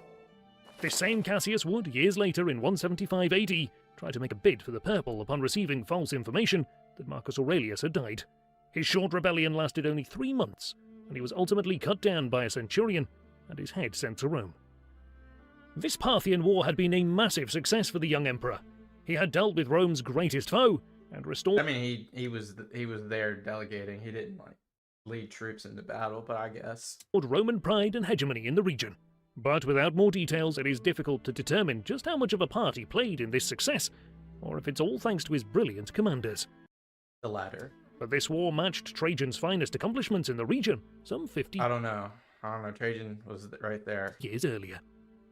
Both emperors took the titles of Armenicus, Parthicus Maximus, and Medicus to It kind of goes back to Augustus taking the princeps, taking the titles as it's not to it's to consolidate the triumph and the power and everything. Celebrate the victory in Parthia. Upon his return to Rome in August of 166 AD, Lucius Verus and his brother Marcus Aurelius once again reunited and celebrated a triumph over Parthia. Yeah, the triumph is definitely warranted, though. Marcus was the older of the two brothers and had started their joint emperorships with more authority, but with Lucius's recent military success in the east, He had now eclipsed Marcus in prestige, but Lucius did not capitalize on the situation. Instead, he showed magnanimity by sharing his triumph with Marcus and insisting that he adopted the titles of Armenicus, Parthicus, and Medicus. Well, Marcus brought you along, so this makes sense. The victorious Lucius had also brought with him a most unwelcome gift from the East. The plague. The plague. This disease would claim around 2 million people in the empire and depleted Roman manpower, leaving the superpower weakened before the onset of the Marcomannic Wars. Jeez. In 168 AD, news arrived in Rome that the tribes across the northern frontiers were causing problems in the Danubian provinces. One raiding party of the Marcomanni and Quadi tribes had penetrated the Alps and laid siege to Aquileia. And now this is going to be consuming Aurelius. The raiding party retreated once the two emperors came near to the city. The Quadi king died about this time, and to gain favour from Rome and to defuse the situation, they sent embassies to Rome begging forgiveness for having rebelled, and exclaimed that they needed Rome's approval for their new king. Death of Lucius Verus. The two emperors pressed on into Illyricum before they were satisfied with the outcome. The plague was rampant in Aquileia, so the emperors never stopped there on their march back to Rome.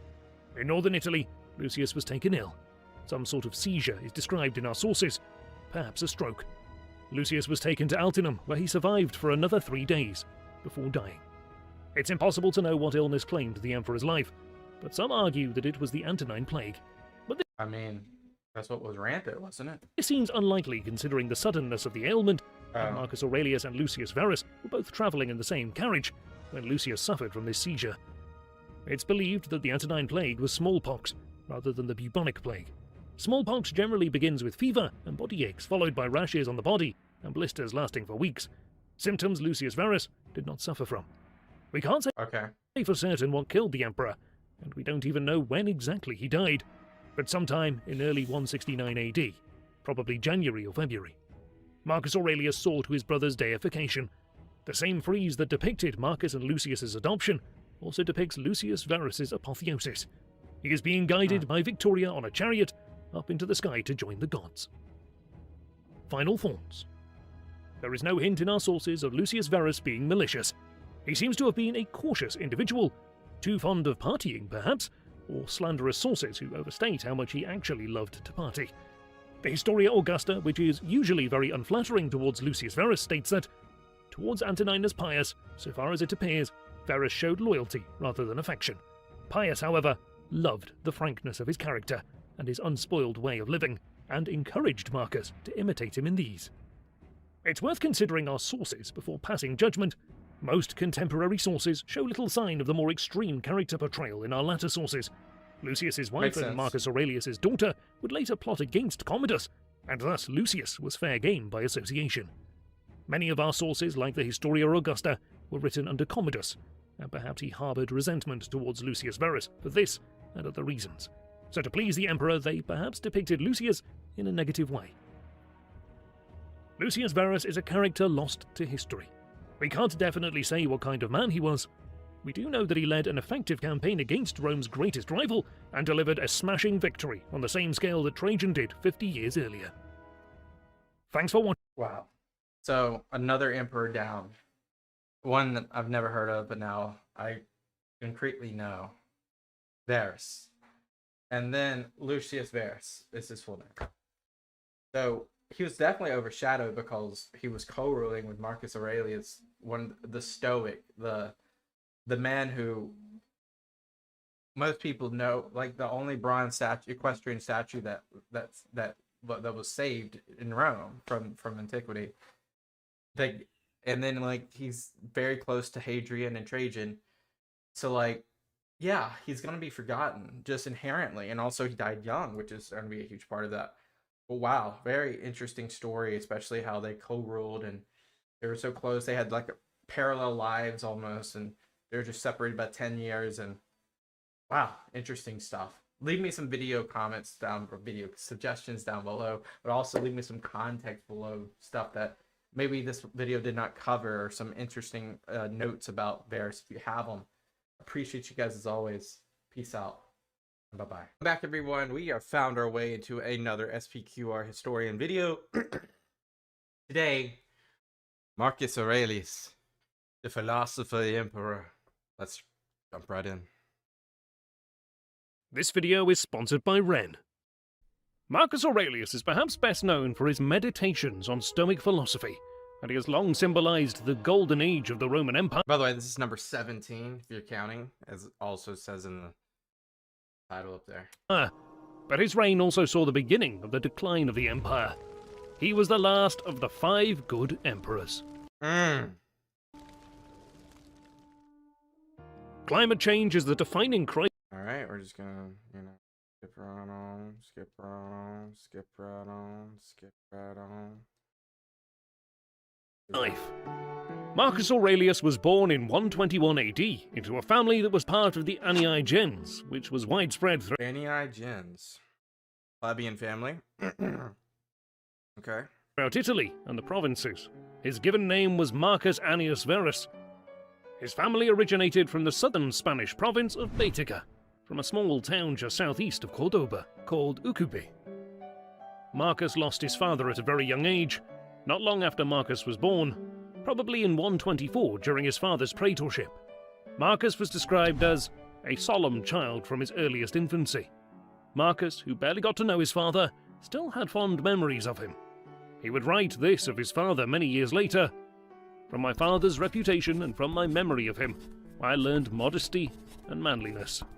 And this is a trend we've seen where, I wouldn't say orphaned, but very similar to being orphaned.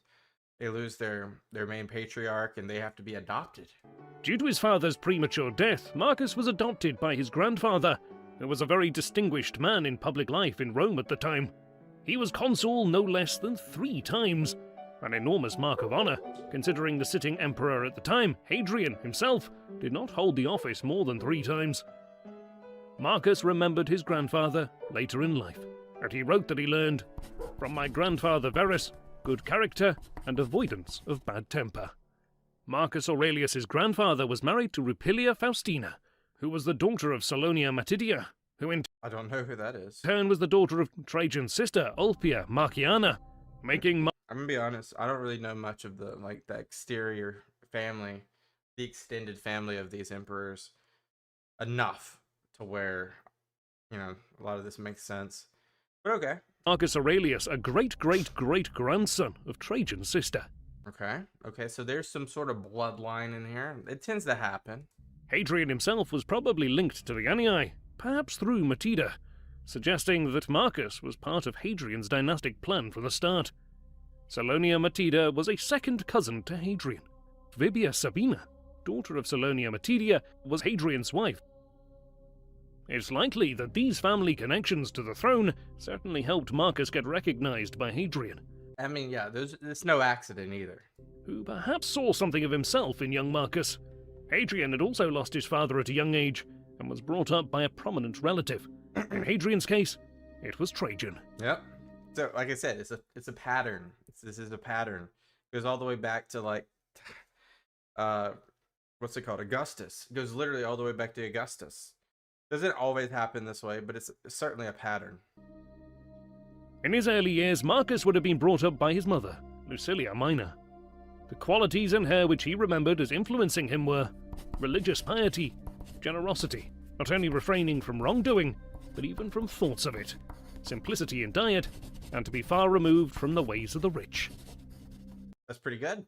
Early on in his life, Marcus caught the attention of Hadrian, who personally enrolled him in the Order of Equites when Marcus was only 6 years old.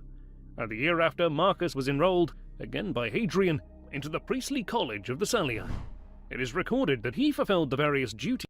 Salii was a priesthood usually associated with their worship of Mars, god of war. They were all born patricians, usually young men with both parents living. Marcus lacked the second qualification. Nor was he selected by a co-option, which was the usual was vacancies were filled out selected by Hadrian. Okay. Of the offices in the priesthood, in turn being the leader of the dance, the vates, meaning prophet, and the master of the order. In this task, he was to initiate new members and formally dismiss those who left the order. When Marcus was 12 years old, he adopted the dress and a little later the habits of endurance of the philosopher. He followed. Okay. I think, was it Hadrian or Trajan? One of the two. began to adopt the Hellenistic culture. And I feel like this is just like a continuation of that in some ways. His studies clad in a rough Greek cloak. He slept on the ground, and it was only at his mother's insistence that he consented, with reluctance, to sleep on a little bed strewn with skins. Wow. Marcus's solemn and serious devotion to his studies made an impression on Hadrian, who took a close interest in his upbringing from an early stage, as we've seen. Hadrian, playing on his name Verus, meaning true, truthful, or genuine, nicknamed him Verissimus, meaning truest. The nickname stuck, and has even been found on coins and on an inscription. When Marcus was 14, he assumed the toga virilis. Yeah, it's so interesting how much your dress represents your class. And I mean, it's not just in Rome, it's everywhere in history, but it's so interesting to notice that. The toga of manhood. He would discard the striped toga of his childhood and assume the plain white toga of a man. Soon after his entrance into manhood, he was betrothed to Saonia Fabia, who was the daughter of Saonius Commodus at the request of Hadrian, probably in the year 136. Saonius Commodus would later be named as the heir to the imperial throne, so this was an enormous honor for young Marcus. Saonius never became emperor, however, as he died before Hadrian. After the betrothal, Marcus was given a new honor, that of being prefect of the city during the Feriae Latinae. This Latin festival was held every year at Albano at a day appointed by the consuls, who had to be, so this was annual, present in person ceremonies. This meant they had to be absent. Interesting. How many like ceremonial like holidays were there? Interesting question. During this time, when he became close with the Saonii Commodi family, Marcus met a man who would have a great influence on his life, a Stoic philosopher called Apollonius of Chalcedon. Stoicism was by now the fashionable school of philosophy, and Apollonius was one of its leading advocates, and he came to educate Marcus. Herodes Atticus and Marcus Cornelius Fronto were two other prominent figures who were tasked with educating Marcus, both in oratory, Herodes in Greek, in which language he was outstanding among all the men of our time in the seriousness, fluency, and elegance of his diction, and Cornelius Fronto in Latin. As an orator, Fronto was highly regarded in ancient times. He was thought to be second only to Cicero. That's that's pretty good honors right there. Interesting. So, is Aurelius eventually going to be bilingual on Greek and Latin? I'm sure there was so many people that had, were well spoken in both, but it seems almost more impressive to be, I guess because they were dead. Well, Greek's not really. I mean, ancient Greek's technically a dead language. Ancient Latin's still technically a dead language, but it feels even more impressive for you to be like bilingual of these two languages than like English, Spanish. I don't know why I think that. I think it's just a bias of the past. Many of Fronto's letters to Marcus have been preserved. They give a rare insight into the education of a future ruler. Fronto wrote a letter many years later that Marcus used to go about in public with too serious a face, and used to read books at the theatre or at banquets. So he's a nerd. The heir apparent. Marcus's aunt, Annia Galeria Faustina, was married to Antoninus. This Antoninus was now selected by Hadrian to become his successor on the imperial throne after Saonius' death. Antoninus was selected because he was noble, mild, tractable, and prudent, who is not Wasn't he given the name Antoninus Pius? Not young enough to do anything rash, or old enough to be neglectful.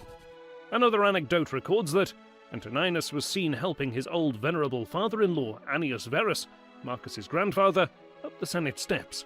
Hadrian found this such a moving scene that he decided to adopt Antoninus. This reminded onlookers of the legendary founder of the Roman race, Aeneas, who carried his father from the burning city Interesting. of Troy. That's interesting. I never knew that. That's an interesting connection. So Hadrian really saw the future of Rome through the parallel of the past. Pius Aeneas, as Virgil describes him, an epithet Antoninus would adopt upon his ascension to the purple. Antoninus was adopted on the condition that he in turn should adopt the surviving son of Saonius Commodus, Lucius. Right, so now you got Marcus and Lucius, which Lucius is who we talked about in the previous SPQR video. Only 7 years old, and Marcus. Marcus and Lucius were now set to become emperors after Antoninus' reign. Furthermore, Antoninus' daughter Faustina Minor was betrothed to Lucius at the request of Hadrian. Marcus and Lucius both changed their names upon their adoption into Antoninus' family. Marcus changed his name to Marcus Aurelius Antoninus, now commonly referred to as Marcus Aurelius. Lucius took the name Lucius Aurelius Verus, interestingly, taking the name Verus from Marcus's family, and not their adoptive father. Interesting. Marcus would himself honor Lucius's family by naming his son, many years later, after Lucius's prior family name, Commodus. Okay. Which is he the next guy on the line? I think he's next. I think Commodus has to be next. Hadrian requested in the Senate that Marcus should be exempt from the law which barred him from taking office as a quaestor before his 24th birthday, which was accepted. Marcus was only 17 years old at the time.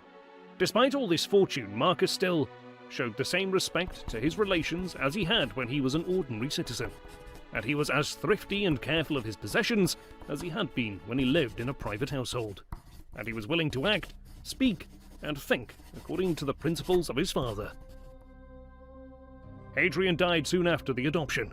He died in the presence of his Well, that was probably one of the best setups for, I think, Hadrian. Hadrian's my favorite emperor besides Augustus so far. Like, if I was to rank my emperors, it would be Augustus, Hadrian, Trajan. Now, it's hard. It's kind of like when people say, who's your favorite president? Well, obviously, a lot of people either say George Washington or Abraham Lincoln, and then George Washington's just setting the precedent. Augustus set the precedent. So, like, Hadrian did such a good job setting up his successors. I mean, think about that. Like, so many times you have to, like, wonder if there was a conspiracy, or if there was a murder, if there was, you know, is the will actually, and not just for an emperor, for any successor, there's always a succession crisis, and that's why we even have wars over power vacuums. But it seems like Hadrian had his stuff complete. His will, his heir apparent. I think, like I said, second favorite emperor so far. Adopted son on July the 10th, 138 AD. Almost immediately upon Hadrian's death, Antoninus approached Marcus to have him dissolve his betrothal to Saonia Fabia in favour of his own daughter Faustina Minor. Faustina Minor was, through her mother, a first cousin to Marcus. Lucius was, however, already betrothed to Faustina at the behest of Hadrian. This was now dissolved. Oof. Faustina was only 8 or Because Marcus is the senior of the two. 9 at the time, so the marriage had to wait several years. Marcus and Faustina eventually married in 145. If Marcus would have kept his first betrothal to Saonia, there would be no Commodus. So I don't know much about Commodus besides he was obviously in the movie Gladiator, so which was played by Joaquin Phoenix, one of my favorite actors. Unfortunately, he was also Napoleon, which a lot of people don't like that movie. But don't know too much about Commodus besides he wanted to be a gladiator, and he was probably the one. He's kind of where the 5 good emperors end. You know, with Marcus, didn't carry to his son. But anyway, let's keep going. Towards the end of Hadrian's reign, he had become very unpopular with the Senate, so Antoninus had to fight to secure his deification.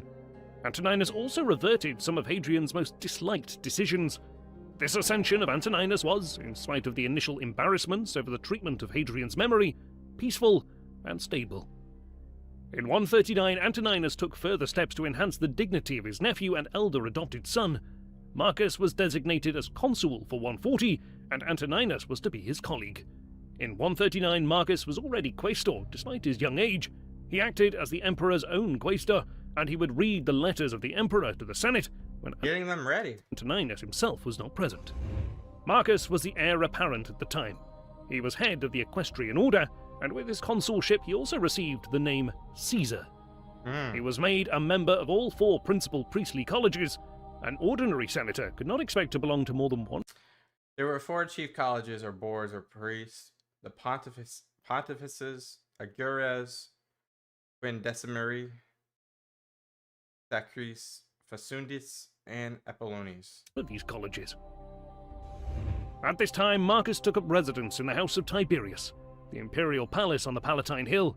In his meditations, Marcus wrote that Antoninus helped him to strip off all my pride and brought me to realize that one can live in a palace and yet not need bodyguards, embroidered uniforms, candelabra or statues carrying lamps, and things like that, all that goes with pomp and ceremony, but that one may live very nearly as a private citizen without thereby losing any dignity or being less active in the duties necessary for a prince on behalf of the state.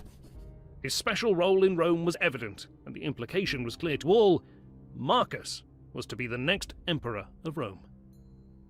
In 145, Marcus was consul again, a rare honor for ordinary senators to achieve, and then only at a fairly old age. Marcus was only 22 years old at the time.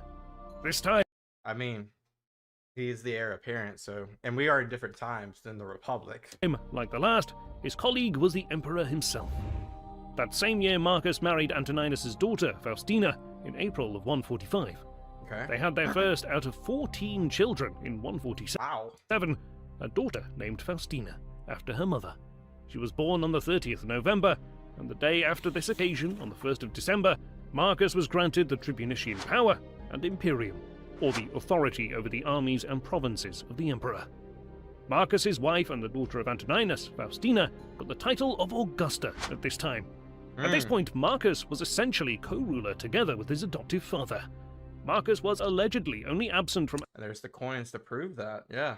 Antoninus for 2 nights during the entire 23 Say that again? Marcus was allegedly only absent from Antoninus for 2 nights during the entire 23 years of his reign. Wow. As he was always together with Antoninus, Marcus was never sent abroad to the provinces or the army.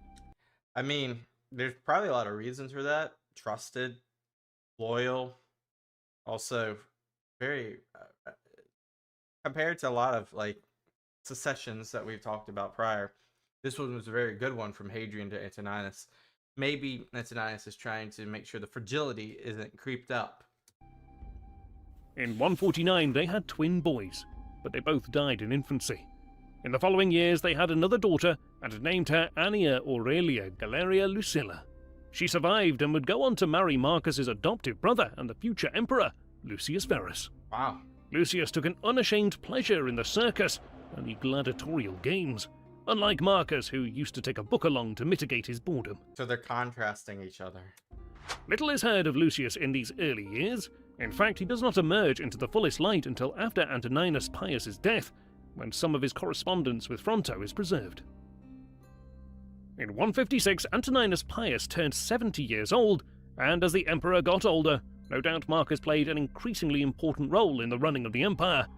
In 160, Antoninus Pius may have been ill, but Marcus and Lucius were designated as joint consuls for the following year, perhaps a deliberate precaution. He finally succumbed after a short illness on the 7th of March 161 AD. Dio records that his passing was very sweet and like the softest sleep.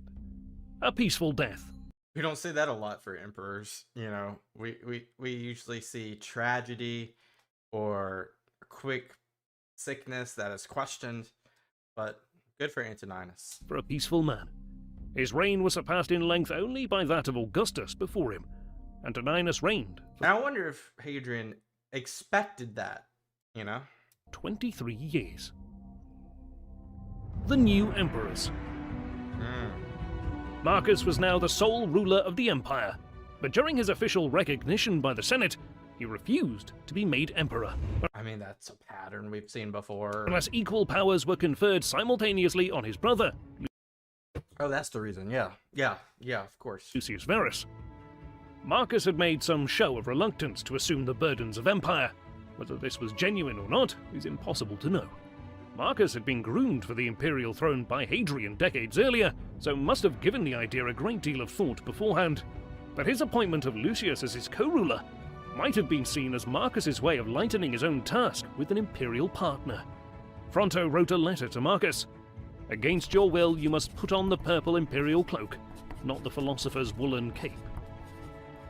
Marcus and Lucius's names were altered upon their ascension. Out of respect for Pius, Marcus adopted the surname Antoninus, becoming Imperator Caesar Marcus Aurelius Antoninus Augustus. Lucius gave up his These titles are crazy. name Commodus and took instead So it's like just the prefix of the suffix, okay. the name which Bookends. Marcus had borne from birth, Verus, becoming Imperator Caesar So we know them as Aurelius and Verus. Lucius Aurelius Lucius Verus Augustus. Marcus. For the first time in the Roman Empire, it was ruled by 2 emperors. That's a huge step. I don't know if that's the right direction or the wrong direction, because it kind of goes sour after this duo is gone. But interesting. Definitely a different precedent. An innovation, but an innovation with precedent. Yeah. Roman Republic had been ruled by the twin magistry of the consulate, and many emperors before. Yeah, that's interesting. That's a very good point. Always before in the Republic, you had 2 consuls to kind of like balance that power. Maybe they were using that as a use case for the argument to get Lucius into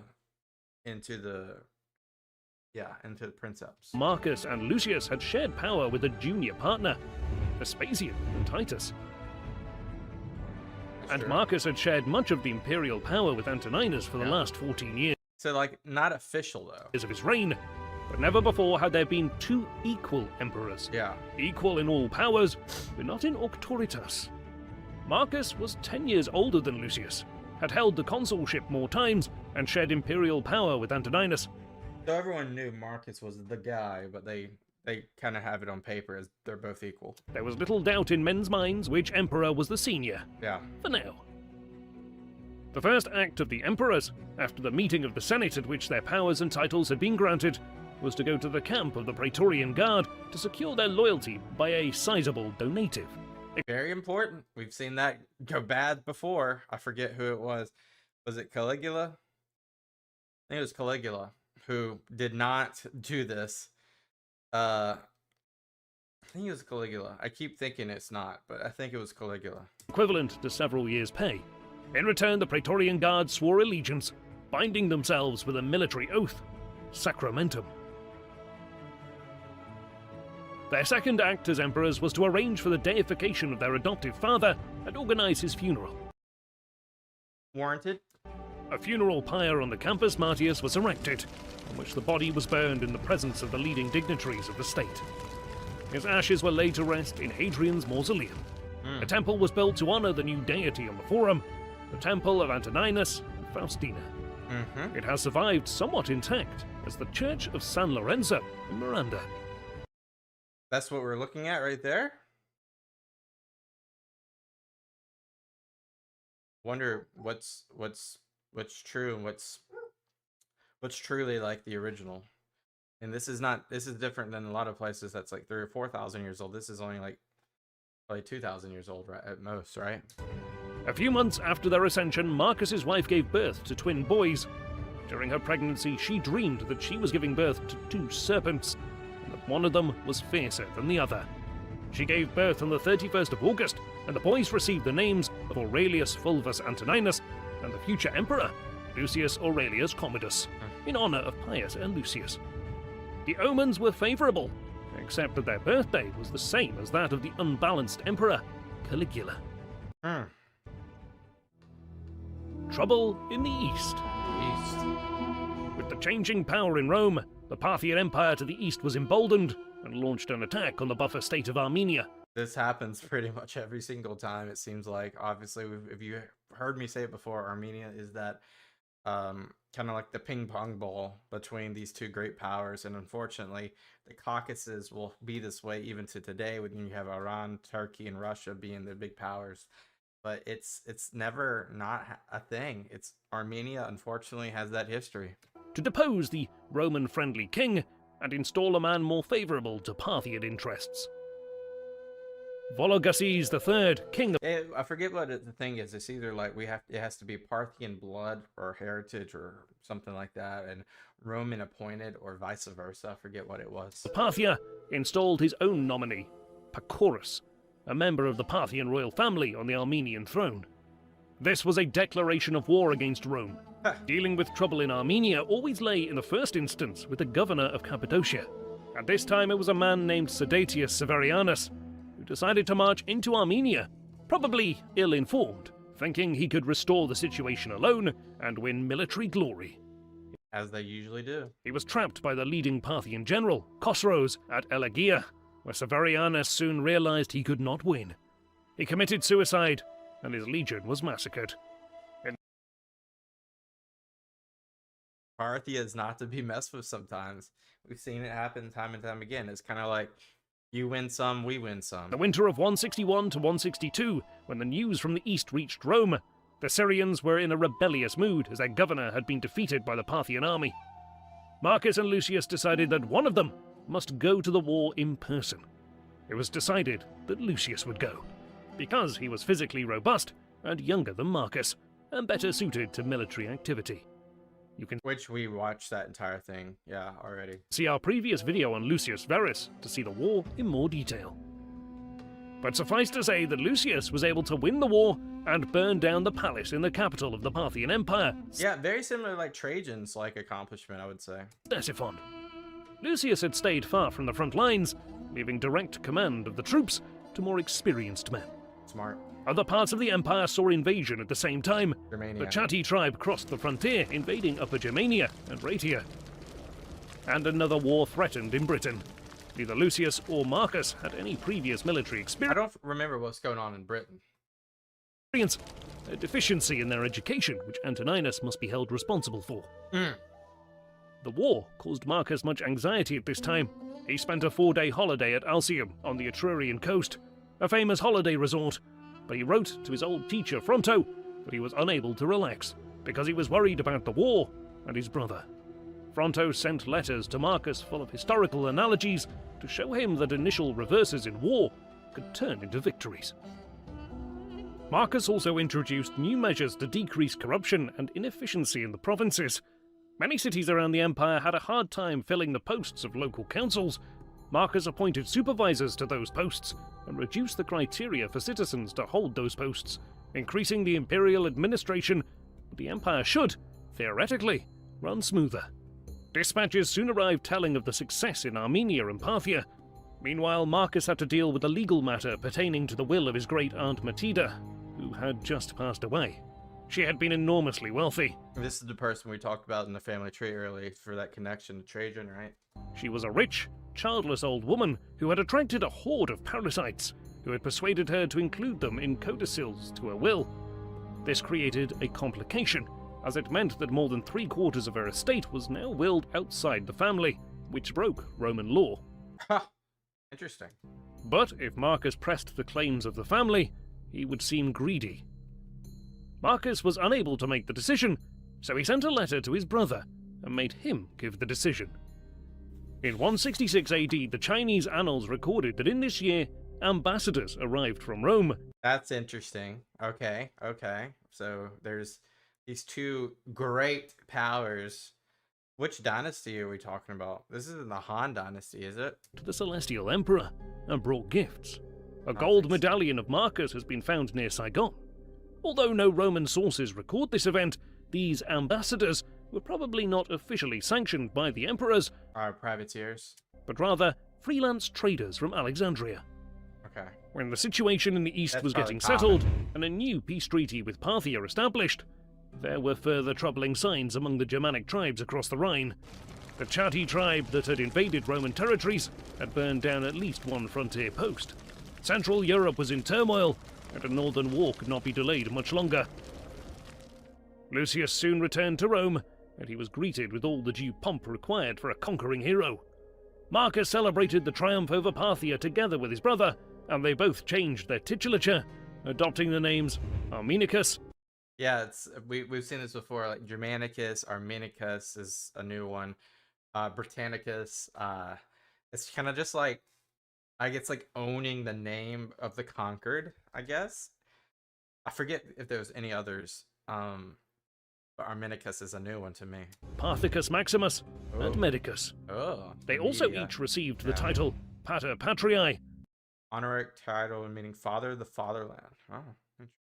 Father of the Fatherland. It is recorded that Lucius built a villa on the Via Claudia, where he indulged with enormous extravagance in orgies. This is not what Aurelius would want. For many days, in company with his freedmen and friends of inferior rank, in whose presence he felt no shame. In fact, he even invited Marcus, who came to show his brother his own way of life as worthy of respect and imitation. He stayed for 5 days in that same villa, and devoted himself for the entire time to judicial business, Wow. while his brother was either banqueting or getting ready for a banquet. Lucius had brought with him more than just happy news of conquest. He brought the plague. Oh, and that's the Antonine Plague. Yeah. Yeah, this is 2,000 deaths per day in Rome at the height of the outbreak. All told, has been suggested that a quarter to a third of the entire population perished. That is, right in line with the bubonic, right? Or the Black Death. Now referred to as the Antonine Plague. Jeez. We can't know for sure, but it seems that this was not the bubonic plague that would ravage Europe in later centuries, but rather measles or smallpox. Oh. But it was devastating Yeah. nonetheless, and some 2 million people would succumb to the disease. The Northern War. The situation in the north was finally reaching the predicted breaking point. The tribes immediately beyond the Rhine and the Danube frontiers had been subjected to a Roman protectorate for a century and a half. Now they were under pressure from their northern neighbours. Big population movements had begun. Far out in the eastern steppe, in Central Asia, a great movement of nomadic peoples was underway, and pressure was building along the empire's eastern frontier. Goths were moving from Scandinavia into what is now Russia. This put pressure on the tribes bordering Rome and caused them to push into Roman territory in search of new land I don't know if it's the Huns. I just made a guess. and security. A Roman expedition in the north had long been planned, but the emperors were delayed in Rome due to the plague. They had to calm the situation by performing certain rites and ceremonies. The emperors finally departed the capital in the spring of 168 AD. A warband of But they've been in power for about 7 years at this point. the Quadi and Marcomanni tribes had penetrated the frontier and had invaded northern Italy, laying siege to Aquileia. It seems like they scattered when the two emperors came close, and the Quadi king died about this time. They were anxious that Rome should approve the choice of successor, which had been the case in the old days. The emperors pressed on into the Pannonian provinces, which had seen the most pressure lately. They stayed at Carnuntum. The situation seemed to be under control. Marcus and Lucius moved back to Italy, And I think this is very close to when Lucius says bye. heading for Rome. But outside Altinium in northern Italy, Lucius suffered a stroke and died 3 days after. Suffered a stroke, but I thought it was related to the plague. I guess not. Marcus returned to Rome with the body of his brother. The funeral was performed as soon as Marcus returned to Rome, and Lucius was deified. Yeah, tough for Marcus. Now you're just alone. The plague would have greatly diminished the imperial revenues from taxes and estates, and troops who died from the disease had to be replaced. The 7th Claudia, stationed in Upper Moesia at Viminacium on the Upper Danube, recruited at least twice the normal annual intake of recruits in 169 to fill the posts of legionaries dead due to the plague. And the recent Yeah, and it does so much, not just on the soldiers, but the supply lines, the regular people, every single person. You're gonna lose a third of pretty much everyone. That doesn't just harm you in one way; it harms you in many ways. It's just like the gift that just keeps giving in the worst way. So you can imagine a third of pretty much all the positions are gone, which hurts. It opens up opportunity in some ways. We've seen that happen before with plagues. I believe in the 1300s we saw like more wealth be accumulated because of the opportunism. But in this case, especially in like trialing times like this, you need the men. raids that had penetrated the frontiers revealed gaps in the defences that had to be plugged. New legions had to be raised, which would increase expenditure. So, to stem this pending economic crisis, Marcus held an auction of imperial property in the Forum of Trajan. Clothes, drinking cups, gold vases, statues, and paintings by great artists were sold during the auction. Wow. Marcus realized that new taxes would prove extremely unpopular and probably not So he raised it himself. very productive, so this imperial auction had more than a practical benefit. Another measure to strengthen the empire's finances was to debase the currency. Basically, minting more This is a slippery slope right there. And it's just going to keep going for the next 200-300 years. coins without being able to increase the supply of bullion. This debasing of the currency would set the precedent for future emperors, leaving the economy on the brink of disaster. It creates inflation and it devalues the currency. And Makes it worse. It's not a good precedent at all. So Aurelius, bad Aurelius. In future centuries, a fact Marcus Aurelius was unable to foresee. Unfortunately. Marcomannic Wars, which is like, when you think Marcus Aurelius and his tenure, and you think of his wars, this is what you think of. The chronology of the following war along the Danubian provinces, now commonly referred to as the Marcomannic Wars, is notoriously complex. It's the tribe. It is based on fragmentary and scattered sources. We'll do our best to reconstruct events as best we can. With Lucius's funeral taken care of and the imperial finances boosted, Marcus set off once again for the northern frontier. Heavy fighting had been ongoing primarily on the borders of the Pannonian provinces. It was unknown at the time, but when Marcus set out from Rome, he would not return for 7 years. That was as long as it had been whenever we were just taking a look a second ago. He left late in the campaigning season and probably wintered at Sirmium. In the following But sometimes that's just how long stuff happens, especially in the old ages. year, 170, a massive offensive campaign across the Danube was planned. This offensive is nowhere fully recorded, so much of the campaign is guesswork. But it seems like it met with disaster. Shortly thereafter, So like in like modern day Hungary, is that where we're at? northern Italy was once again penetrated by the Marcomanni, and Aquileia only narrowly escaped capture. The invasion was repulsed by Pompeianus and Pertinax, the future emperor. Claudius Fronto, one of the generals who made his name fighting Lucius's Parthian War, died in 170, after several successful battles against Germans and Lesieges. He fell, fighting for the Republic to the last. So that was, I mean, we're looking at the east here. So is this just like a, I'm confused. Fronto was governor of the 3 Dacian provinces, and had just taken control of Upper Moesia, probably due to the sudden Maybe that was a flashback. death of its governor. The situation was critical all along the Danubian frontier. It is reported that invaders reached as far as Achaia in Greece. Once the frontiers had been breached, they had met with virtually no opposition. Dang, they went far into it, yeah. I guess it just, I mean, the troops were probably somewhere else. Then there was all that was there was maybe some garrisons. Leaving them free to burn and pillage. It's likely that this was due to Marcus's offensive campaign. He had gathered a massive force for his expedition, leaving parts of the frontier undermanned, which were There you go. exploited by the northern tribes. There you go. Many towns and forts had been destroyed. A sense of shock gripped the empire. Italy had not been invaded by a foreign enemy for hundreds of years. Well, Italy's still not invaded. In the winter of 170 to 171, Marcus again moved to Carnuntum. He had realized that the Marcomanni and their allies were the main enemy.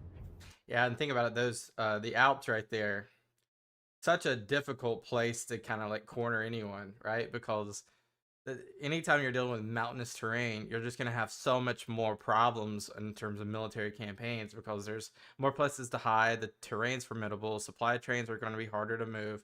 It's just a plethora of problems. In 171, when Marcomanni tried to cross the Danube and return home with their plunder, they were trapped at the river crossing as they attempted to make their escape. Their force was destroyed, and the booty was returned to the provincials. In 171, the Moors crossed the Straits of Gibraltar and invaded Baetica, a senatorial province, which meant it didn't have any garrison to defend it. Aufidius Victorinus, a close friend of Marcus Aurelius, was sent to take command of the situation. A young man who had been going out to Baetica to serve as quaestor Septimius Severus, I think this guy will be an emperor, right, in the future? was redirected to Sardinia instead. I don't remember. I think This so. was Septimius Severus, the future emperor. Yes, I was right. I Marcus think he was better than Commodus, just based off what I've learned prematurely. met with embassies from many of the hostile tribes, and he was partly successful, as some tribes were content with peace, and others were given money. Some of the tribes received land in Dacia, Pannonia, Moesia, Germany, and Italy itself. This is regarded as the beginning of the barbarization of the empire. Perhaps it was seen as a prudent measure to further stabilize the Roman economy by bringing in more taxable people.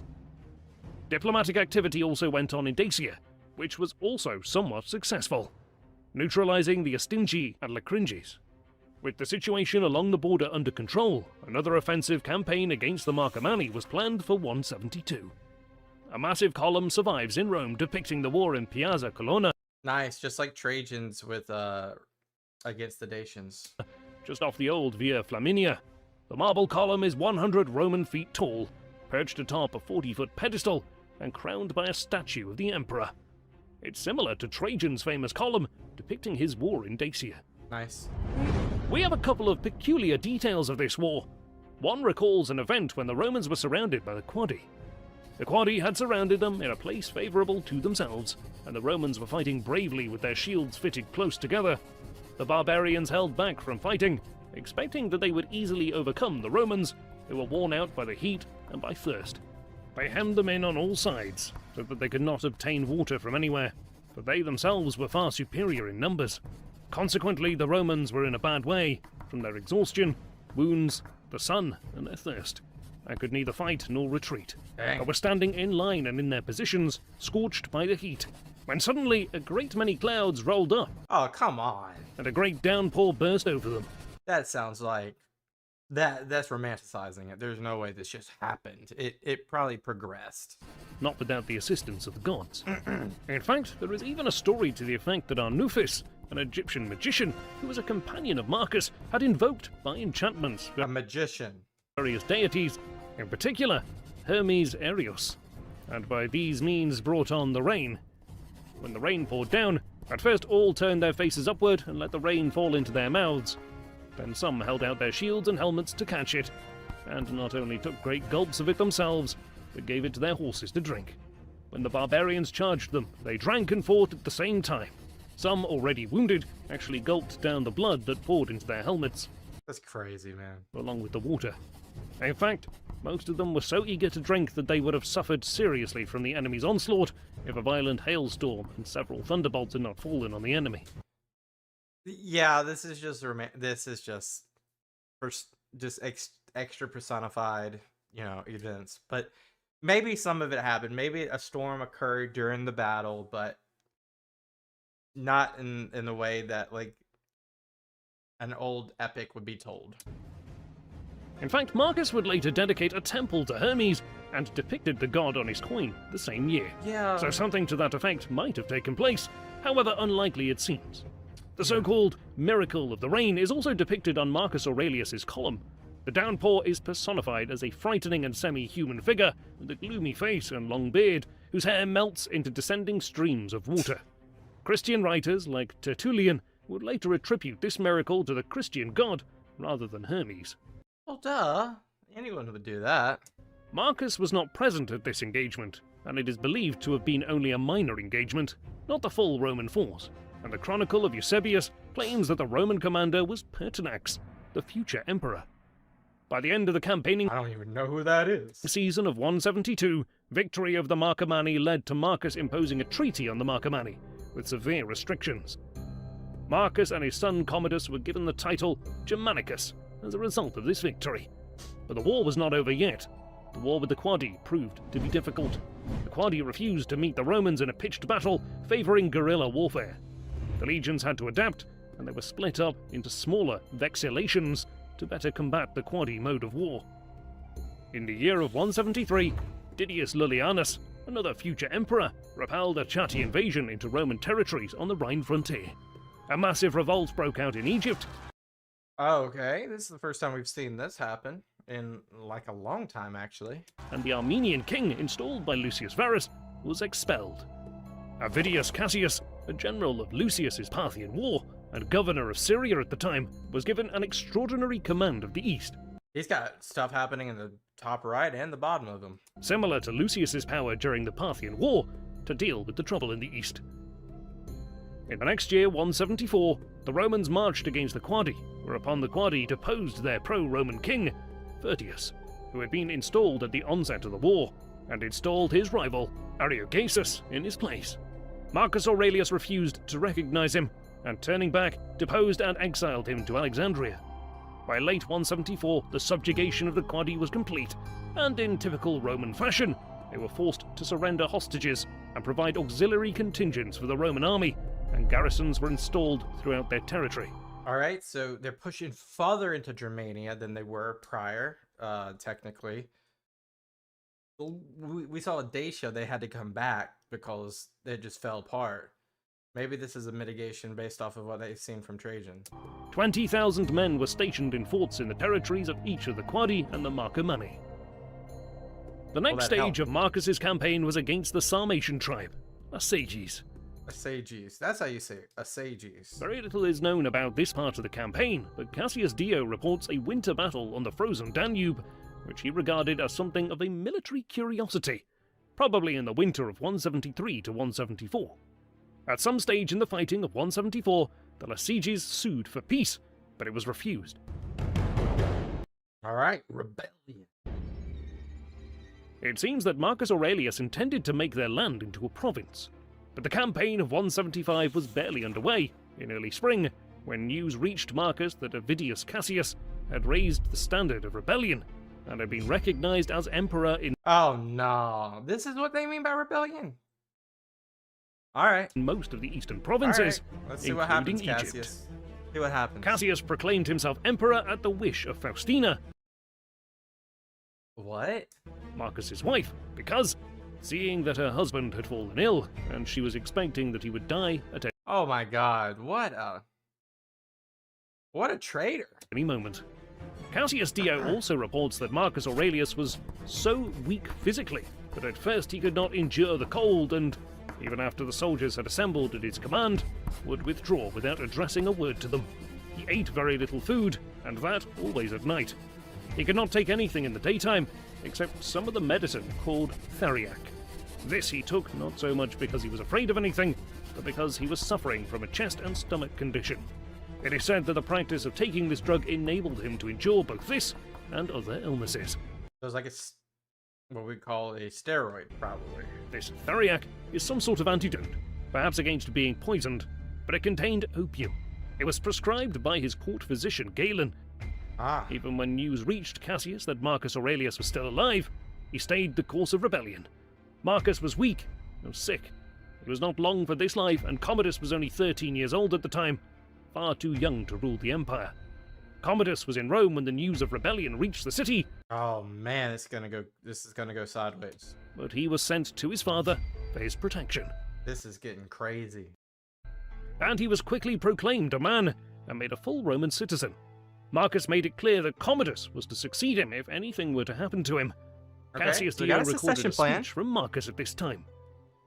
If the danger had been his personal danger alone, he would have been willing to set before the army or the Senate the issue between himself and Cassius, and would gladly have yielded the empire to him without fighting, if this had seemed to be for the common good. For it is for the common good. We see the same thing happen with the Year of the Four Emperors, where one of them, I forget, was it Otho? Feels the same way. That I continue to labor and undergo danger, and have spent so much time here outside Italy, although I am already old and weak, and unable to take food without pain, or sleep undisturbed. Avidius Cassius had 7 legions loyal to him, whereas Marcus Aurelius had around... Yeah, bro, you ain't got a chance unless they defer or defect. 26 legions, as well as the Praetorian Guard, so Marcus was clearly in a stronger position. Perhaps Cassius moved to This isn't like Vespasian.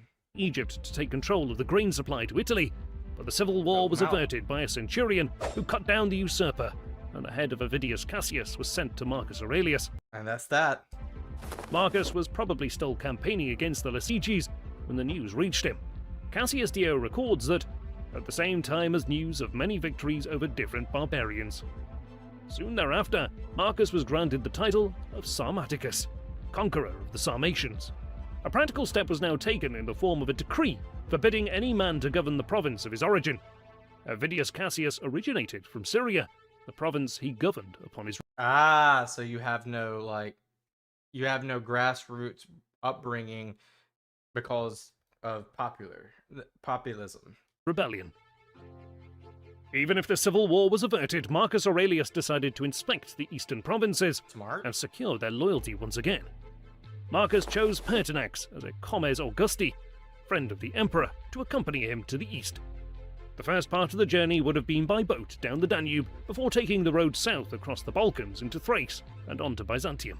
Crossing into Bithynia, Marcus's route seems to have been across central Anatolia, eastwards first, perhaps to Ancyra, and then southeast towards the Taurus Mountains.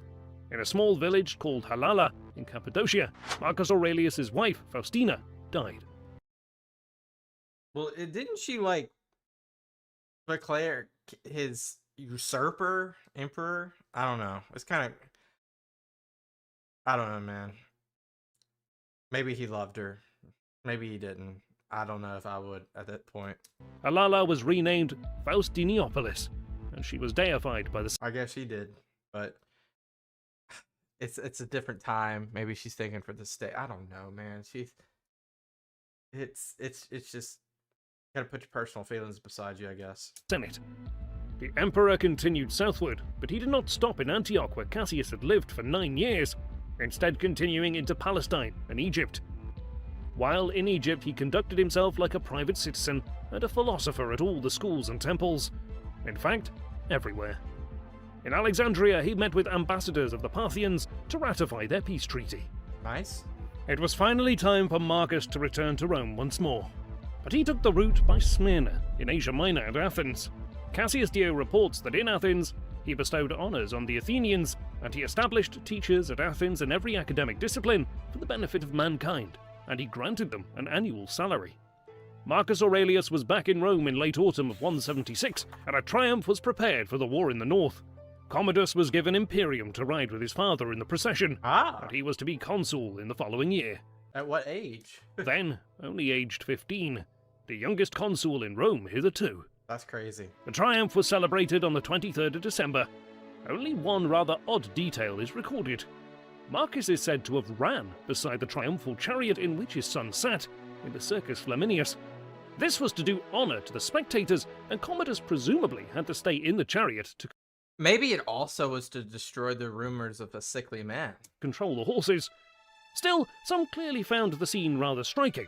Marcus was also voted a triumphal arch by the Senate in honour of his victories, because surpassing all the glories of all the greatest imperatores before him, having wiped out or subjugated the most warlike peoples. Perhaps a column was voted to him at this time as well. In the following year, 177, Commodus was consul, and he was also granted the tribunician power and the name Augustus, and all the other titles, honours and powers of an emperor, making him joint emperor with his father. His succession was now assured. A couple of rulings in legal decisions from this period of joint rule survive. An interesting case of matricide came up, and their joint ruling were as follows. If you have ascertained that Aelius Priscius is so insane that he is permanently mad, and thus that he was incapable of reasoning when he killed his mother, and did not kill her with the pretense of being mad, you need not concern yourself with the question how he should be punished, as insanity itself is punishment enough. Oh my. This is like a huge precedent of, like, I even see, like, in today's time with insanity. At the same time, he should be kept in close custody, and if you think it advisable, even kept in chains. This need not be done by way of punishment, so much as for his own and his neighbour's security. If, however, as often happens, he has intervals of sanity, you must investigate whether he committed his crime on one of these occasions, and thus has no claim to mercy on the grounds of... Such a slippery slope, though. I don't like the claimant of insanity, even in modern times. I think you should have a binary viewpoint, because you still have suffering either way, you know. You still have victims. And what happens if someone's declared insane and they have some sort of parole, or they have some sort of opportunity to declare their insanity once more?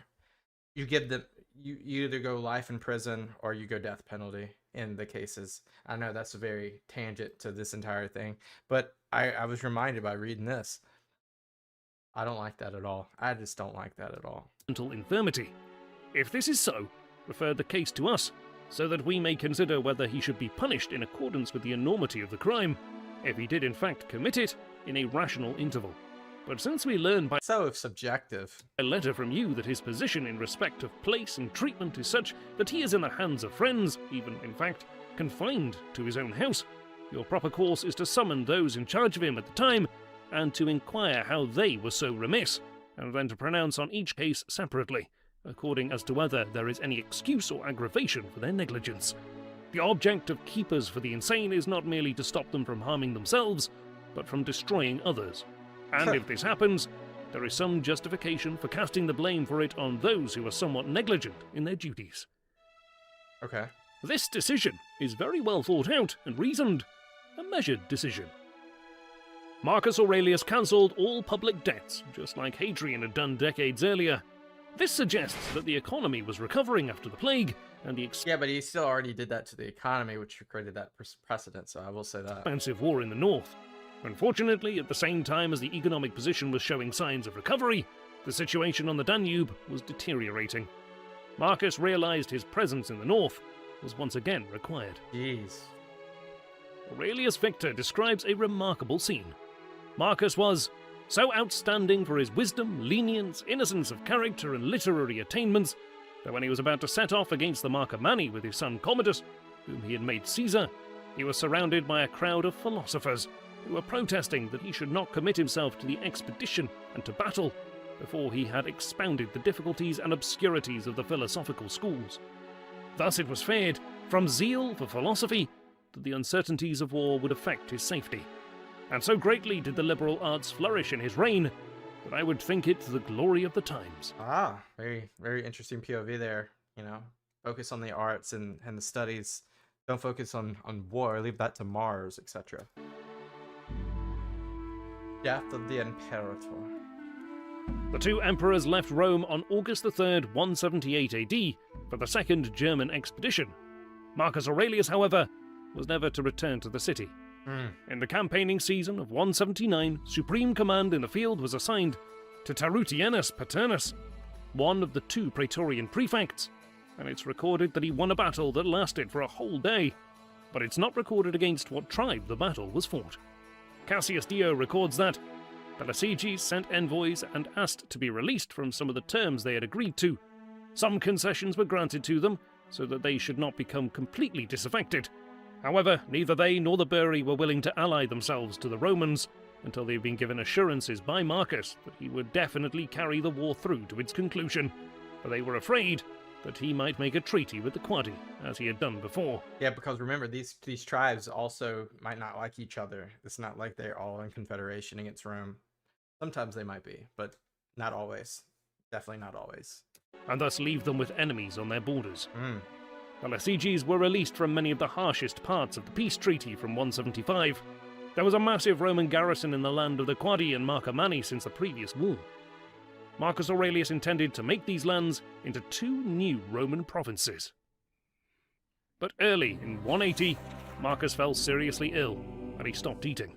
When the army learned of their emperor's serious condition, the men were deeply moved with grief, for they loved him as none other. On the seventh day, his condition worsened, and only his son was allowed to see him. Marcus asked him not to regard the completion of the war as a task beneath his dignity. If he did this, it would seem like a betrayal of the interests of the empire.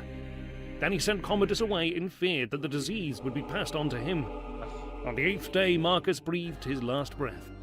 He died on March 17th, 180, aged 58. Wow. He had ruled the empire for 19 years.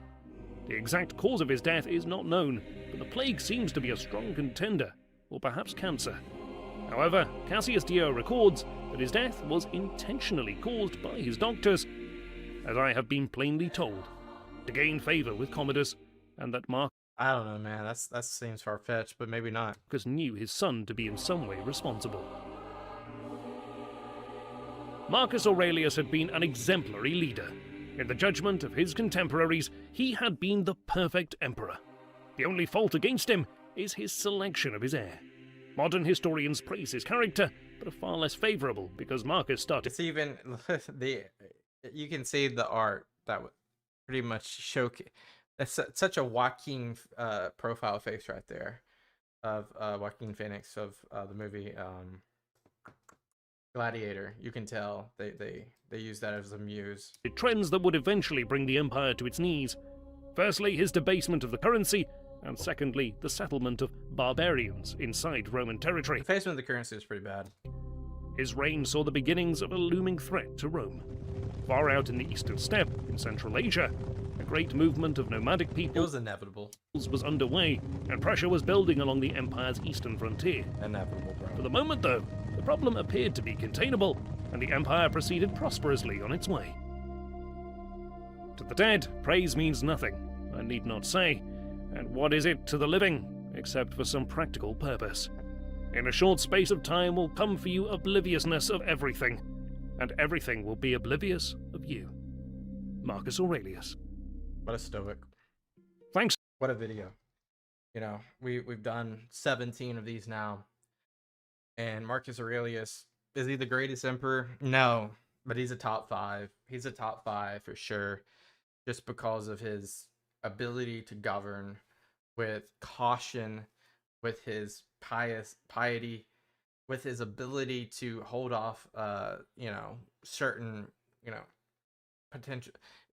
When you look at the list of emperors, Marcus Aurelius does not fall into one of those that splurge, one of those that fall into, just the richness of the life. He's not a, he's far better than a Tiberius, obviously better than people like Caligula, Nero, obviously had a long tenure, so there's more to judge off of than some of those other emperors. Let me know where you guys believe Aurelius falls on your list. I'll have to do a tier list one day once we do all these, and we'll have to figure that out. I think he's the top 5 for me. Maybe he's 5 or something like that. We'll have to see. I appreciate you guys as always. Until next time, peace out and bye-bye. Welcome back, everyone. SPQR Historian is bringing us the heir to Marcus Aurelius, Commodus. This video is brought to you by CuriosityStream. If a man were to be called to fix the period in the history of the world during which Yeah, we gotta fix that. What do you call it? the condition of the human race the clarity of this. was the most happy and prosperous, he would, without hesitation, name that which elapsed from the death of Domitian to the ascension of The mission. Commodus. That is what the 18th century historian Edward Gibbon wrote about this period, and it's clear that his views have shaped how Commodus is viewed by the general public today. He was the first. Of course, Commodus is most famous in the mainstream today of being the emperor during the movie Gladiator. First Roman emperor born into the purple. That is to say, born when his father, Marcus Aurelius, was already emperor, and it would prove disastrous. Marcus Aurelius's intention had been to train Commodus for the imperial throne, but the young man seems to have paid little attention to his lessons. Instead, he was interested only in seeking his own pleasure. Similar to Nero in some regards, right? And once Commodus inherited the crown, he became extremely paranoid. He lived in constant fear for his life. Early life. Born Lucius Aurelius Commodus on the 31st of August, Look at that name. Very similar to the two emperors at the time. 161 AD in Lanuvium, together with his twin brother Aurelius Fluvius Antoninus. Commodus was named after his father's adoptive brother, Lucius Saonius Commodus. Yeah. As an imperial prince and the heir apparent, Marcus Aurelius would have assembled the best possible teachers for young Commodus. It's clear that Marcus intended Commodus to succeed him from an early point. In 172 AD, when Commodus was only 11 years old, he got the title of Germanicus, together with Wow, that's a big title. his father, for Marcus Aurelius's victory in the Marcomannic Wars. Commodus was, of course, way too young to have actually earned the title, but he was probably present at the front with his father at the time. Yeah. Wasn't he also in the Triumph? In fact, he seems to have gone back and forth between Rome and the frontier, where his father spent much of Commodus's early life. Well, at least he didn't get like a nickname like Caligula. Various unfavorable criticisms of Commodus's character as a boy are retailed in Historia Augusta.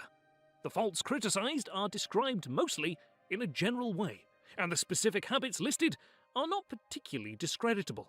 An interest in pottery making, dancing, singing, and whistling might in certain circumstances be regarded as positively commendable.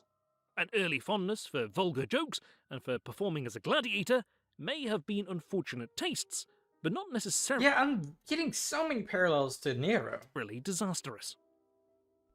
One detailed story is given of a piece of boyish fury at the age of 11. He ordered a bathkeeper, who had let the bath at Centum Cellae, a city on the Etrurian coast a few miles north of Rome, go lukewarm. to be thrown into the furnace. Yeah, he's kind of crazy. The slave to whom the order was given burned a sheepskin instead. After all, the order was not carried out, and was probably only shouted out in a tantrum. Still, the contrast with the grave 11-year-old Marcus Aurelius, who tried to live the philosopher's life, is very striking. Yeah, that is a crazy... I mean, think about it, though. Different upbringing, different temperament, different societies, etc. In 175 AD, Avidius Cassius attempted a coup d'etat because of false rumors about Marcus Aurelius's death. Right. Which he didn't last very long after that. Commodus was once again summoned from Rome to his father at the Pannonian frontier to keep him safe. But before he set off, it seems like Commodus, together with the prefect of the city, made some benefactions and celebrated Commodus's forthcoming assumption of the toga virilis to calm the panic in Rome that Cassius's revolt had caused. Commodus left for the frontier on the 19th of May 175 AD, and on the 7th of July he celebrated his assumption of the toga virilis on the Danube frontier with his father. Upon donning the toga virilis, a Roman boy became a man and a That's right. full Roman citizen. The Eastern Tour. Eastern Tour. Avidius Cassius's rebellion is blamed on Commodus's mother, Faustina, Yeah, and she was like, yeah, let's just give the throne to him. This is so weird, man. who apparently sent a letter to Cassius, worried about Marcus's health and that he would die at any moment. She Yeah, Faustina the Younger, can't trust her. was afraid that the empire would fall to someone else, as Commodus was young and rather naive, and that she would be reduced Yeah, whatever. to a private station. Therefore, she secretly persuaded Cassius to make his preparations so that, if anything would happen to Marcus Aurelius, he might take over both her and the empire. Commodus was to accompany his father to the east and deal with the usurper, who had not responded to Marcus's peace offers. However, just as they set off, news arrived of Avidius Cassius's death. He had been assassinated by one of his own centurions. The rebellion lasted only 3 months. Little bit less than, the last rebellion, I think. Wasn't the last rebellion the Year of the Four Emperors like that? I might be mistaken, but I think that's right. To show magnanimity and leniency, Marcus burnt Cassius's letters before looking at them, preferring to turn a blind eye to those who had been involved. Like his wife. Marcus did not want a witch hunt in Rome, but to create stability. This is the sort of man Commodus's father was. A military campaign against Cassius was no longer necessary, but Marcus still needed to reaffirm control of the areas that joined the revolt. So Commodus accompanied his father from the Danubian frontier into Thrace, crossing over in the straits to Bithynia, then into central Anatolia. In Cilicia, Commodus's mother, Faustina, died. Her involvement in the revolt was either not known to Marcus, or it was ignored. Probably both. Perhaps because he burned those letters, he never found out. Good for him, then. The imperial retinue continued into Syria, where they pacified the recently rebellious province. From there, they travelled through Palestine into Egypt to secure the grain supply to Rome. Before heading back to the capital, they stopped in Athens, where both Commodus and Marcus were initiated into the Eleusinian mysteries. The Eleusinian... What is this? Initiation is held every year for the cult of Demeter in Persephone, based on the Pan-Hellenic sanctuary of Eleusis in Greece. They are the most famous of the secret religious rites. This is a cult? Now a word from our sponsor. W sponsor. Wait. Did I go too far? I went too far. Rome, Alexandria, and Athens tells the entertaining... Are we still on the... My goodness. TV's iOS. There we go. Sorry, guys. $1.25 per month. We'll just let it run. Thanks to CuriosityStream for sponsoring this video. Now, let's get back to the video. The young Augustus. Commodus and Marcus returned to Rome in the autumn of 176 AD. On the 27th of November of that year, Commodus was granted imperial and the title of Augustus, making him co-ruler with his father. Okay, yeah, this wasn't like far-fetched. Wasn't Antoninus like in the same boat with Marcus? But Marcus was undoubtedly the superior of the The two. senior, yeah. On the 23rd of December, they celebrated a joint triumph over the Marcomanni and their allies. On that same day, Commodus was granted the tribunician power.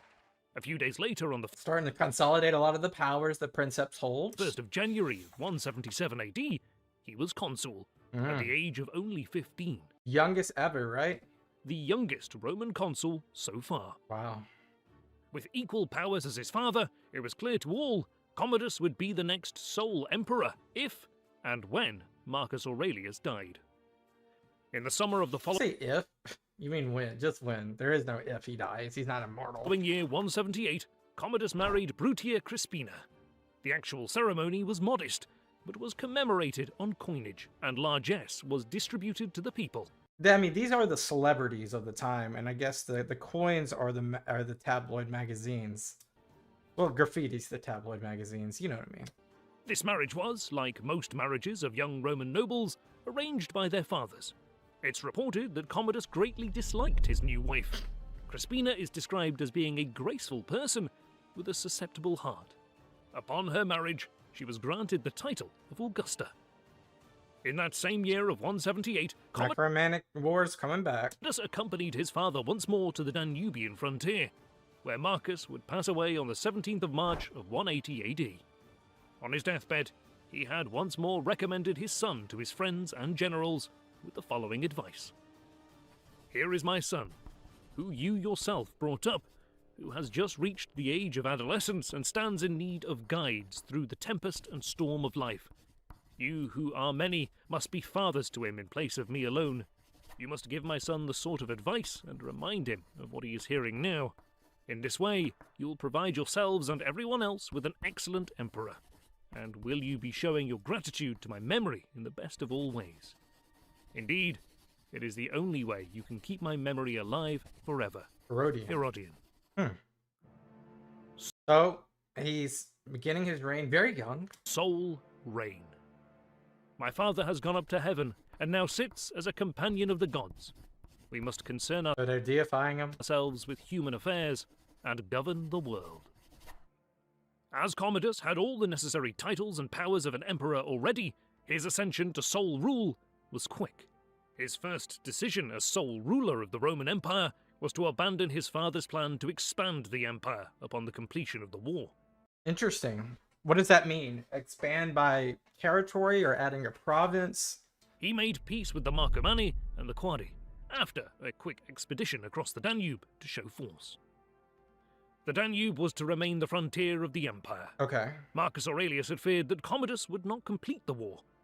When he began to grow ill, he summoned his son and besought him first of all not to think lightly of what remained of the war, lest he seem a traitor to the state. The Historia Augusta, admittedly an unreliable source in the best of cases, relishes in the opportunity to emphasize how Commodus submitted to the enemy's terms in order to quickly return to Rome, So we went off on bad terms, is what they're saying? where he could enjoy the many luxuries of the capital. That sounds like propaganda, though. An alternative view is that the Antonine Plague was still ravaging the Roman world, And it had been for a while. and the Northern War was expensive. Manpower dropped dramatically following the plague, and with increased military expenditure in the Northern Wars, and less tax That had been going on for what, 40 years due at to that the many point? casualties of the epidemic, the wars might have proven unsustainable for Rome.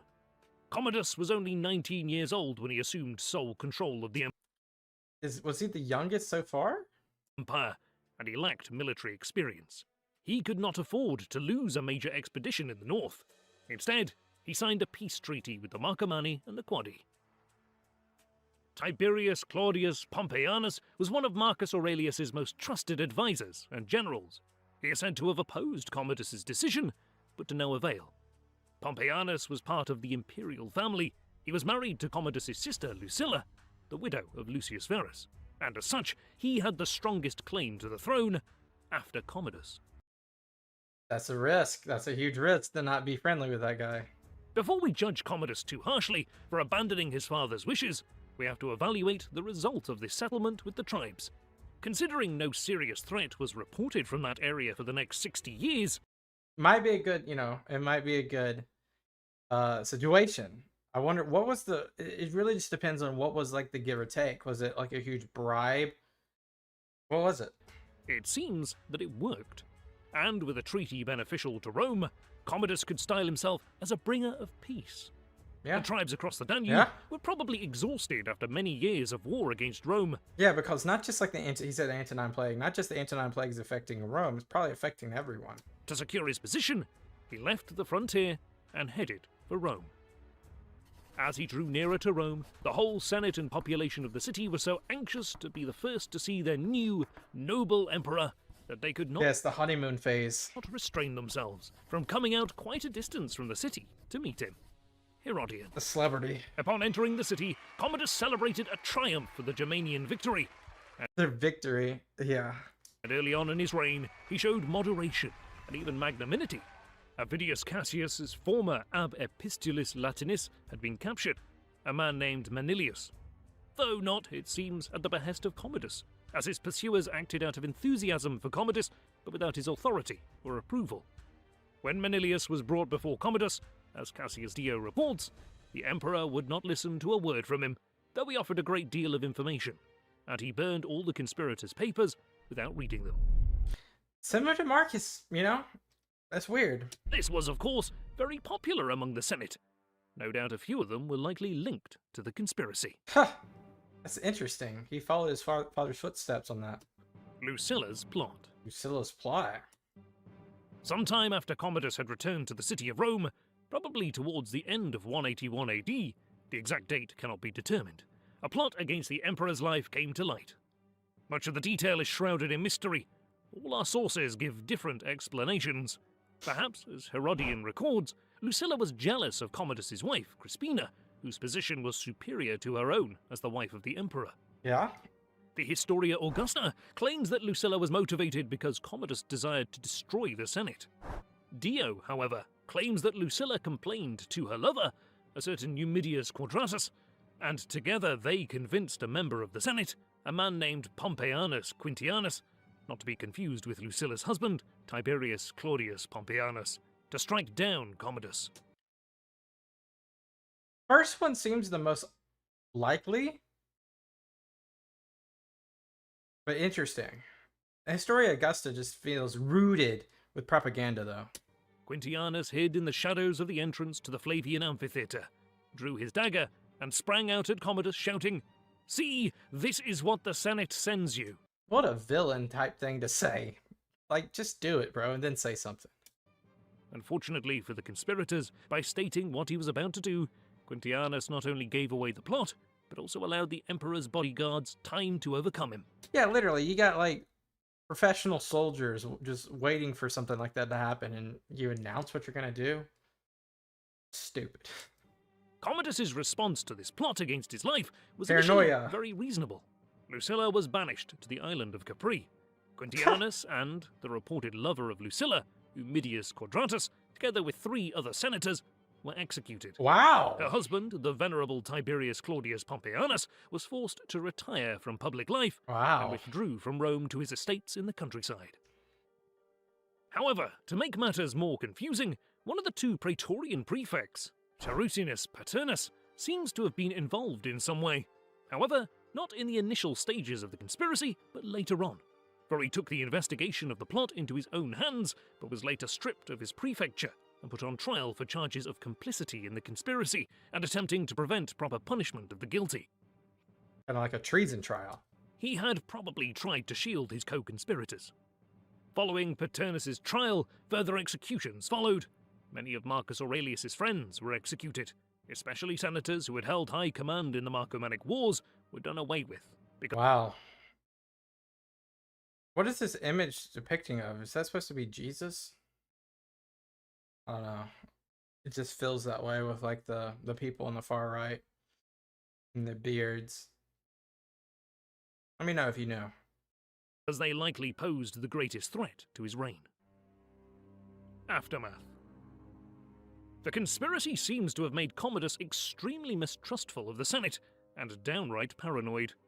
I mean, wouldn't you? If you almost got killed and you just didn't know who to trust? He relied on 2 prominent advisors, mainly Tidius Julianus, the other praetorian prefect, who gained a much stronger position after Pertinax's removal, and Aurelius Cleander, a freedman of Greek origin, who served as cubicularius. Yeah, you can't even rely on your bodyguard at that point prior to this. That was the title for a sort of chamberlain position in the imperial court. Commodus withdrew almost entirely from public life, and the Historia Augusta describes stories of extreme debauchery, some of which are likely exaggerated. But what is clear is that the relationship between the emperor and the Senate was completely destroyed. He surrounded himself with freedmen, and not a single senator was part. But how does that? What does that mean? Like, it was destroyed. Does that mean like they're not able to work together? Does that mean that it's a frozen Senate? Like there's nothing that's going to pass that the emperor does not going to approve? Like I don't understand what that means. Is it do they just separate and they echo chamber their own policies and he doesn't care? I don't know. Part of the Concilium Principes, the imperial council. Early on in Commodus's reign, Didius Julianus is described as almost omnipotent, governing the empire, while Commodus indulged himself at his every whim. Commodus also had some wars with the barbarians beyond Dacia, in which Albinus and Niger, who later fought against the Emperor Severus, won fame. But the greatest struggle was the one with the Britons. In 184 AD, a massive uprising in Britain was put down by Ulpius Marcellus, and Commodus was granted the title of Britannicus. Of course you were. So you got Germanicus and Britannicus. As a result. However, upon the completion of the campaign, 3 legions in Britain were in a rebellious mood. Perhaps because they were refused a donative after their victory, or because of Marcellus's harsh treatment of them. They even probably they weren't given what they rightfully deserved. Tried to raise an imperial usurper, who, however, refused. Pertinax sent new legates to the legions to restore their discipline. The rebellious troops figured it must be Pertinax's fault that their grievances weren't satisfied, so they sent 1,500 javelin men to Rome. These men came near Rome without any resistance, and were met by the emperor. They accused Pertinax of plotting against Commodus, arguing that Pertinax had tried to take advantage of the rebellious mood in the legions in Britain to secure a power base there, with the end goal of usurping the throne from Commodus. Pertinax had also persuaded Commodus to give the command of the Illyrian armies to his sons, even though they were still young men. So perhaps Pertinax was planning a coup d'etat, and was securing a power base. You can't, the paranoia seems like it was warranted at this point. Either way, his plan failed, and he was summarily executed. Wow. In 185 to 186 AD, there was a war carried. Bellum Desertorum, there was a man called Macrinus, an ex-soldier of notorious daring, who had deserted from the ranks and influenced others to escape service with him. Out against deserters of the Roman army, who started plundering and robbing townships in Gaul and Hispania, the so-called Bellum Desertorum. It's like akin to the Servile Wars a little bit, but not exactly, different rank, but still. Tests that there was general discontent in the ranks of the army in the mid-180s AD. A man named Macrinus had deserted a Roman legion and surrounded himself with brigands and other deserters. It's even suggested that he wanted to depose Commodus, and that he tried to kill Commodus by disguising himself as a praetorian guard and kill the emperor during the festival of the Mother of the Gods. The plan failed because some of Macrinus's men betrayed him, out of jealousy, and at the prospect of having a robber chief as emperor. The dagger. The dagger.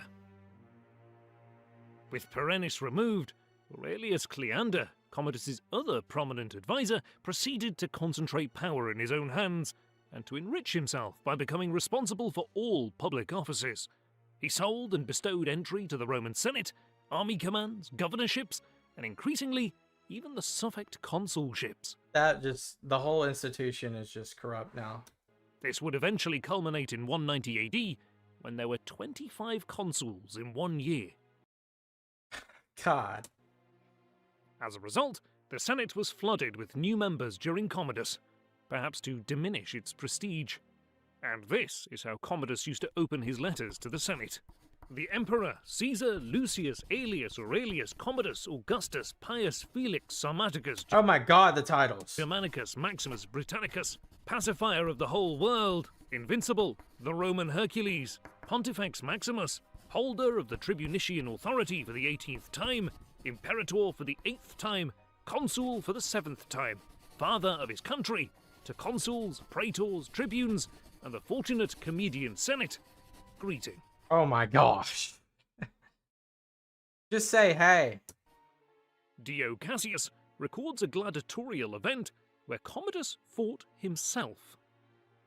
Having killed an ostrich and cut off its head, he came up to where we were sitting, holding the head in his left hand, and in his right hand raising aloft his bloody sword. And though he spoke not a word, yet he wagged his head with a grin, indicating that he would treat us in the same way. Even though the senators found this display amusing rather than threatening, they had to swallow their laughter out of fear. Many would indeed have perished by the sword on the spot for laughing at him, for it was laughter rather than indignation that overcame us. Dio. I just don't know how to place this guy in my head. He seems like such a wild card. Cassius. This harsh relationship with the Senate would have been something of a shock. The senators had been used to good relations with the princeps, as of now. Both Commodus' father, Marcus Aurelius, and his predecessor, Antoninus Pius, had excellent relations with the Senate and consulted them very regularly. different people. And as Commodus often depicted himself in the guise of Hercules, and to fight as a gladiator, he alienated nobiles of Rome. However, senators were still given almost all honorific positions, but positions relevant to the rule of the empire were given to those who were directly dependent on the emperor. Pertinax unmasked a conspiracy by two enemies of Cleander, First we're hearing of this guy again. Antoninus Verus, one of Commodus' brothers-in-law, and Arrius Antoninus. As a result, Commodus appeared even more rarely in public, preferring to live on his estates and leaving the ruling of the state in Cleander's hands. Very similar to Tiberius almost. It's reported that Aurelius Cleander changed the praetorian prefects regularly after Pertinax's fall from grace. In fact, Pertinax's immediate successor held the office only 6 hours, likely to diminish the power of that office. Inscriptions found in Rome give Cleander the title of Pugioi. The Pugioi was a dagger used by Roman soldiers as a sidearm. Interesting. dagger, directly responsible for the protection of the emperor. As a freedman, Cleander was placed right under the emperor, but outside the senatorial cursus honorum, which engendered a great deal of scorn and jealousy among the traditional elites in the Senate, and his disgraceful behaviour towards that body certainly didn't help. In 190 AD, there was a famine in Rome organised by Papirius Dionysius, the Praefectus Annoni, the prefect responsible for the provisions, perhaps motivated by a demotion by Cleander.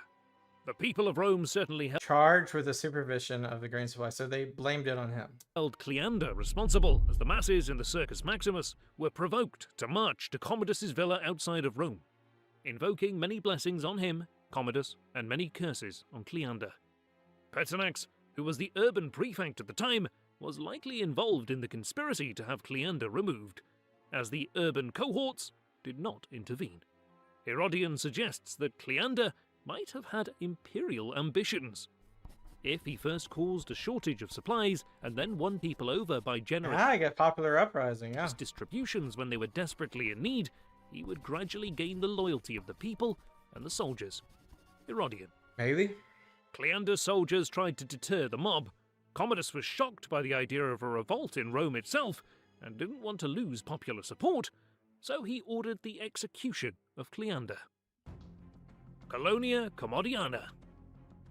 With the fall of Cleander, Commodus did not put forth a replacement for his position. Instead, he decided to secure his own power by winning over the people of Rome and the armies respectively. In pronouncements and iconography, Commodus always stressed his unique status as a source of godlike power, often depicted as Hercules. Yeah, and that's literally every, bust statue thing that's kind of like the depiction. And if right Commodus was Hercules, he was the son of Jupiter, So he's a deity, the supreme god. He emphasized his or a own demigod. personal uniqueness as the bringer of a new order, seeking to recast the empire in his own image. A massive fire broke out in Rome in 191 AD, Really?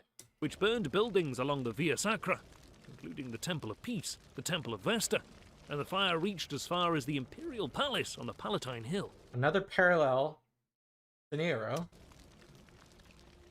The Historia Augusta blames the fire on Commodus. Another parallel. But the reference to Nero's Great Fire is too obvious to take the passage seriously. Yeah. Commodus saw this as an opportunity and declared himself the new Romulus and ritually refounded Rome, renaming the city Colonia Lucia Annia Commodiana. That's tacky. Armies and fleets were also renamed to honor their demigod emperor. The 12 months were also renamed after his 12 names: Amazonius, Invictus, Felix, Pius, Lucius, Aelius, Aurelius, Commodus, Augustus, Hercules, Romanus, Exuperatorius. Augustus Dio kind of recounts, stayed. for he himself assumed these several titles at different times, but Amazonius and Exuperatorius. You guys just want to adopt this calendar instead of the Gregorian version? He applied constantly to himself to indicate that in every respect he surpassed absolutely all mankind superlatively. So superlatively mad had the abandoned wretch become. It was voted that his age should be named the Golden Age, and that this should be recorded in all the records, without exception. The Secutor. Commodus is described as being physically strong, and that he enjoyed sports like chariot racing. I mean, I can imagine, especially if he depicts himself as Hercules. Though he was eager to play the charioteer in public too, he was ashamed to be seen doing so. But in private, he was constantly doing it, adopting the green uniform. He used to compete as a gladiator, and as Dio writes, in doing this at home he managed to kill a man now and then, and in making close passes with others, as if trying to clip off a bit of their hair, he sliced off the noses of some, the ears of others, and sundry features of still others. But in public, he refrained from using steel and shedding human blood. Commodus I mean, that's also that'd be a bad look, wouldn't it? appeared as a gladiator over 700 times. He fought against professional gladiators as well as wild beasts. Herodian wrote, "In his gladiatorial combats he defeated his opponents with ease, and he did no more than wound them, since they all submitted to him, but only because they knew he was the emperor, not because he was truly a gladiator." Like, it's a lose-lose situation. If you kill the emperor, you're gonna, like, if you hurt the emperor, it's such a lose-lose situation. Spectators of Commodus thought it unbecoming of an emperor to take up arms in the amphitheatre for sport, when he could be campaigning against barbarians, among other opponents of Rome. Yeah, like his During the dad. plebeian games of 192 AD, Commodus killed 100 bears all by himself, That seems like BS. shooting down at them from the railing of the balustrade. Oh my god. On the other days, he descended to the arena from his place above and cut down all the domestic animals that approached him, and some also that were led up to him, or were brought. This doesn't even look like Rome, by the way. Especially when you see that, this looks like somewhere in Mesopotamia. This has got to be like, yeah, this has got to be like the Achaemenids, or I don't know. This has got to be somewhere in Persia or something like that. Just looking at the wall. before him in nets. He also killed a tiger, a hippopotamus, and an elephant. Having performed these exploits, he would retire, but later, after lunch, would fight as a gladiator. But of the populace in general, many did not enter the amphitheatre at all, and others departed after merely glancing inside, partly from shame at what was going on, partly also from fear, inasmuch as a report spread abroad that he would want to shoot a few of the spectators in imitation of Hercules. Dang. So he's not very liked by the public. This story was believed too, because he had once got together all the men in the city who had lost their feet as the result of disease or some accident, and then, after fastening about their knees some likeness of serpents' bodies, and giving them sponges to throw instead of stones, had killed them. What? By the way, I don't know. With blows of a okay. club, pretending that they were giants. That's crazy. By the way, why did my thing go to 360p? Come on, let's keep this at 1080. Keep this at 1080. There we go. Dio Cassius. He even replaced the head of the colossal statue right outside the Flavian amphitheatre with his own face, and put a lion at the feet, and gave it a club, so as to look like Hercules. My man thinks he is Hercules. He's not Hercules. The final conspiracy. Towards the end of 192 AD, it seems that Commodus wanted to kill both of the consuls of 193, Eurucius Clarus and Sosius Falco, and, as Dio records, to issue forth both as consul and secutor from the quarters of the gladiators. In fact, he had the first cell there, as if he were one of them. That is to say, he would kill the 2 consuls of the year, assume the consulship himself, dressed as a gladiator. That man's so weird. He is LARPing. Which was seen as incredibly disgraceful. Commodus planned a bloody charade on the 1st of January 193 AD, which would be an ultimate break with senatorial tradition and place him far beyond anyone else.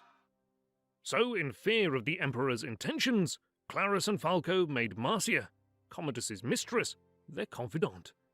Herodian reports that Commodus had written an order to execute Marcia, and the praetorian prefect Latus, and the chamberlain Eclectus, whose names he had scribbled on a writing tablet, and presumably a number of other prominent people in Rome.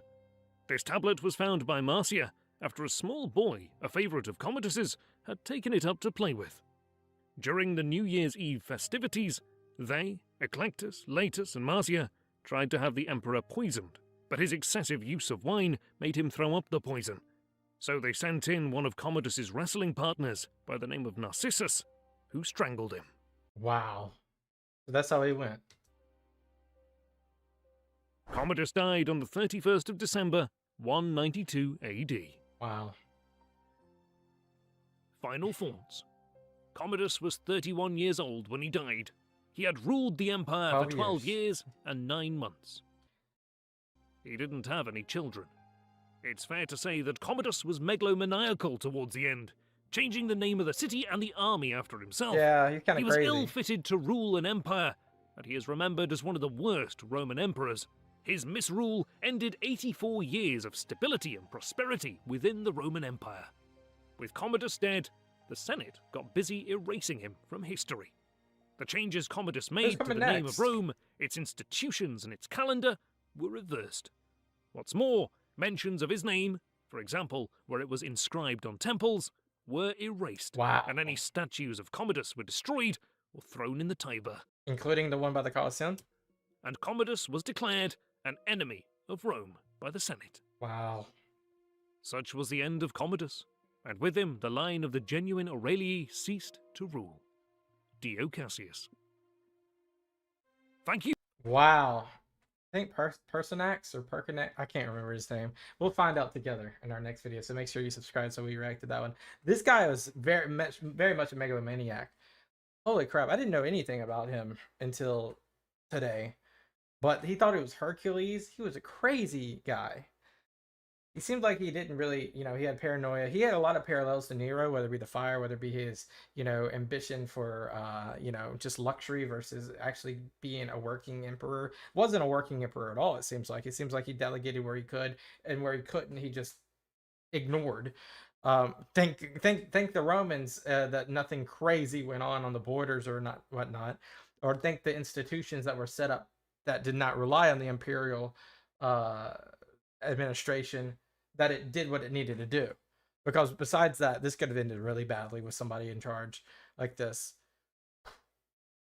How far the emperor has fallen from Trajan, Hadrian, Pius, Lucius, Aurelius to this guy. We'll have to see if it gets better. I appreciate you guys as always. Peace out and bye-bye. Welcome back, everyone. We have another emperor video for Rome. Hope you're doing well. This is Pertinax, son of a slave who became an emperor.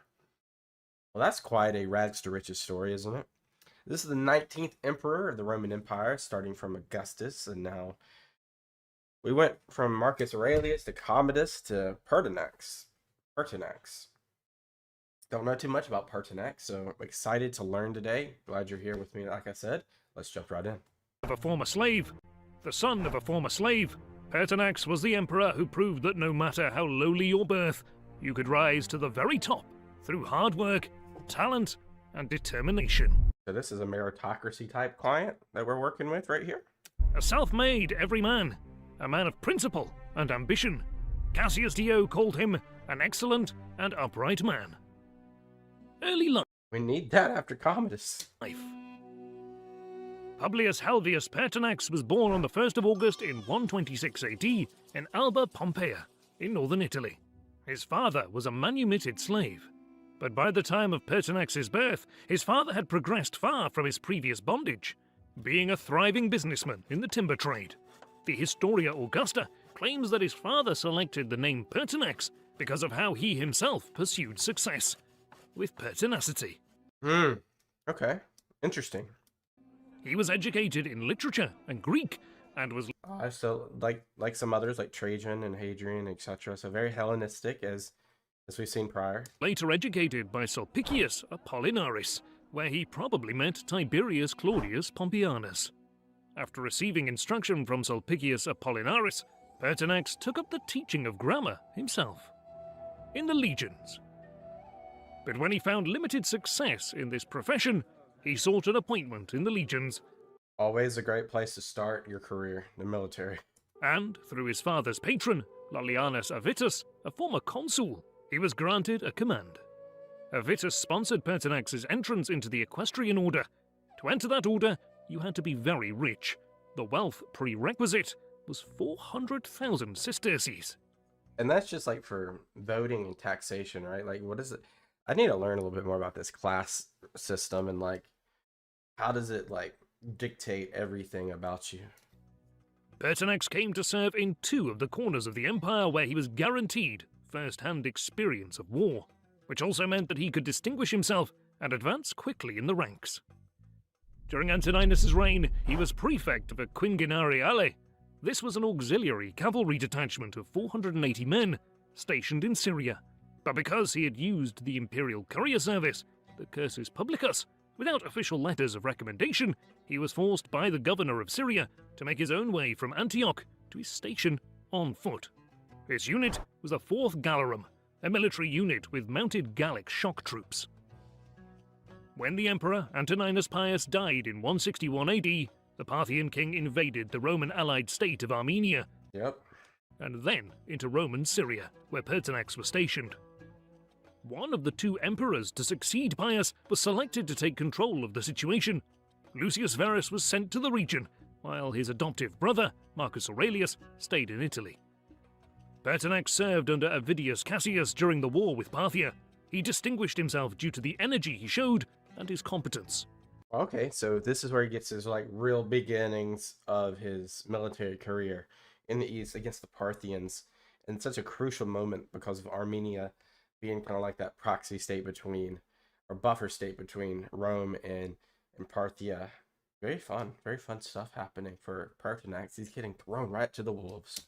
He was promoted to a military tribune in the Legio VI Victrix. He was to serve in the opposite extremity of the empire, the Germania. ever-troubled province of Britain. Oh, even further. Legio VI Victrix was stationed in Eboracum, modern-day York. Though it was over 120 years ago since Aulus Plautius invaded the island, it was far from completely settled when Pertinax arrived in the mid-160s. The northern part of the province saw sporadic raids from the tribes across the wall Hadrian constructed 40 years earlier. After about a year in Britain, Pertinax was promoted once again, this time to be the commander of a full unit of auxiliary infantry, around 800 men. During the Marcomannic Wars, he was transferred to one of the Mosian... So he's going all over this place. No wonder he becomes emperor. He really gets an understanding of the empire. So we went from the east, which is the fringe of the empire, to the other fringe, which is Britain. Now he's in the Marcomannic Wars, one of the most important parts of Aurelian's tenure. provinces on the Danube. Commander to consul. Okay, so politics. During the Marcomannic Wars, Pertinax's career saw an extreme upward trajectory. He probably arrived at his new posting in 167 AD. He served as a prefect for an auxiliary cavalry detachment, before he was put in charge of the grain supply to Rome. Okay, so this is getting more administrative roles. For his big advancement, when he was appointed the Praefectus Classis of the Roman fleet, Classis Germanica on the Rhine frontier. From there, he was appointed as Procurator of Dacia, in charge of restoring the economy of the province, which had suffered a lot during the war. Through some obscure imperial scheming and machinations, Pertinax was discharged from this post in disgrace due to mismanagement, but with the help of his patron Claudius Pompeianus, was able to clear his name. Pertinax's rapid rise was perhaps not liked by part of the aristocracy, who tried to put him down a peg. His friend and patron Tiberius Claudius Pompeianus had become close with the imperial family. He had married the widow of Lucius Verus, the daughter of Marcus Aurelius, Lucilla, and with his help Pertinax was selected for entrance into the Senate. Oh, so friends, it's all about networking. It's all about networking. So he networked his way from the military to possibly, the Senate. Marcus Aurelius raised him to the rank of praetor and sent him to command Legio I Adiutrix, stationed in Raetia and Noricum. Whereupon So he's in that right now. He's in his zone. Pertinax straightaway rescued Raetia and Noricum from the enemy, the Historia Augusta.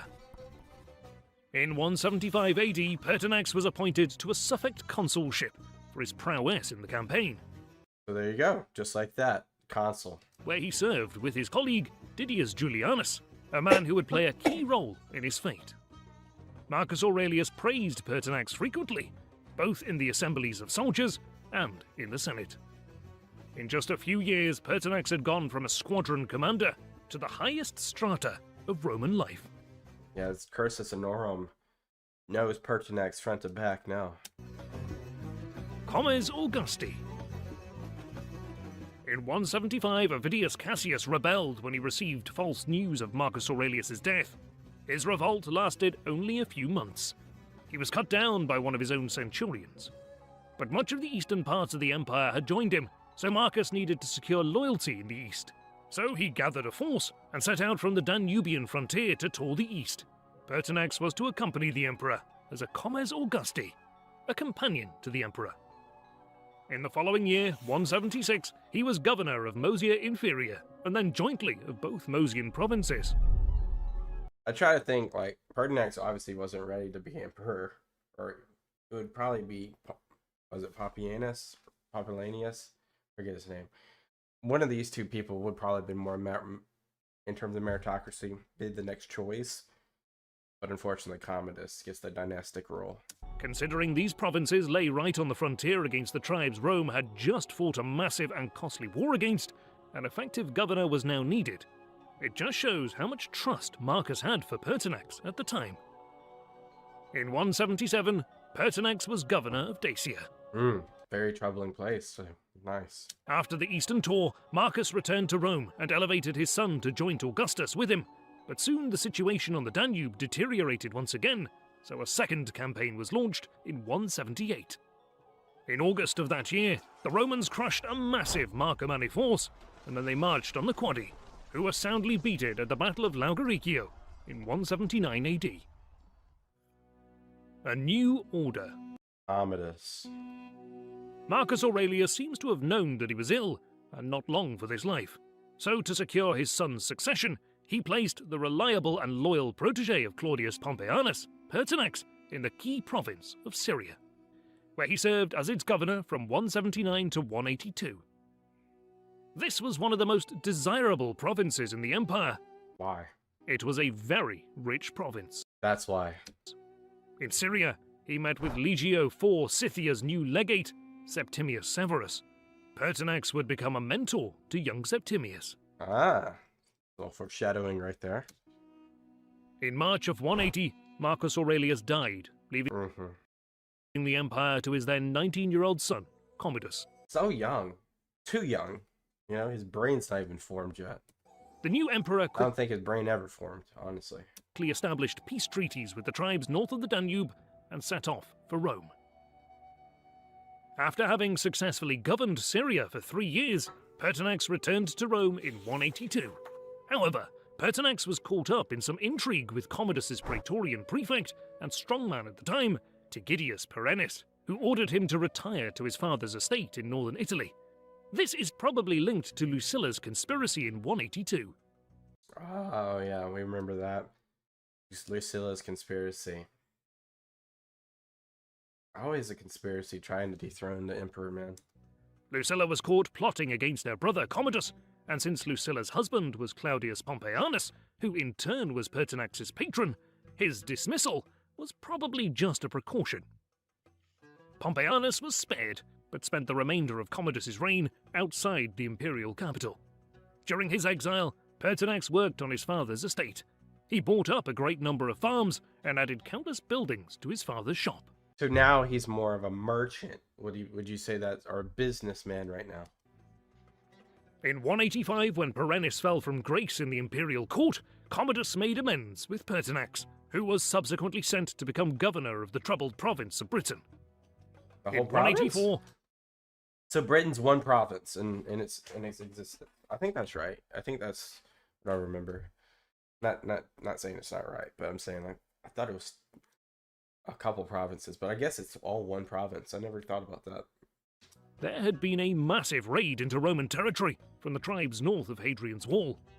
After a successful offensive campaign conducted in the north, led by Marcellus, the legions stationed in Britain were in a rebellious mood, for some perceived grievance. Marcellus had proven to be a harsh disciplinarian. He was deposed. It's been 100 years since what was it? Since that incursion all the way through Scotland. It's crazy. It's been we've already, it's been 100 years since that. And sent back to Rome in disgrace, and new commanders were handpicked from the legions themselves. With the reshuffling of the legions, the Caledonian tribes took advantage of the situation and attacked the frontier once again. Pertinax had proved to be a reliable, loyal, and effective governor in his previous postings, as well as his vast military experience that made him the ideal governor. Pertinax got to work immediately. His first task was to bring the riotous legions to heel, and he followed a very strict line of discipline. He was only partially successful. 2 of the 3 legions were brought to heel. The Historia Augusta states that the 3rd legion wished to set up some other man as emperor, preferably Pertinax himself. Oh no, we don't want to go down the road of like Vitellius, because that is too volatile. Too volatile. Pertinax refused this offer, so the troops ambushed him and left him for dead with his bodyguard slain. Pertinax punished this mutiny severely. He left his governorship in Britain. That's crazy. We're just gonna hop over that? My God. What? Okay. Soon after. Cassius Dio states that Pertinax quelled the rebellious legions, whereas the Historia Augusta claims that he asked to leave because the legions were still hostile towards him. Praefectus Urbi. Pertinax was soon back in Rome, and he had gained somewhat of a celebrity status in the capital. Far from being idle, Pertinax was put in charge of donations to the poor, a high-profile, if mostly, an honorary role. In the summer of 188, he was appointed proconsul in the senatorial province of Africa Proconsularis. The provincial capital was the old nemesis of Rome, Carthage. the city of Carthage. It was the 4th largest city in the empire. One of the wealthiest provinces. During this proconsulship, it is said he suppressed many rebellions by the aid of prophetic verses which issued from the temple of Caelestis. When he was recalled to Rome by the emperor in 189, where he was installed as Praefectus Urbi, prefect of the city, somewhat equivalent to a modern-day mayor, its main role was to maintain order in Rome, and the prefect was the consul's representative if both of them were out of... He's just stacking experience too. Like, pretty much has been everywhere in the empire, Africa, Germany, Syria, Britain.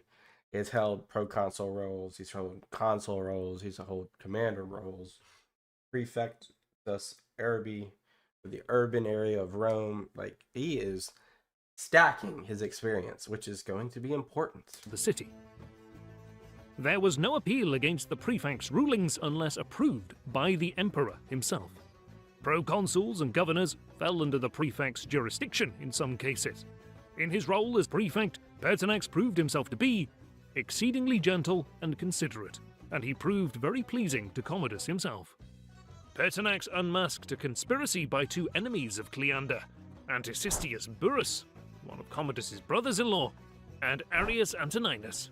As a result, Commodus appeared even more rarely in public. Imperial ambitions. Okay, ambitions is interesting because we all know how Commodus dies. but ambitions is interesting.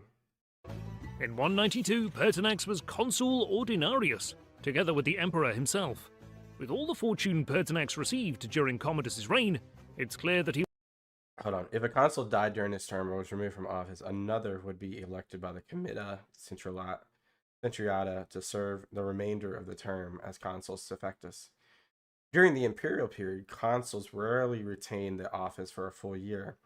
Instead, they were replaced with suffects to elevate more senators to consular rank and reward loyalty. The ordinaria still gave their names to that year, so it was still prestigious. was a favorite of the emperor. Commodus's increasingly erratic behavior in 192, mainly towards the Senate, culminated in a conspiracy at the end of 192 AD. Commodus was planning a bloody charade at the beginning of the following year. The very nature of a conspiracy is to be concealed, so exactly what happened is unknown, and our sources differ, but on New Year's Eve, Commodus was strangled by a champion wrestler. The conspiracy had been masterminded by three key figures: the Praetorian prefect, Latus, the Cubicularius, i.e. the chamberlain, Eclectus, and Commodus's mistress, Marcia. The Historia Augusta claims that Pertinax did not avoid complicity in the murder of Commodus when a share of the plot was offered him by other conspirators. However, if we are to believe Cassius Dio, those responsible for the death of Commodus had acted so spontaneously that they had made no plan for his replacement. No, what do you guys think? And only afterwards they turned to Publius Helvius Pertinax. Cassius Dio is a contemporary... this isn't like... it's we look at like a similar use case and it's like, Caligula to Claudius, right? But is it like that? I don't know. It's the only thing I can draw right now. Writer, and was a fellow senator together with Pertinax, and probably knew him well, which lends credence to his words, but at the same time, he would have had a vested interest in claiming Pertinax's ignorance of the plot. Herodian reports that, before doing anything else, the conspirators thought it best to choose a sensible elder statesman as the successor to the throne, both to save themselves and to bring to all enjoyment of a respite from a tyrant so harsh and undisciplined. Discussing the matter among themselves, they found no man so well qualified for the post as a native-born Italian named Pertinax. However, I find it unlikely that Pertinax was completely unaware of the conspiracy. Yeah, that also, how are you that unaware? Either way, Pertinax was a wise choice, for he was, as Herodian records, the only survivor of the revered advisors appointed for Commodus by his father. And Herodian goes on to quote directly from Pertinax when the conspirators came to find him. "For a long time now," he said, "I have been waiting for my life to end in this fashion, and I was surprised that Commodus was so slow to act against me, the sole survivor of the advisors his father appointed for him. Why do you delay? You will be carrying out your orders. Wow. I will be relieved from degrading hope and constant fear." So he thought they were going to kill him? To this Latus replied, "Please stop saying things unworthy of you in your past conduct. Our visit does not concern your death, but our safety and the safety of the Roman Empire. The tyrant is dead." Wow, so if we're to believe this, that means he's unaware.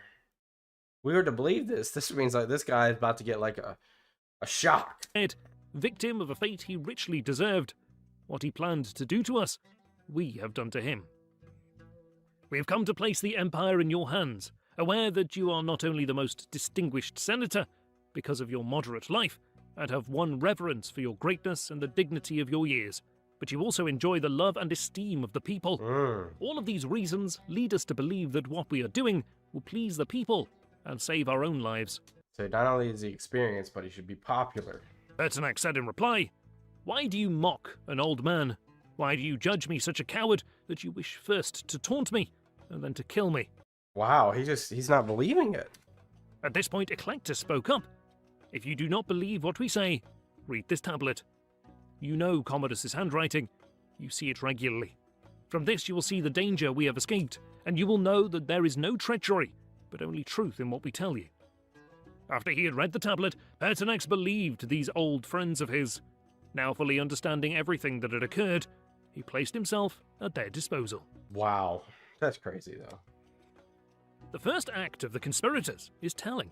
Pertinax went to the camp of the Praetorian Guard, the Castra Praetoria, right outside the city, and sought their approval, which came willingly enough when he offered a donative of 12,000 sesterces a man. Pertinax addressed the troop with the following words, as Dio records.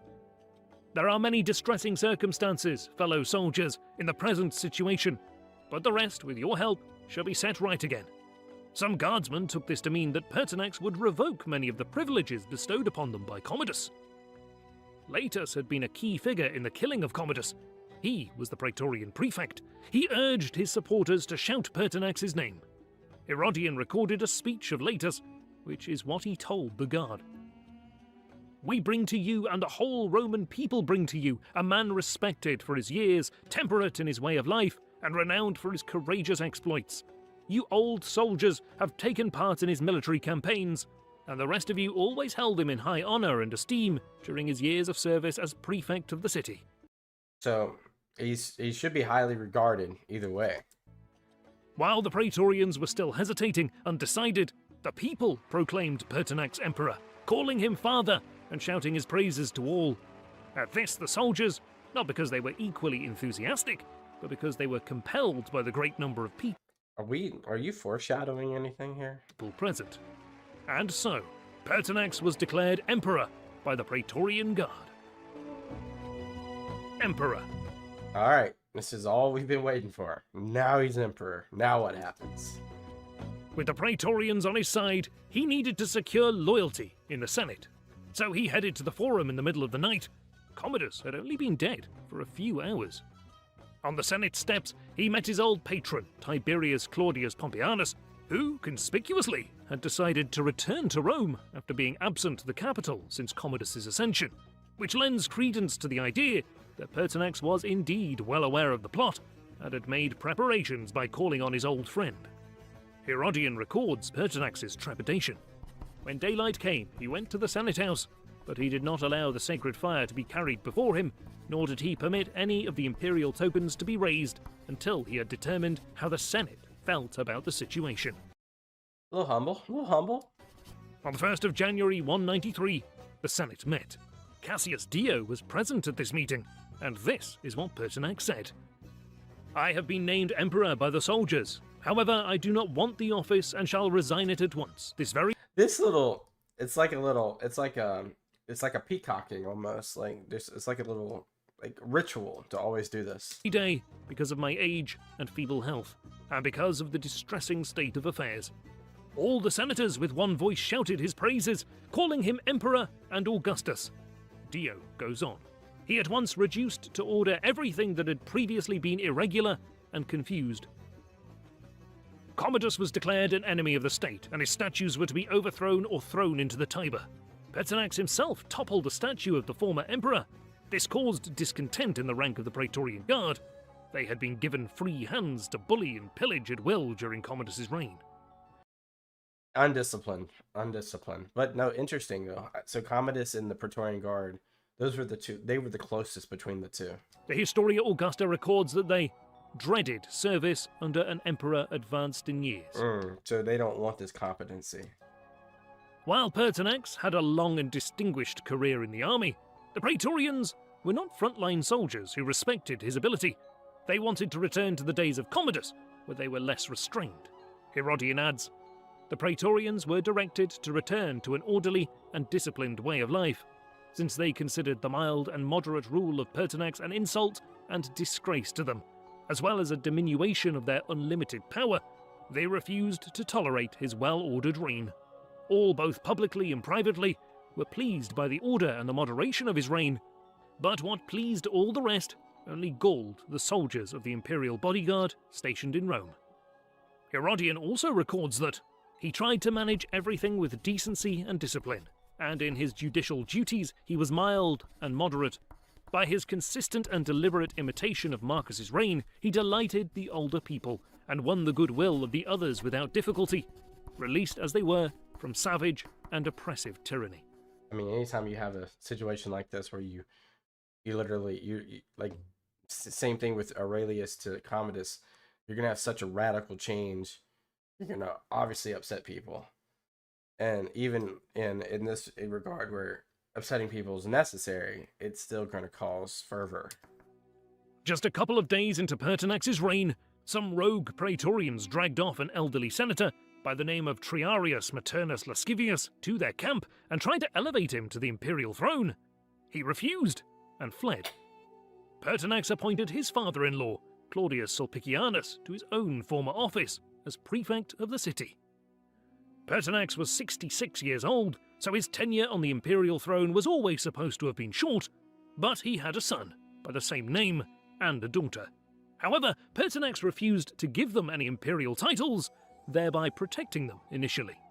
Herodian records that Pertinax was so modest and unassuming that he did not bring his own son, then a young man, into the imperial palace. Wow. The youth remained in his father's house and continued to attend his regular school and gymnasium. So there's His education, So there's not going to be a dynasty from this. as in all his activities, he was an ordinary Roman citizen and displayed none of the imperial pomp and arrogance. Declaring a dynastic plan early on, before he was firmly in place on the throne, would have proved unwise, and Commodus's spoiled upbringing in the palace had proved disastrous, so keeping the youth far from the imperial court was probably a good choice. Yeah, I'd say so. Pertinax restored property seized under Commodus, and citizens sent into exile were welcomed back. And to fill the coffers, which had practically been drained in the previous reign, Pertinax auctioned off Commodus's possessions. To boost farming in Italy, Pertinax assigned all the lands in Italy and the rest of the provinces not under cultivation to anyone willing to take care for it and Wow. farm it to So a lot of reform. A lot of reform. be his own private property. He gave to each man as much land as he wished and was able to manage, even if the land were imperial property. To these farmers he granted exemption from all taxes for 10 years and freedom from government duties as well. At the beginning, the Praetorian Guard obeyed his orders reluctantly and mutinously, but after he had been emperor for less than 2 months, they tried to elevate one of the current consuls to the imperial throne, So this is like the second or third time this is happening. Falco. They felt that they had received too small of a donative upon Pertinax's ascension. This plot was, according to Dio, masterminded by the Praetorian prefect, Latus. They selected Falco, Again? the consul, for emperor because he was distinguished for both his family and wealth, and they were planning to bring him to the camp while Pertinax was at the coast investigating the grain supply. Pertinax returned to the city and was able to save the situation, and Falco was spared. Dio records what Pertinax exclaimed: "Heaven forbid that any senator should be put to death while I am ruler, even for a just cause." Wow. However, some of the guardsmen were executed following the Falco conspiracy, But not a senator. which worsened their relationship with their emperor. The Praetorians now took matters into their own hands, and soon 200 of them were on their way to the imperial palace. Clad in full armor, they made their way up the Palatine Hill. Pertinax realized this was a coup attempt, so he sent for Latus. This is Cassius Is Latus on your side? Dio's account of what followed. Then his wife rushed in and informed him of what had happened. On learning of this, he behaved in a manner that one will call noble or senseless, or whatever one pleases, for even though he could in all probability have killed his assailants, as he had in the night guard and the cavalry at hand to protect him, and as there were also many people in the palace at the time, or at least have concealed himself and made his escape to some place or other, Don't tell me this guy's going to kill himself. by closing the gates of the palace and the other intervening doors. He nevertheless adopted neither of these courses, instead hoping to overawe them by his appearance and to win them over by his words. They went to meet the approaching band, which was already inside the palace, for no one of their fellow soldiers had barred the way, and the porters and other freedmen, so far from making any door fast, had actually opened absolutely all the entrances. The soldiers, on seeing him, were at first abashed, all save one, and kept their eyes on the ground, and they thrust their swords back into their scabbards. But that one man leaped forward, exclaiming, "The soldiers have sent you this sword!" and forthwith fell upon him and wounded him. Then his comrades no longer held back, but struck down their emperor. Wow. Pet- Mob rule. Pertinax died at the age of 66. He had ruled the Didn't deserve it. Didn't deserve it. This is why the Praetorian Guard is such a rogue, like, such a rogue entity. Roman Empire deserves what's going to happen to it. Empire for barely 3 months. His head was placed upon a spear and taken back to the Praetorian The camp. Roman Empire deserves He was the it. first emperor of the year of 5 emperors. Thus did Pertinax, The year of 5 emperors. Golly. who undertook to restore everything in a moment, come to his end. Cassius Dio. Did not deserve it, man. Final thoughts. The life of Pertinax is truly remarkable and fascinating. With good contemporary sources, we're able to get glimpses into his life. The son of a former slave, who became the most powerful person in the world. Commodus had been the first emperor born into the purple. No man has ever had stronger claims to the imperial throne than Commodus when it comes to lineage, but not experience. It's ironic then that his successor would be the son of a former slave. No one has ever had a weaker claim to the throne when considering his lineage, but Pertinax had a great deal of experience and was well You can just see how polarizing it is at this point. How why the contrast is so deep and different. Why there's so much volatility in the empire. suited for the imperial throne. His lowly birth helps explain, to some extent, one of the key reasons why he was able to reach such heights in Roman society. As a homo novus, a new man, Pertinax was disregarded as a pauper with no chance of high office. As such, he They disregarded, they underestimated him. was simply dismissed by his senatorial rivals as not a serious threat. However, Pertinax did suffer minor setbacks in his career, but those are likely linked to his patron, Tiberius Claudius Pompeianus, and putting Pertinax down a peg would weaken Pompeianus. There's no clear successor either. So what's going to happen? I don't know. They did not deserve. I mean, Pertinax did not deserve that. What a story. What a story. He seemed like he did all the right things, and then one faction just doesn't like you, and then one man of one faction. Like, what if that man doesn't do that? It could have been like a Napoleon moment, like soldiers of the Fifth. Here I am. It could have been like that, but maybe not in as endearing. But wow, like I said, they deserve everything they're gonna get. Maybe not the citizens, but wow, another emperor down. We're on number 20 next. I don't even know who it's gonna be. It's gonna be fun. Gonna be exciting. Gonna be damning, dramatic. It's gonna be all the emotions. Appreciate you guys. Peace out and bye bye. Welcome back, everyone. As you can tell, the SPQR historian has something for us called Marcus Didius Julianus. This is the 20th Roman emperor in our Roman Emperor series. I don't know anything about this guy, but Pertinax was our previous emperor. I think he was unjustly killed by the Praetorians. You know, obviously he came after Commodus, and previous to that Aurelius, and it's kind of going off the rails, but this is apparently the year of the 5 emperors, Pertinax being the first. So let's see what, the second emperor of the year of the 5 emperors is like. Didius Julianus is remembered for his notorious purchase of the imperial throne following the assassination of Pertinax, and that his short reign was characterized by ineptitude. Ineptitude? But Didius Julianus had decades of experience of governing the empire's provinces and leading its armies. On paper, similar to Pertinax, he was well fitted to rule the Roman Empire, but the tragedy of Julianus was not so much the result of personal failings as of prevailing circumstances.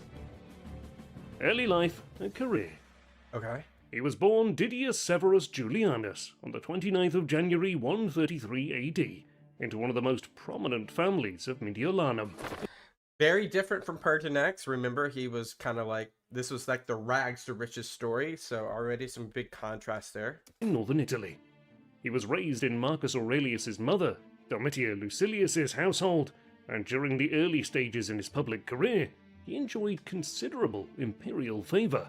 He was quaestor a year before he reached legal age. After his quaestorship, he attained the office of aedile, and subsequently the office. So the cursus honorum, as we can see, is definitely being climbed quickly. Of praetor, through the support of Marcus Aurelius, probably in the year 164. After his praetorship, he was selected to be the legate of the Legio 22 Primigenia, stationed in Mogontiacum. Following that, he was governor of Belgica, starting in the year 170. During his He's got military experience. He's already got governor experience. He's got, you know, political experience. He's basically climbing up. governorship, the Charqui tribe across the Rhine tried to invade Roman territory, but with auxiliaries hastily levied from the province, he held out against them. As a result, he was rewarded with a suffect consulship by Marcus Aurelius. His consular colleague was Pertinax.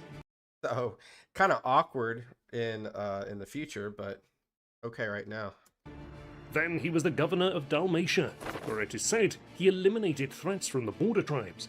Then he was sent to govern the important frontier province of Lower Germania, probably until the death of Marcus Aurelius. And that makes sense because if he was in the Belgae prior, now he's even closer to the border, which he's held off an invasion, so this makes sense. Shortly after Commodus' ascension, Didius was put in charge of the Alimenta in Italy. That is to say, in Alimenta, established during the reign of Trajan, the Alimenta was an institution of public funds for the support of the poor children in the Italian cities. Wow, that's interesting. I never knew about this.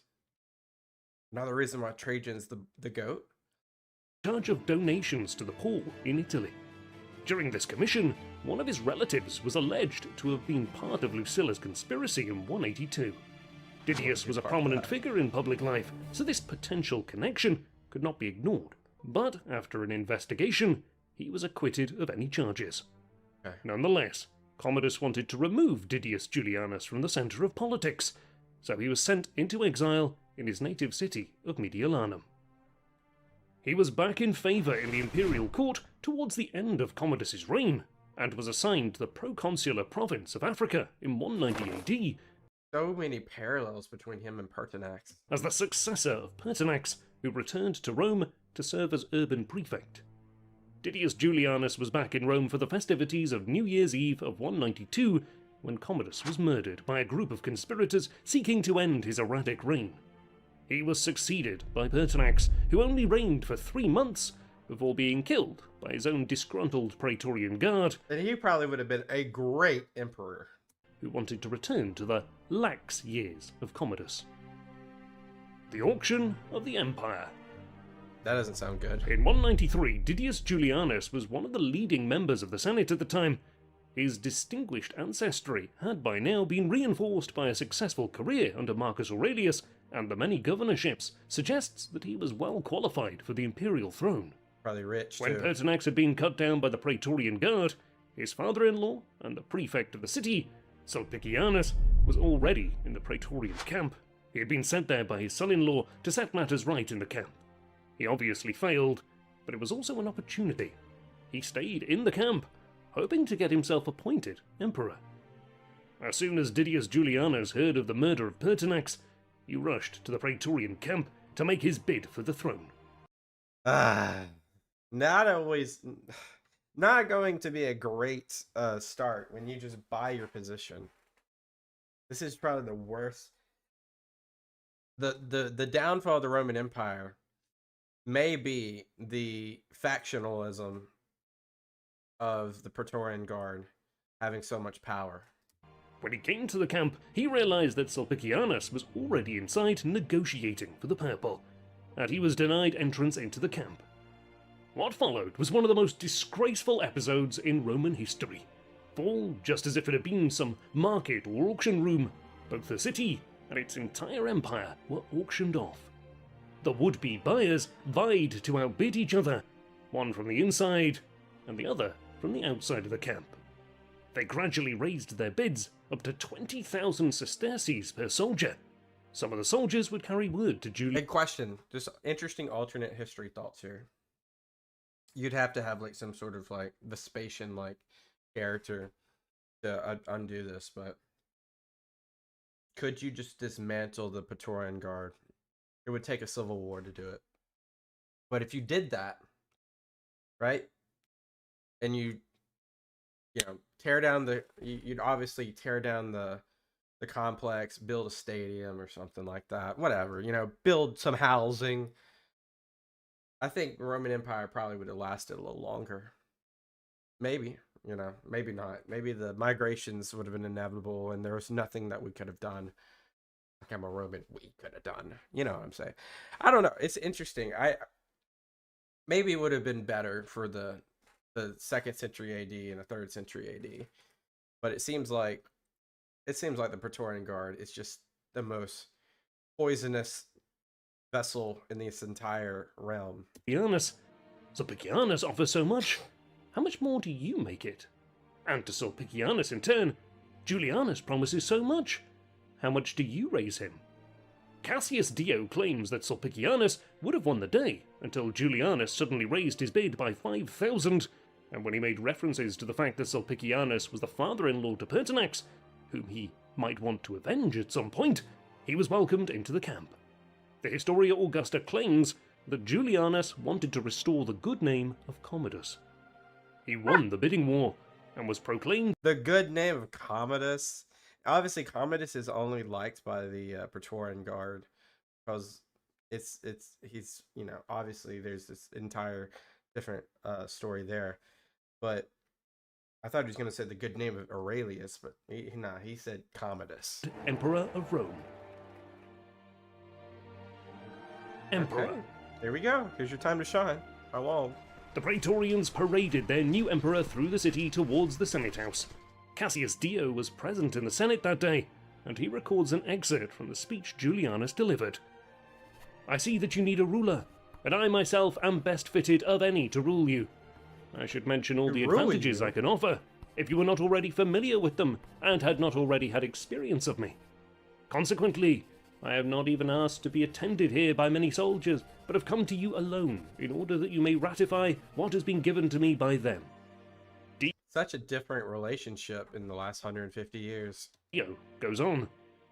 Though he actually surrounded the entire Senate House outside with heavy armed troops, and had a large number of soldiers in the chamber itself. Moreover, so different than what it used to be. Think about, it's night and day from the Republic. This is just the night and day from the Republic type stuff. He reminded us of our knowledge of the kind of man Caesar had nothing on these guys. He was, in consequence of which we both feared and hated him. The Senate confirmed his imperial status by granting him all the necessary powers, while the Senate had to swallow their pride and, as Dio said, mould our faces, so to speak, and posturing so that our grief could not be detected. The common people of Rome went about openly with sullen looks and spoke their minds.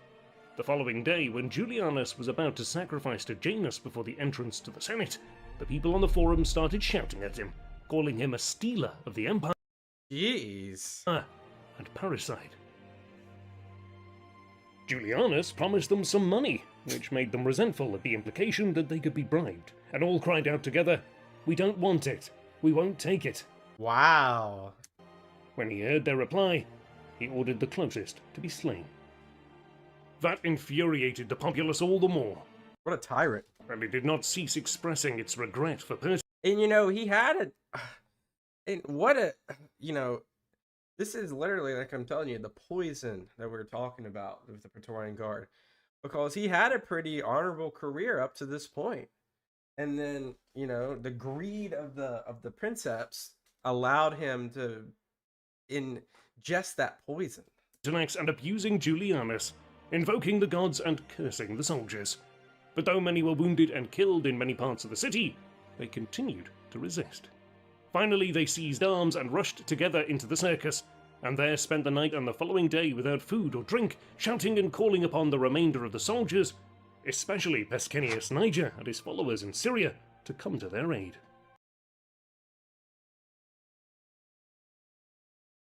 So, we got... This is a general? We got a... we got a succession crisis. I didn't even realize. Huh.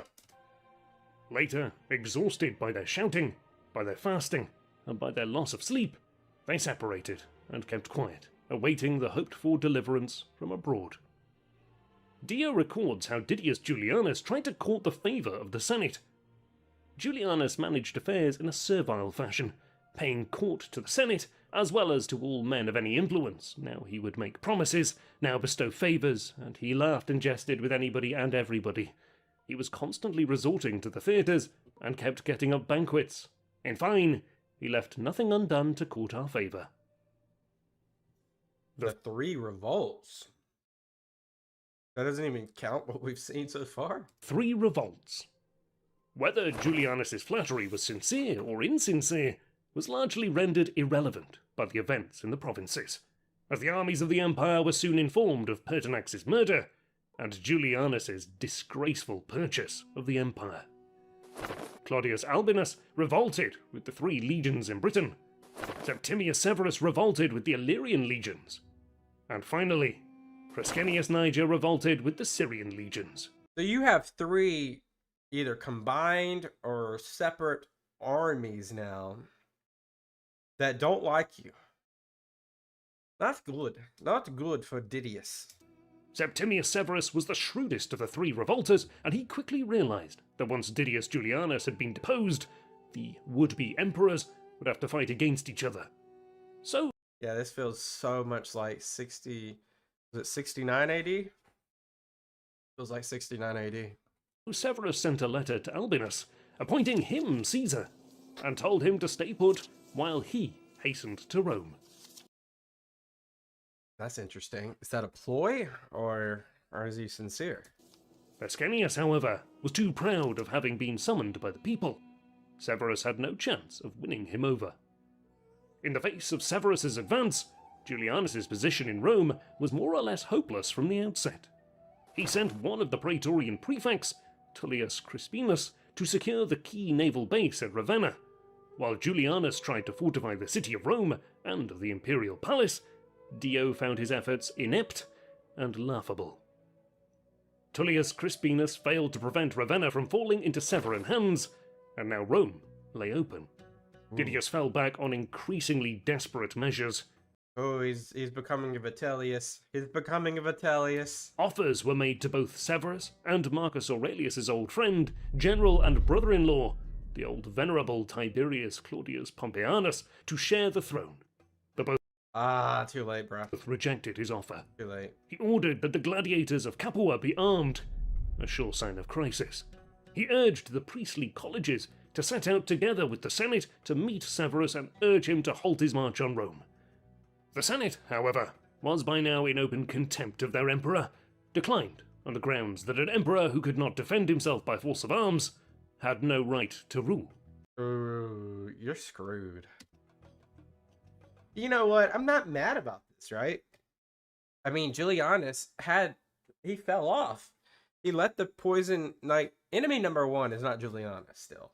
Enemy number 1 is the Praetorian Guard. Enemy number 2 is their puppet, which is the emperor. And unfortunately, no matter who takes this throne, it's gonna fall in the same boat. There might be a different POV, but it's still probably gonna be the same. In his final desperation, he turned to superstition and magical practices. Oh no. He performed prophetic rituals, and Dio claims that he even turned to human sacrifice. Oh no. However, human sacrifice would have been so offensive to Roman sentiment that it's difficult to believe Julianus would have risked alienating what little support he had left. All the while, Severus was approaching the city with a hostile army. But in spite of that, Didius Julianus accomplished nothing with his praetorian troops, and the populace hated and laughed at him more and more every day. GG's. The Historia Augusta. But all his efforts were to no avail. Didius Julianus had been deserted by Is he gonna kill himself? virtually everyone, except for one of the praetorian prefects and his son-in-law. As Septimius came closer to the city, we thereupon sentenced Julianus to death, named Severus emperor, and bestowed divine honours on Pertinax. And so it came about that Julianus was slain as he was reclining in the palace itself. His only words were, "But what evil have I done? Whom have I killed?" I mean, He stumbled into this, man. But like his greed fell into this, really. Just unfortunate. It's an unfortunate, it's just unfortunate. That's all I gotta say. Cassius Dio. Didius Julianus was 60 years old when he died. He ruled the empire. Another great man that could have been, the last two, Pertinax and Julianus. Or Didius Julianus. Both of these people could have been great. Pertinax had more character, for sure, better character. Julianus could have been great. He just turned. So Empire for only 66 days. Final thoughts. Didius Julianus never had a fair chance of actually ruling the empire. He came to the throne in difficult times. Following the tragic murder of Pertinax, his killers were enriched and rewarded for their deed. The hatred and resentment towards the Praetorians would inevitably encompass the man whom they proclaimed emperor. As a result, our sources are very hostile towards Didius Julianus, but I think it's only fair that we evaluate those sources. Cassius Dio was a contemporary of Didius and a fellow senator, and Dio openly admits to being biased against him, and apparently they'd come into conflict with each other in the law courts. Whereas he had received favours from Pertinax, his account is sometimes maliciously inaccurate. Another source is the infamous Historia Augusta, which is more favourable towards Didius Julianus, and it's been theorised that the Historia Augusta's account is derived from an account written by a member of Didius's family in the 3rd century that sought to counter the charges against him. Another source is Herodian. His account is full of rhetorical moralising, and it seems that it distorted subsequent events. At the same time, Severan propaganda would have set out to discredit Didius in order to justify and legitimise Septimius Severus' own usurpation, so the historical account is muddled. So, my final thoughts. Seems like he had a decent career. He fell kind of parallel to Pertinax, but when game day came here to the front, when Pertinax had been slain and they were auctioning the emperor's seat, he felt entitled, and his greed for power superseded everything else. And then he took that and ran with it. And then once he had power, it exposed, something that he never had before. Absolute power. And then that absolute power had really no legs to stand on, especially when the greatest military in the world doesn't agree with you. Your factionalism of the Praetorian Guard did agree with you, but they didn't even stay with you till the end. It doesn't sound like they'd helped you defend the city to the end. Of course, this is very, oversimplified in some places, so maybe I missed something. But overall, not a good emperor. Seems like it was a good man, but he just fell into how so many others fall. Who's next? We'll have to see together. Make sure you subscribe. I'll see you guys next time. Peace out, and bye-bye. Welcome back, everyone. We got a very interesting character here, Septimius Severus. The Severan Dynasty may be beginning before our eyes. Of course, what has just happened? We have seen Pertinax fall. We have seen Didius Julianus fall. And now there is a field of possible usurpers to the throne. Let's go. The restlessness and impatience that marked Septimius Severus's character were perhaps best matched with Hadrian before him. After emerging victorious from a period of civil war, Severus expanded the borders of the empire to new heights, ushered in a period of imperial transformation, and founded a new dynasty. Okay. The Severan Dynasty from 193 to 235. So we're talking 42 years. Okay. He was the first African-born Roman emperor. Oh. Early life. So like he was born near Carthage? Septimius Severus was born on the 11th of April 145 at Leptis Magna in Tripolitania. A city founded by Phoenician traders, its natural harbour made for a... In modern-day Tripoli? Perfect staging post for traders on the route to southern Spain. Septimius was of Punic and Italian ancestry. His mother was Italian, and his father was Punic. His family was one of the two prominent families in Leptis. Septimius had two uncles of consular rank, and some of his ancestors had held high public office in Rome. It is said that young Septimius's favourite game was judges. He and his playmates acted the part of lictors, carrying the bundles of rods and axes in front of him, Oh, wow, nice. while he took the role as Roman magistrate. He spent the first 17 years of his life in Leptis Magna, where he was educated in Greek and Latin. Okay, so he's versed. Cassius Dio recalled that Septimius had been eager for more education than he actually received. In 162, when Septimius was 17, he gave a public speech in his hometown, a declamation. This marked the end of his formal schooling. Soon thereafter, he set out for Rome to continue his studies. Okay, so he obviously probably came from a class of individuals where he had privilege to be able to do that. So, okay. In Rome, Septimius was granted senatorial rank by Marcus Aurelius at the request of his uncle, who had Okay, so I'm not gonna say nepotism, but I'm gonna say that he definitely got set up. been consul not long before. But he could not enter the Senate until he was co-opted for one of the quaestorships, which he was still too young to attain. Septimius was a superstitious man and fond of astrology. A number of omens are reported I mean, most Romans were. from his earliest time in Rome that alludes to his eventual elevation to the purple. One such omen records how he was invited to dine at the imperial palace, but he came incorrectly dressed, wearing the pallium or Greek cloak instead of the formal toga.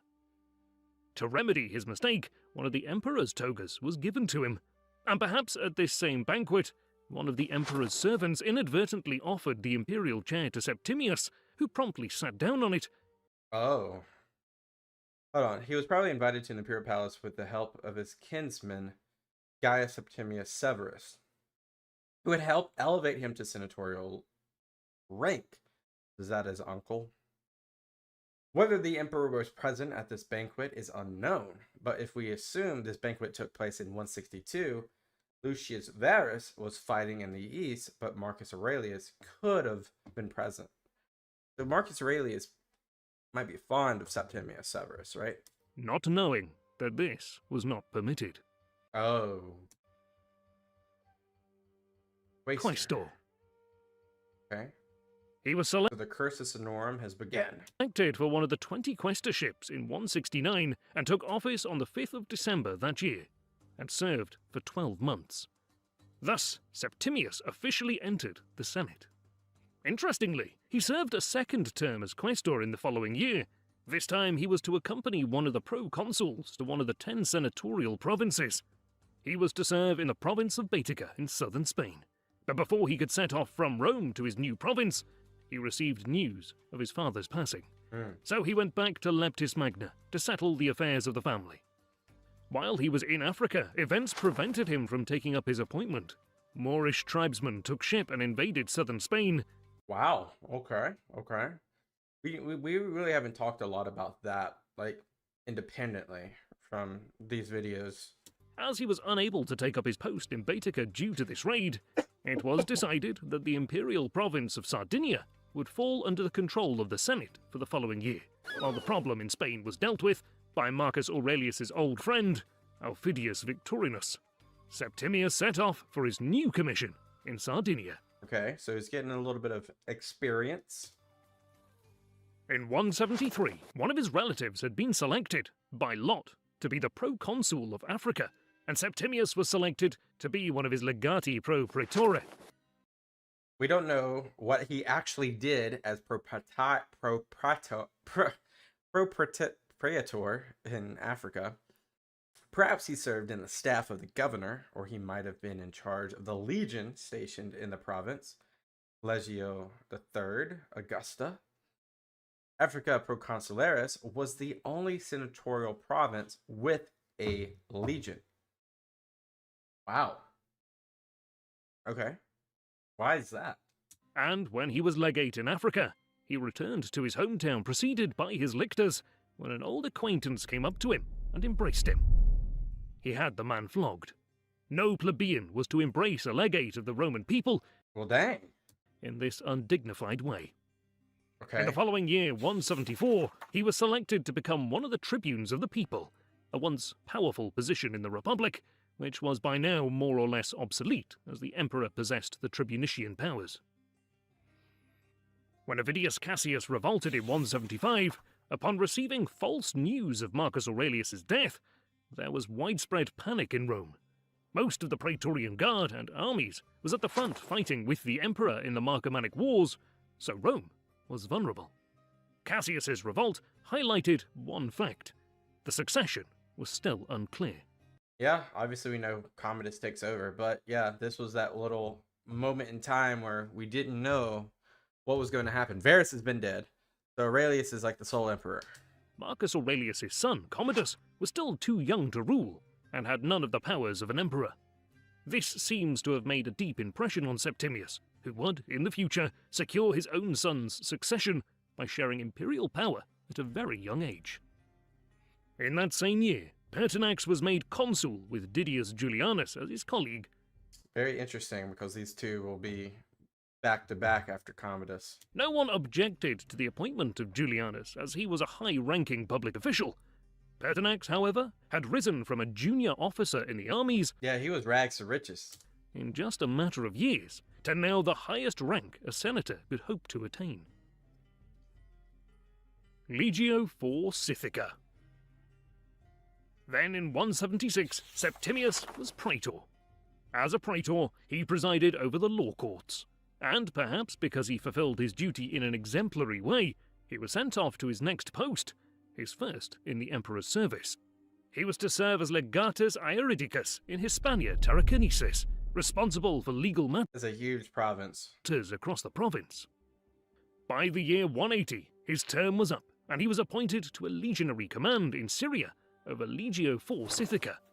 He was So right on the cusp of Parthia, or maybe some of the buffer states of Parthia. to serve under the governorship of Pertinax as one of the 3 legionary legates in Syria.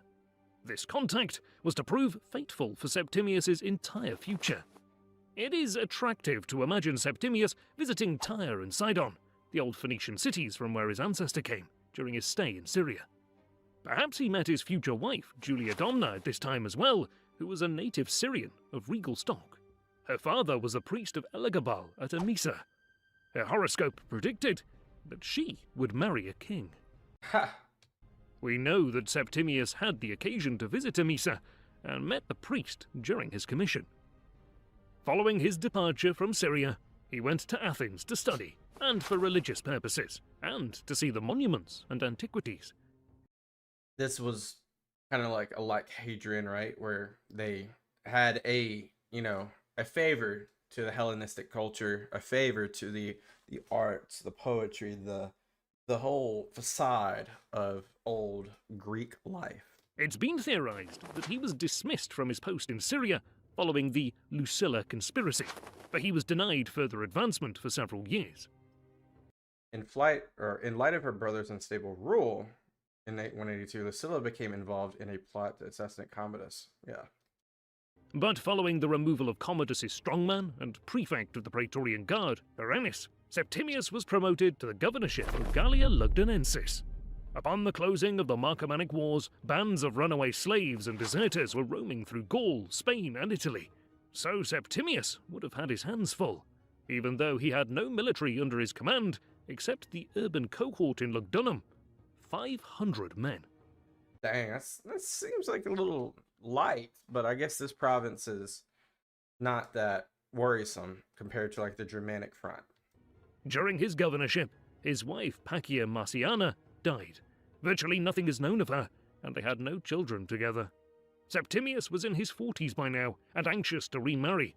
According to the Historia Augusta, as a very skilled astrologer, he inquired into the horoscope of potential brides. Since he had learned there was a woman in Syria whose horoscope predicted that she would be married to a king, he sought her as his wife. He tried to, manifest something, did he? It was, of course, Julia Domna. She possessed the attractions of beauty, united with a lively imagination and a firmness of mind and strength of judgment. After the proposal was accepted, Septimius had a dream. The Empress, Faustina, Marcus Aurelius's wife, dead for more than 10 years, was preparing the bridal chamber for himself and Julia in the great temple of Rome and Venus near the imperial palace. Huh? In another dream, So maybe like that manifestation is continuing. the Roman Empire itself, personified, approached him and saluted. Most impressive of all, someone took him up to a high mountain from where he could see Rome and all the world. As he gazed down on all the land and sea, he laid his hands on them as one might an instrument capable of playing all modes, and they all sang together. They married in 187. During this governorship, Septimius and Julia had their first son, Bassianus, on the 4th of April 188. This is the So this is Caracalla. This is the future emperor. future emperor, Caracalla. Yeah. Septimius's governorship in Gaul ended in 188, and he returned to Rome, where he entered his name into the ballots for a proconsulship, and he was granted the province of Sicily. Okay, okay. In 190, Septimius was elevated to the consulship, appointed Okay. by So he has reached the peak. Cleander, Commodus's right-hand man. That year had the record number of 25 consuls. Wait. Elevated to the consulship, appointed by Cleander, Commodus's right-hand man. That year had the record number of 25 consuls. Oh. That's how many consuls were in the year. Yeah, this is... The Republic makes me... You know, we used to think about, like, the year of the consul in the Republic. And now there's freaking 25 people having the consul rank. It dilutes the power. It dilutes the importance. Septimius returned from Sicily in April of that year, and at once faced trial. According to the Historia Augusta, he was accused of consulting seers or astrologers about the imperial position. Oh my god, bro. Your hobby's turned on you. The charge could be constructed as treason. Yeah, this was the, you know, the years of Tiberius, you're done. The treason trials, you're done. But obviously he didn't die, but... But the case, which was heard by the guard prefects, was dismissed, and his accuser crucified. God. The accuser became crucified. That's crazy. Septimius was without employment for about a year after his consulship. In the summer of 191, Latus put through a surprising appointment. Septimius was made governor of Upper Pannonia. Upper Pannonia, very, you know, risky province right here, right, on where the Macromannic Wars kind of took off. So, yeah, very, very trustworthy Septimius is. On Latus's recommendation. Latus was the Praetorian prefect, and he would come to play a key role in the future of the imperial throne. Upper Pannonia was one of the key provinces of the empire. It was the closest province to Rome, with 3 legions stationed in it. Yeah, I mean, they need that. With Septimius's limited military experience, this appointment is surprising. Perhaps Latus was planning the removal of Commodus and the installation of Pertinax, who was friendly with Septimius, that it would make sense to install the rather inexperienced Septimius in such a vital governorship. At the same time, Septimius's brother, Geta, was also appointed governor of Lower Moesia, with 2 legions. The year 193. The year 193. On New Year's Eve of 192, Commodus was strangled to death by a wrestler at the instigation of Latus and his fellow conspirators. And of course, this is the year of the 5 emperors. Really, I thought it's so... By the way, that's such a misleading title, because there's only 3 emperors that actually become emperor. You get Pertinax, Didius Julianus, and Septimius Severus. The other 2, I forget, I know one was named Niger or something, and the other one, I forget his name. But it's like the year of the 4 emperors, but they never... They claimed, you know, they claimed the imperial throne, but they obviously didn't become it like the year of the 4 emperors. the elderly Pertinax was selected to become the new emperor of Rome, Probably would have been a great emperor, by the way. and the following day, the 1st of January 193, he received all the imperial powers from the Senate. Yeah, like probably would have been a great emperor. However, he would only rule for 87 days before being cut down by the Praetorian Guards, who found his rule intolerable. They wanted to go back to the days of Commodus, when the Guard had more autonomy. Didius Julianus was able to secure the throne By buying it, and he became a tyrant immediately. by, essentially, bribing the Praetorians to proclaim him emperor, and his position was secured by the Senate shortly after.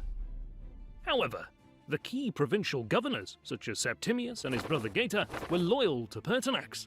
So too was Claudius Albinus, who was the governor of Britain at the time. 12 days after Pertinax's death, Septimius Severus made his own bid for the throne, with the support of the 3 legions in his own province, So that appointment backfired, did it? and with the backing of the governor of the neighbouring province of Lower Pannonia, and of course, his own brother in Lower Moesia, secured him a strong power base close to Italy. And he's pretty close. I don't know why I was thinking he was in Syria this time.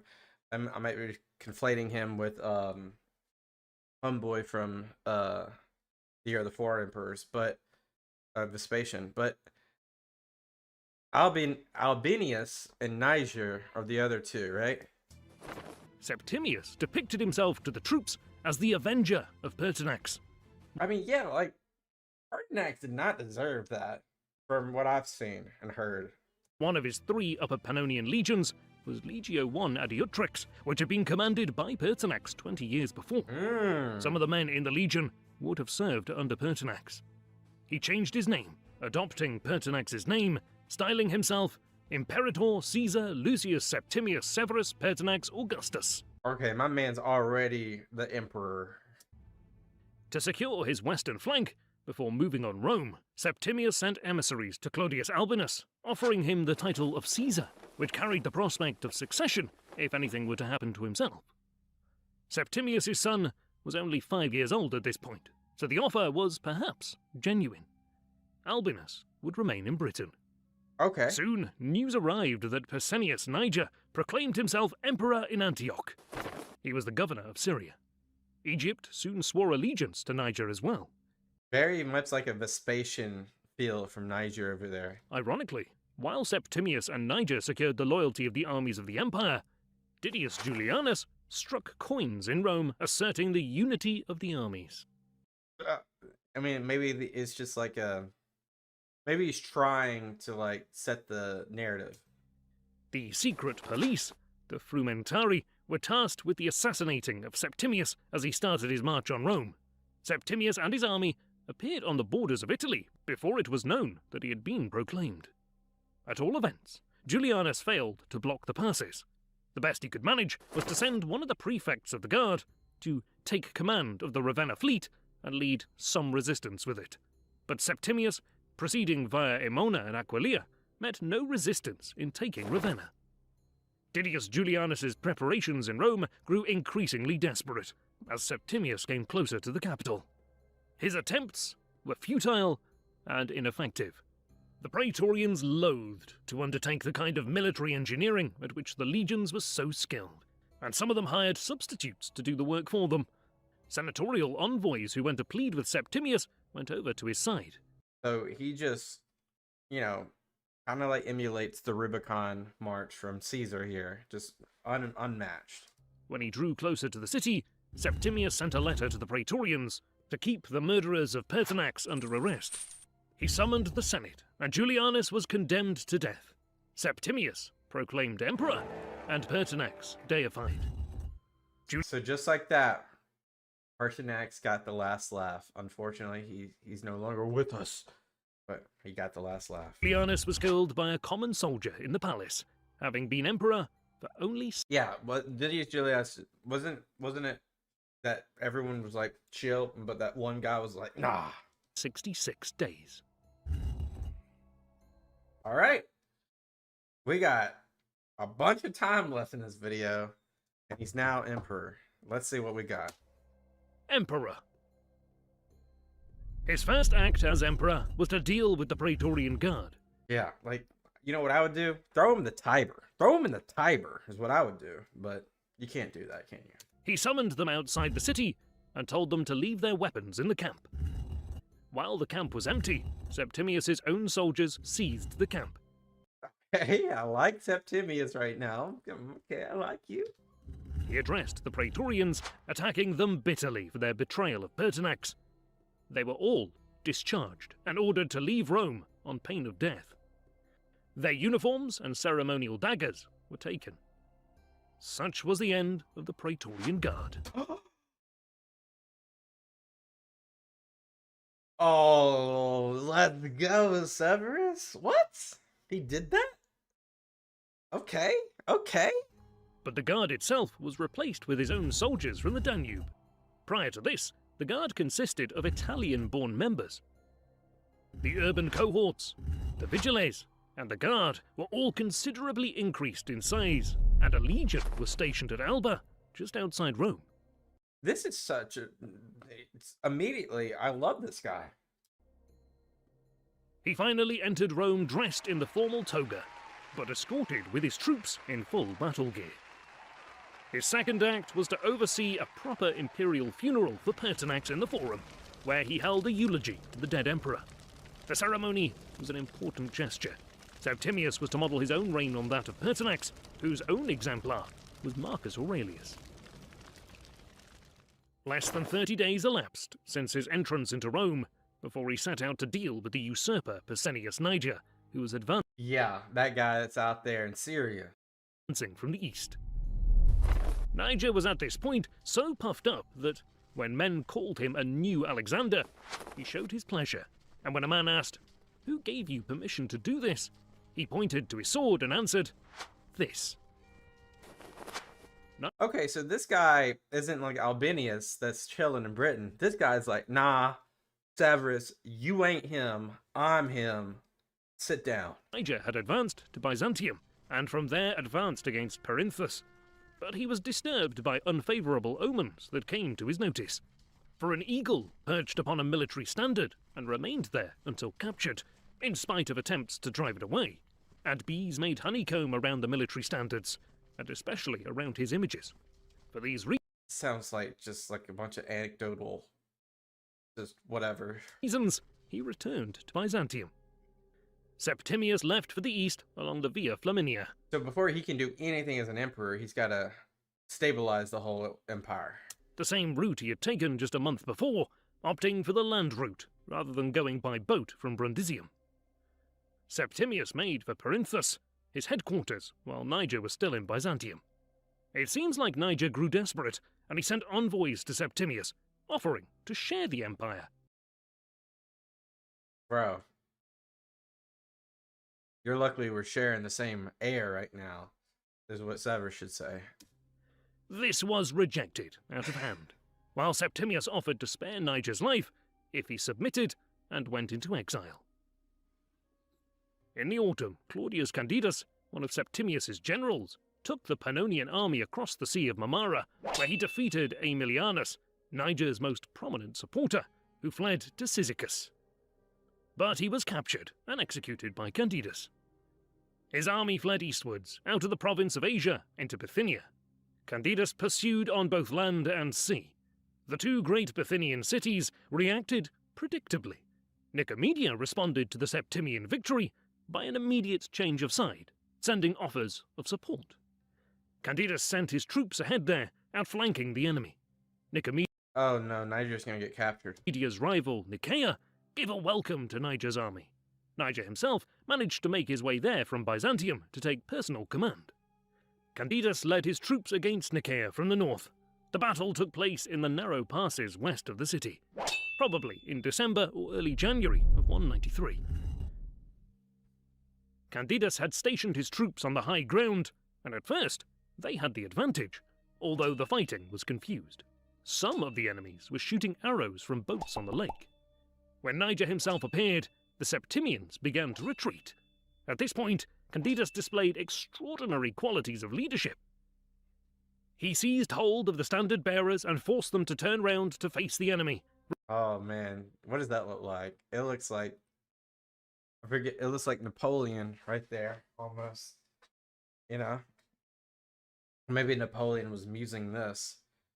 I forget which bridge it's called, but if it's the Battle of Lodi or whatnot, that entire look right there looks just like Napoleon. Rebuking his men for taking flight. This saved the day, and Niger's forces only escaped complete destruction through the onset of darkness. Okay. Despite Niger's defeat at Nicaea, Byzantium refused to surrender to the Severans. The city was put under a 2-year siege. What? Wow. Niger retreated back towards Antioch, while most of Anatolia now swore allegiance to Septimius, and a few weeks later, Egypt defected to Septimius.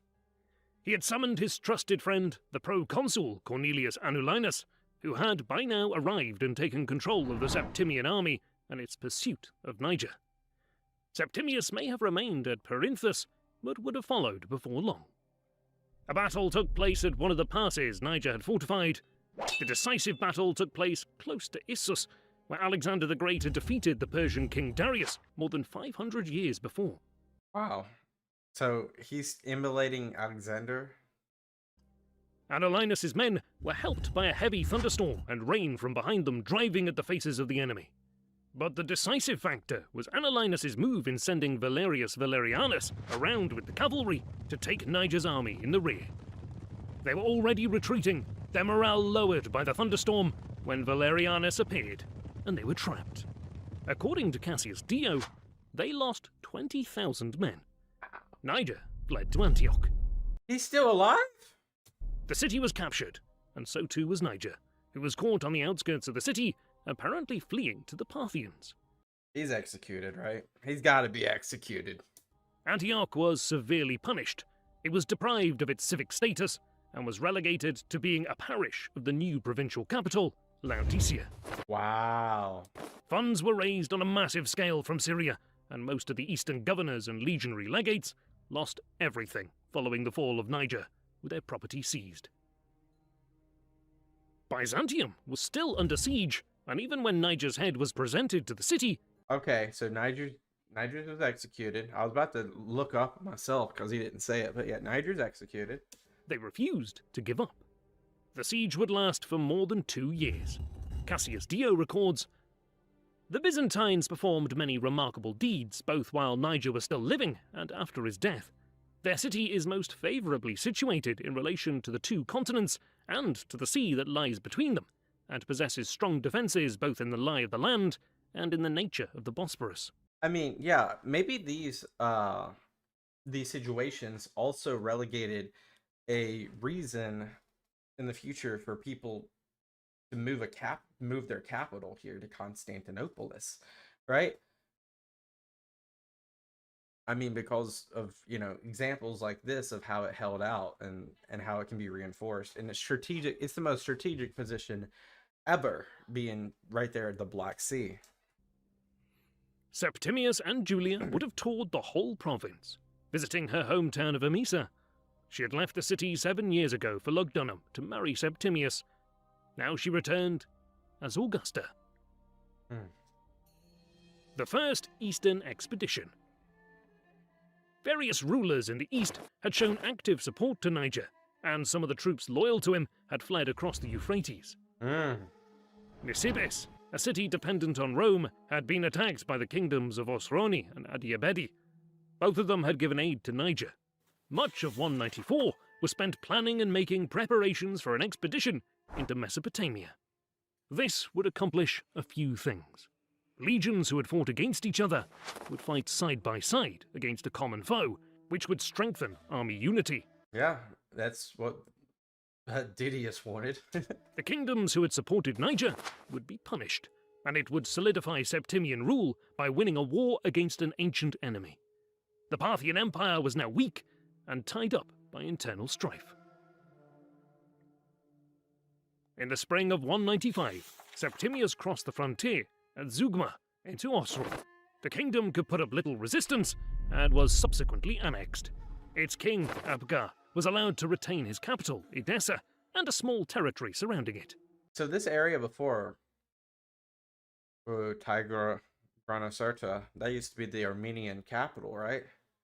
So this entire area is like new territory for Rome. Julia Domna was at her husband's side during the campaign, and on the 14th of April 195 was honoured with the title Mater Castrorum, Mother of the Camp. Soon after his victory in Osron, Septimius took a Oh, there's Carhae. I just realized that, yeah. remarkable step. He proclaimed himself to be the son of Marcus Aurelius, and his son Bassianus, who was only 7 at the time, was renamed Marcus Aurelius Antoninus, and was granted the title of Caesar, appointing him as his successor. So just like that, his succession has already been secure. I will refer to him as Antoninus from now on. However, history knows him as Caracalla, from the nickname the plebs gave him, a Celtic word for the hooded cloak he wore. Okay. His victory beyond the Euphrates, for the time being, led only to the annexation of Osron, but some fighting took place against the Adiabeni as well. A triumphal arch was constructed in Rome following his campaign. Albinus. This is the guy from Britain, Albinus. right? The other guy? When Septimius was campaigning across the frontier, some senators were trying to persuade Claudius Albinus to come to Rome while Septimius was absent, engaged on other matters. Bruh, these senators better be going to the Tiber. Albinus was preferred in some aristocratic circles in Rome. Oh my. When Septimius found this out, he sent his most trusted couriers to Britain with instructions to kill Albinus. Oh, so we're not even going to talk about it. Albinus's advisors were suspicious and cautioned him to be on his guard. The couriers were seized and divulged their instructions under torture. The fact that Septimius had granted the title of Caesar to his own son and his own assumption of the Antonine ancestry can only be read as open challenges to Albinus. In 195, Oh, yeah. Wasn't he the Caesar? Okay, hold on.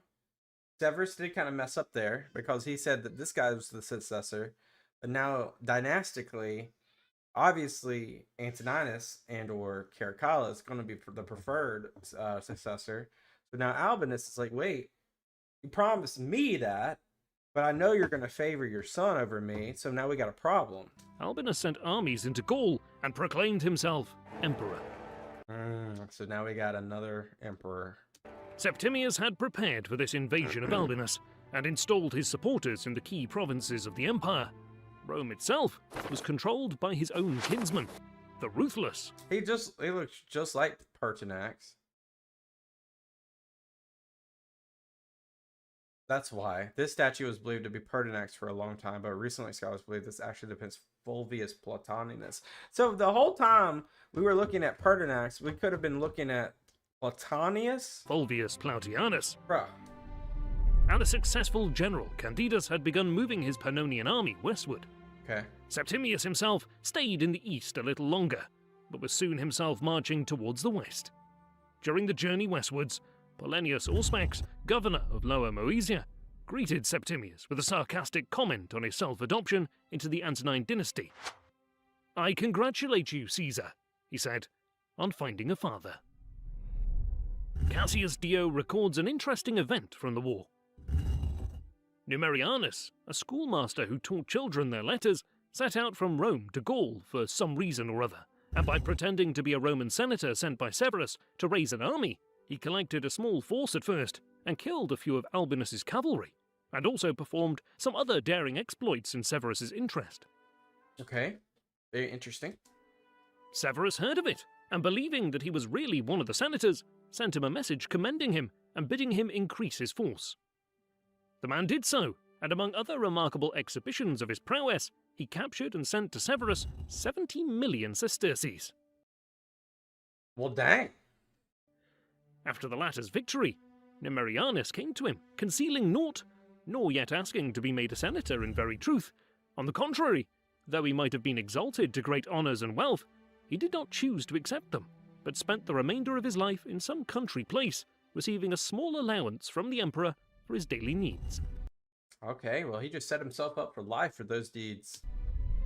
Novius Rufus, governor of Tarraconensis, had declared allegiance to Albinus. Oh, no. This civil war, which by the way, this is the civil war, has been going on since Pertinax's death. Is crazy. And moved into Gaul and secured Lugdunum, which he made his headquarters. He defeated the governor of Lower Germany, Tiberius Lupus, who was a Septimian supporter. However, Novius Rufus failed to occupy the Rhineland, and after a failed siege of Augusta Treverorum, he moved back to Lugdunum to prepare for the impending battle. Before setting off for the campaign against Albinus, Septimius stopped in Rome for a short time before moving towards Gaul, but he went through Pannonia. This passage through Pannonia was the occasion for Septimius to be assured of success by a prophecy. Interesting. Okay. He learned from the Pannonian augurs that he would be the victor. From there, he went into Noricum and Raetia, and then into Upper Germany. From here, he moved south towards Lugdunum with his army, in the winter of early 197.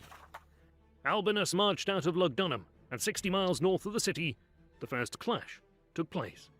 But Albinus's forces were pushed back south to the outskirts of Lugdunum itself, where the final battle took place on the 19th of February.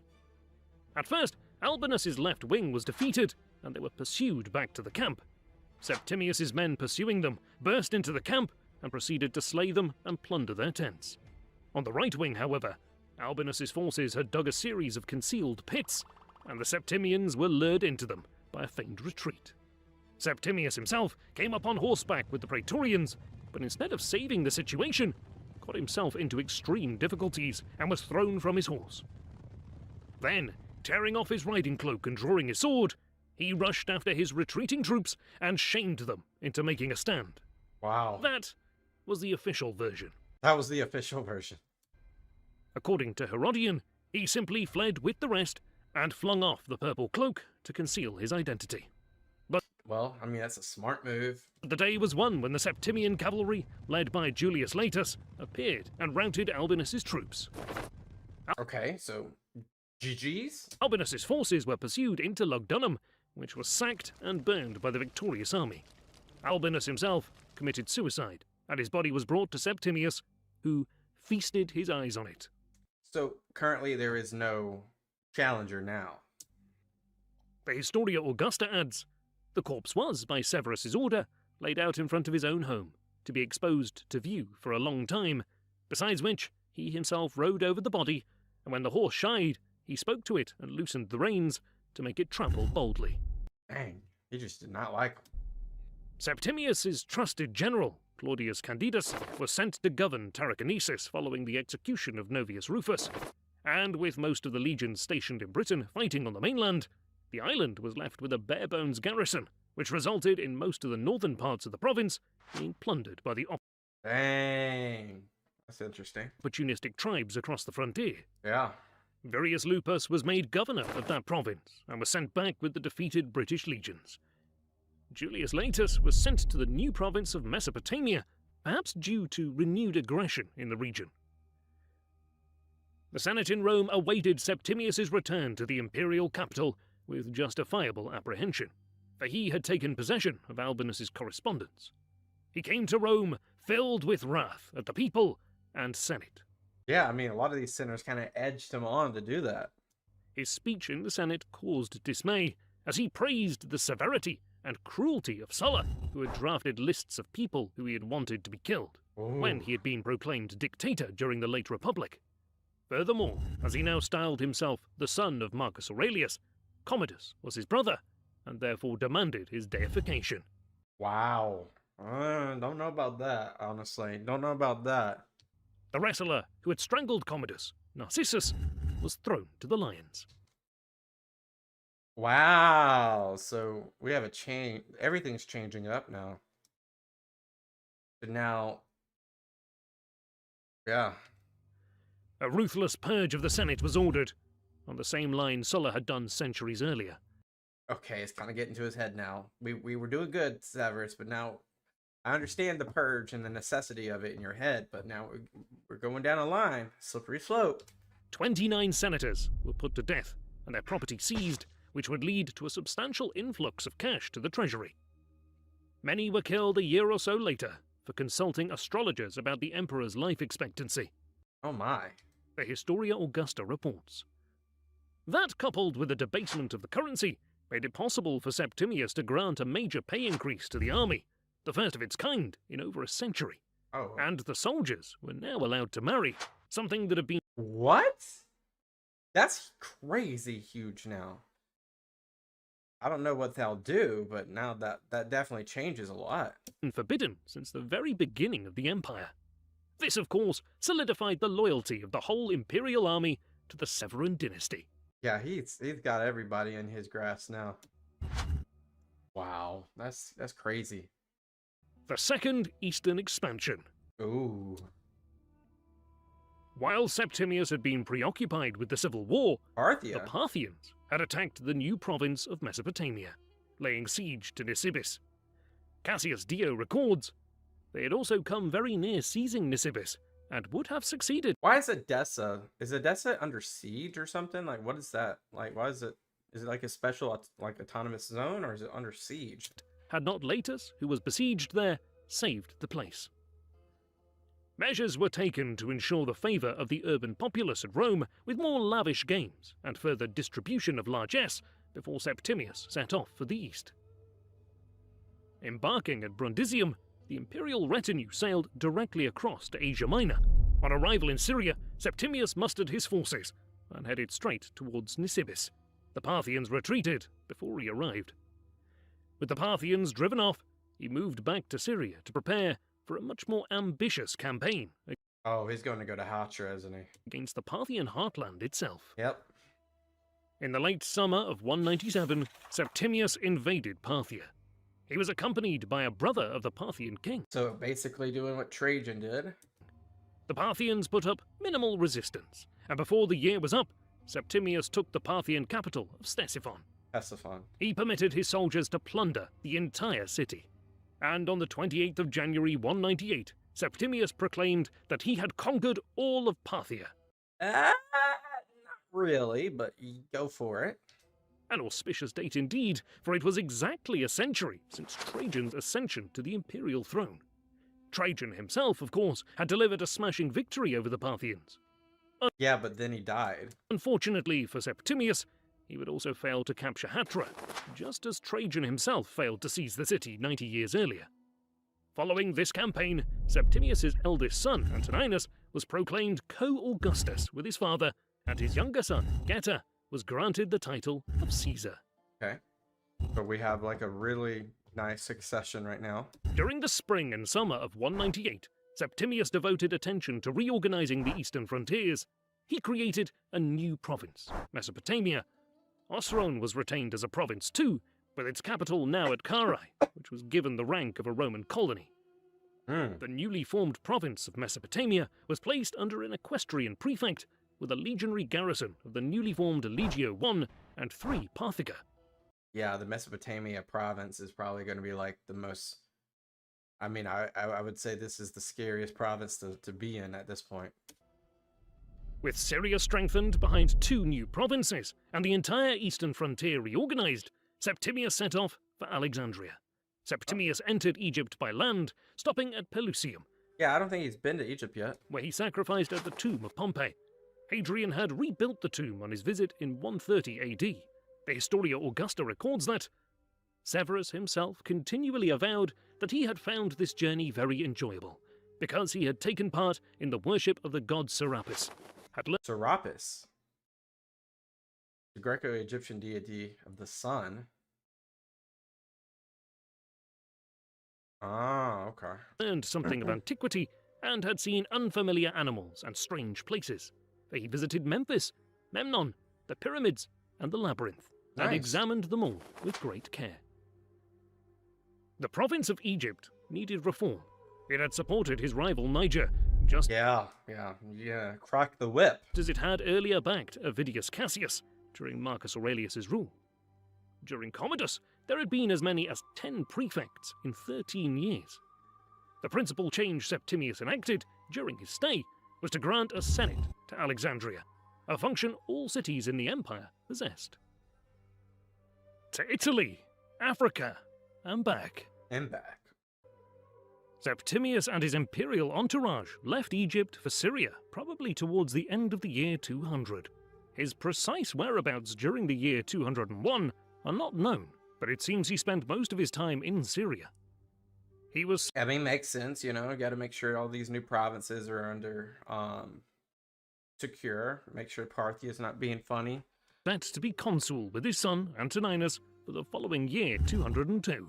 His son was only 13 years old at the time, Making him the youngest consul ever. and they inaugurated the year Just as keep- consuls in Antioch. Feels so similar to Commodus, doesn't it? This feels so similar to Aurelius Commodus. Before they finally set off for Rome. While in Bithynia, Septimius erected a tomb for Hannibal, who had died in a... Wow, so we are like crossing. Wow, that's kind of crazy. Wow, no, hold on. We are erecting. That is an interesting utilization of respect there, because Carthage, which is now in, you know, the African province, was this guy was the de facto greatest enemy ever to Rome. Kind of crazy. Back that up. Rated the year as consuls in Antioch, Kind of crazy. before they finally set off for Rome. While in Bithynia, Septimius erected a tomb for Hannibal, who had died in a place in Bithynia called Libycia. Septimius considered Hannibal to be his fellow countryman, as they were both Punic in origin. Okay. Septimius's Decanalia, his 10-year anniversary of attaining the imperial throne, was approaching, and he wanted to be in Rome for this event. He returned to Rome after 5 years' absence, and games of the most spectacular kind imaginable were put on to honour the Decanalia and Parthian victories. He stayed in Rome only for a short time before he set off for an inspection of his native province of Africa, and especially Tripolitania and Leptis Magna. His hometown was granted ius Italicanum, which meant that Leptis was tax-exempt and treated as if it was a part of Italy. Nice. The city honoured Septimius with a monumental quadriphons arch Oh, cool. They still have it. over one of the major crossroads in the city, which is still largely intact today. Nice. Septimius launched a campaign against the Garamantians just south of Tripolitania in 202. Aurelius Victor records that he freed Tripolitania, the region from which he came, from fear of attack by crushing most warlike tribes. Plautianus was one of Septimius's most senior Or Pertinax. advisors. He was the sole prefect of the imperial bodyguard, and his daughter was married to Septimius's eldest son, Antoninus. Plautianus was himself a native of Leptis Magna. They probably knew each other from youth, but for some reason, Septimius became displeased with him around this time. According to Dio, Septimius was annoyed at the number of statues that were set up to Plautianus.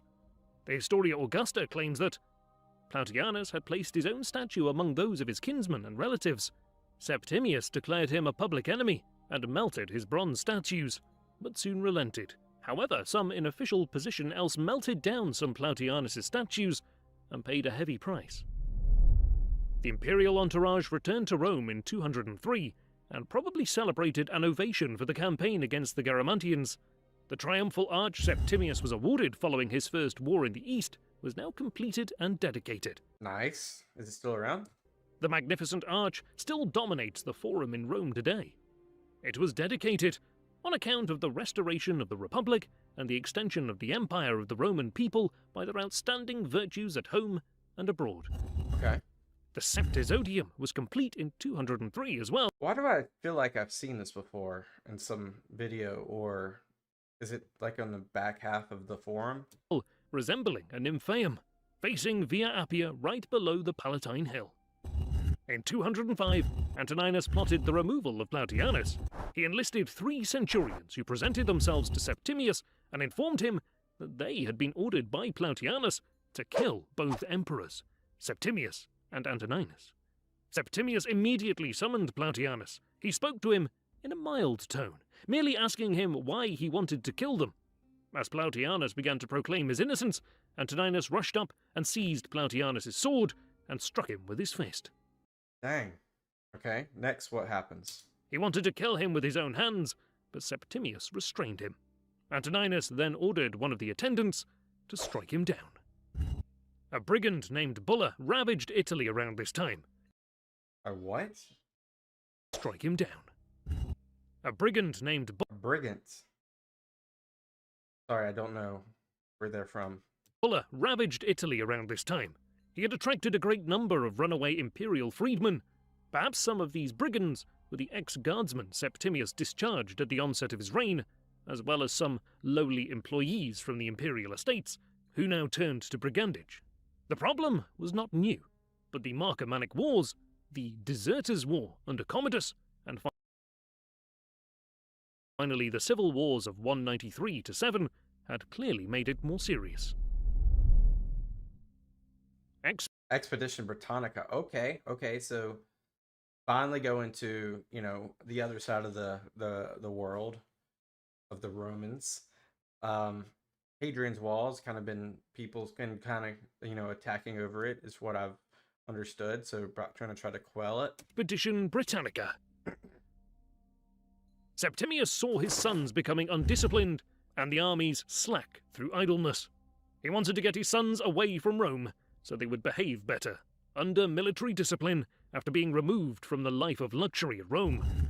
When he received a letter from the governor of Britain, Alphinus Senecio, who wrote that the barbarians were in rebellion, laying waste to the countryside, carrying off plunder and wrecking almost everything. That gave him the pretext needed to carry out a campaign in Caledonia. An imperial expedition, a full-scale Roman invasion of North Britain, the like of which had never been seen before, was planned. Agricola did carry out an offensive campaign in northern Britain, what is now Scotland, but his Yeah, this was a long time ago. I remember this. That was like, was it Monzagur? I forget what it was called. conquests were abandoned by Emperor Domitian. In 208, Septimius Severus was 63 years old, and for one last time, the restless and impatient emperor was riding off for war. Okay. But for most of the journey, he was carried in a litter, as he was by now suffering from gout or arthritis. Herodian records that the Britons were disconcerted by the emperor's sudden arrival, and realizing that this huge army had been assembled to make war upon them, the Britons sent envoys to Severus to discuss terms of peace, anxious to make amends for their previous errors. Seeking to prolong the war as to avoid a quick return to Rome, and still wishing to gain a victory over the Britons, and the title of honour too, Severus dismissed the envoys, Oh no. refusing their offers, and continued his preparations for the war. Septimius established his headquarters at Iberacum. Why do I feel like he's not going to live through this? Geta, his youngest son, was left in the Roman part of the island to administer justice and carry on the civil government of the empire, as Septimius and Antoninus launched the invasion across Hadrian's Wall in 209. Cassius Dio records, as he advanced through the countryside, he experienced countless hardships in cutting down the forests, levelling the heights, filling up the swamps, and bridging the rivers. But he fought no battle, and beheld no enemy in battle array. The enemy purposely put sheep and cattle in front of the soldiers for them to seize, in order that they might be lured on still further, until they were worn out. For in fact, the water Okay, so now he's deep into Scotland. caused great suffering to the Romans, and when they became scattered, they would be attacked. Oh my gosh, he's going where Agricola went. Then, unable to walk, they would be slain by their own men. I did not know that they went this far, this short ago. This is 200 and something, right? 208 or something like that. And they are far up there. In order to avoid capture. The written record claims that he reached the extremity of Britain. Septimius must be envisaged as going at least to the Moray Firth, where he could reasonably enough claim to have reached the extremity of Britain. And that's what the archaeological evidence suggests as well. Roman camps have been found up until that point. The biggest of these camps cover an area of 120 acres. Wow, that's huge. Must have had a huge army up there. With the scale of the marching camps found in Scotland, it's evident that Septimius planned for a permanent occupation of northern Britain. Later propaganda, after Septimius's death, asserted that the purpose of his expedition had been to strengthen existing frontier fortifications in conjunction with a punitive campaign. Cassius Dio records a very interesting event during the campaign When both were riding forward to meet the Caledonians in order to receive their arms and discuss the details of the truce, Antoninus attempted to kill his father outright with his own hand. They were proceeding on horseback, Severus also being mounted, in spite of the fact that he had somewhat strained his feet as the result of an infirmity, and the rest of the army was following. The enemy's force were likewise spectators. At this juncture, while all were proceeding in silence and in order, Antoninus reined in his horse and drew his sword, as if he were going to strike his father in the back, but the others who were riding with them, upon seeing this, cried out, and so Antoninus, in alarm, desisted from his attempt. What do you guys think? I don't know. I don't know. Severus turned at their shout and saw the sword, yet he did not utter a word, but ascended the tribunal, finished what he had to do, and returned to headquarters. Then he summoned his son together with the Papinian and Castor, ordered a sword to be placed within easy reach, and upbraided the youth for having dared to do such a thing at all, and especially for having been on the point of committing so monstrous a crime in the sight of all, both the allies and the enemy. And finally he said, "Now, if you really want to slay me, put me out of the way here." Okay, he's bold. If you are strong, well, I am an old man and prostrate. For if you do not shrink from the deed, but hesitate to murder me with your own hands, there is Papinian, the prefect, standing beside you, whom you can order to slay me, for surely he will do anything that you command, since you are virtually emperor. Though he spoke in this fashion, he nevertheless did Antoninus no harm, and that in spite of the fact that he had often blamed Marcus for not putting Commodus quietly out of the way, and that he had himself often threatened to act thus toward his son. Such threats, however, were always uttered under the influence of anger, whereas on the present occasion he allowed his love for his son to outweigh his love for his country, and yet in doing so he betrayed his other son, for he well knew what would happen.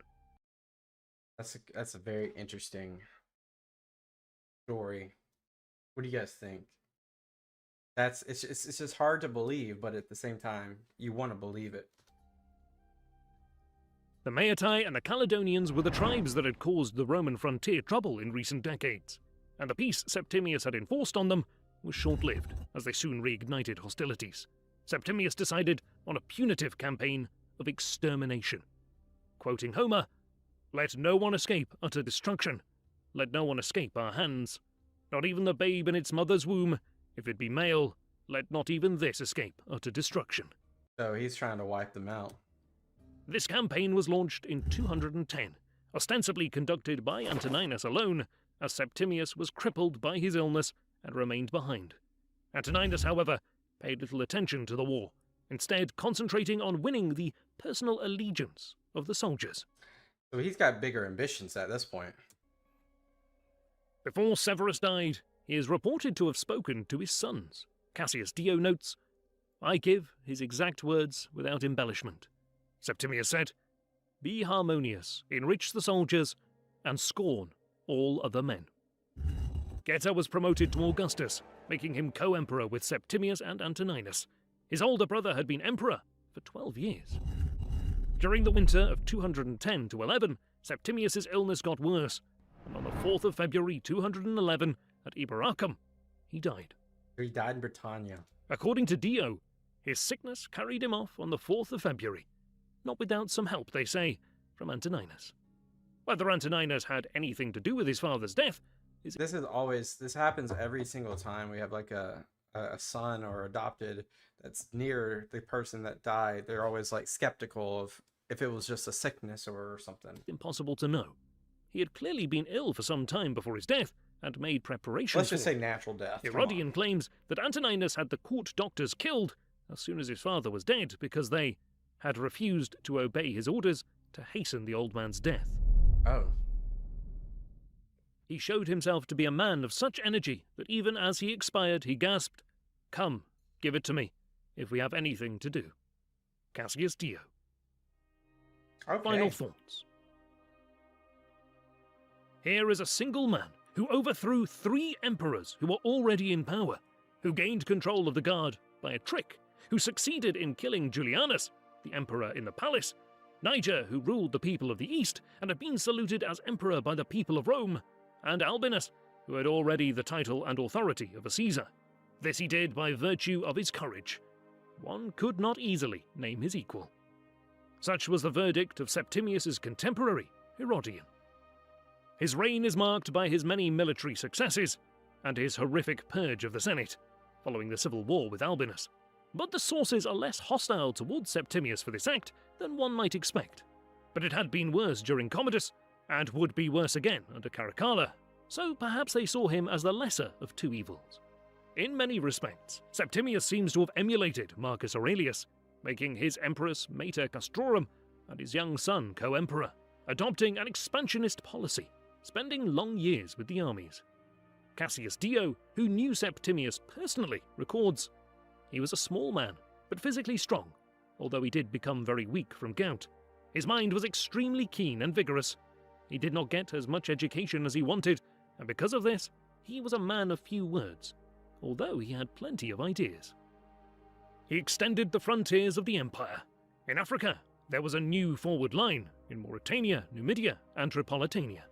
In the east, 2 new provinces beyond the Euphrates, the extension of Syria down the river and into the desert. Many before him had failed to conquer Mesopotamia, like Crassus, Mark Antony, and Trajan. Septimius's conquest proved to be successful and a permanent province of the empire, up until the Muslim conquest of the 7th century. The most damaging effect he had on the empire was his monetary policy. He unquestionably debased the currency to a far lower level than Marcus, or even Commodus had. His pay increase for the troops was made possible by this means, which resulted in far greater quantities of money in circulation. His reign was the longest of any emperor between the death of Marcus in 180 and the ascension of Diocletian in 284. The contemporaries of Severus, in the enjoyment of the peace and glory of his reign, forgave the cruelties by which it had been introduced. Edward Gibbon. What a video, you know? I love these videos because we get to really understand as much as we can about these particular individuals. I mean, it feels like if Sulla was an emperor, this would be the closest that I can arrange for a Sullan emperor. Especially because of what he did when he got back from defeating Albinus.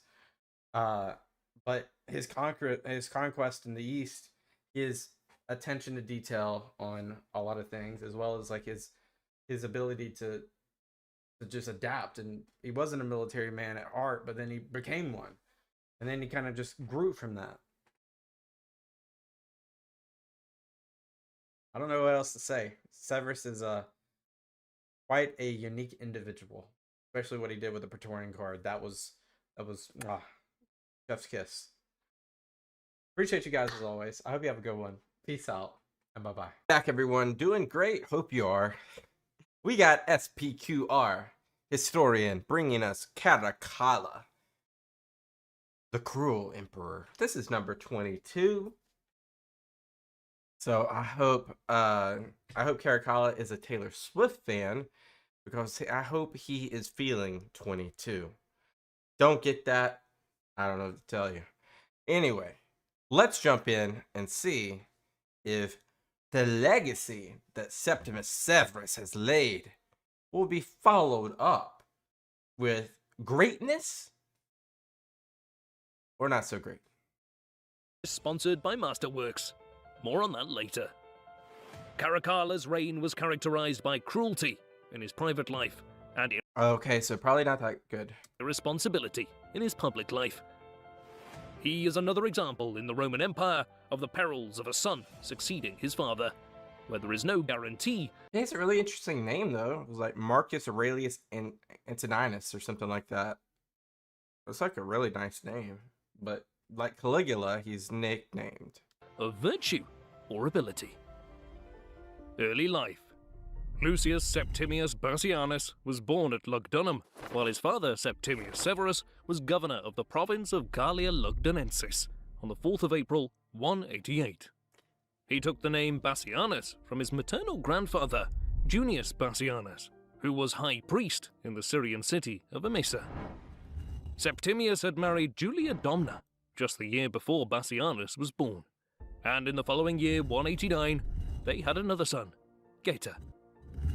I will refer to Bassianus as Caracalla for the remainder of this video. Caracalla was a nickname he received based on a cloak he was using. Similar to like the boots of Caligula. The Caracallus was a short, close-fitting cloak with a hood of He must have wore that everywhere he went. German or Celtic origin. Caracalla lengthened it so that it reached down to the feet. And this new type of cloak So he was moving around like Severus Snape. became so closely associated with him that he took his nickname from it.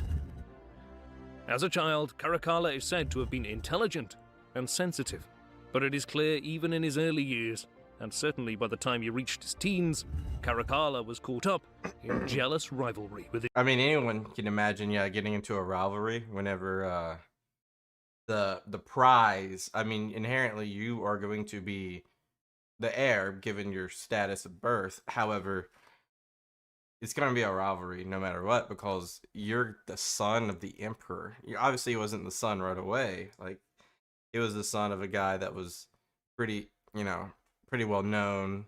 The governor, a couple places, proconsul. But it's just going to worsen. his younger brother Geta. When Caracalla was only 5 years old, So yeah, he was basically his whole life, he was the son of an emperor. 5 years old is when he became emperor. his father seized the imperial throne from Didius Julianus, and 2 years later, he had himself posthumously adopted by Emperor Marcus Aurelius, who had been dead for 15 years at this And that's the name he'll take point. for his son. Septimius Severus wanted to legitimize his own usurpation of the imperial throne by linking his own dynasty with the previous one. As a result of this adoption, Caracalla was renamed Marcus Aurelius Antoninus and proclaimed Caesar, essentially He's the heir. making him his father's successor on the imperial throne. On the 28th of January 198, following his father's successful campaign in Parthia, Caracalla was proclaimed co-emperor with his father with the title of Augustus. In the following year, in 199, Caracalla was granted the title of Pater Patriae, father. During the Republic, this title was granted to a few members of the Senate and then only after a long distinguished career in service. So what does it give you? Is it like father of the city? Of the fatherland, Oh, maybe you just told me. Caracalla was granted the title of Pater Patriae, father of the fatherland, Okay. making a complete mockery of the title, Oh. as he was only 11 years old at the Yeah, probably diluting the importance of it. time. In 202, Caracalla was forced to marry the daughter of Gaius Fulvius Platianus, Fulvia Plautilla, a woman whom he reportedly hated, though for what reason is unknown. Plautianus was a maternal cousin and longtime friend of Septimius Severus, and he had been elevated to sole praetorian prefect and was Severus's strongman. Fraternal rivalry. Geta was proclaimed co-emperor in 209 God, he was like, no. He probably did not like that. together with Caracalla and Septimius Severus.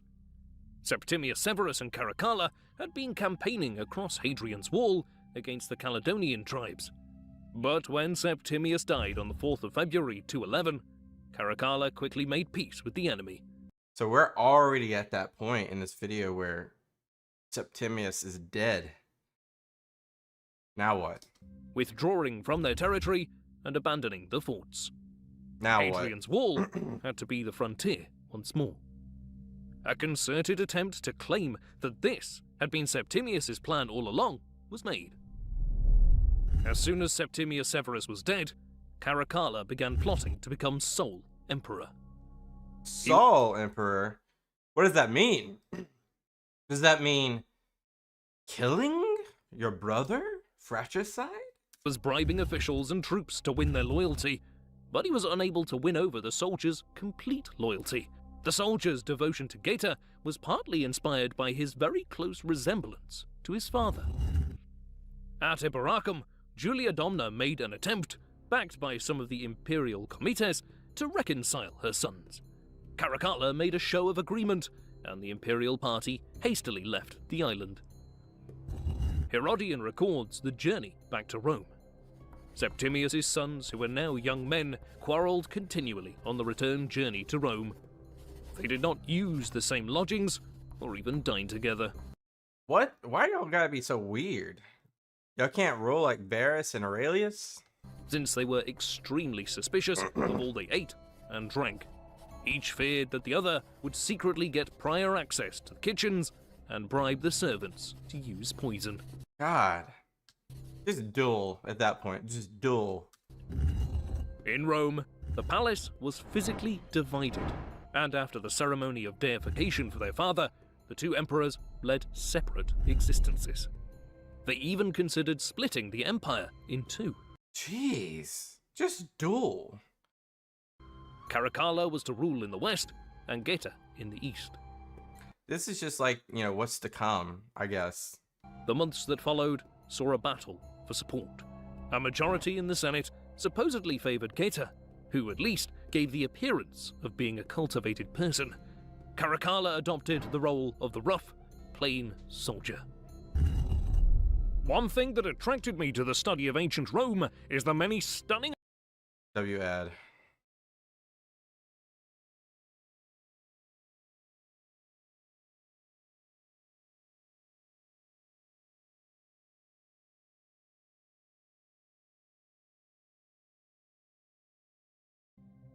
Reconciliation. Okay. So they're gonna be good now. Caracalla called for a reconciliation meeting with his brother in their mother's apartment. When Geta showed up, Caracalla stabbed him to death in the arms of his... Are you kidding me?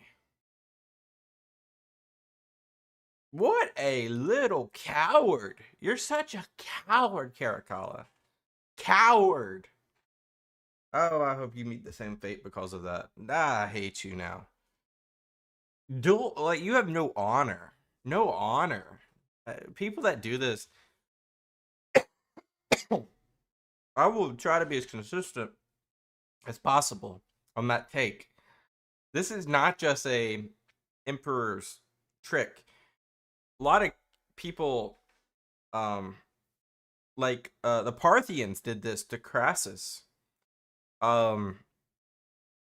Then Caracalla did it. There's a lot of generals. I can't remember all of them at the top of my head. There's a lot of people, when they try to, you know, reconcile after a battle, they'll just kill them or capture them. The most cowardly thing in the world is offering your hand and then, like, attacking. Most cowardly thing in the world. And I don't care. Oh, it's a tactic. It's called deceiving. No, it's called no honor. And if you have no honor, you can't be trusted, because at that blanketed level of gentlemen's, like, affairs, if you fail there, you can't be trusted internally, because that's your character that's being displayed. Anyway, that's disgusting. Mother's apartment. When Geta showed up, Caracalla stabbed him to death in the arms of his mother. Dude, in front of your mother. That's her son. God, he's a horrible person. He might be up there with Nero and Caligula now. Already. As his brother lay dead in the arms of their mother, Caracalla ran straight to the Praetorian camp. On entering the camp, he exclaimed, "Rejoice, fellow soldiers, for now I am in a position to do you favors."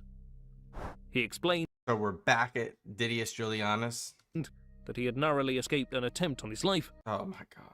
and had killed Geta in self-defense. He promised them a pay rise. So how do we know it was the reverse? Because of the...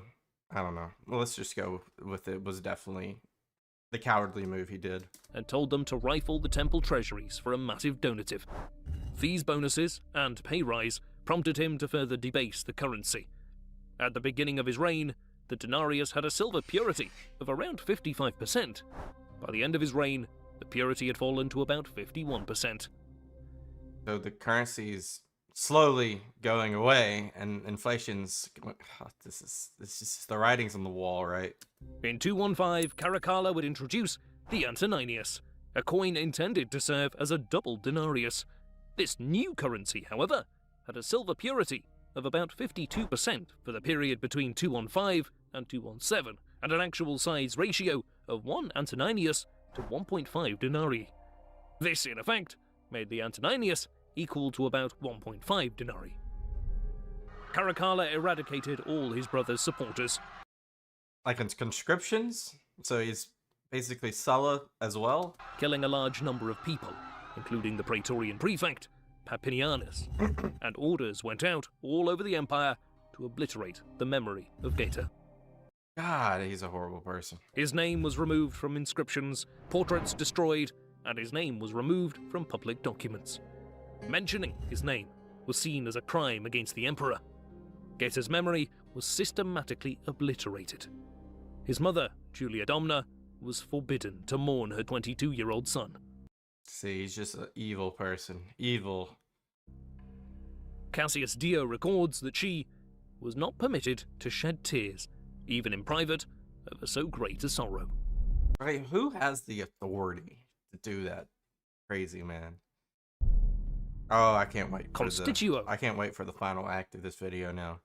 I don't care if it's natural. I don't care if it's thrown out the window. Like, I just can't wait. Antoniniana. The most And there might be some things, we're about halfway through this video, there might be some things that are considered good that he might do. I don't care. I don't care if he feeds 1 million children that are on the brink of starvation. He's still a piece of shit.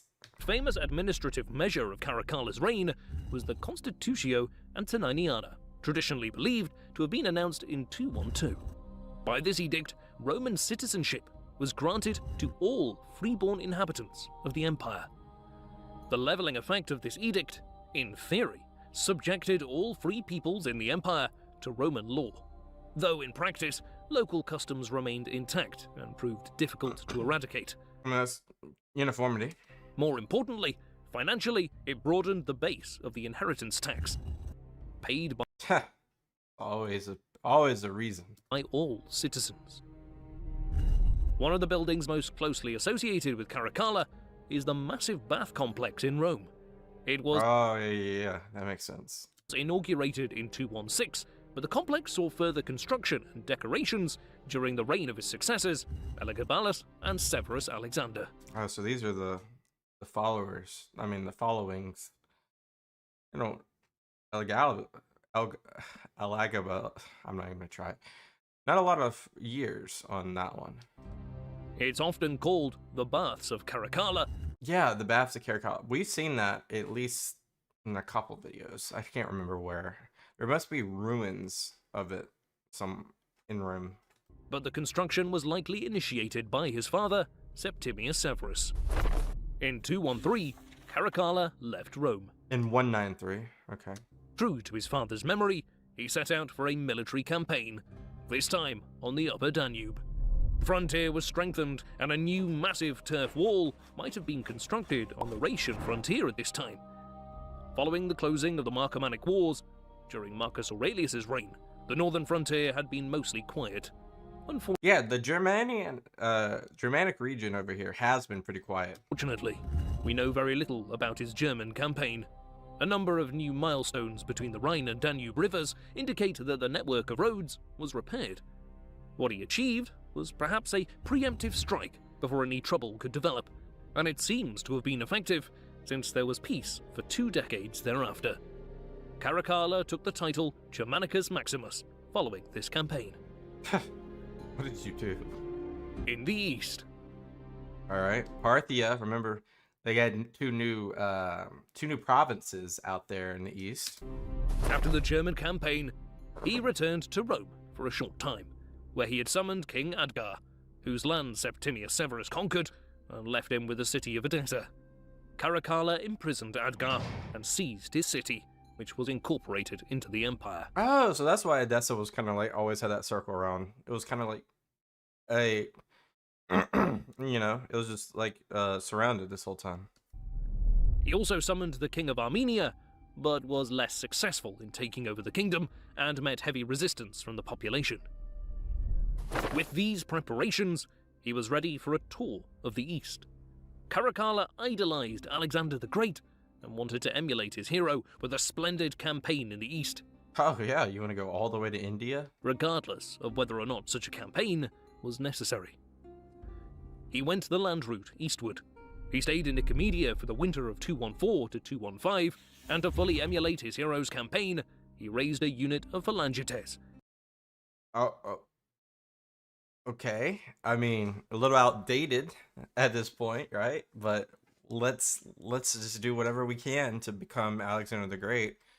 Do everything Alexander did. Everything. The Parthian Empire was still overwhelmed by internal strife and was unlikely to put up any substantial resistance to a Roman invasion, as Vologases V and his brother Artabanus were at odds with each other. Caracalla hoped to take advantage of their weakness. This is a smart move if you want to disrupt someone while they're... Now, they could definitely put aside their differences because the enemy of my enemy is your friend. But they might not. This might be a good time to strike. Using Edessa as a staging point for further conquests. But Vologases diplomatically avoided all activities that would put him in the wrong with regard to the Roman Emperor, so Caracalla was hard-pressed to find any casus belli. Before a war against Parthia could be justified, trouble flared up in Alexandria, which required his presence. Ah, okay. Meanwhile, Theocritus was sent to campaign in Armenia. Okay. What the nature of the trouble in Alexandria was... What's going on in Armenia? I know you didn't get like what you wanted out of that deal earlier, but you got a campaign in it now? Is unclear. Herodian records that the Alexandrians were making endless jokes about him. The people of that city are, by nature, fond of jesting at the expense of those in high places. However witty these clever remarks may seem to those who make them, they are very painful to those who are ridiculed. Oh my god. Soft. Herodian goes on. In reality, they were causing the naturally savage and quick-tempered Caracalla to plot their destruction. Because of some jokes? Is that what we're doing?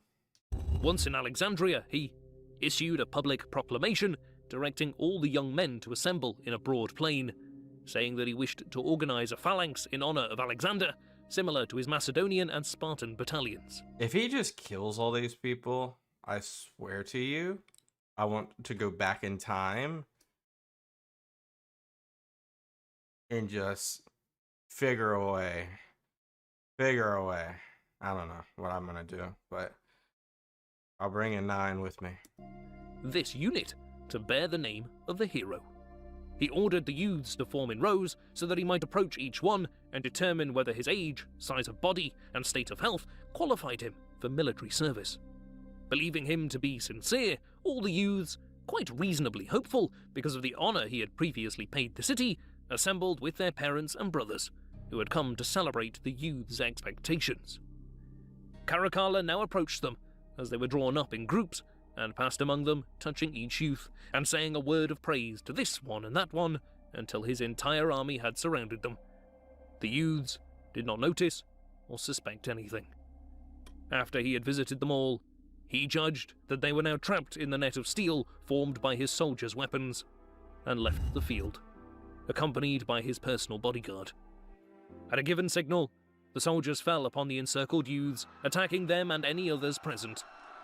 They cut them down, these armed soldiers fighting against unarmed, surrounded boys. Caracalla is the worst emperor so far. He's past Nero and Caligula. Can't argue with me. It's impossible. It's impossible. It's impossible to be this bad. I don't care. There is no... Caracalla is the worst emperor by far so far. Like, killed his own brother in front of his mother. You can't even weep. Then goes and kills a bunch of innocent civilians in your own city, and then tries to emulate himself as Alexander. Disgrace, disgrace, disgrace. Butchering them in every conceivable fashion. So great was the slaughter that the wide mouths of the Nile and the entire shore around the city were stained red by the streams of blood flowing through the plain. After these monstrous deeds, Caracalla left Alexandria and returned to Antioch. How is he not being assassinated yet? In the meanwhile, Theocritus's campaign in Armenia had been disastrous, and the internal strife in Parthia had ended, leaving Artabanus, I hope he fails everywhere too, by the way, the fifth, as sole ruler of the kingdom, reinstating a degree of stability in Parthia. But instead of mounting a quick campaign into the still reeling Parthian Empire, Caracalla tried to negotiate a marriage. Oh, you scared? Are you scared, Caracalla? You scared? Go out there. You're scared. Between his daughter and the son of Artabanus. This offer was initially politely refused, but when He said, your daughter ugly. Caracalla insisted and sent a large number of gifts, he eventually relented. Caracalla invited Artabanus and his household to meet to discuss a permanent peace and the historical marriage that would bind the two empires together. Upon meeting, the Parthian king and his... I would not meet him without, like a contingent of immortals. Or, like I would have an army with me, and you would have to... Nah. retinue put aside their weapons as a sign of goodwill. Caracalla, however, seized this opportunity and ordered his forces to massacre them. See, what a POS! He has no honor. Like, he's done this multiple times. You can't win fairly. You have to... And this is not a strategy, by the way. This is just yuck. Most of the Parthians present were killed, but Artabanus was able to escape with a few companions. Good. Cassius Dio describes how Caracalla now ravaged a large section of the country around Media by making a sudden incursion, sacked many fortresses, and dug open the royal tombs of the Parthians. Hey, what the heck is wrong with this guy? And scattered the bones. He is the most... Like, he might be a top 5 worst human of all time. He's up there with Hitler. The Parthians had retreated to make preparations and refused to meet the Romans in battle. The area of operations seems to have been limited to northern Mesopotamia and the pro-Parthian kingdom of Adiabene. As such, this may have been intended more as a demonstration of Roman power than a serious attempt to conquer Parthia. However, Caracalla sent news of his victories in Parthia to the Senate in Rome and was promptly awarded the title of Parthicus Maximus. What a crazy, insane, honorable campaign into Parthia. You did so much. The Romans returned to Edessa for the winter of 216 to 217. On the 8th of April 217, Caracalla was travelling to visit a temple near Carrhae. While stopping on the roadside to relieve himself, he was killed. Let's go. Rumours had begun to circulate. Foremost among them, the prophecy that the Praetorian prefect, Macrinus, would succeed Caracalla. The emperor heard it, and Macrinus began to fear for his life. At least, that was the story after he had murdered Caracalla. Let's go. That guy should be emperor for killing him. Final thoughts. Maybe not. Caracalla emerges from the written record as a vainglorious and delusional individual. The idolization of Alexander the Great is certainly nothing new when it comes to Couldn't hold a flame to Alexander. glory-hungry Romans, but he took that practice further than anyone by organizing a unit of phalangites to emulate his hero's army composition. Goes to the city named after Alexander and makes a mockery of it. Regardless of the fact that that mode of combat had been eclipsed by the Roman legions themselves, he has often been regarded as one of the most bloodthirsty tyrants in Roman history. His slaughter in Alexandria and the ruthless murder of Geta and all his supporters certainly lend credence to that assessment. In the many portraits of him, the expression of force and cruelty is obvious, and some sources say that he intentionally reinforced this impression because it flattered his vanity to spread fear and terror. But if Caracalla was a madman or a tyrant, that fact had no great consequences for his administration of the empire, which may have been practically maintained by Julia Domna and the great jurists who surrounded him. The empire was still prosperous and strong enough to persist even... I mean, we've seen this for about a century now. The empire has enough administration, as long as it's not in a civil war, to kind of like take care of itself. With a largely incompetent ruler. But the cracks have already begun to appear. Yeah. Caracalla is said to have scorned luxuries and often marched with the men and sometimes even carried the legionary standards. A very heavy burden, even for the strongest soldiers. This won him the men's admiration. For a small man, the performing of such efforts was praiseworthy. Nah, I don't care what you did, buddy. You're maybe he's not like a top 5 of all time worst. Maybe there are some worse. If you think about it, there are definitely some worse people in history, just in terms of the mass amount of people they killed or so forth. However, so far, what we will say is upon the emperors that we've done, the first 22, this guy's the bottom of the barrel for sure. He is disgusting in his character. He really did nothing for the empire, for all I can see. Like, what did you do? Like, what did you do? Your little campaigns were a mockery of what a campaign should be. You made more people Roman civilians, but was the intent for more tax? I mean, okay, you really didn't help a ton of people there. You reinforced the Germanic border. Cool. Don't know what else you did. You defaced the currency. I mean, that was happening anyway. I don't know. What did you do? It's a very forgetful, ruling in terms of merit. Your campaigns, like I said, were weak. You became Germanicus and Parthicus, or whatever you want to call yourself. Like, they weren't very exciting campaigns. You just took advantage of your enemy, and that's not strategy. That's your only card that you've ever played. And I can't believe the Parthian king fell for that. Maybe you just didn't know. And then the horror of what you did to your brother. Like, you can't even, maybe your brother was being, a type of way as well. I mean, you guys were definitely privileged as much as you can be privileged because of your role among becoming Caesar so young. This just tells you that you should never follow what Septimius did. Septimius raised 2 pretty bad children, probably was a bad father. But what you did at Alexandria, these men were excited. These young men were happy.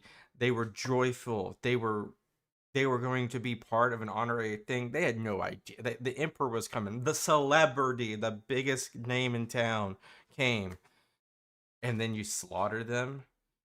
Oh, Alexandria hates you. The entire city hates you.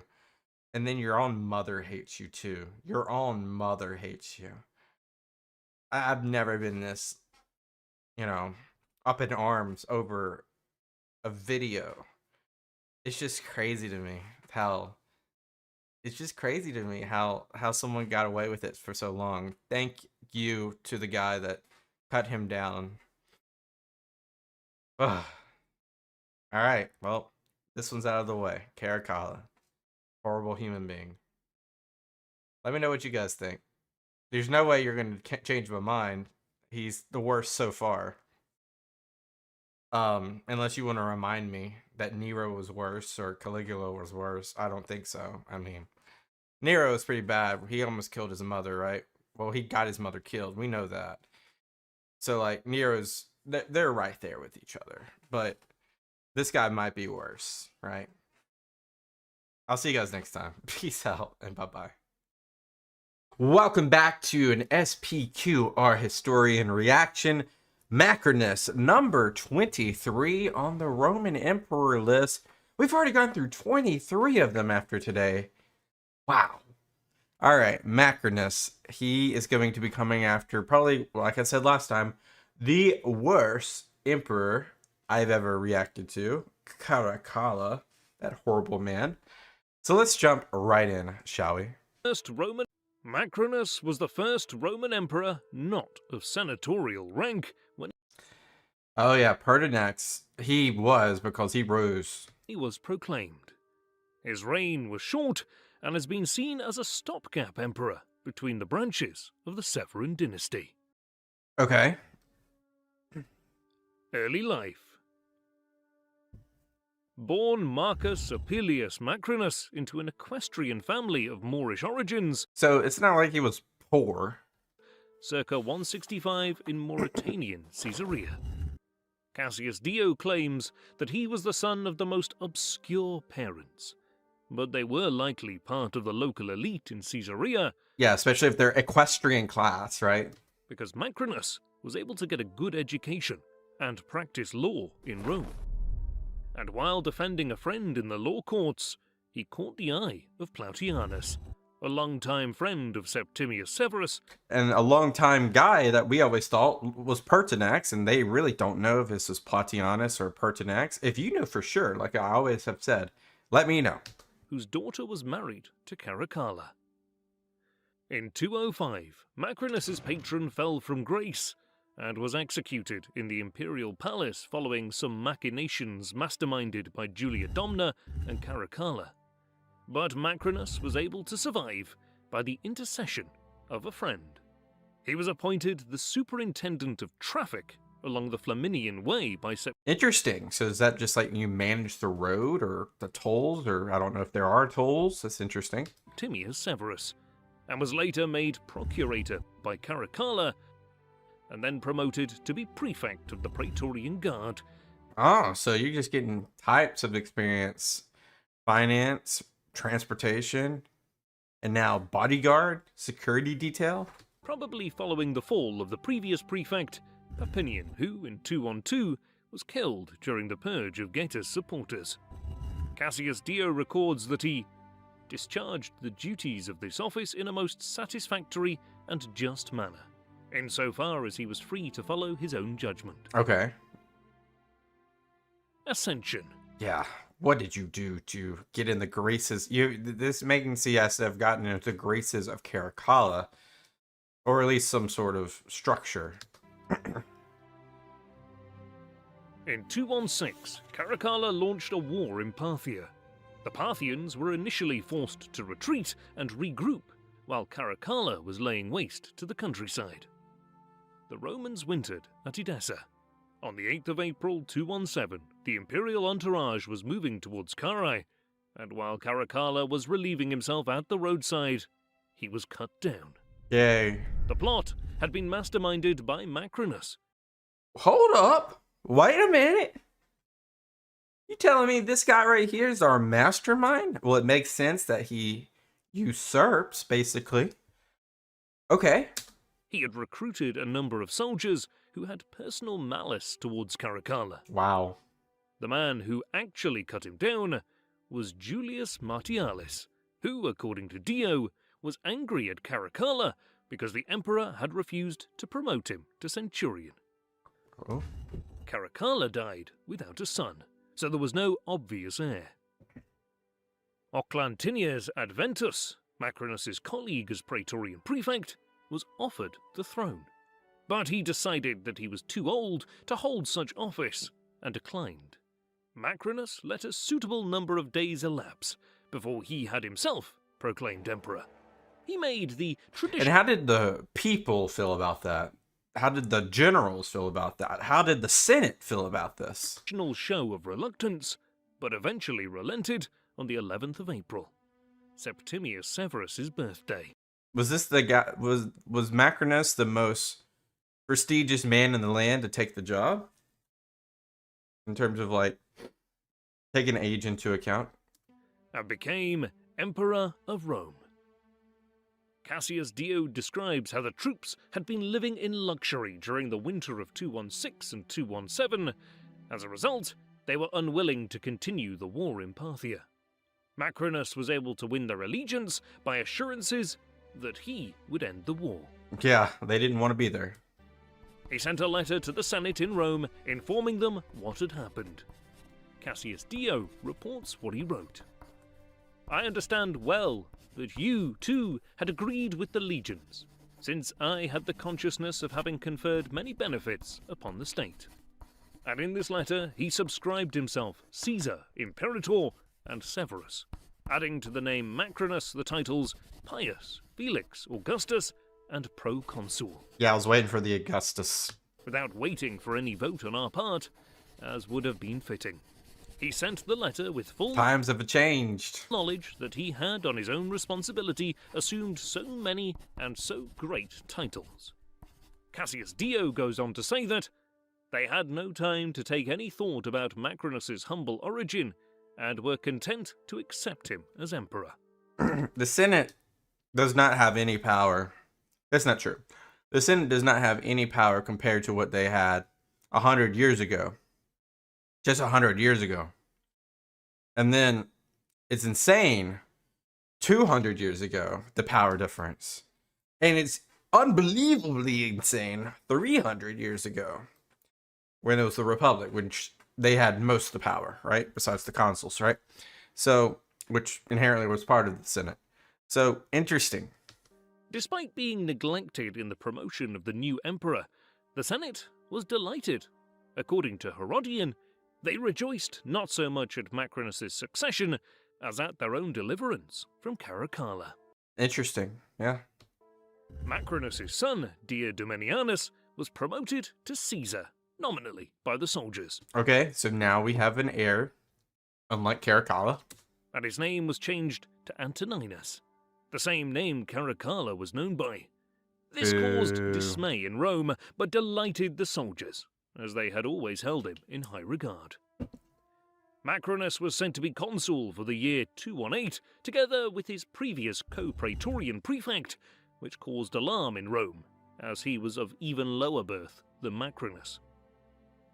Dio records that this man had first served in the mercenary force among the spies and scouts, and upon quitting that position had been made one of the couriers and appointed their leader, and still later had been advanced to a procuratorship, and now the emperor appointed him senator and fellow consul. So, I mean, the institutions are so malleable at this point. Nothing surprises me. Artabanus, the Parthian king, took advantage of the change of emperor and launched a counter-offensive into Roman territory. The cat and mouse game continues. Despite having been praetorian prefect, Macrinus had limited military experience and wanted a quick end to the war. And after a bloody battle close to Nisibis during the summer of 217, which lasted for 3 days, Macrinus sued for peace. Whoa, that means, did he lose? As a result, some readjustments of territorial boundaries were made, and the Armenian question was solved by installing Trinidates as king under Roman control. Macrinus was forced to pay indemnities to Artabanus. That's an L. That's an L. I don't care if you didn't have military experience. You gotta win. Downfall. We just got started. Caracalla had lavished gifts on soldiers and had increased their pay, and for those reasons he had their undying loyalty. To please the soldiers, Macrinus eventually had Caracalla deified. Boo. That's so bad. Even though, who cares? But at the end of the day, think about it. Augustus was deified. Like, we're putting Caracalla next to Augustus. That just makes it unworthy to even be deified at that point. But he also wanted to curb the expenses of the army. So when he enrolled new soldiers, he did so on the lines Septimius Severus arranged, not that of Caracalla. This certainly didn't please the soldiers, but Macrinus was likely just trying to solve the increasing economic problem of the empire, because he also revalued the currency, increasing the silver purity. Well, that's good. That's a W. Caracalla's mother, Julia Domna, was initially left in peace when Macrinus became emperor. This changed when Macrinus discovered that she was conspiring against him and had her place. She always had some bad time, voodoo. Julia Domna was suffering from an advanced stage of breast cancer and died in Antioch soon after her son, perhaps by starving herself or by the earlier mention of cancer. But Julia Domna had an equally ambitious sister, Julia Maesa, whose daughters, Julia Soemius and Julia Mamea, each had a young son, and Maesa was determined that the elder boy, Varius Avidius Bassianus, should be emperor. Of course. She persuaded some of the soldiers that the boy's true father was Caracalla. On the 16th of May 218, Legio III Gallica declared him emperor at its base in Are you Ravenna. kidding me? He was granted the name Marcus Aurelius Antoninus, but history knows him as Elagabalus because of his That's our next emperor. Oh my. So he's gonna be so he's not just proclaimed one like Albinius or Niger. He will be it. devotion to the Eastern god of the same name. He was only 14 years old at the time. Upon What? Elagabalus's revolt, Macrinus travelled to Apamea and conferred the title of Augustus onto his son, Domitianus, and made him co-emperor. Yeah, back that up. Did I hear that right? He was only 14 years old at the time. Upon Elagabalus's revolt, Macrinus travelled to Apamea and conferred the title of Augustus onto his son, Domitianus, and made him co-emperor. Okay, his son. So his son is no longer Caesar. His son is co-emperor. Okay. After a battle outside Antioch, where Macrinus Macrinus already lost to the Parthians. What makes you think he's going to beat another Roman army? was defeated by Gannes, who commanded Elagabalus's forces, he fled back to Antioch after sending his son to Artabanus in Parthia. Jeez. He made for Rome, but was captured in Chalcedon, and his son had been intercepted at Zeugma. Herodian records that Macrinus failed to elude his pursuers and met an ignoble end a little later while striving to get to Rome, where he should have gone in the beginning. Did he get cut down? Thus he owed his downfall to bad judgment and bad luck. And usurpers. Like, the sister of Caracalla's mother. So this is Caracalla's cousin. Macrinus was killed on the 8th of June, 218. What about his son? Thus Macrinus, though an old man, he was 54 years of age, I mean, he's relatively old. and distinguished for his practical experience of affairs, a man who displayed signs of excellence and commanded so many legions, was overthrown by a mere boy. I mean, did he have success? And he commanded legions. I don't think I saw a successful military movement by him in this video. Of whose very name he had previously been ignorant. Final thoughts. The lives of such emperors, usurpers, or Caesars, as held their throne for no long time, lie hidden away in darkness, because, in the first place, there is nothing in their private lives worth telling, since they would have remained totally unknown had they not aspired to the throne. And in the second place, not much can be said about their sovereignty, because they did not hold it long. The Historia Augusta. In the two previous reigns of Septimius Severus and his So basically, this little line, the Severan Dynasty, is, yeah, like he said, this just continues because his nephew, Severus's nephew, becomes son Caracalla, the soldiers were being pandered to by increasing their pay and allowing soldiers to marry. And when Macrinus tried to reverse some of that, the army resented him. How long did he and say? was willing to proclaim a couple years? anyone with a link to the Severan Dynasty. Yeah, okay. So, you know, Macrinus was just kind of a blip.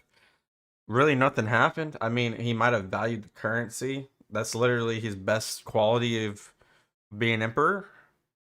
He got caught up, you know, I saw a loss against the Parthians. I mean, there's not a lot of, there's not a lot of substance here, or substance, to kind of like talk about.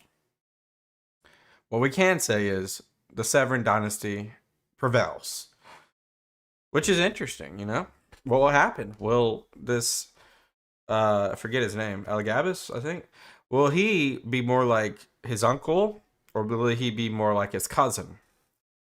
Hopefully his uncle, even though his uncle wasn't like the holiest man. We'll see, right? We'll see. And we didn't really figure out what happened to Macrinus' son. Like, did he also die, or is he alive still? If he's alive, that's a threat to the throne because he was Augustus. I don't know. Anyway, I appreciate you guys as always. Until next time, peace out. Everyone, SPQR Historian is bringing us another video. Elagabalus, I think that's how you say his name, we'll find out really quickly, is called the Femboy Emperor. This is a continuation of the Severus Dynasty. There was this little blip in time. I think it was Macrinus. That was kind of like the step in since Septimius, Caracalla, Macrinus, and now Elagabalus. Yeah, I actually didn't think Elagabalus was going to win that skirmish.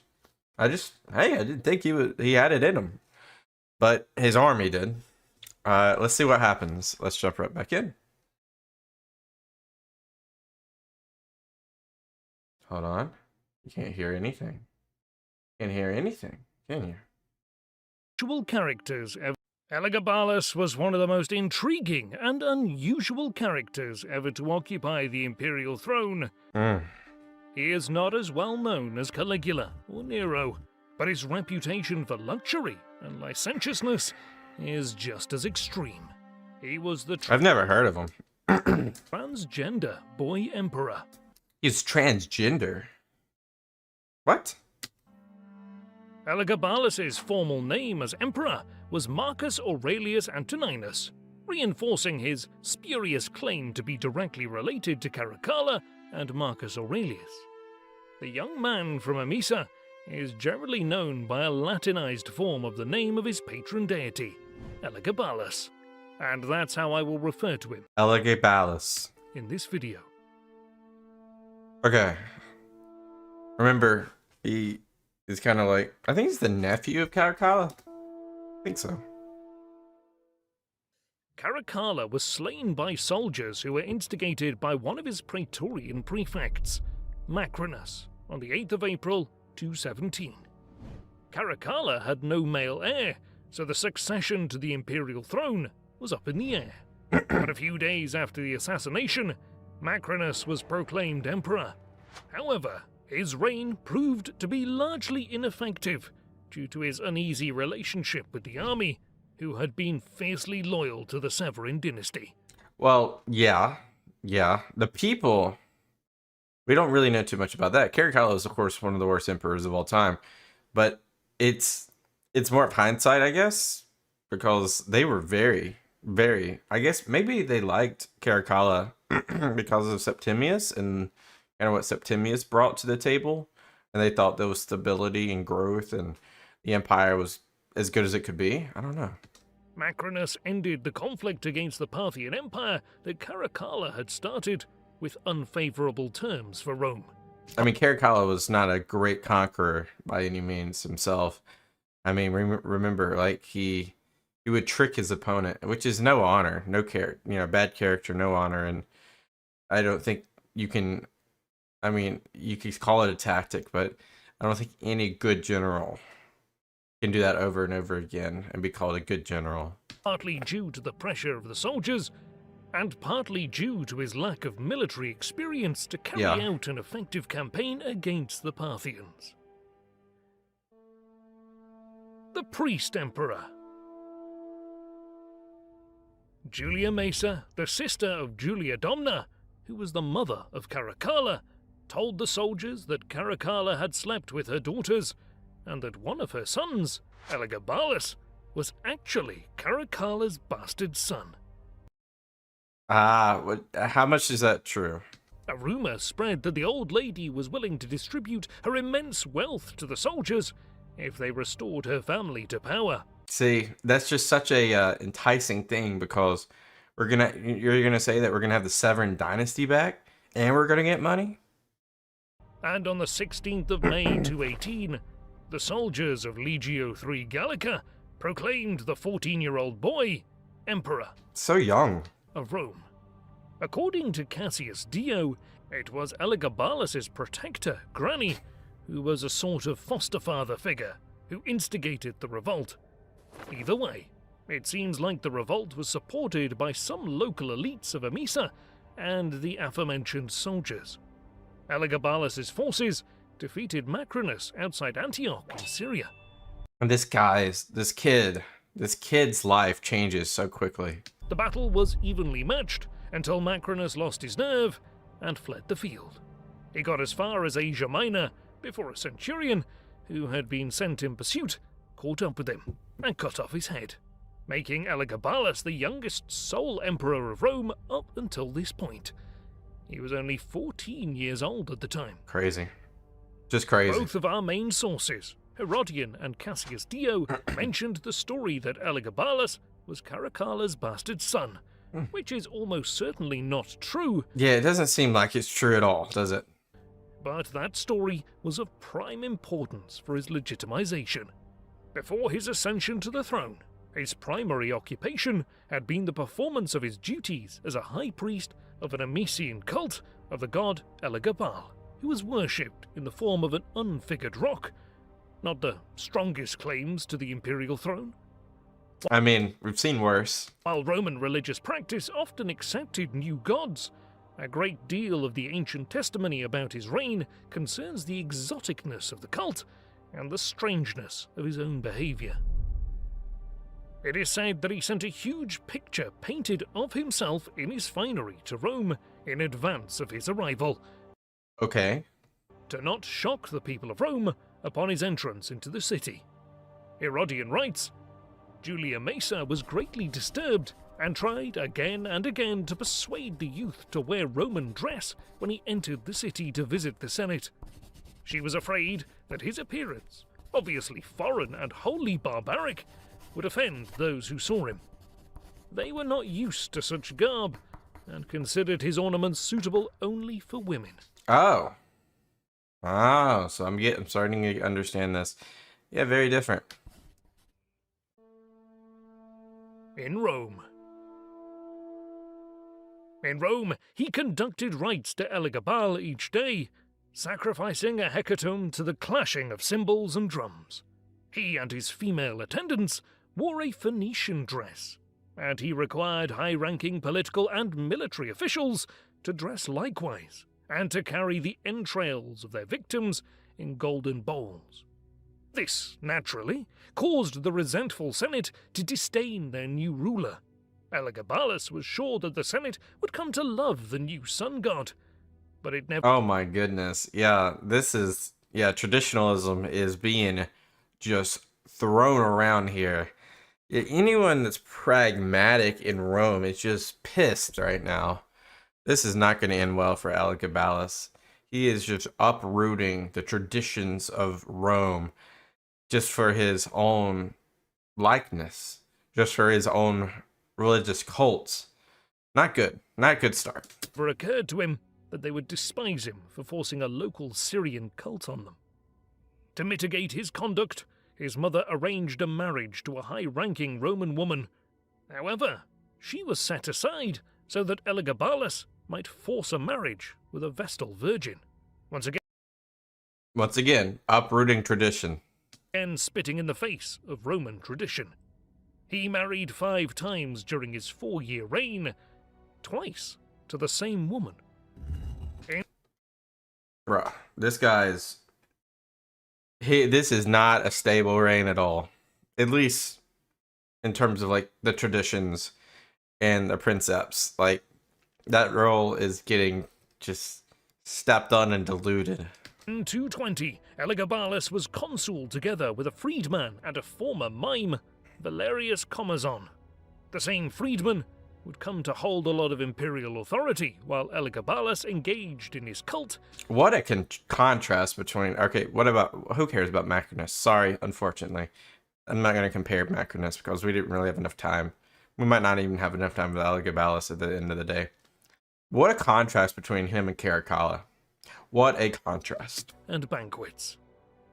Cassius Dio, who was a contemporary of Elagabalus, records that Elagabalus' mother was concerned that her son's exotic dress might have been seen as effeminate by some quarters of society, and especially the soldiers. Probably. And his mother, wisely, understood that he could not afford to lose the support of the armies.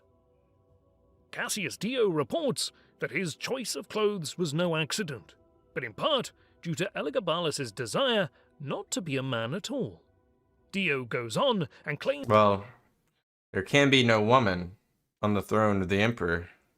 As far as I know, there's probably some rule about that. It's got to be, right? Inherently. That Elagabalus sought to go beyond the circumcision required by his cult and to castrate himself, if only to So he's find a a eunuch? doctor who could create for him a female organ. And among the catalogue of his marriages is the claim that he also married in the role of wife, not that of the husband. Interesting. A new Caesar. I don't think the army would support that, honestly. By 221, we are told his grandmother and mother had lost all ability to restrain him. The best they could do was to persuade him to make his younger cousin his partner on the imperial throne. The son of Julia Mamaea was therefore adopted under the name Marcus Aurelius Alexander in late June 221. And he was given Augustus. Although Elagabalus was just a few years older than his cousin, the Senate ratified the adoption, fully aware of the ridiculousness of it all. Elagabalus Everything's ridiculous at this point. designated himself and his cousin joint ordinary consuls for 222 and gave him the title of Caesar. But Oh. relations between them seem to have been strained, and various units of soldiery are described as anxious that the cousins should get along, recalling, no doubt, the murder of Geta by Yeah, remember? Geta and Caracalla. Geta was just literally killed in front of his mother. Caracalla a decade earlier. Mm-hmm. Herodian reports that the Praetorians were annoyed when they saw the emperor, his face painted more elaborately than that of any modest woman, dancing in luxurious robes. Yeah, because it's the emperor is supposed to be a signal of strength. I mean, the Roman Empire is built on military power. It would not even come close to what it ever became. It would still be a Latin sub-state in, it wouldn't even conquer Campania without its military, right? So the emperor is who a lot of people fight for. So trampling. I'm not saying what Elagabalus is, whatever they're doing is, times have changed, obviously. Obviously, times have changed. But back then, in 200 AD, this is very dangerous to do this. Not only for your own health, but for the health of the Roman Empire. For safety and health, yeah. Because the freaking soldiers fight for you.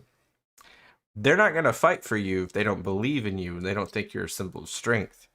If they don't fight for you, Scotland's gonna, the area which we call Scotland, is going to flood. No one's going to stop them. Germania is going to flood. No one's going to stop them. You're going to see incursions in North Africa. No one's going to stop them.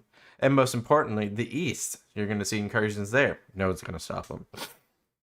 So, not everybody's going to not fight. People will look past this. But it's a symbol of strength, and it does not help the morale by any means. And effeminately adorned with gold necklaces. They were more favourably disposed toward Alexander, for they expected great things of a lad so properly and modestly reared. They kept continual watch upon the youth when they saw that Elagabalus was plotting against him. His mother, Mamaea, did not allow her son to touch any food or drink sent by the emperor, nor did Alexander use the cupbearers or cooks employed in the palace. So just a bunch of paranoia now. We're back to Geta Caracalla. Or those who happened to be in their mutual service. Only those chosen by his mother, those who seemed most trustworthy, were allowed to handle Alexander's food. As the relationship between Augustus and Caesar began to unravel, our sources include details of 2 plots by Elagabalus to liquidate his younger cousin. One day, March 11, 222, when Alexander was not seen in public for some time, the Praetorian Guard rioted, fearing that Elagabalus had done some harm to his cousin. Elagabalus went to the Praetorian camp to calm the situation, but he was violently detained until his mother, Julia Soamius, appeared with Alexander. Their arrival triggered a release of pent-up passion, and in the ensuing fury, Elagabalus, his mother, the prefect of the guard, and several other officials were slaughtered. What? What? Pent up passion killed? That's crazy. That's something. I don't even know. We can't even take that story as at face value because of how ridiculous that sounds. Who knows what happened? You know? They could have, you know, taken him prisoner. Who knows what could have happened, right? And the emperor's body was mutilated before being thrown in the Tiber. Jeez. Alexander, barely a teenager, was declared sole emperor, taking the name Marcus Aurelius Severus Alexander. Elagabalus' memory was systematically erased from the public record, and several... Although the term damnato memoria is Latin, the phrase was not used by the ancient Romans and first appeared as a thesis written in Germany in 1869. Images, including an over life-size statue of him as Hercules, now in Naples, were recarved with the face of Alexander. Okay, a little Commodus action there. Final thoughts. The figure of Elagabalus has long blurred fact with fiction. The many layers of images around the historical core, which already started to form in antiquity, have obscured our vision of the 3rd century emperor. Where does historical reality end and imagination begin? One thing seems to be clear, however. He intended to implement a distinctly foreign god at the head of the Roman pantheon. Yeah, that was the first bad move. In many other fields, other than religion, his reign was characterized by continuity rather than change. The empire was still in the age of relative peace and stability, which would start to crumble under Severus Alexander with the first attacks of the Persians. It also testifies to the ongoing competence of Rome's administrative apparatus, which was still functioning despite the rather incompetent rulers who had... I mean, we said this so many times, right? In the last few videos that we did for the emperors. Rome's going to function with or without the emperors. It's just fragmented in certain places. The emperors actually aren't really... I mean, they're powerful, but they're not, like, systematically powerful sometimes. Sometimes they're just placeholders and puppets to the system. Sometimes they're bigger than the system. Like Septimius was bigger than the system. Caracalla was basically almost bigger than the system. He was just at that line. Things didn't go alter the like Septimius. Things altered. Like you can look through the history of all the emperors that we've all talked about. Some are bigger than the system. Vespasian bigger than the system. You could argue Nero was bigger than the system. I mean, I'm not just Caligula wasn't bigger than the system. We just gotta look at how like the whole thing kind of like bakes out. Augustus, obviously, the system. Augustus is like literally the closest thing to a god Rome's ever had, as a in the empire forward. So like, yeah, interesting stuff. Occupied the throne in recent years. We should be careful, therefore, not to exaggerate the exceptional status of the years 218 to 22 within the larger scope of Roman imperial history. Interesting stuff. Yeah, I mean, I said basically all I was going to say. Elagabalus, he was a usurper, basically, is what I see. Like, his mother lied, obviously. He was not a bastard son. This was just opportunism to usurp, utilizing the military. Got a legion to kind of like secure that for him, and then just steamrolled. But then like the look back of the Severan Dynasty. Once he had secured that, he brought in a foreign god. He trampled on the traditions of Rome. He wanted to marry a Vestal virgin. Might have actually did that. That's just irresponsibly neglectful to the whole thing. Of course, also, was not a symbol of strength, was the symbol of femininity. And this is not 2026, this is 218 or whatever it was. Very different time. And you're in the Roman Empire, you're the Roman emperor, you gotta be a symbol of strength. not one of passion or, whatever you want to be. You can't. That's so irresponsible. So irresponsible and selfish. Anyway, Severus Alexander's next, I guess. Oh, we're getting closer and closer to the crisis of the 3rd century. We'll see you guys next time. Peace out and bye-bye. Everyone, we are continuing the Roman emperor's journey. Marcus Aurelius Severus Alexander Augustus. Or Severus Alexander, if you like the shorthand version. It's the 25th emperor of the Roman Empire. Think about that for a second. The 25th emperor of the empire. This is also the last Severan emperor. Remember, we thought the last Severan emperor last time was Caracalla, but when Macrinus took over. But then he didn't last long. Elagabalus took over, and now Marcus Aurelius Severus Alexander. Marcus Aurelius Severus Alexander Augustus was the final emperor of the Severan Dynasty. An era comes to an end. Dynasty that ruled the empire for 4 decades. It Pretty is good in run. the context of Elagabalus' faltering regime that Severus Alexander rises in prominence, as the powerful matrons of their family found him easier to control than his more erratic older cousin. Well, it's not that he was easy to control. He's less, to his point, less erratic, he doesn't change. The reason no one liked Elagabalus, whatever his name is because he disrupted the norms. Rome has an identity, a military society built off of a patriarchy, built off of a strong traditional framework. When you disrupt that, they'll kill you. The young Caesar. Severus Alexander spent his childhood and youth in the imperial household, owing to the closeness between his grandmother, Julia Maesa, and her sister, the Empress Julia Domna.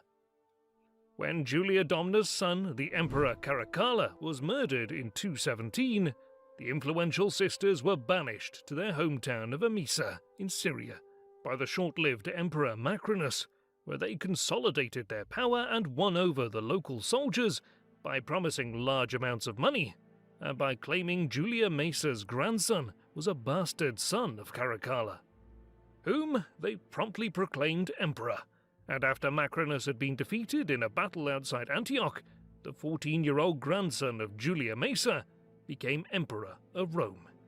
He is commonly referred to as Elagabalus, after his patron deity, Elagabal.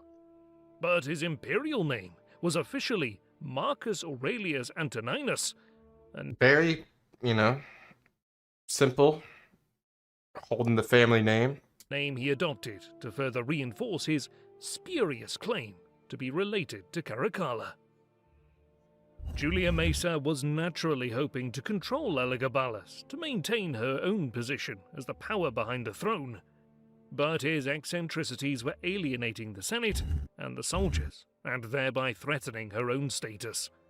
To maintain her grip on power, she persuaded the emperor to elevate his younger cousin. It's crazy how this grandmother seems to be more powerful than the emperor. The young Severus Alexander by adopting him and bestowing the title of Caesar on him. Which basically means Despite heir. the public right? image of harmony surrounding the adoption, the relationship between Severus Alexander and his older cousin was increasingly fraught, and our sources claim that Elagabalus tried to have his younger cousin murdered. It's similar to Caracalla and his brother. Was it Gaeta? I think it was Gaeta. Can't remember. On at least 2 occasions, when it had become apparent that he could not control him. Elagabalus grew increasingly suspicious when Severus Alexander's popularity outshone his own, and the emperor was infuriated by Julia Mamea's intervention in her son's education and training, preventing him from sharing in Elagabalus's priesthood. Augustus. which means basically elevated to the purple. When Alexander was not seen in public for some time, the Praetorian guards grew restless, fearing that Elagabalus had done some harm to his cousin. Elagabalus, Which isn't far-fetched. Like I say, Caracalla did the same thing. was forced to go to the Castra Praetoria to calm the situation. But even though Severus Alexander was unhurt and soon arrived at the camp himself, Elagabalus was cut down, and Severus Alexander became Augustus on March 13th, 222, aged only 13 years old. My God, they just keep getting younger. Severus Alexander's mother, Julia Mamaea, and his grandmother, Maesa, exercised a great deal of influence over the young emperor, and the new regime took steps to placate the Senate by including prominent members of that body in the imperial council. A figure who rises above. I'm also curious, like, how big is the imperial council compared to, like, how many positions? Is it like a cabinet to, like, the president? Above the otherwise indistinct council advising Severus Alexander early in his reign was the jurist Gnaeus Domitius Ulpian, who had served as a legal advisor to both Septimius Severus and Caracalla. Ulpian became a guardian for the young emperor and was granted the sole prefecture of the Praetorians. Cassius Dio states that Ulpian corrected many of the irregularities introduced by Elagabalus. However, Ulpian would not last long. He was murdered in 223 Dang. at the hands of the Praetorians. Severus Alexander's inability to save his prefect, who had sought sanctuary from the... I mean, he's 14 years old. It seems like his grandmother and company are more regents than he is. Feels like he's a ceremonial title at this point. Guardsman in the imperial palace is revealing of the dynamic between the emperor and his soldiery. This relationship would prove increasingly precarious throughout his reign. Unfortunately, much of Severus Alexander's reign has been lost to history. We lack reliable sources for much of his reign. Cassius Dio was a contemporary of the events he describes. Bro's been a contemporary for like 10 to 20 emperors, it feels like. And he was even consul together with the emperor. Really? But his account peters out at this point, as he was appointed to various governorships, which forced him to spend time away from Rome. He even writes himself that his account is less accurate. And That's rare for someone to say something like that about themselves. Herodian, while a contemporary source, is very superficial and is mainly writing for the Greek East. And his biography in the Historia Augusta seems to be mostly fictitious. When was the Historia Augusta written, or was it a continuous body of work? Rome enjoyed peace and stability for the most part in the 220s. Sorry, it literally tells me. A late Roman collection of biographies written in Latin of the emperors from 117 to 284. Okay. Rome enjoyed peace and stability for the most part in the 220s, which allowed the new regime time to concentrate on internal affairs and stabilize after years of inadequate leadership. Severus Alexander inherited a relatively bleak financial situation from Elagabalus, but he reformed the state finances, and numerous structures in Rome were restored, including the Colosseum and the baths of Caracalla and of Nero. Was the baths in a bad spot? I mean, Caracalla, that hadn't, did Caracalla just brand the baths? Some to like Trump throwing his name on a building? Or did he build that complex? Because it would feel like this is brand new. Sassanid Persia.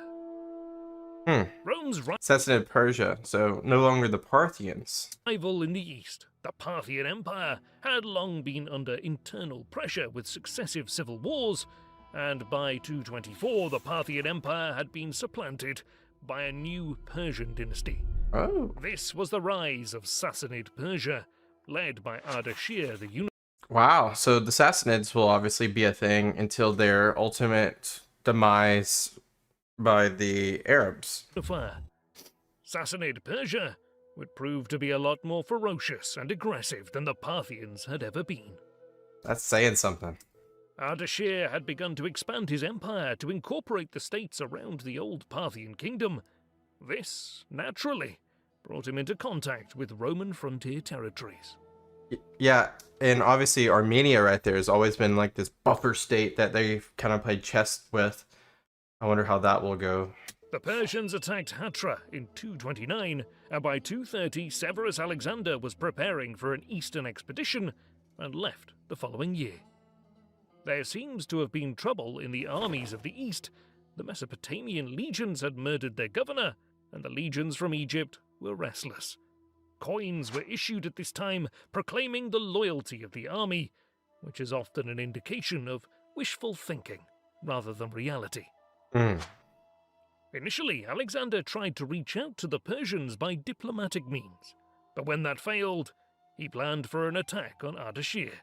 Using Antioch as a base, Alexander organized the assault in 3 columns, leading the central one himself, while the others marched to the north and south, one to Armenia and then into Media, and the other towards the city of Ctesiphon. The results were Is Ctesiphon the capitals? mixed, with huge losses on both sides, but especially to the Roman troops, which marched back through the hostile heights of Armenia. Herodian offers a damning indictment of the campaign, but while Rome seems to have suffered severe losses, Did they lose the province? Severus Alexander's achievements were perhaps not as abysmal as they have been painted. The Persians remained quiet after the campaigns, not causing any serious trouble until the 240s under Ardashir's successor, and Rome managed to maintain control over Mesopotamia and caused the Sassanid armies to retreat and regroup. Okay, so very simple. Not much happening in the east. Past that, seems like they met each other. They figured out that, hey, we don't want to do this anymore. While it seems that no official peace treaty was established between Rome and Persia at this time, trouble in the north called for the emperor's attention. Germania or Britain? While he was still in Antioch, Alexander received news of disturbances on the Rhine and Danube. He returned to Rome in Germania. 232 to celebrate a triumph over Persia, before beginning preparations for the war on the northern frontier. Death in the north. Death in the north. Severus Alexander chose Mogontiacum as his base, launching an offensive in 234 against the German tribes, who were by now calling themselves the Alemanni, a confederation of many tribes. After the initial assault, Alexander sought a diplomatic solution, allegedly offering money and perhaps food tributes to buy the tribesmen off. Really? That's a sign of weakness, by the way. This caused dismay in the Roman army. Severus Alexander's own soldiers apparently objected to being denied the chance of personal profit from a campaign. I mean, yeah, that's part of it at this point. Like, you know, your pay is fixed, but raiding and looting is like tips. And balked at what they viewed as cowardice on the part of their emperor. Sort of. Those whose relatives had suffered would seek revenge and would be very much opposed to withdrawal and then subsidy payments to the Is his army going to kill him? Because I'm feeling the foreshadowing. tribesmen, who now seemed to be rewarded for attacks on Roman territories.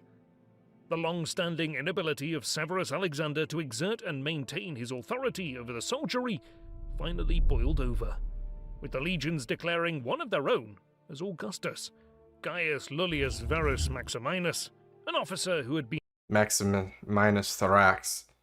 appointed by the emperor to train new recruits. In the spring of 235, Wait, was it Macrinus his last name, Thorax too? Maybe not. I don't know. What does Thorax mean? Severus Alexander was finally abandoned by his praetorians, who defected to Maximinius's cause. After being forsaken by his bodyguard, the emperor was eventually murdered at his camp near Mogontiacum, along with his mother, who had accompanied him on each of his expeditions. Wow. The Severan Dynasty has fallen.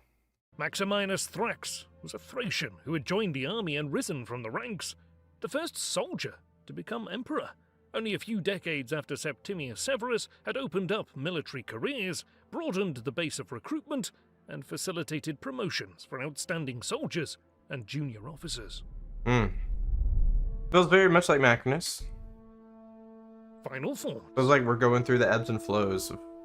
Severus Alexander's reign was largely peaceful and stable. The achievements of the emperor during this period are often lost in the shadow of the powerful imperial women around him, or overlooked. So what happened to Julia Mesa?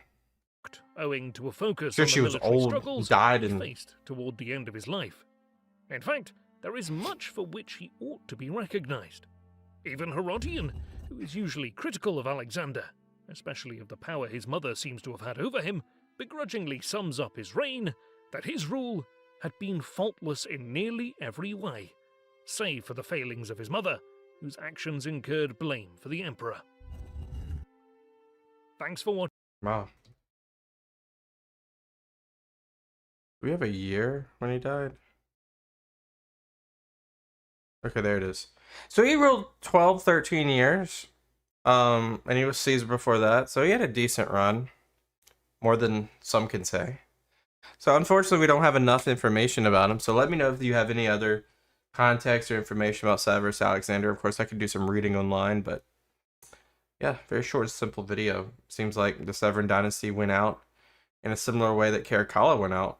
You know, feels very much like a parallel. Like things happen, and then they come back around. Like history does repeat itself, doesn't it? Well, thank you guys for being here. I'll see you guys next time. Peace out, and bye-bye.